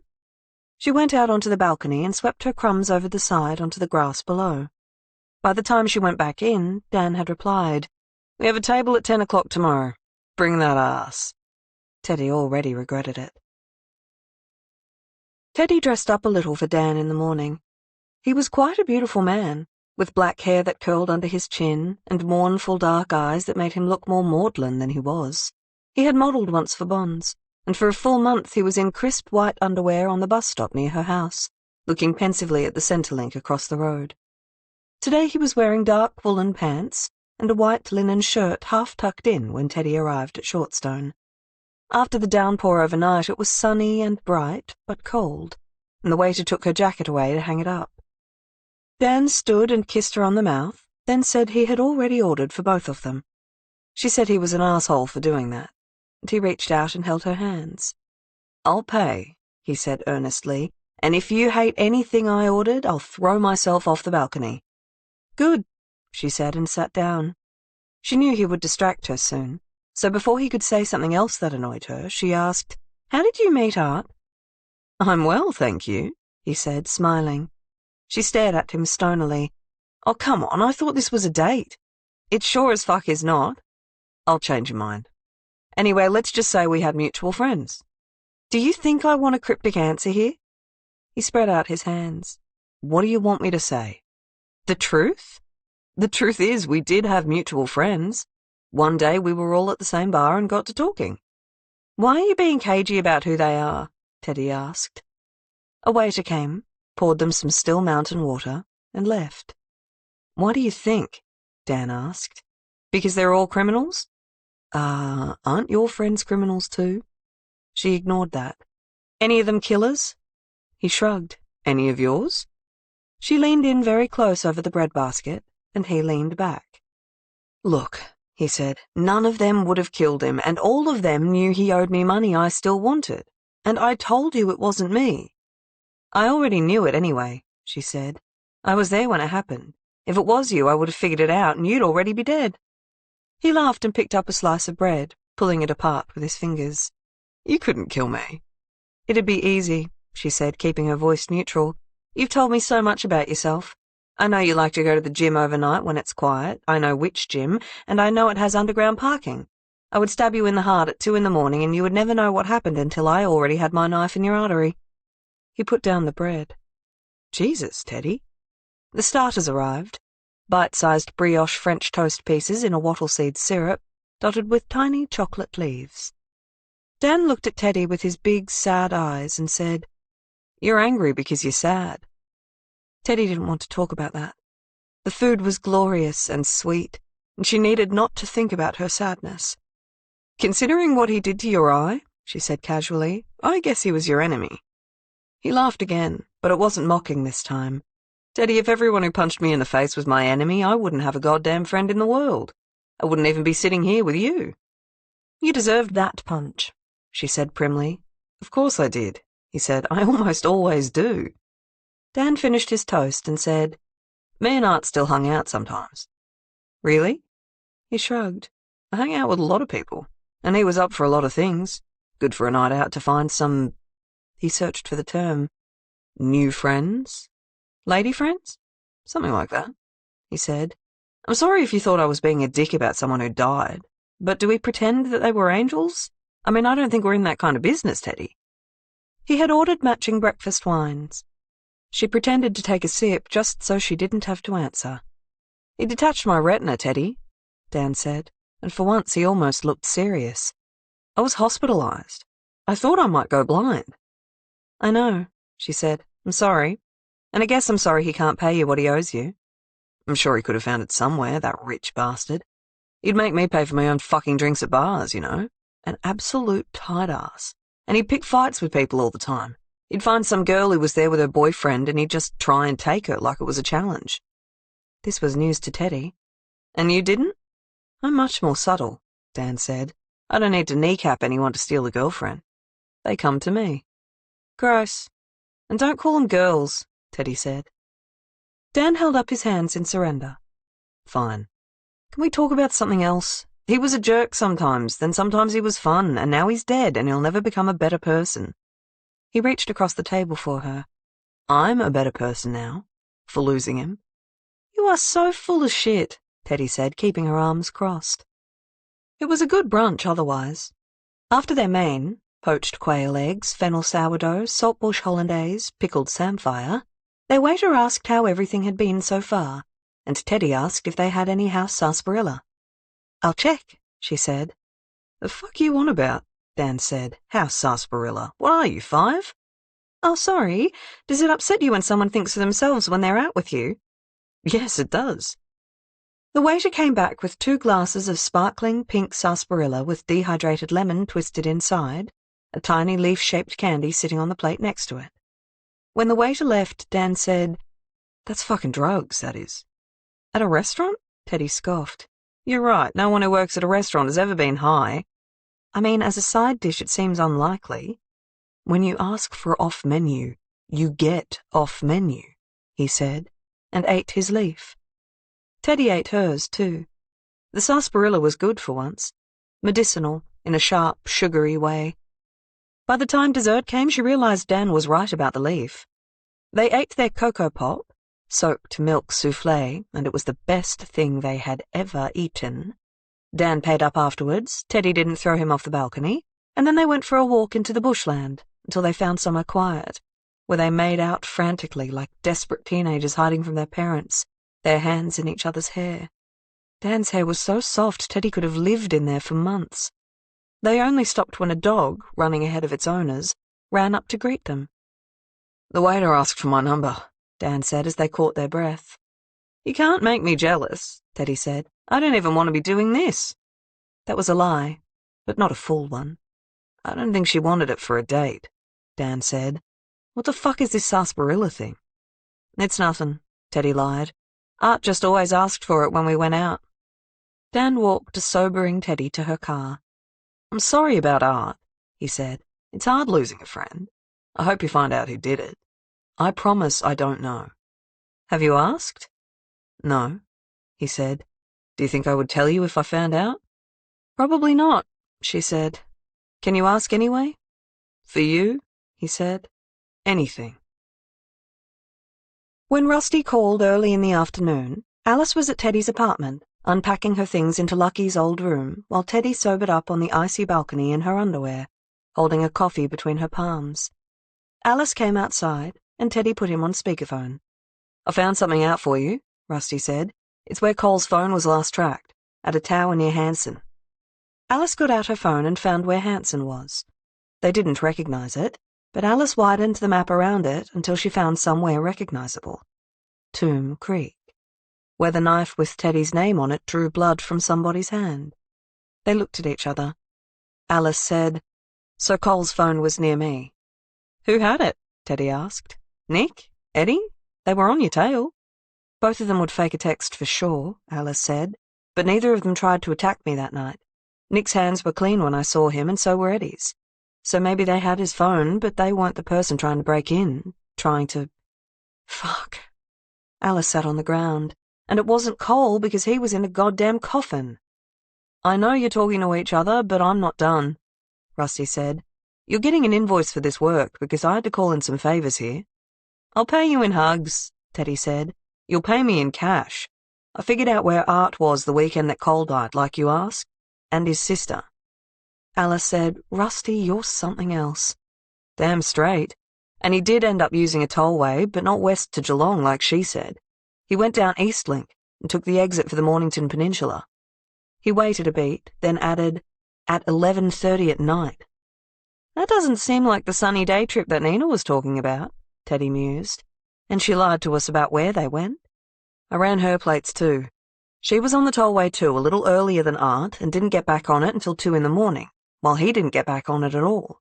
She also used the same tollway the night before Art died, got off at the Monash around 11 o'clock, and back on it at 4 in the morning. What the fuck was she doing? Teddy asked. I guess that's your job, Rusty said. Also some bad news. Choker knows I've been helping you on this, and he's displeased. That's the last of anything I can tell you on Art, Cole, or Darwin, okay? There was a beat, and then he said, You go get him, okay? He hung up, and Teddy and Alice sat in silence on the balcony for a moment. So what do we do? Teddy said, to finish this. Alice thought. You know, I haven't thought enough about the whole stabbing at Tomb Creek. Is that strange? It seems that for some people, fighting off an intruder with a switchblade could be an important core lifetime memory. What a career path we chose, Teddy said. I still don't know who it was. It could just have been some hired goon. Could it have been Darwin? Alice took a long moment to think about it. No, she said. I'm almost positive. Almost?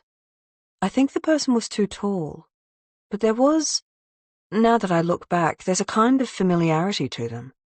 Unless it's been quietly festering away, building a memory that feels like it's always been in my life. Like how I feel about the man who shot me, Teddy said. Are they the same person? Alice asked. Teddy thought. I don't think he was wearing gloves, she said. So, no, it couldn't have been. So instead there are 2 people attacking us within 24 hours that we might know, unless we don't actually know either of them and our minds are just playing tricks on us. Our minds are assholes, Alice said. They sat for a while longer.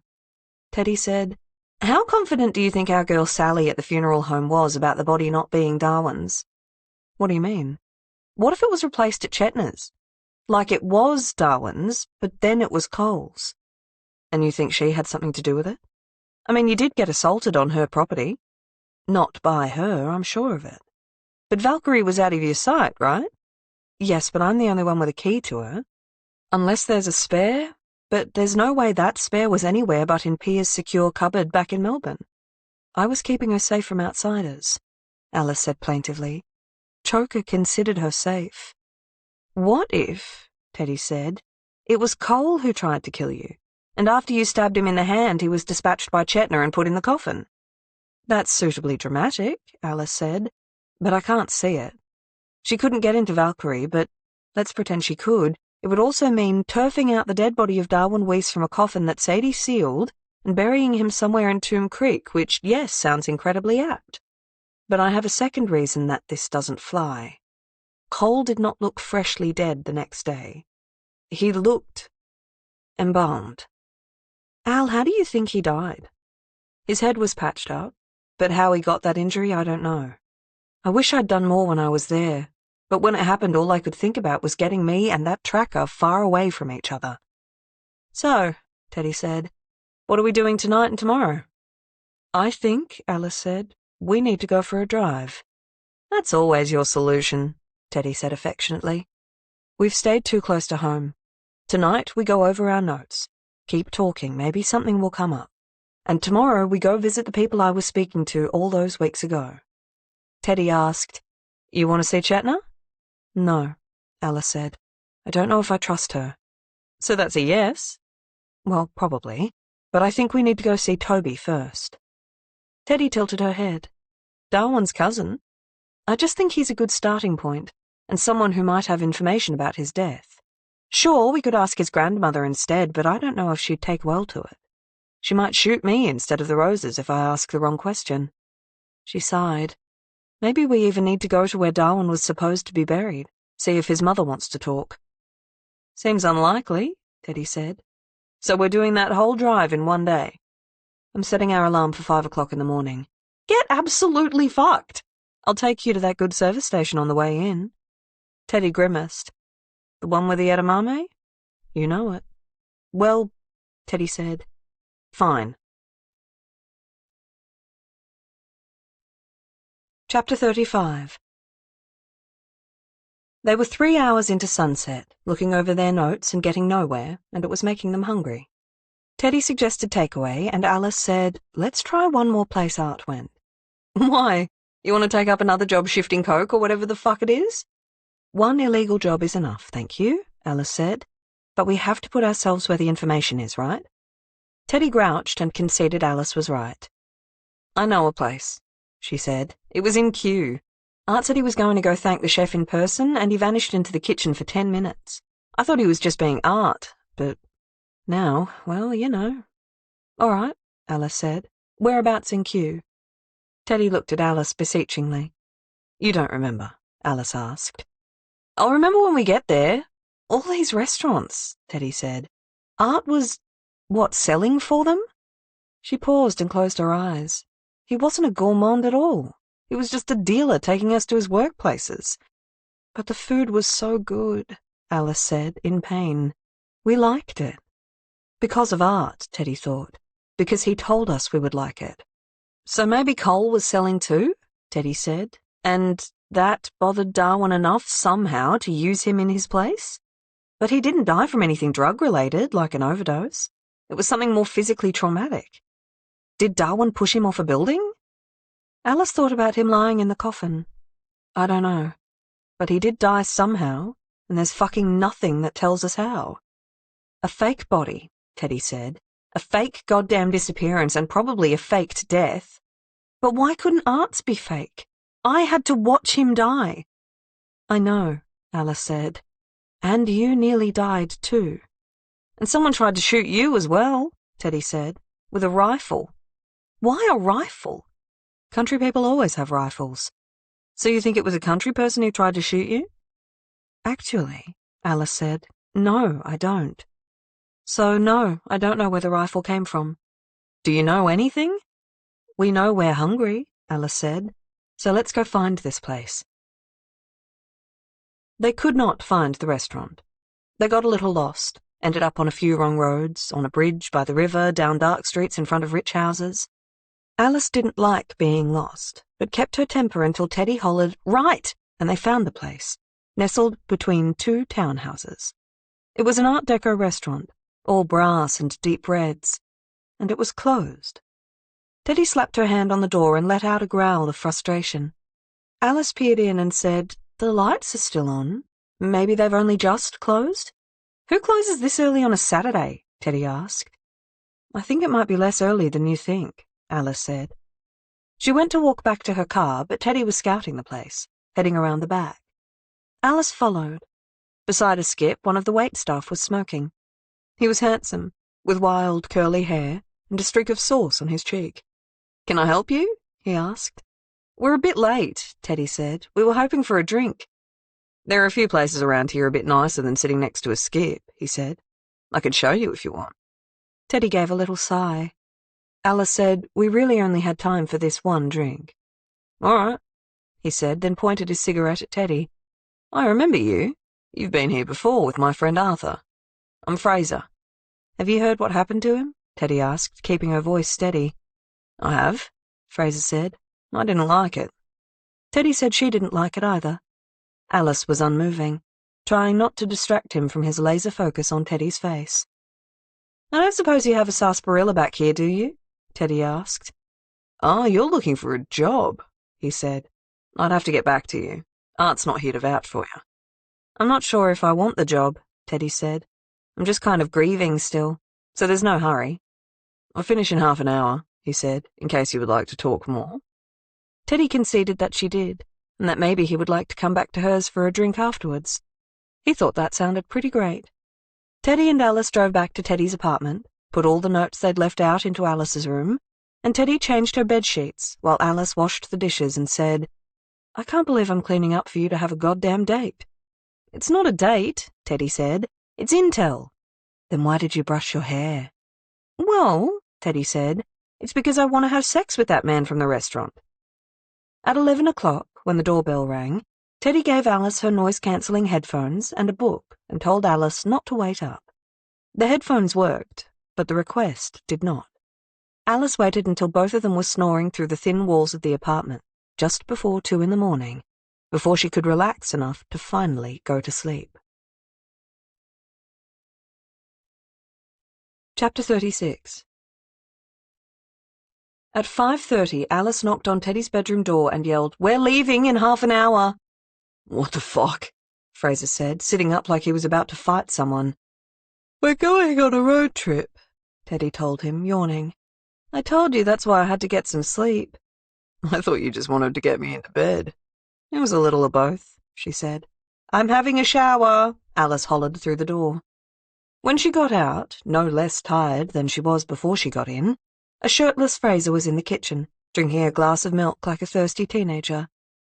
He really was an incredible specimen of manhood, and Alice was both regretful and grateful that that time of her life, the time where it was fun to bed strange men recruiting for nameless restaurant jobs just to get a little information, was over. So, Alice said, to break the silence, did you know Art well?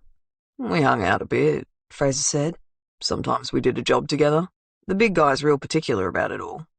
You'll probably only meet him once. Big guy, big jacket? Says it's leather, but it squeaks like he's an oversized kid playing dress-up. Wait, so you have met him? Regrettably, she said. I don't think he'll like seeing me again. That's okay. It's Teddy's gig if she wants it. Alice wondered whether that woman at Mr. Porcupine had spoken to Eddie, whether he knew what was going on. Teddy was in the shower, but Alice needed her to hurry. It was a long goddamn day ahead. A thought occurred to Alice, and she said, Can I ask you something, actually? Sure. Alice went into Teddy's room and came out with a picture of Cole. You recognize this kid? Yeah, Fraser said. He was selling for a bit, but he got busted. This is a one-chance kind of job, and he fucked it up. Mostly he just sold weed, probably to his stoner friends. Whiny guy, didn't really like him. Not sure why Art did. Alice put the picture down and did not react. Oh yeah? They spend much time together? Yeah, a bit. I think Art felt bad after the kid got busted. Not because it was his fault, but because that was it. Kid was scraping for money even though he lived at home. Art felt that, I think. I mean, I did too. I just didn't care. He finished his milk and said, Why the hell do you have his picture? He's missing, Alice said, tapping Cole's face. Someone left it with us. Shit, Fraser said. Really? You think it could be related to your job? He put down his glass. Is that why you came into my work? No, Alice said. We went in because Art had already taken Teddy there, and it was a nice memory for her. She's grieving. I'm grieving. I just thought I'd ask. I don't know what happened to the kid. I haven't seen him for weeks. Do you think he's dead? No, she said, which wasn't a lie. She knew he was dead. He probably just ran away. I wondered if you'd heard from him. Don't even know his number. He yawned. I can't believe you guys are going on a road trip on a Sunday morning. Wish I'd known before I stayed. You can stay here if you want, Teddy said, coming out of the bathroom naked. You just have to set the door alarm when you go.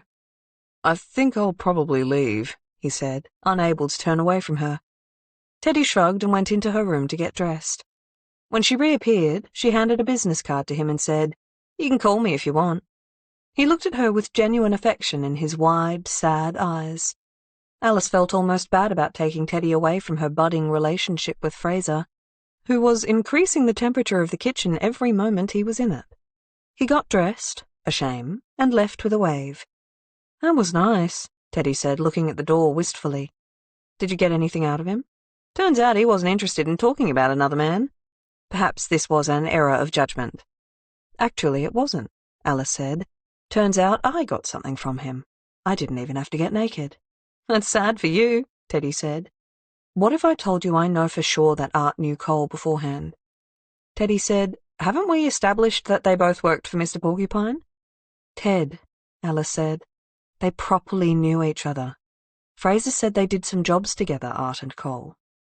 The sound Teddy made was small, but it pained Alice to hear. Teddy sat down on one of her few chairs in her bare fucking house and started to cry. I know, Alice said. I know. He lied so much. I know. And if they worked for Eddie, that means they both worked for Darwin. Yes. Alice, Teddy said, where the fuck is Darwin? They were 90 minutes into their drive to Wallington when Dan called. Teddy put him on speaker and said, Daniel? Are you free for lunch? He said. I've got somewhere even better than that Shortstone joint. Better appetizers too, if you know what I mean. I wish I didn't, Teddy said. Unfortunately, I'm on a road trip. So you're in a car. You can turn around. My driver's too mean, Teddy said. She wouldn't let me. Tell Alice I said hi, Dan said, and Alice laughed. Maybe next week, Teddy said. Poor Fraser, Alice muttered. You have to stop talking to the cops, though, Dan said. Teddy sat up. I haven't talked to any cops, why would I? That's what I said. But they know you or somebody's been looking into things, and it's got Dutch, on edge.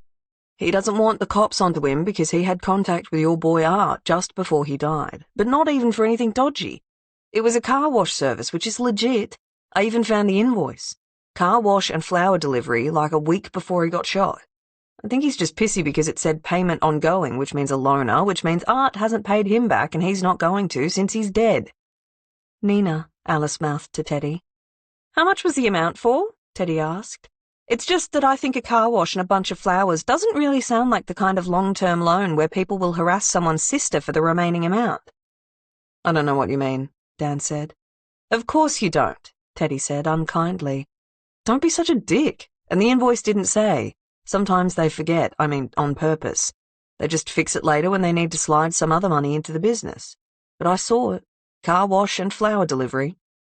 You're very honest with me, Dan, Teddy said. Why is that? It's because we're friends. Even though I work for Choker. It's family with you too, he said. I get it. We're Romeo and Juliet. Alice snorted. Teddy grinned and said, I wonder who got those flowers. Me too. I didn't even know we did that. My uncle's always had him to go legit, so maybe he's expanding his horizons. But he hadn't done it until now, Teddy said slowly. No, sorry that the flowers weren't for you. No, you're not. Dan laughed. Teddy couldn't join in. Flower delivery. It's not a code, is it? This whole conversation could be a code. But no, I ain't heard it before. I assume it was for a pretty girl. Sure, Teddy said. I'll tell my people to stop looking to cops for intel. Will that keep your guys off my back? Sure will. I can be on it if you want. This is a stressful weekend, Teddy said. Call me next weekend and I'll probably say yes. He ended the call. Alice said, flower delivery is definitely a fucking code. And is it a $60,000 code, like the people who were after Nina? Teddy drummed her fingers on the dashboard. You know, she said, looking at Alice, I know somebody who delivered some flowers for someone recently. In a car. Alice put her hand on her chest. But that job was for Choker, not Dutch. Ah, Teddy said. But Choker didn't know what the delivery was, did he? Not really. They said that Darwin specifically requested me, Alice said quietly. Funny thing to do when you're 45, Teddy said. Bit young to die. Maybe it was cancer, Alice said. But she didn't believe what she was saying. That's why he was prepared. Or maybe it's bullshit, Teddy said. Call Dan back on speaker. Teddy did. Dan said, You miss me? Always, Teddy purred. Dan, Alice said, you know a big guy, loud jacket?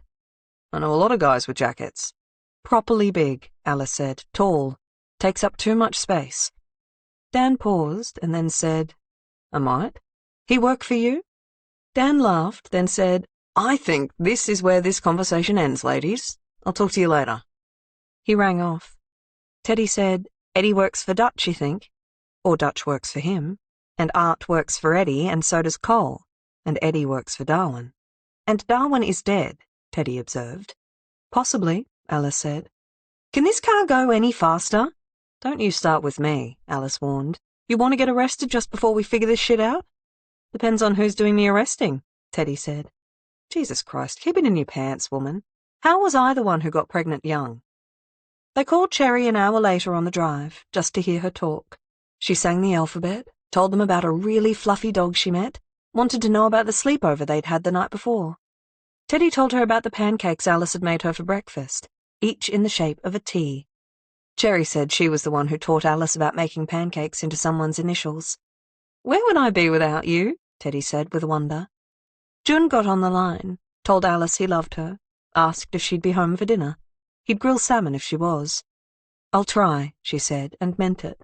But I can't promise, she added, and she meant that, too. I love you, he said. I love you, too, Alice told him. I love you most, Teddy said. Auntie Bear, Cherry said. You can't love us most.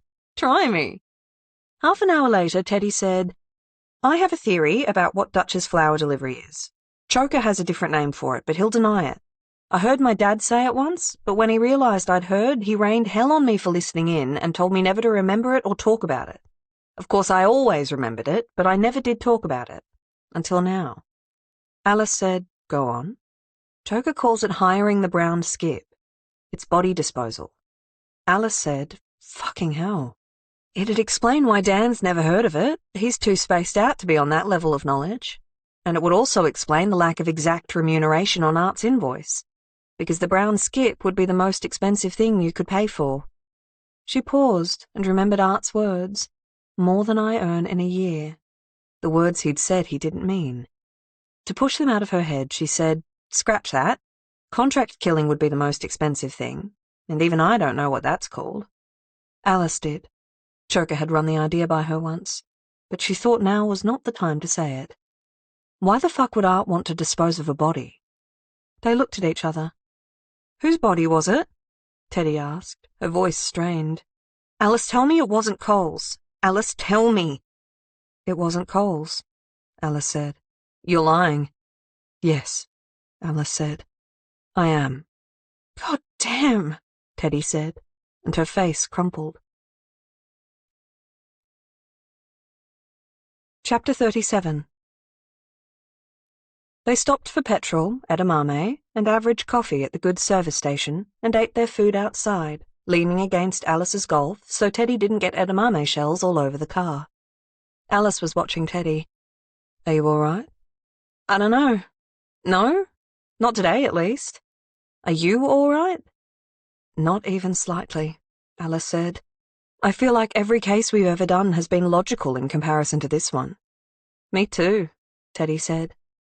There was a long moment when Alice was quiet and unmoving. Teddy saw the hard thinking in her face and let her have the time, methodically sucking on beans until she was finished. When she returned from throwing them out, Alice, now animated, said, I also have a theory. Oh, yeah? It doesn't reflect well on me, she said, and it could be ridiculous. Come on, Al, it's me. I'll believe anything. If I'm wrong, fine, but if I'm right, maybe we need to be careful at Toby's. How careful? Alice paused. Did you bring a gun? Teddy flinched at the word. Bit late to ask me now, isn't it? It's rhetorical, Alice said. I know you brought one despite your feelings for them. Of course I did, Teddy said quietly. Make sure you bring it inside. Or should you stay outside? Just tell me, Teddy said. I can't be prepared if you don't. Don't laugh, Alice said, and then she told her. Teddy laughed anyway, despite it all. Are you sure? She asked when she recovered. If I was sure, I wouldn't have been hesitant. No, I'm not sure. I'm just wondering. It would explain a couple of things, and it might mean he's more prepared than we expect. Do you think he knows we're coming? Alice wiped the top of her Golf with the sleeve of her jacket. I'm not confident enough to say no. 2 hours later, Alice pulled the Golf into Toby's street. The wind had picked up. Dust was blowing over the house like the rain hadn't been bearing down over this side of the state the way it had in Melbourne. It was quiet when they got out of the car. Do you think he's home? Teddy said. Well, I fucking hope so. He was not. They rang the doorbell, knocked, waited, circled the property. 3 towels hung on a clothesline out the back, getting dirty in the wind. They got back in the car. They had no phone number for him. Their only contact was this house. Alice watched his front door, thinking. Would he have opened the door for us even if he was home? You want to break in? Teddy asked, primed. I sure do. The back door lock was easy to pick. Teddy pushed the door open and said, No alarm. No point in a loud one if your neighbours are far away, Alice said. Can't see a silent one either, unless I'm missing it. It was small and sparsely but well furnished. 2 bedrooms, a fridge full of Lux deli products and instant dinners, a row of wine bottles labelled flank plains, which Alice showed to Teddy. They matched the ones in the gorilla and giraffe fridge, because of course they did. There was a big fucking television in the lounge and a tastefully understated white leather couch. This looks non-permanent, Teddy called out. Not lived in, not loved. Alice was elsewhere in the house, looking for her proof, and she found it in Toby's bedroom, under the bed. It was in a silver briefcase that looked like it should have been full of money, but was full of something else instead, something she had told Darwin all about. She opened it up and showed Teddy. He bought all the most expensive brands, Teddy said. God damn. I guess when you're bankrolled by one of Australia's richest men, you can afford the very best. Teddy drummed her fingers on the suitcase. This is a lot. Are we still going to visit Chetna at the hotel, or Eleanor with her roses and guns? I don't think we need to, Alice said. I think we need to tell Choker. Suitcase in hand, they went back to the lounge to leave when Alice's phone rang. She looked down, furrowed her eyebrows, picked up. Alice, the man on the phone said. Alice put the phone on speaker and looked carefully around. Eddie, she said neutrally, and Teddy moved her hand to her back. Alice thought, that is where the gun is. You were wondering if there was a silent alarm you missed, he said. Well, guess what? I'm watching my investment. You were right. How about that? Alice said. So here's how it is, he said. You've already made your mark on this whole situation by crashing your boss's car and opening something that wasn't yours, and somehow you're still alive afterwards, but now you're here, aren't you? Trying to make things worse for yourself. He was a heavy, wet breather. It was like standing at the mouth of a cave listening to him. Alice was looking around, trying to see a camera, when he added, Don't take anything. Get out and never, ever come back. Done, Alice said and hung up. Teddy said, Why would he tell us he saw us? I think he's too far away to do anything. Alice couldn't see the camera, not this fast. Whoever did the install was good. But in case there's someone nearby, we should get the hell out of here. She paused. Take a picture of what's inside and put the suitcase back. There's less chance of a camera in the bedroom that saw us open it, and if Eddie hasn't seen inside it, he probably just thinks it's full of cash. It basically is, Teddy said. But fine, I'll put it back. Outside, as they walked towards the car, Alice felt like a migraine was wending its way through the crevices in her brain like a snake. It was too much all at once. Then she saw the man at the gate at the end of the driveway. Shaved head, sharp cheekbones. Alice reached out for Teddy and stopped her. Toby? Teddy said. Darwin, Alice corrected. One and the fucking same. And then she ran at him. As she ran, the force of the anger she'd felt over what had happened in the weeks since she thought he was dead was at her heels, pushing her along. The suitcase they'd left behind was full of stage makeup, putty, toupees. Enough for a man to look like somebody else. Enough to pose as your own cousin to somebody who had met you, who thought they knew you. That knowledge was a fire, fueled by all that she felt weeks ago when she had thought that he was fucking dead. This man she thought she knew, who did God knows what to be here now. He had turned and was running, and he was fast, and he had the advantage of distance. Alice screamed at him, Get back here, you rat-shit bastard! But there was a car ahead, a whisper-quiet electric car, goddammit, parked out of hearing distance, and the passenger door stood open. Darwin jumped into it, and before she could make it there, it peeled off in a cloud of dust and gravel that spat up in Alice's face. She spun around, sprinting back to her car, and hollered, Teddy, get in! But Teddy was next to the car shaking her head. When Alice caught up with her, she saw why. The tires were flat, cut with something sharp. Alice stared down, breathing hard. "We were so close to the answers," she said. Teddy took her arm. "What we need," she said, "is a new car." "My Golf," Alice said. "I'm not leaving her here. She just needs new tires." Teddy looked around. "She does. But right now we need a new car that Darwin won't recognize now that he's seen yours.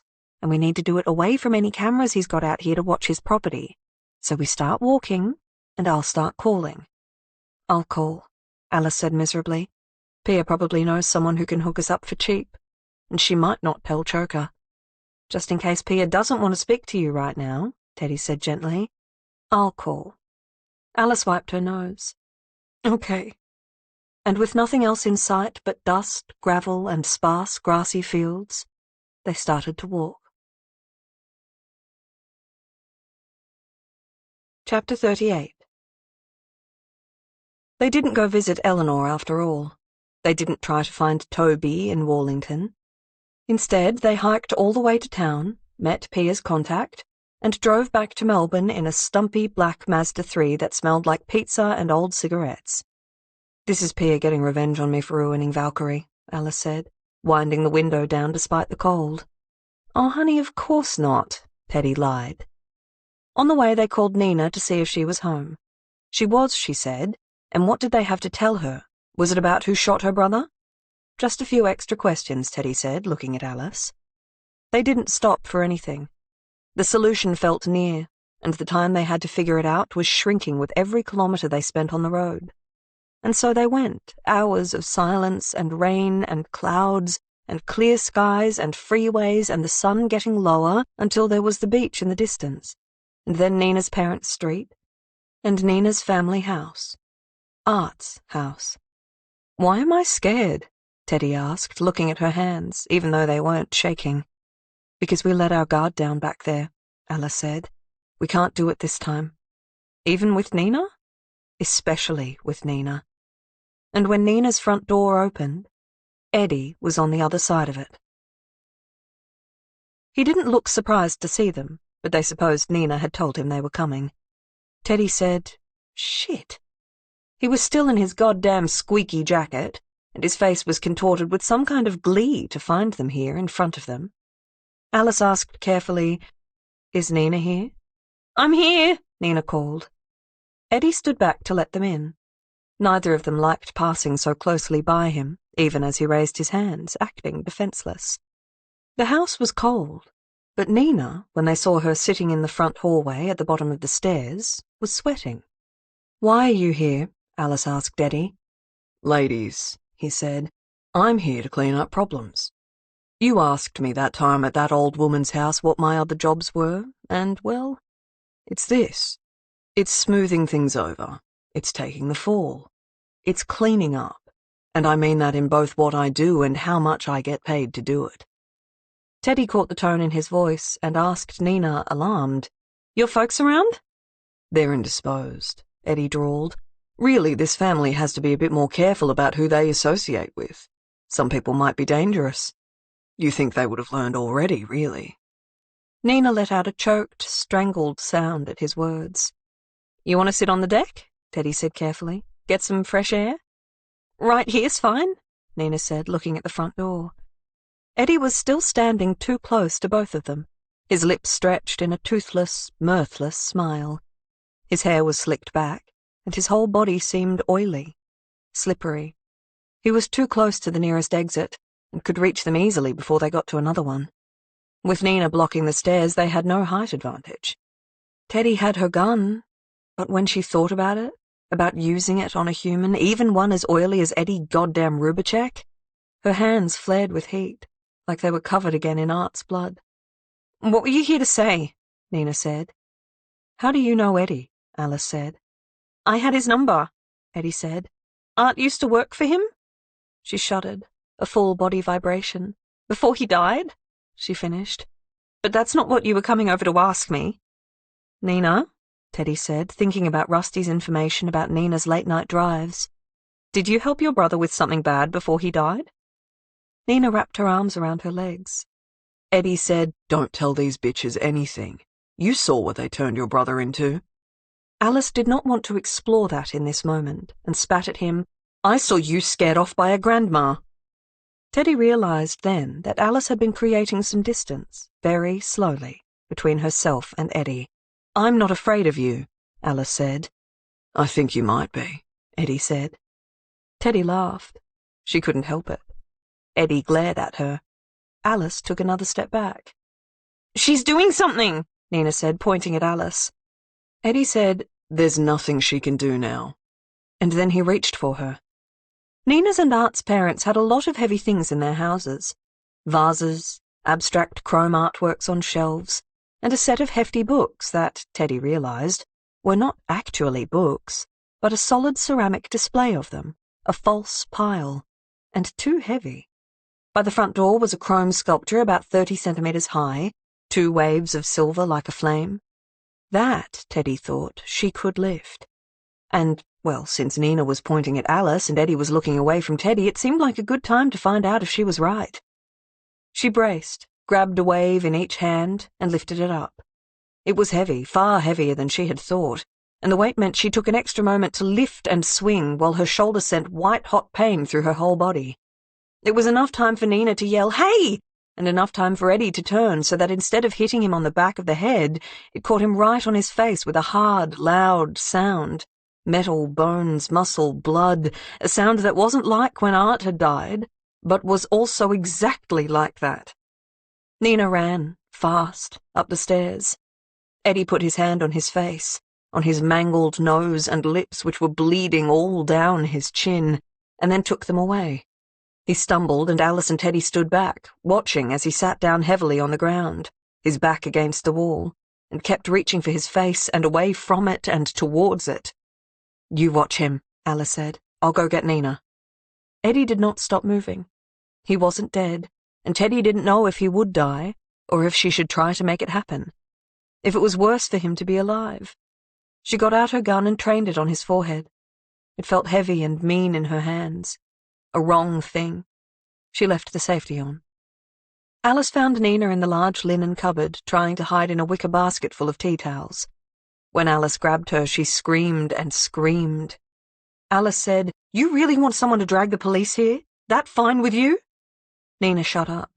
Alice said, "You better come down and talk." "Fuck you," she hissed. By the time they were back at the top of the stairs, Alice had Nina by the hair. Nina was spitting and swearing.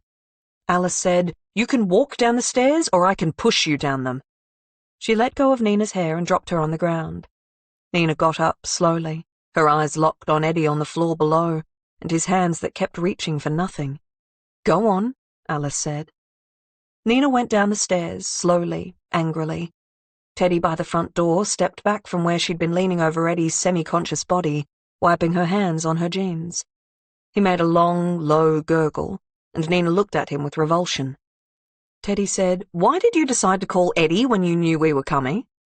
Nina folded her arms and said nothing. Alice said, "Talk, or we'll make you." "Fuck off!" Alice pulled her fist back and punched her in the side of the face. Nina fell to the ground and howled. Teddy kept her eyes on Eddie. He looked unreachable, but she didn't want to be surprised by him. Alice crouched beside Nina and said, "I'd really like that to be the last time that happens.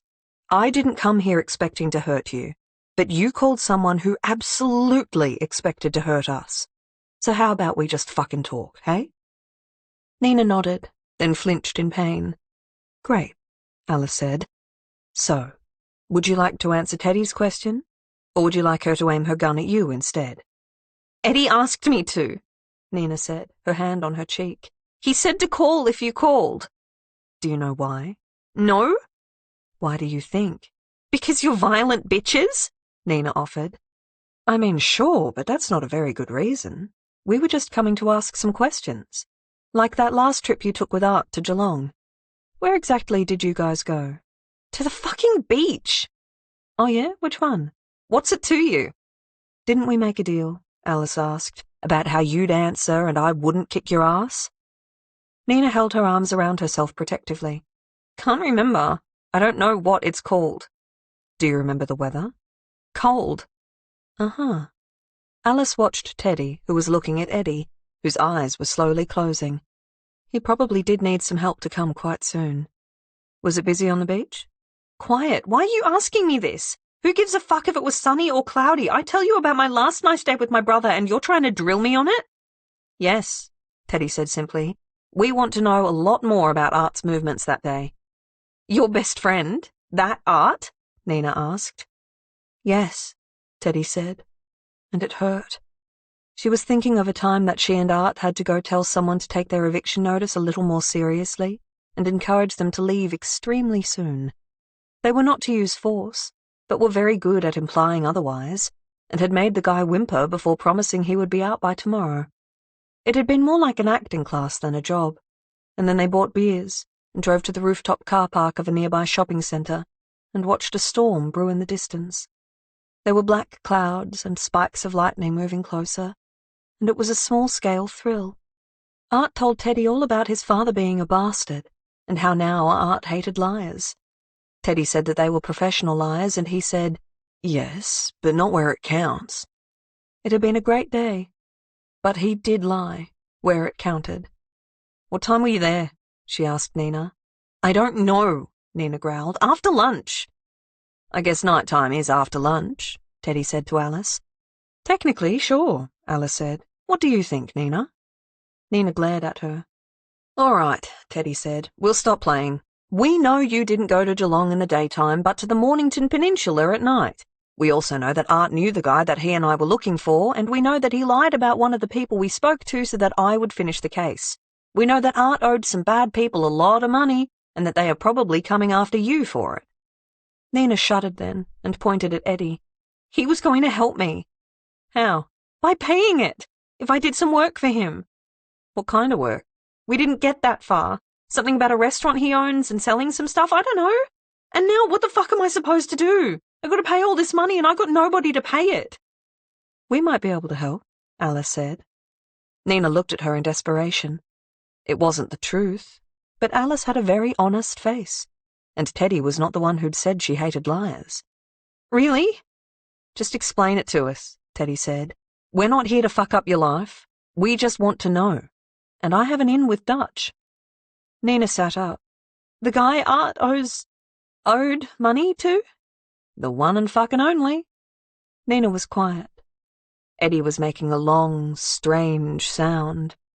"He killed him," Nina whispered. "But not on purpose." "Who killed who?" "Art," Nina said. "Killed Cole." Chapter 39. Art had a job to do. They were in the big car park behind Massimo's pasta joint. Nobody else was around. There were a few more stores along the strip, a laundromat, a milk bar, a graphic design business, but they were all shuttered and dark. It was 10 o'clock, and the only noise was from a possum up on the electric wires, skittering along, watching them talk. Cole thought he was there to run another deal, and Art was there to tell him otherwise. Cole had been swiped for possession 2 weeks ago, and while everything was just peachy, he hadn't dropped any names, and it was a small enough amount to be let off with a caution, Cole had not been concerned enough about it. And there was one person who very much wanted him to be concerned. Eddie was wealthy, and he was also of the opinion that there was always more money to be made. Sure, the restaurants brought in a steady income, but it wasn't fuck-around money, really. He'd met Art because Nina didn't pay him back fast enough for her supply one time, and he'd gone around to get it from her in person. Art had paid it back, plus interest, plus a threat to never go back to their house again, ever. Eddie liked that about him, thought maybe he'd like another job. All it really involved was going around to other restaurants and asking about sarsaparilla. He'd said to Art the only real bad part of the gig was that he had to drink the stuff without flinching, to sell it to anyone around him, in case he was not there alone. Art was good at his job, personable, mostly on time, knew when to make friends, knew when to shut up. He'd felt for the kid at Mr. Porcupine who'd never once smiled at a customer, and who'd once clumsily asked him if he wanted to buy a little weed. Art told him that if that's what he wanted to do as a career, then he could help him out. Why not? Eddie was all right with Cole, called him the sad kid, until the cops hauled him in. Cole was the first person on his payroll who had ever been caught, and he'd be the last, Eddie told Art. Art told him no worries, he was off the list, no longer a liability, no more jobs. Eddie said that wasn't what he meant, that Cole needed to be the one who showed everyone else what happened if you got caught. Just make sure he can talk enough to tell everyone about it afterwards, Eddie said. Can't you do that shit? Art had said. You're the boss. And you're the one who hired him, Eddie said. I can make you an example too, if that's what you're asking. It wasn't. So, at that car park, with Cole asking where he was delivering, Art told him there was no delivery, and then he hit him. It was in his kidneys first, because Art knew that hurt, and that was his job. Then he remembered he needed to be an example, and when Cole buckled over in front of him moaning, Art hit him in the face, and then Cole was on the ground. And Art thought maybe one more would be enough to make whatever point Eddie needed to be made, and then he kicked him in the head. And then he walked a lap around the car park to shake off what he'd just done and came back and said, I'm sorry, I didn't want to. He made me, all right? In the dark, Cole didn't respond. He didn't moan or twitch. He just lay there. Art turned his phone's torch on. There was a lot of blood, and Art was standing in it. He moved out of the way, and then he leaned in and checked Cole's pulse, and then he walked another lap of the car park, and then he crouched on the ground, and he moaned. After a few minutes, 1, 10, he didn't know, Art thought about calling Teddy and Alice. They had solved every other problem in his life so far, or at least the ones he had decided to tell them about. Then he pictured Teddy's face when she saw what he'd done. Headlights suddenly lit up the road in front of Massimo's, and he stayed still, back to the car park's entrance. Nobody pulled in, and he let out a breath. Art called Eddie. I did what you said, he told him, but I need help. It went too far. Well, Eddie said, that sounds like a problem you need to solve, doesn't it? Can't you tell me what to do? I'm going to pretend I never even got this call, Eddie said, and he was using his dark voice, the one that came out when you were not supposed to reply. And if I ever hear anything about this moment again, remember that I know where you live, and where your sister lives, and I'll bury the both of you under that fucking tennis court. Art walked over to the grass and wiped the blood off his shoes.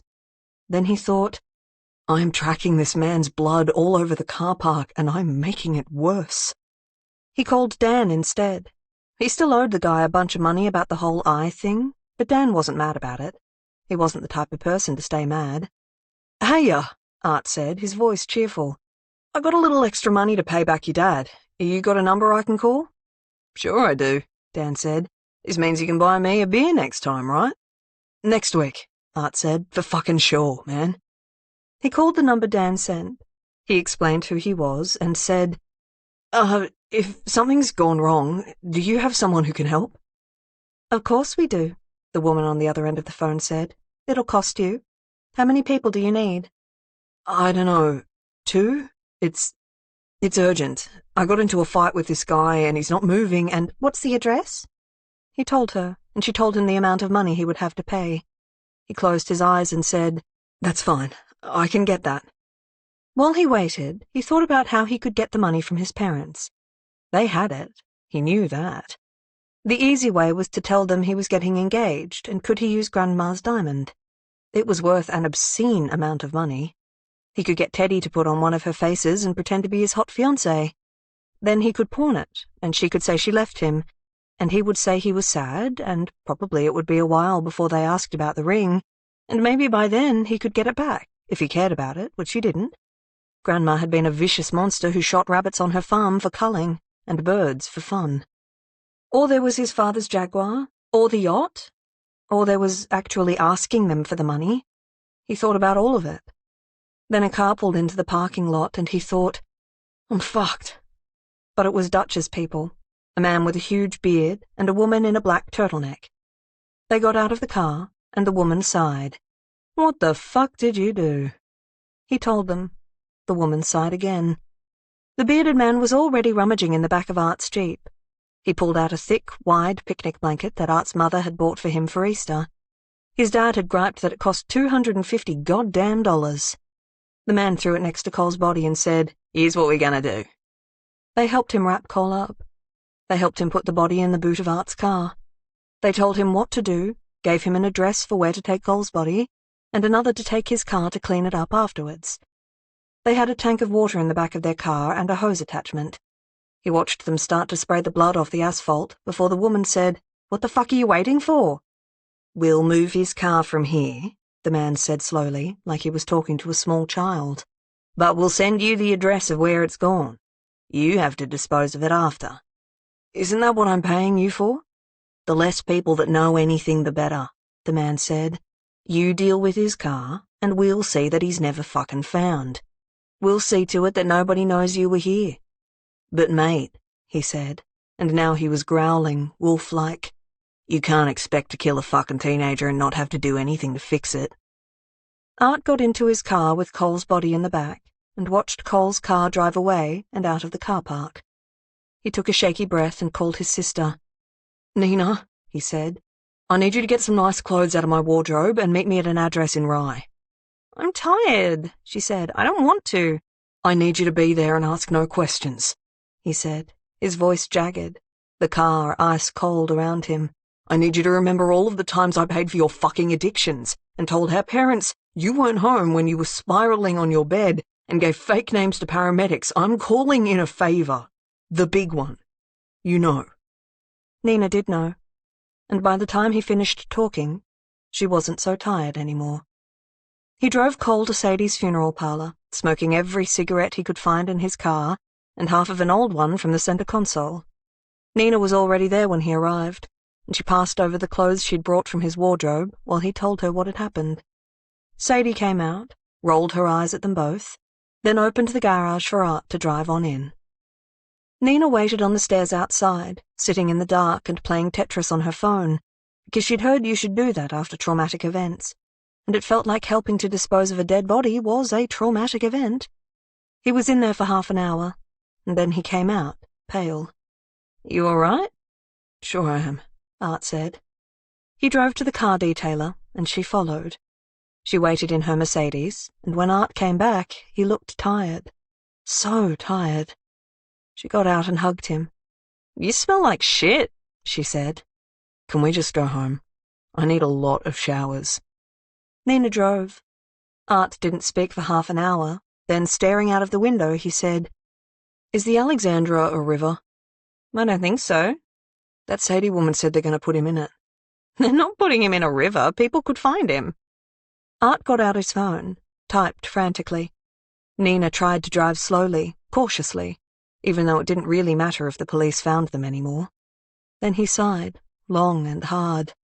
"It's a casket," he said. Then he whistled. "What?" "A $30,000 oak casket." "Are you fucking kidding me?" Art laughed. He laughed and laughed until Nina shook with fear, and then he stopped, took a breath, and said, "Okay, I'm all right. Let's just get home and never tell anyone we were here. And Nina," he said, "thank you."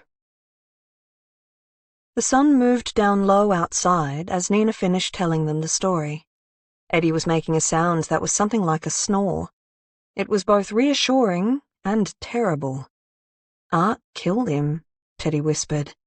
"The fucking teenager we were trying to find." "Not on purpose," Nina said, and she was angry but exhausted. The story had been wrung out of her as they watched. She was sweating again. Neither of them thought it was due to the story alone. "He was terrified when he saw the case on Choker's desk, but I wasn't surprised. Of course a dead dealer kid's loved ones would hire you dodgy fucking private detectives. You're all linked, just like you and that guy Art punched in the eye. Just like me and fucking Eddie." She looked down at him for a moment. "But Art took the case so nobody else would, in case they could figure it out and somehow pin it on him. He said if he had control of it, he could control you, because you trusted him." Teddy felt everything go very quiet. "Until then, we'd tried not to talk about it. But it all went to shit that day. He told me you were investigating that case, and those people who helped him out came to hit him up for the money he owed. You saw them, Teddy, when you came to get Art that time you took my fucking car, and then the police kept it because my brother died right next to it. He was paying, but not fast enough, and he asked me that morning whether the woman at the funeral home gave the picnic blanket back or if they kept it because he couldn't remember. What, he was too good for sitting on the grass? Alice snorted. Nina shot her a look of red loathing. Because it was wrapped around a dead body with Art's fucking initials monogrammed on it, she said. He thought it might be in the coffin with him. He couldn't stop thinking about it. Teddy, in her silence, was looking at Eddie now. He was waking up. Alice wasn't looking at either of them. She was thinking something unthinkable about what Nina had just said. And then Eddie stood up. All three of them jumped. Alice brought up her hands. She didn't know what she would do. Maybe another hit to the face would slow him down. Teddy noticed briefly that Nina was yanking at a door, but she could only deal with Eddie now. He warbled again, a bloody gurgle in his throat. "Hurt," he said, an actual word, and then he reached out with his wet, red hands. At that point, Alice and Teddy realized he couldn't see. Teddy tilted her head to the front door. Alice nodded and stepped around him, quiet. She reached for a set of keys on the side table and threw them onto the staircase. Like a beast, Eddie heard the sound, made an angry roar, and went for them. Teddy threw open the door, and then both of them ran to the street outside. A Jaguar with Nina behind the wheel was tearing away down the drive. It didn't really matter. Sure, she was an accessory after the fact to Cole's death, but they weren't the police. At least now they knew, even if knowing was harder than before. Alice started the car and drove off. The sun was almost gone, and the dusk light was a dark, gentle orange. "Are you okay?" Alice asked. "I hit him hard," Teddy said. "I meant about Art." Teddy said, "Ah." She didn't follow that up. After a while, Alice said, "You notice anything about Art's hands the day he died? Not when he died. I mean, like, beforehand." "What do you mean? Like a bandage or anything?" Teddy was silent for a moment, and Alice gave her time. She was driving towards her house, but there would be no salmon. This didn't feel anywhere near over. She couldn't go home, surely. "I don't know," Teddy said finally. "He was wearing mittens all day." "Mittens?" "It was endearing," Teddy said, but she was looking at Alice. "I know what you're going to tell me. It's going to take that endearing moment away from me." Alice said, "I'm sorry, I could be wrong. Was it in the coroner's report?" "I didn't read it," Teddy said.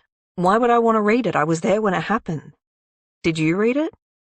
"No," Alice said. "He was my friend. I didn't want to know anything." "So we don't know whether he had a stab wound in his hand when he died. Nobody said anything to me.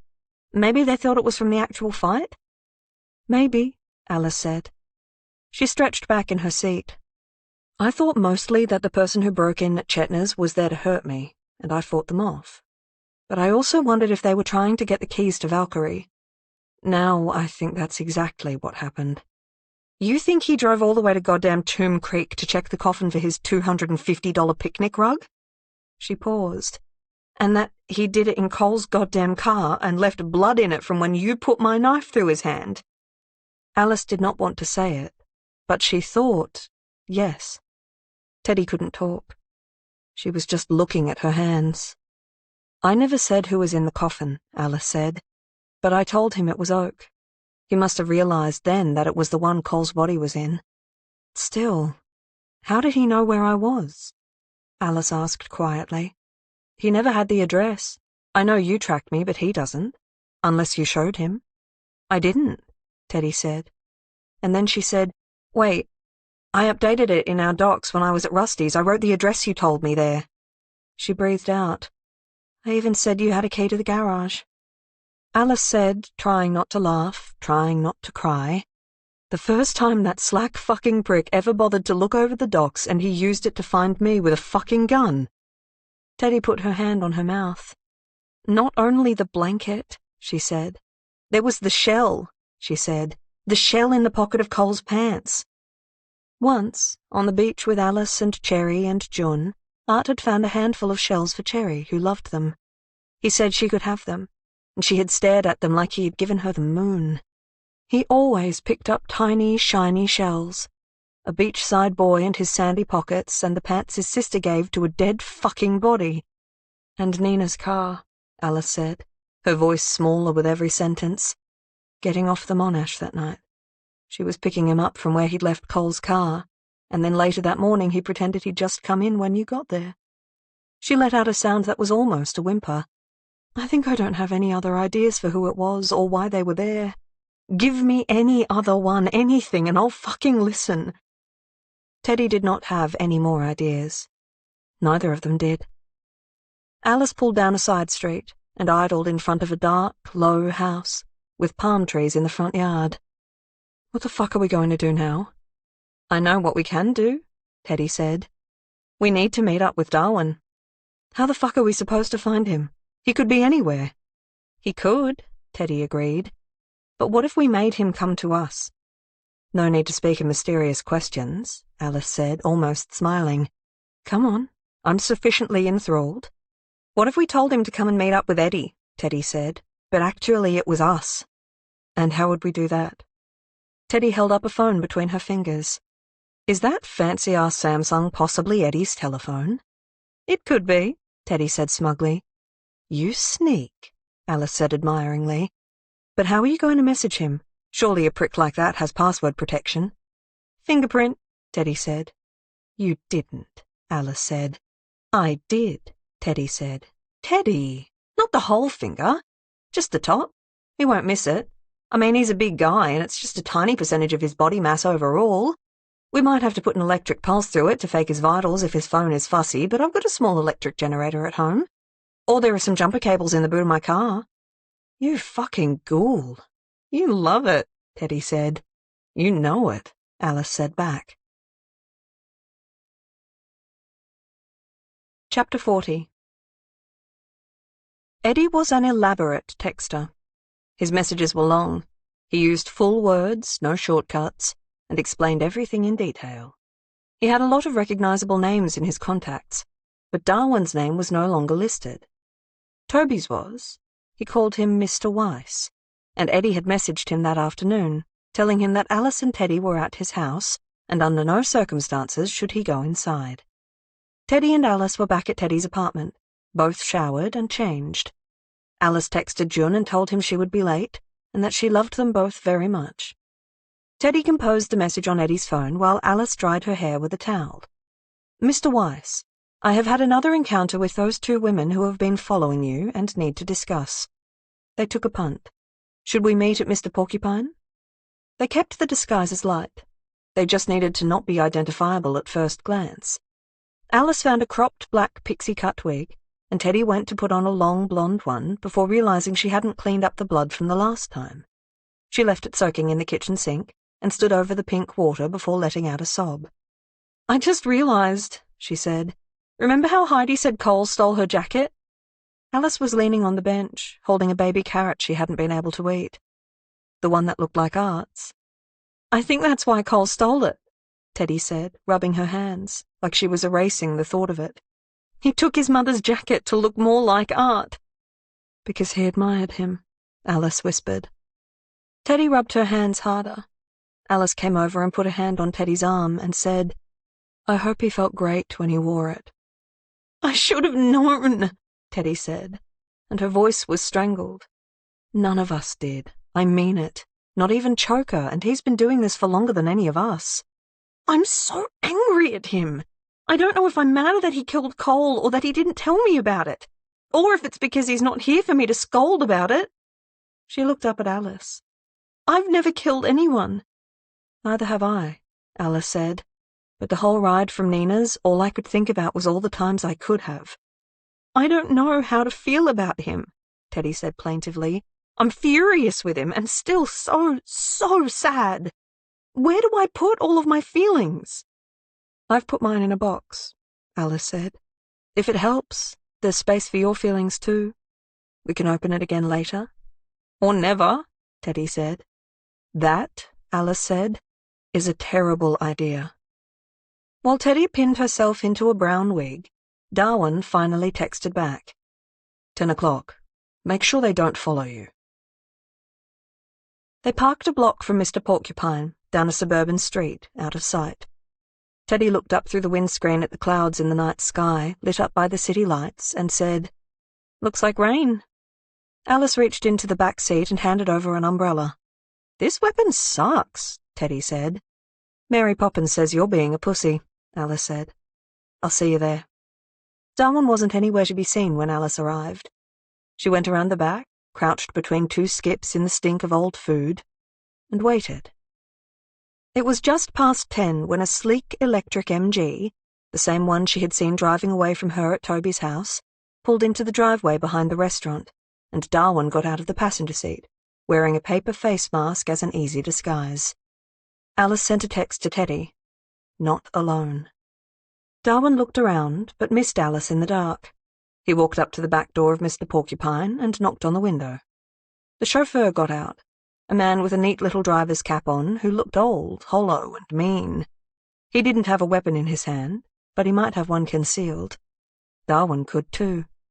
Alice took a long, slow breath. "Someone's across the road," the driver said, his voice as gravelly as the ground underneath Alice's feet. "Who?" Darwin didn't leave the back of the cafe. He was out of sight. "Some broad." "What does she look like?" "Dunno. 20s, carrying something. An umbrella, maybe. Brown hair." "A week?" "Mr. Weiss, I'm old, and she's far away, and I'm trying not to be obvious. No, I can't tell if it's a week. How would I know?" "20s, Darwin said. "I bet you it's one of them." "One of those girls. I told you we didn't have a tail." "But Eddie might." "Maybe, but he doesn't appear to be here yet." It was too quiet and suburban for Alice to shoot anyone unless she really had to. She had knives, but she didn't want to throw them. "I think that broad's coming over here. Go stop her." The driver cracked his knuckles. Alice had already palmed a substantial rock, and as he walked towards Teddy, she stepped forward and threw it. It connected with the side of his head. He cried out and hunkered down for a moment, his hand on his ear. Alice hadn't wanted to kill him or anyone, and was glad he hadn't fallen stone dead. But now he was searching around, looking for who hit him. "Get in the car," the driver yelled. "We're compromised." Teddy was sprinting towards them. Alice could hear her shoes on the ground. Darwin bolted for the car, but Teddy got there first, hands out in front of her, silver glinting in her palm. Alice took the driver. She ran while he fumbled through his pockets, and then tackled him square to the ground. He let out a huff as he landed, and Alice fell over him, her knees burning from the impact. Something metal skittered off into the night. Alice palmed her weapon. "I've got a gun," she said, "and I don't want to fucking use it, all right?" He struggled anyway, until he saw the weapon for himself. He held up his hands, looking tired or concussed or both. It was late, after all. "Come with me," she said, "not far." She helped him along the ground to the skip, partly assisting, partly dragging his sorry ass along, and handcuffed him to one of the hinges. "We're not here to hurt your boss over there," she told the driver as she frisked him. "We just want to talk." He spat at her and missed. She held her gun against his teeth, took his phone out of his pocket, and threw it into the far end of the skip. When Teddy had slammed into the side of the car door he was trying to open, Darwin didn't flinch. He ran. He bolted behind the cafe, and he was fast, faster than Teddy, but Teddy threw the umbrella at his feet in a spin. He tripped a little, then regained his feet, but that was all Teddy needed to hip and shoulder him. Years of football with Rusty had paid off in this moment. Darwin went down hard. He fumbled on the ground trying to pick himself up, and Teddy got out her second favorite knife and held it to his throat. He fought back, strong, stronger than her, and she let his neck catch on the blade. He stopped and took a juddering breath. "How about we have a chat?" she suggested. He sagged under her hands. "Where's Eddie?" he asked. "Fuck knows, and I don't care," Teddy said. "I don't like him," Alice said, joining them. "He doesn't seem to fit in with your general vibe." He looked up at her. "Alice," he said. And he wasn't the man from the late-night phone call months ago now, asking for her to drive him anywhere she wanted. He wasn't the man she defended on the top of a mountain. He was a man who ran, who slashed her tires, who wasn't dead, who roped her into all this, and who had another man in a coffin with his name on it. "I didn't know it was you," she said, "when you were Toby." "I was taught by the very best," he said, and smirked. They were out of sight of the road. Teddy said, Alice, my arm's getting tired. Can you take over? No problem, Alice said, and she pointed her gun at Darwin's head and pulled the mask off his face. I'm just not sure if he can afford the insurance if the kickback on the gun hurt my shoulder again, Teddy said, since he's already dead and all. Must be hard to keep gainful employment that way. I don't like her either, Darwin said, nodding at Teddy. Good, Teddy said. Don't talk about her, Alice told him. We are only here to listen to you talk about two things. What the fuck is going on, and why you're not dead. Why should I tell you anything? Said Darwin, very cautiously raising himself up into a sitting position. Well, Teddy said, if everybody already thinks you're dead, like word is online, and we kill you now, it's not going to make much difference, is it? Nobody's going to suspect us of murdering someone who's been dead for a month. It's true, Alice said. I don't think I've ever had such an easy excuse to shoot someone. Or, Teddy went on, you can just fucking explain what's happening and maybe we can work something out. Darwin sat in the quiet. They gave him a moment. What kind of money are we talking for you to drop it after our discussion? He said. They hadn't really considered an outcome like this. Teddy said anyway, it really depends on the story. I like a good story. There was a longer silence. Eventually he sighed. I can fuck you up if this gets out, he said. Has it gotten out so far? Alice said, still standing with the gun pointed at him. No, he conceded. It has not. Well then. Teddy sat down on the ground, legs crossed, an eager student. Time to talk. Darwin was done. When you're rich, that rich, there's no real way to live a life privately. He did all he could, keeping off social media so people wouldn't pore over everything he said, buttering up the media to keep them on side, doing a lot for charity so people thought of that before they thought of him as an asshole. Still, he couldn't do normal things, like take up archery and be bad at it. He's no Darwinner, one headline said. Wear a t-shirt without realizing there is sauce on it in public. Have a girlfriend. Accidentally not see someone who is trying to shake your hand. People found out, put it online, and remembered these things forever. He was sick of putting it on, being business Darwin, smiling, performing, tired of having to be a good boy to keep the shareholders happy and his reputation intact. He imagined disappearing from the world, from the problems, from all the eyes on him, but he didn't want to die. He just wanted to be reborn. And then a couple of things fell into place. Eddie was the guy who did the less savory things that needed to be done. There weren't a lot of these things. He wasn't that type of billionaire, he said, and Teddy snorted. But there were some. He needed Eddie to fire people who refused to be fired, or to cover up potentially damaging things that were nobody's fault. Like the time a miner died on site, an accident, truly, but it would hurt the company and its employees if that got out, and Darwin was already trying to keep ownership of it on the down low anyway. And Eddie made it so that everyone thought she'd just vanished, that kind of thing. One day he and Eddie were talking to a guy called Dutch, here Teddy sighed, who helped them with their manpower sometimes, if Eddie needed backup or if something was happening in another state, and Darwin was lamenting about how he'd like to vanish. And Dutch said, "You know I can help you with that, right?" The other thing that fell into place was meeting Alice. She told him about how she and her colleague Teddy sometimes wore disguises, and she showed him pictures, and he couldn't believe he was looking at an image of her.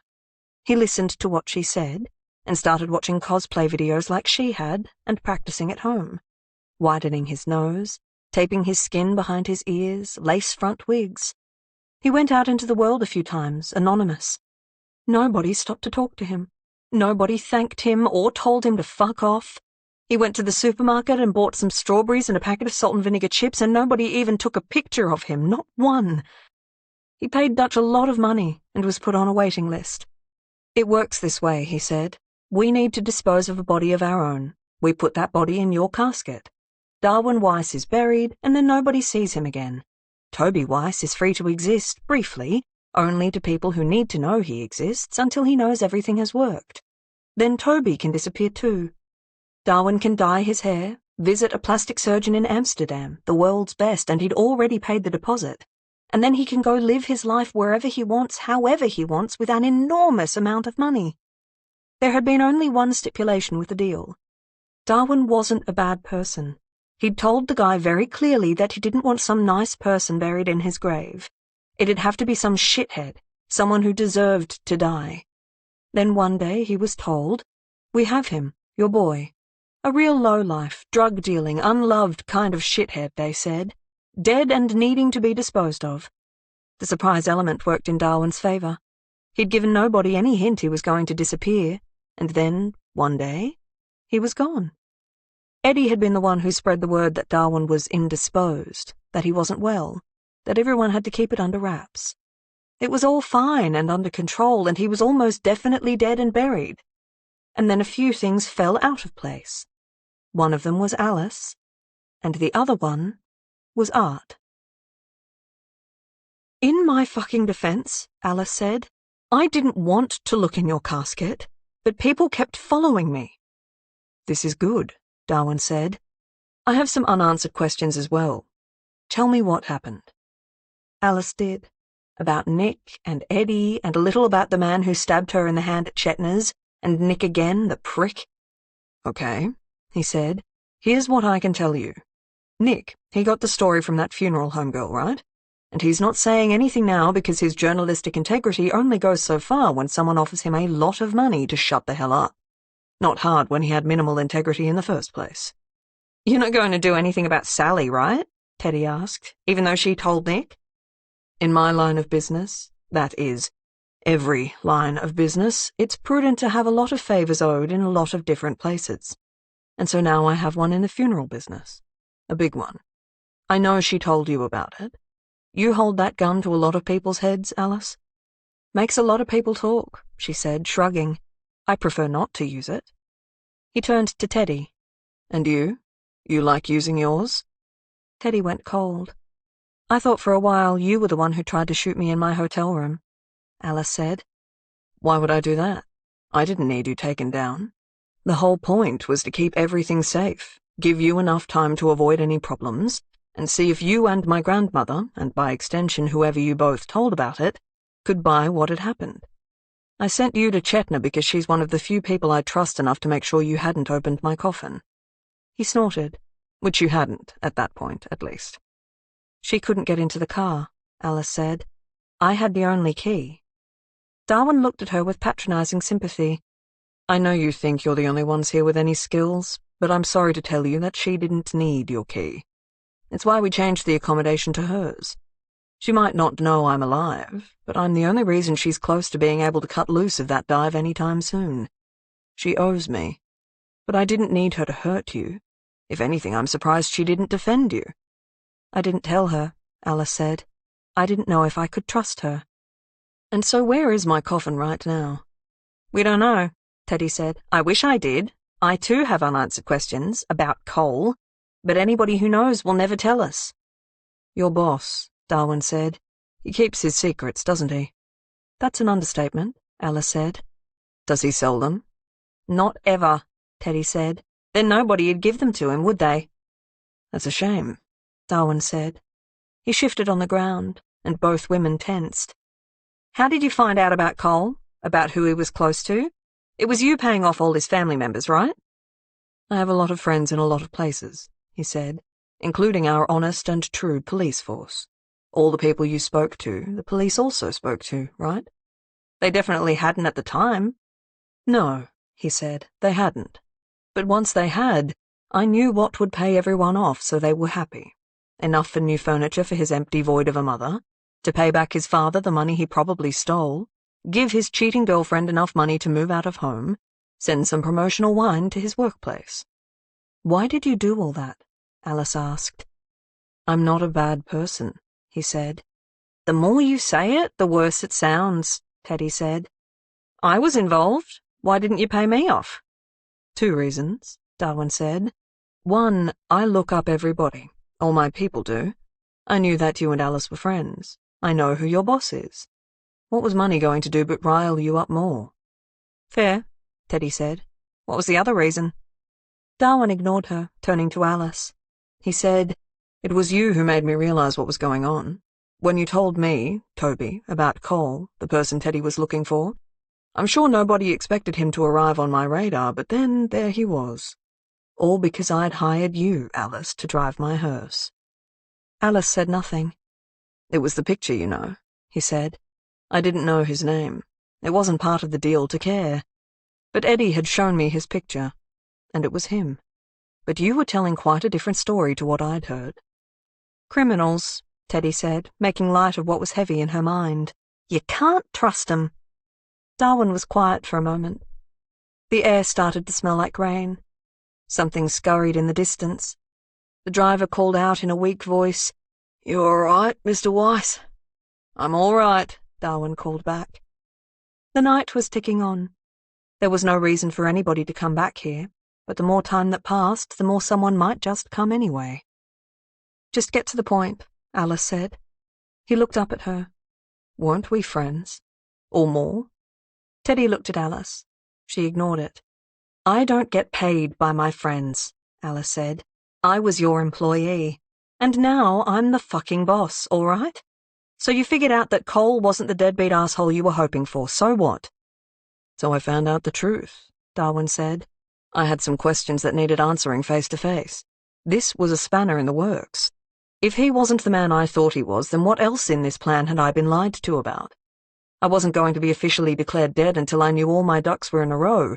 And you know, that drive to Melbourne from Wallington, it's a long one." Yes, They did know. So I drove, and while I was driving, I called some people, and I got the truth. The actual circumstances of Cole's death, well, they were harder to find. But it turned out I knew the very people who had solved the problem, and I heard the truth from the people who had helped him. That boy in my coffin, Darwin went on sadly, he wasn't so bad. But the guy who killed him, he was bad. Teddy sat up. "Have you seen his criminal record? Assault, selling drugs to minors. He's a real shithead. You know he detached some guy's retina." Yes, they did know. "And some kid who's done like 3 deals dies and his body's never found? That seem fucking fair to you?" Something had changed in the air. Teddy slowly got off the ground and Alice checked her stance. "And that guy, Art, he's a colleague of yours, right? A fucking criminal? And he just gets to walk around the place, no punishment, no nothing. Nobody even knows, and this kid, just discarded." "I mean," Alice said, "you remember that story about your grandmother's roses?" He laughed, and it was bitter and unpleasant. "It's justice," he said. "It's fair." "You sell drugs out of your restaurants," Teddy said. "You dodged a punishment you deserved for letting a worker die on your site. I don't think you're the kind of person that should be getting up in arms about other people's criminal records." "Why the fuck would I sell drugs out of my restaurants? It would mess with my reputation, and it's not like I needed the money. I didn't even know Eddie's whole trafficking bullshit existed until after all that happened. The shooting, everything, and I had time to piece it together, with the help of our friend, Mr. Dutch." "Don't use an honorific for that shithead," Teddy said. When I had a chance to speak about it with Eddie, he reminded me, very politely, that actually he still retained a lot of information about the miner I mentioned earlier, and that maybe I didn't want my name soured after I had died if I decided to do anything about this lucrative side hustle he had. A side hustle that became this big fucking problem and stalled all of my plans. He paused. "I know you know where Eddie is. Tell me." "He was still walking last we saw him," Alice said. There was a beat. Teddy said suddenly, "What was the second reason you didn't pay me anything?" "Aha," he said. "Well, that's because I thought it best we don't have anything that could ever tie us together. Because you were there when he died, and so was I." Teddy covered her mouth. "Your co-worker," he said. "Art. And you. That was me." Chapter 41. "I was only there to talk," Darwin said. "I followed you from work. I got him on his own. Wanted to, I don't know, figure something out. Some kind of justice, I hadn't decided. I was angry that he'd taken my pure plan and violated it." Teddy felt cold, numb, full up with ice, all this new information swimming around trying to surface. That you weren't just burying someone who deserved to die according to you, Who's rich enough to decide who's worthy and who's not? We all know people who deserve to die. Come on, I know what you do for a job. You think you don't? Teddy imagined her father under Darwin's scrutiny, sure he would fall short. You killed him, she said. You killed Art. I don't think anybody would have died if you hadn't brought your gun to the party, Darwin said. Do you? Teddy heard the bullet like it was there, in real time, as he spoke. She closed her eyes. Alice saw that, the pain that might never leave her, and the man at her feet who caused it. It filled her up so much she had to take a deep breath and let it out, dragon fire hot, before she burned something. Teddy, she thought through the flames. He shot her. This man I thought I knew. His eyes were shiny in the dim light, his face so obviously Darwin's now that she hated herself for not seeing it, for not stopping him, for letting him go. She should have known. She should have talked to him more when he was Toby. She should have done anything at all to make him not be there that night and come within centimeters of killing her Teddy. I didn't want him to die, Darwin said, and he was losing his steel, his voice starting to shriek. I wanted him to pay. You two fucked everything up. This was supposed to be smooth, but here I am, not dead, just in some limbo or purgatory until we figure this out. This wasn't how it was supposed to go, he added plaintively. My new life.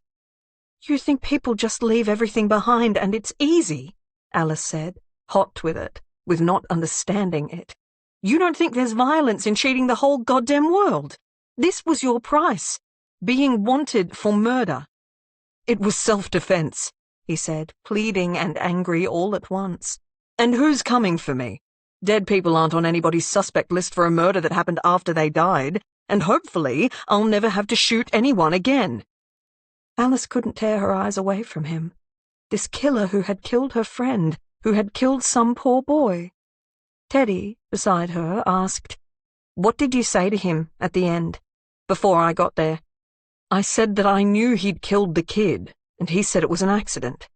By that time I already had the truth, so I wasn't interested. And then, he went on, we had company.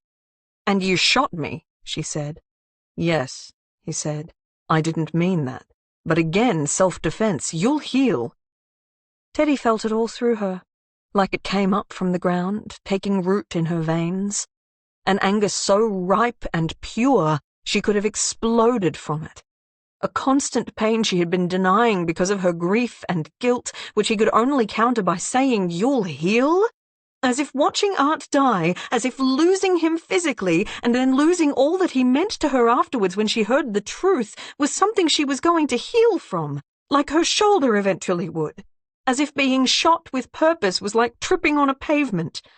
The anger grew and grew inside her, becoming a physical need to take 3 steps over to Darwin Weiss and kick him in the teeth so hard that he swallowed them all and then tear his fucking head from his neck. Alice saw it in Teddy, the red glow of rage, her blood replaced with anger. She couldn't trust Eddie to release it.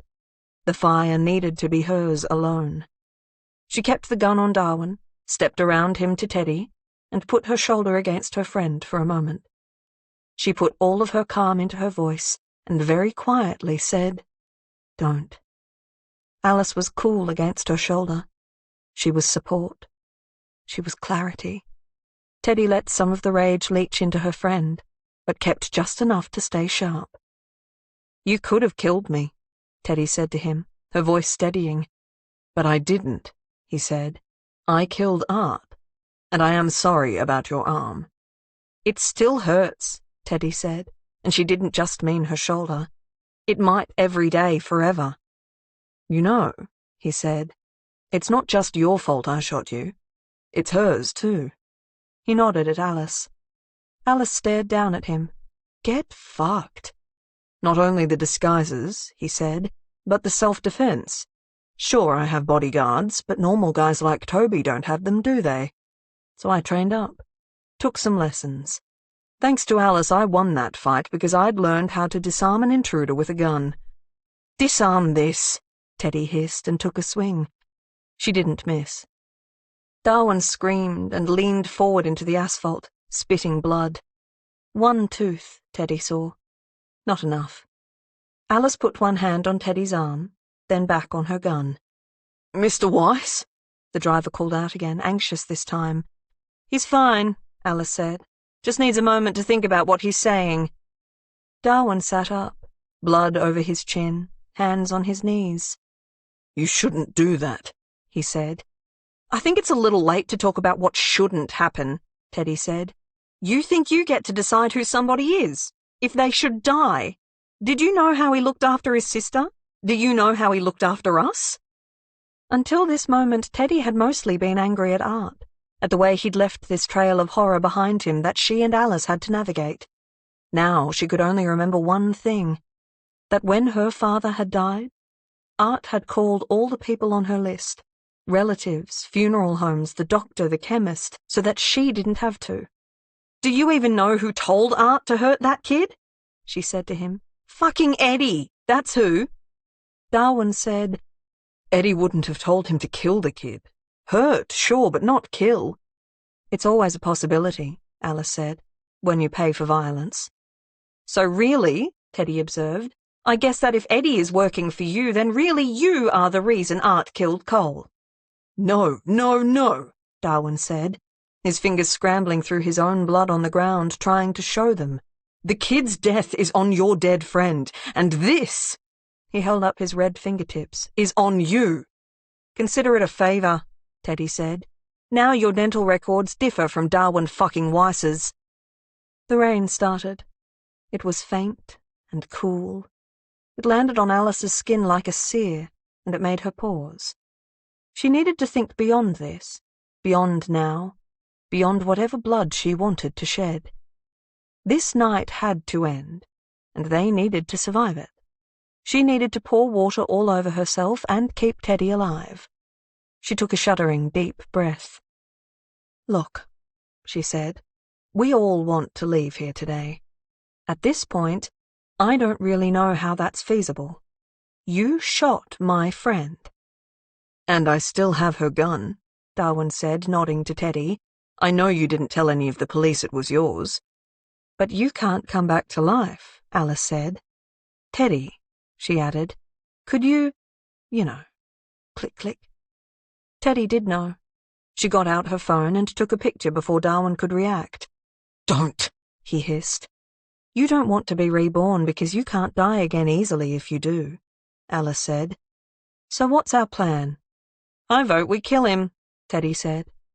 Darwin looked for a brief moment, fearful. Any other options? Alice said. Your friend was not what you think he was, Darwin said. Teddy and Alice thought you were not wrong.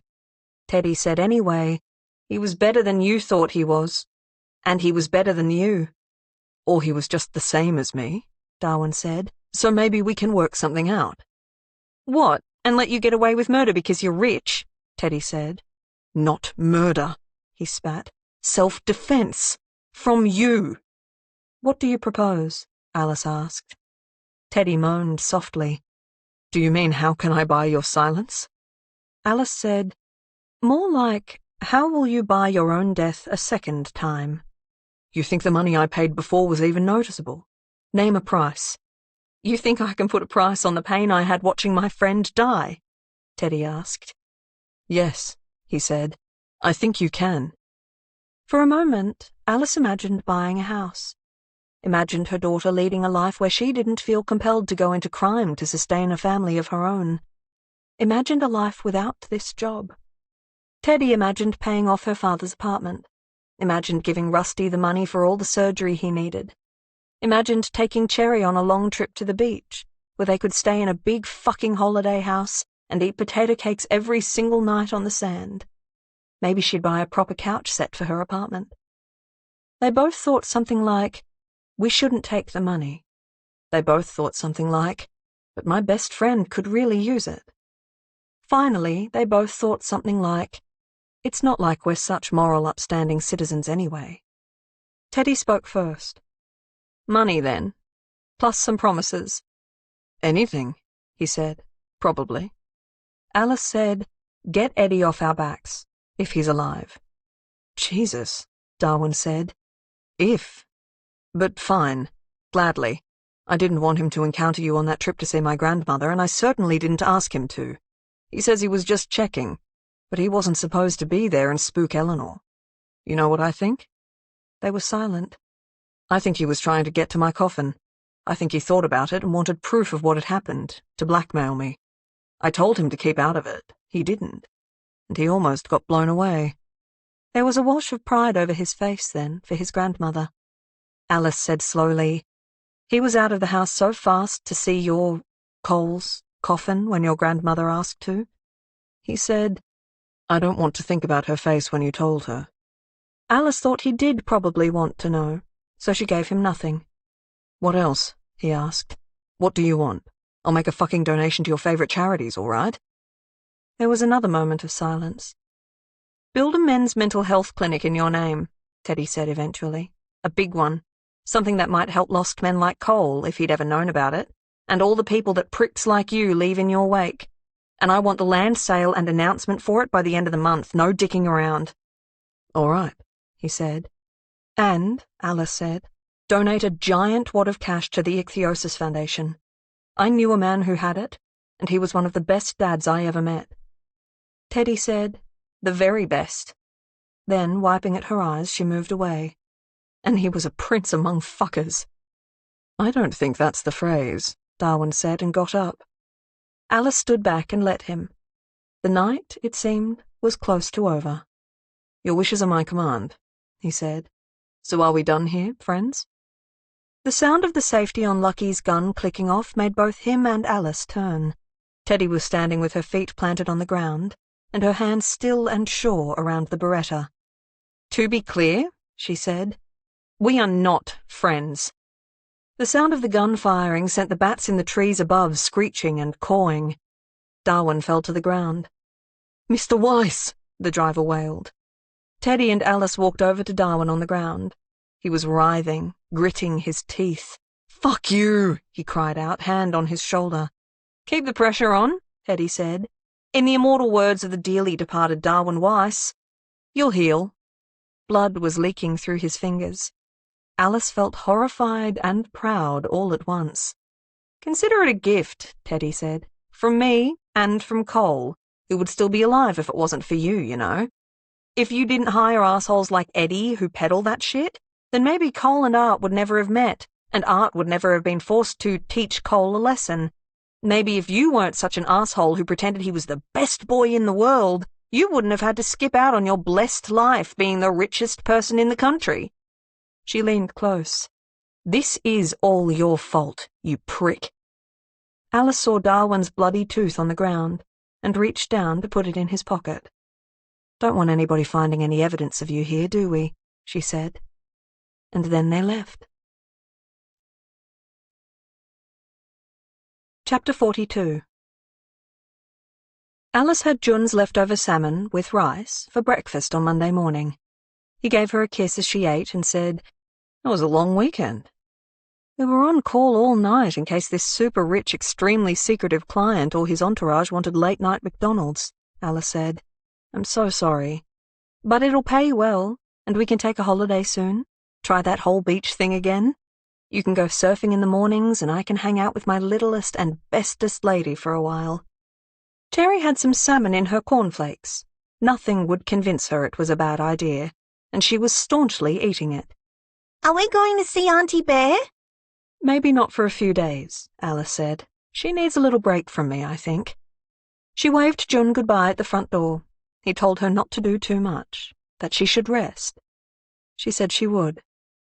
Alice helped Cherry get dressed in her small blue jeans and a jumper with a fawn on it. The jumper had little felt ears you could move up and down, and Cherry said solemnly, "I don't get any work done with this on." "You're 4, Alice said. "What work do you need to do?" "A lot," Cherry said, offended.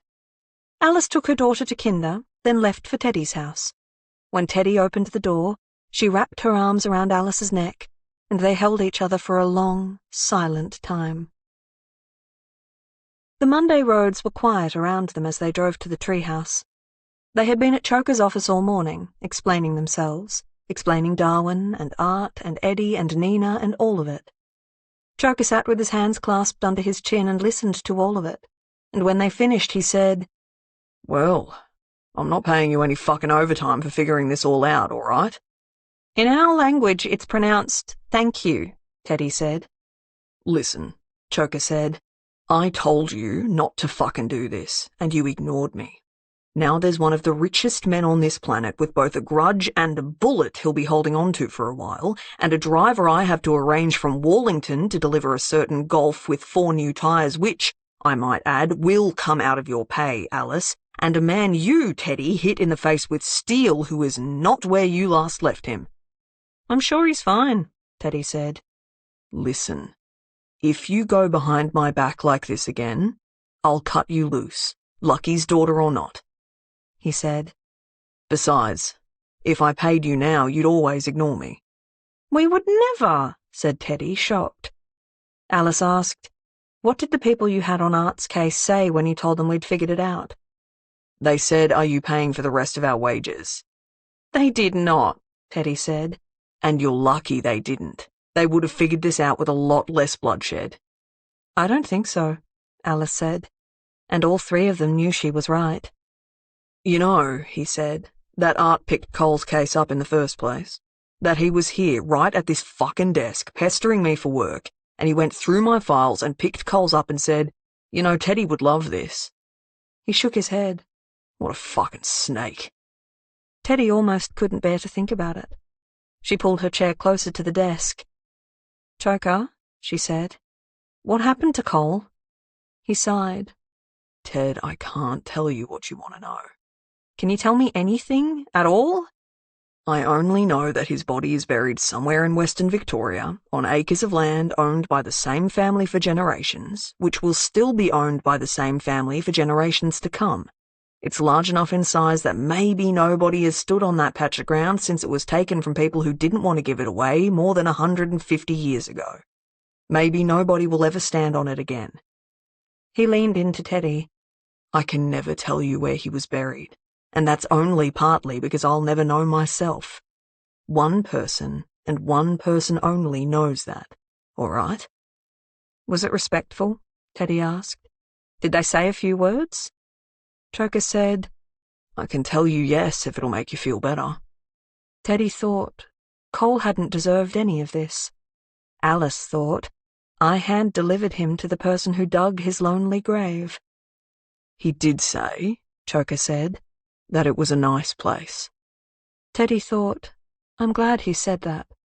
Alice thought, he did not say that at all. At Hester Park, where Teddy and Art had gone with Streets all those weeks ago, the air was cool. It was winter proper now, but it thawed out where the sun angled through the trees. Alice held flowers in her hand and followed Teddy as she wandered the paths, trying to find the way Streets had shown her. At one point she stopped and consulted the map on her phone. Alice got hers out too, and after a moment said, Christ, apparently now I have a crypto wallet with money in it. What happened to a good old suitcase full of cash? She took a while to figure it out, then let out a whistle. I think maybe you should check if you got one too, she said. That's not why we're here, Teddy said, but she did anyway. I got about 500,000, Alice said, once she saw Teddy's eyebrows raise. How much did he give you? Teddy laughed. I guess the bullet cost me, she said. It converts to about 50,000. I'll top you up the extra 225, Alice said. She looked at the flowers in her hand. They had chosen natives, because maybe they would last a little while longer than the bright roses on the shelf next to them.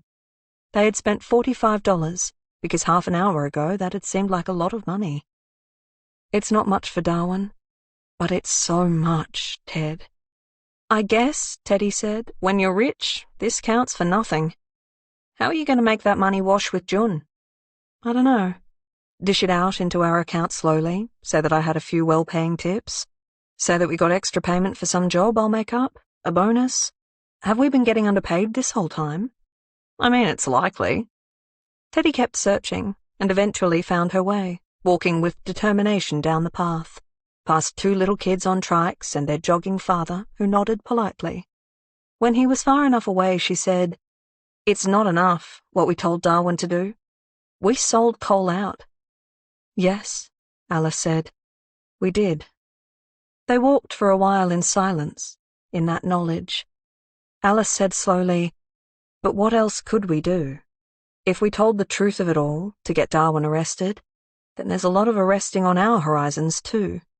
Transporting bodies, breaking and entering," Teddy said, cutting off fingers.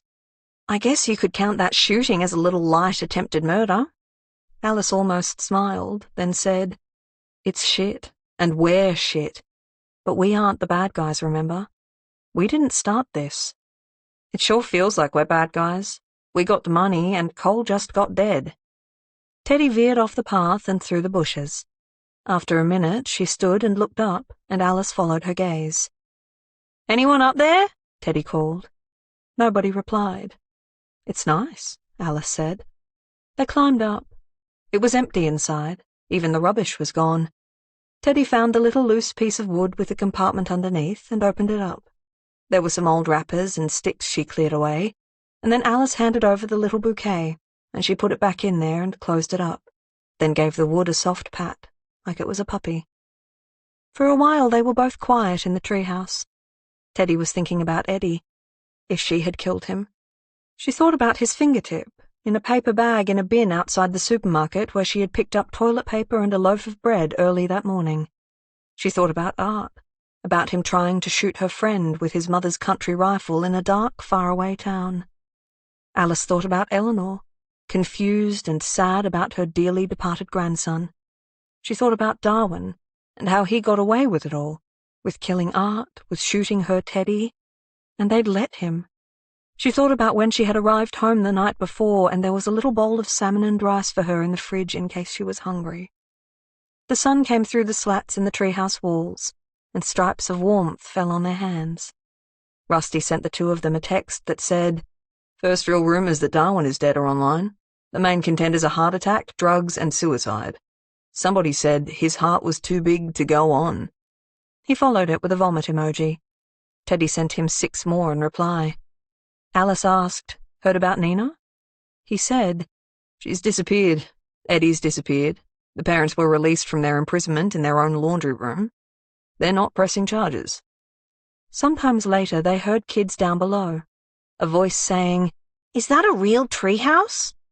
A sensible adult saying, "It might be dangerous." Teddy leaned over out of the door. "It's real," she said, "and it's safe." Later, Alice dropped Teddy off at her apartment, and Teddy let her. The apartment had always been sparse and quiet. Her father had stayed in its corners, memories, smiles, a deep voice talking her up from the floor. But now he wasn't alone. There was somebody else in all those corners, watching her throw out Art's toothbrush from the sink, and all Alice and Teddy's case notes, and erasing the past few weeks. Shaggy brown hair covering most of what had happened to his forehead. Brown leather jacket, like Art's, loose on his shoulders. He didn't say anything, maybe because Teddy had never heard Cole's voice to imagine it, but he didn't have to. She knew what he was saying to her all the same. Driving home from Teddy's apartment, Alice saw the car in the rearview mirror again, an old and rusted blue Suzuki Vitara that had been parked at the end of her street that morning, and which had found her again now, on her way back home. For such an old car, its windows were very freshly tinted, strong enough so she couldn't see through them. Rusty had run the plates for her already. "Out of circulation," he said. "But here they are," Alice had said. Then, "Don't tell Teddy." Maybe it was a coincidence. Maybe they were just out for a nice day in the same neighborhoods Alice always was. Or maybe somebody was watching her. Maybe, now, somebody always would be. You've been listening to Unbury the Dead by Fiona Hardy, narrated by Casey Withers, published by Wavesound Audiobooks, an imprint of W.F. Howes Limited.